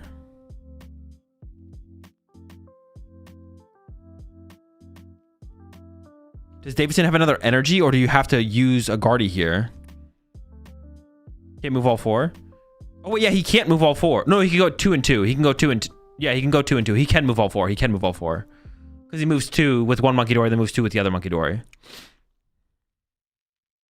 Safe. Yeah, Davidson's initiating the prize trade here. Does get a 2 prize knockout as well.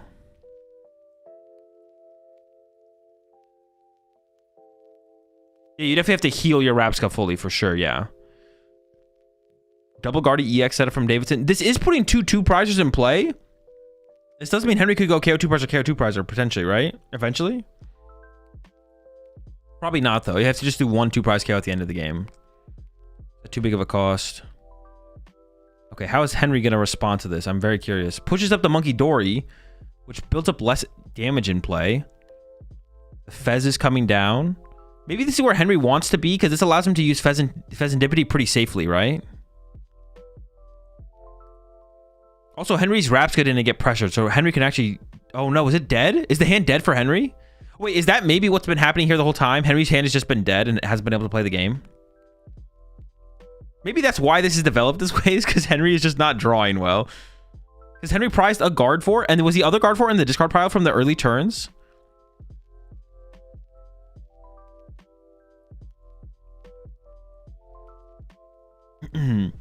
Where is Henry's second Gardevoir right now? He needs Stretcher. Is one in the discard pile and one is prized? He Ultra Balled it? Oh, he just literally doesn't have Gardevoir. It's nothing like... He's not like getting massive big brain with this play. He just can't do anything.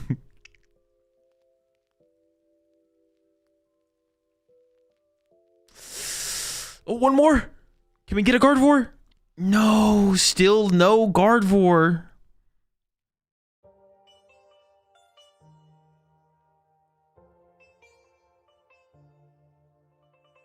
One Gardevoir in the discard pile, one Gardevoir in the prize cards.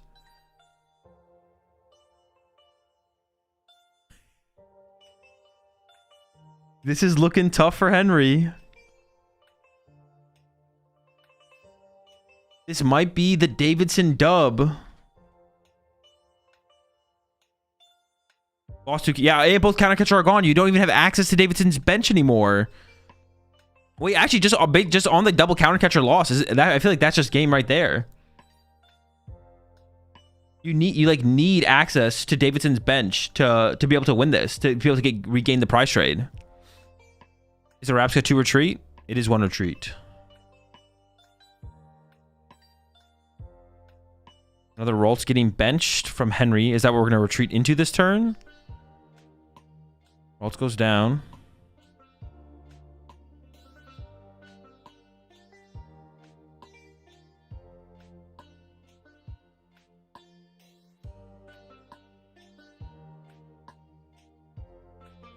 Am I wrong? I feel like I saw a Devo in the deck. No, there's no Devo. Looks like the only deck that could beat Henry in the finals is Henry's deck. Big time. No memes.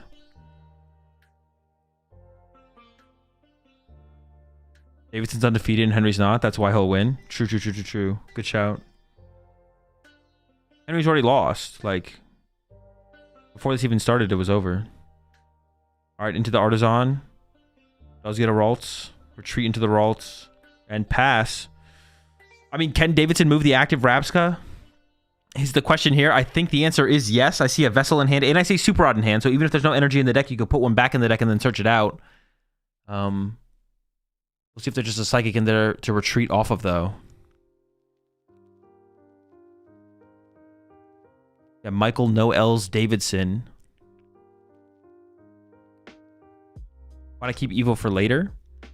I mean, it could synergize with Super Rod, I guess. Yeah.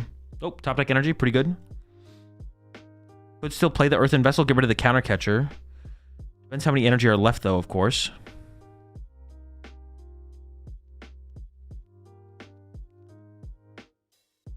But Attach Retreat should be good enough here from Davidson. And then you could just like move one. Oh, plays the Vessel. Interesting. I mean, you got to be careful. Oh no, we're out of counter catcher. Actually, you don't have to be careful. Yeah, Henry has no counter catchers left. You actually don't have to be careful. I feel like Davidson should move 1 damage off the Screamtail to the Rabska to make it so Henry has to heal that 1 damage, but is not getting value out of the Monkey Dories fully. I feel like Davidson should just move 1 damage off the Screamtail to the Rabska and then just KO the active. Yep. Maybe more? Nope, just 1 to the Rabska. Now Henry has to move that 1 off the Rabska, or Davidson just gets a 2-prize turn. And you're not doing as much damage with your Monkey Dories as Henry now. I mean, let's start with finding finally the secret box.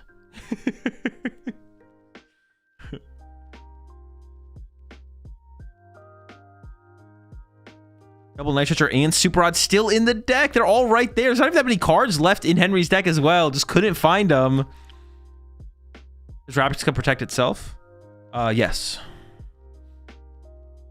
But no, it does not protect from Monkey Dory's ability.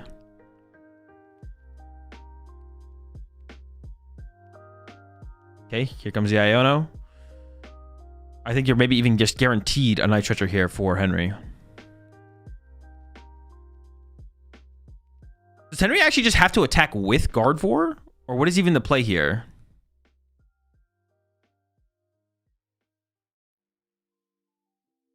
Yeah, are we just swinging with Gardevoir here? Wouldn't Rabska prevent TM Devo from working? Yes, it does prevent TM Devo.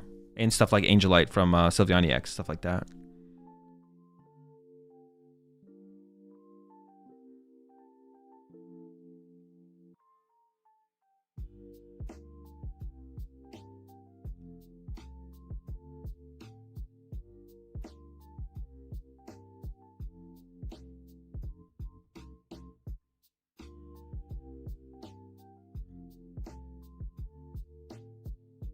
All right, threw it all on the active Screamtail and then took the knockout. Does Davidson have the Drifloon KO response? Even if you don't, just punching the active Gardevoir still seems pretty good. There's a research in the hand here for Davidson.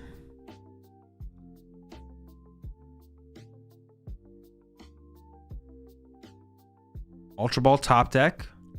Losing this Nitroture does not sound great. But if you just get Drifloon Bravery Charm here, you basically just win the game. So do you just go all in for it, play the research? If neither of the cards were in your hand, and I don't think they were, we're just going all in with the research here, not shuffling the deck because the cards in the hand from the previous Iono weren't there. So Drifloon Bravery Charm just wins the game here. There's Bravery Charm, there's Artisan and Nest Ball. And, oh, Drifloon was on the bottom of the deck. Okay, but yeah, you don't want to shuffle it because you always have access to it. It's just where's the Bravery Charm? And Davidson has it, going to go down to 1 prize card here, and there's not even a Ralts on the bench here for Henry. I think Henry's probably going to scoop as soon as he sees the Bravery Charm. The writing is on the wall. Yeah, I wouldn't be surprised to see Henry scoop here after the Bravery Charm hits the Drifloon. Davidson hit him with that slow roll. There it is. And Davidson gets the dub. Henry Chow denied the 4th regional win. Davidson in his 2nd finals this season, I want to say. I don't know how many top cuts he has this season, but I think it's his 2nd finals this season. Gets his dub. Another Dude, we've seen so many players get their first time wins here. Super cool finals match as well. Testing partners, teammates, playing the exact same 60 cards. Pretty dope storyline, to be honest. Guardi gets another dub, bro. Can we just ban it already, bro? It's insane, bro. Just crazy. And the worst part about it is only lucky players can take advantage of it. If you're unlucky like me or chat, like we can't win with Guardi. It's a luck sack deck only. It's not fair, man. It's not fair. I hate this so much. All right, chat. Insane stream this weekend. We got 2K viewers over on YouTube. I think we have like 1,000 people almost over on Twitch. Appreciate everyone tuning in, hanging out. Had some fun streams this weekend. I'll be streaming tomorrow, playing, I don't know, some Pokemon or something, talking about Portland. Destined Rivals is coming out next week on Thursday. Yeah, Destined Rivals is coming out next week on Thursday, so I'm going to do a 12-hour stream on Thursday, so make sure you come out for that. I'm also going to be, hold up, giving away a booster box of Destined Rivals as well, so make sure you come out for the stream on Thursday. You got Dude stream on Wednesday. Destined Rivals on Thursday. I'm not streaming over the weekend. I'm gone for a wedding Friday, Saturday, Sunday. But I'll be streaming again next Monday as well. I'll be streaming on Monday as well. Not going to be streaming on Tuesday. But yeah, so I'll be streaming Monday, Wednesday, Thursday this week. Chillin' Monday. Nothing Tuesday. Dude stream Wednesday. Destined Rivals Thursday. And then I'll be back again the next Monday because I'll be away for the weekend. What time is the 12-hour stream starting? Whenever I get back from the gym. Or I might skip the gym and just start it early. We'll see. What time does the set drop on PTCG Live? I might just not go to the gym and I might just start immediately when it happens, to be honest. Yeah. 10 a.m. your time? I might go to the gym. Because I get up at 8 a.m. So it's like 2 hours before the set drops. So I'll probably have time to go to the gym. I'll probably hit the gym first. Might be a little bit late then. I'll be starting at like 10:30, 11. But that's fine. Yeah, I'll try and do a 12-hour stream. Yeah, I'm gonna go ahead. I'm gonna raid the main channel here on Twitch so y'all can catch the winner's interview and ceremony and all that stuff. That's gonna do it for me. Have a good rest of your day. Chat. See you tomorrow. Goodbye. Peace.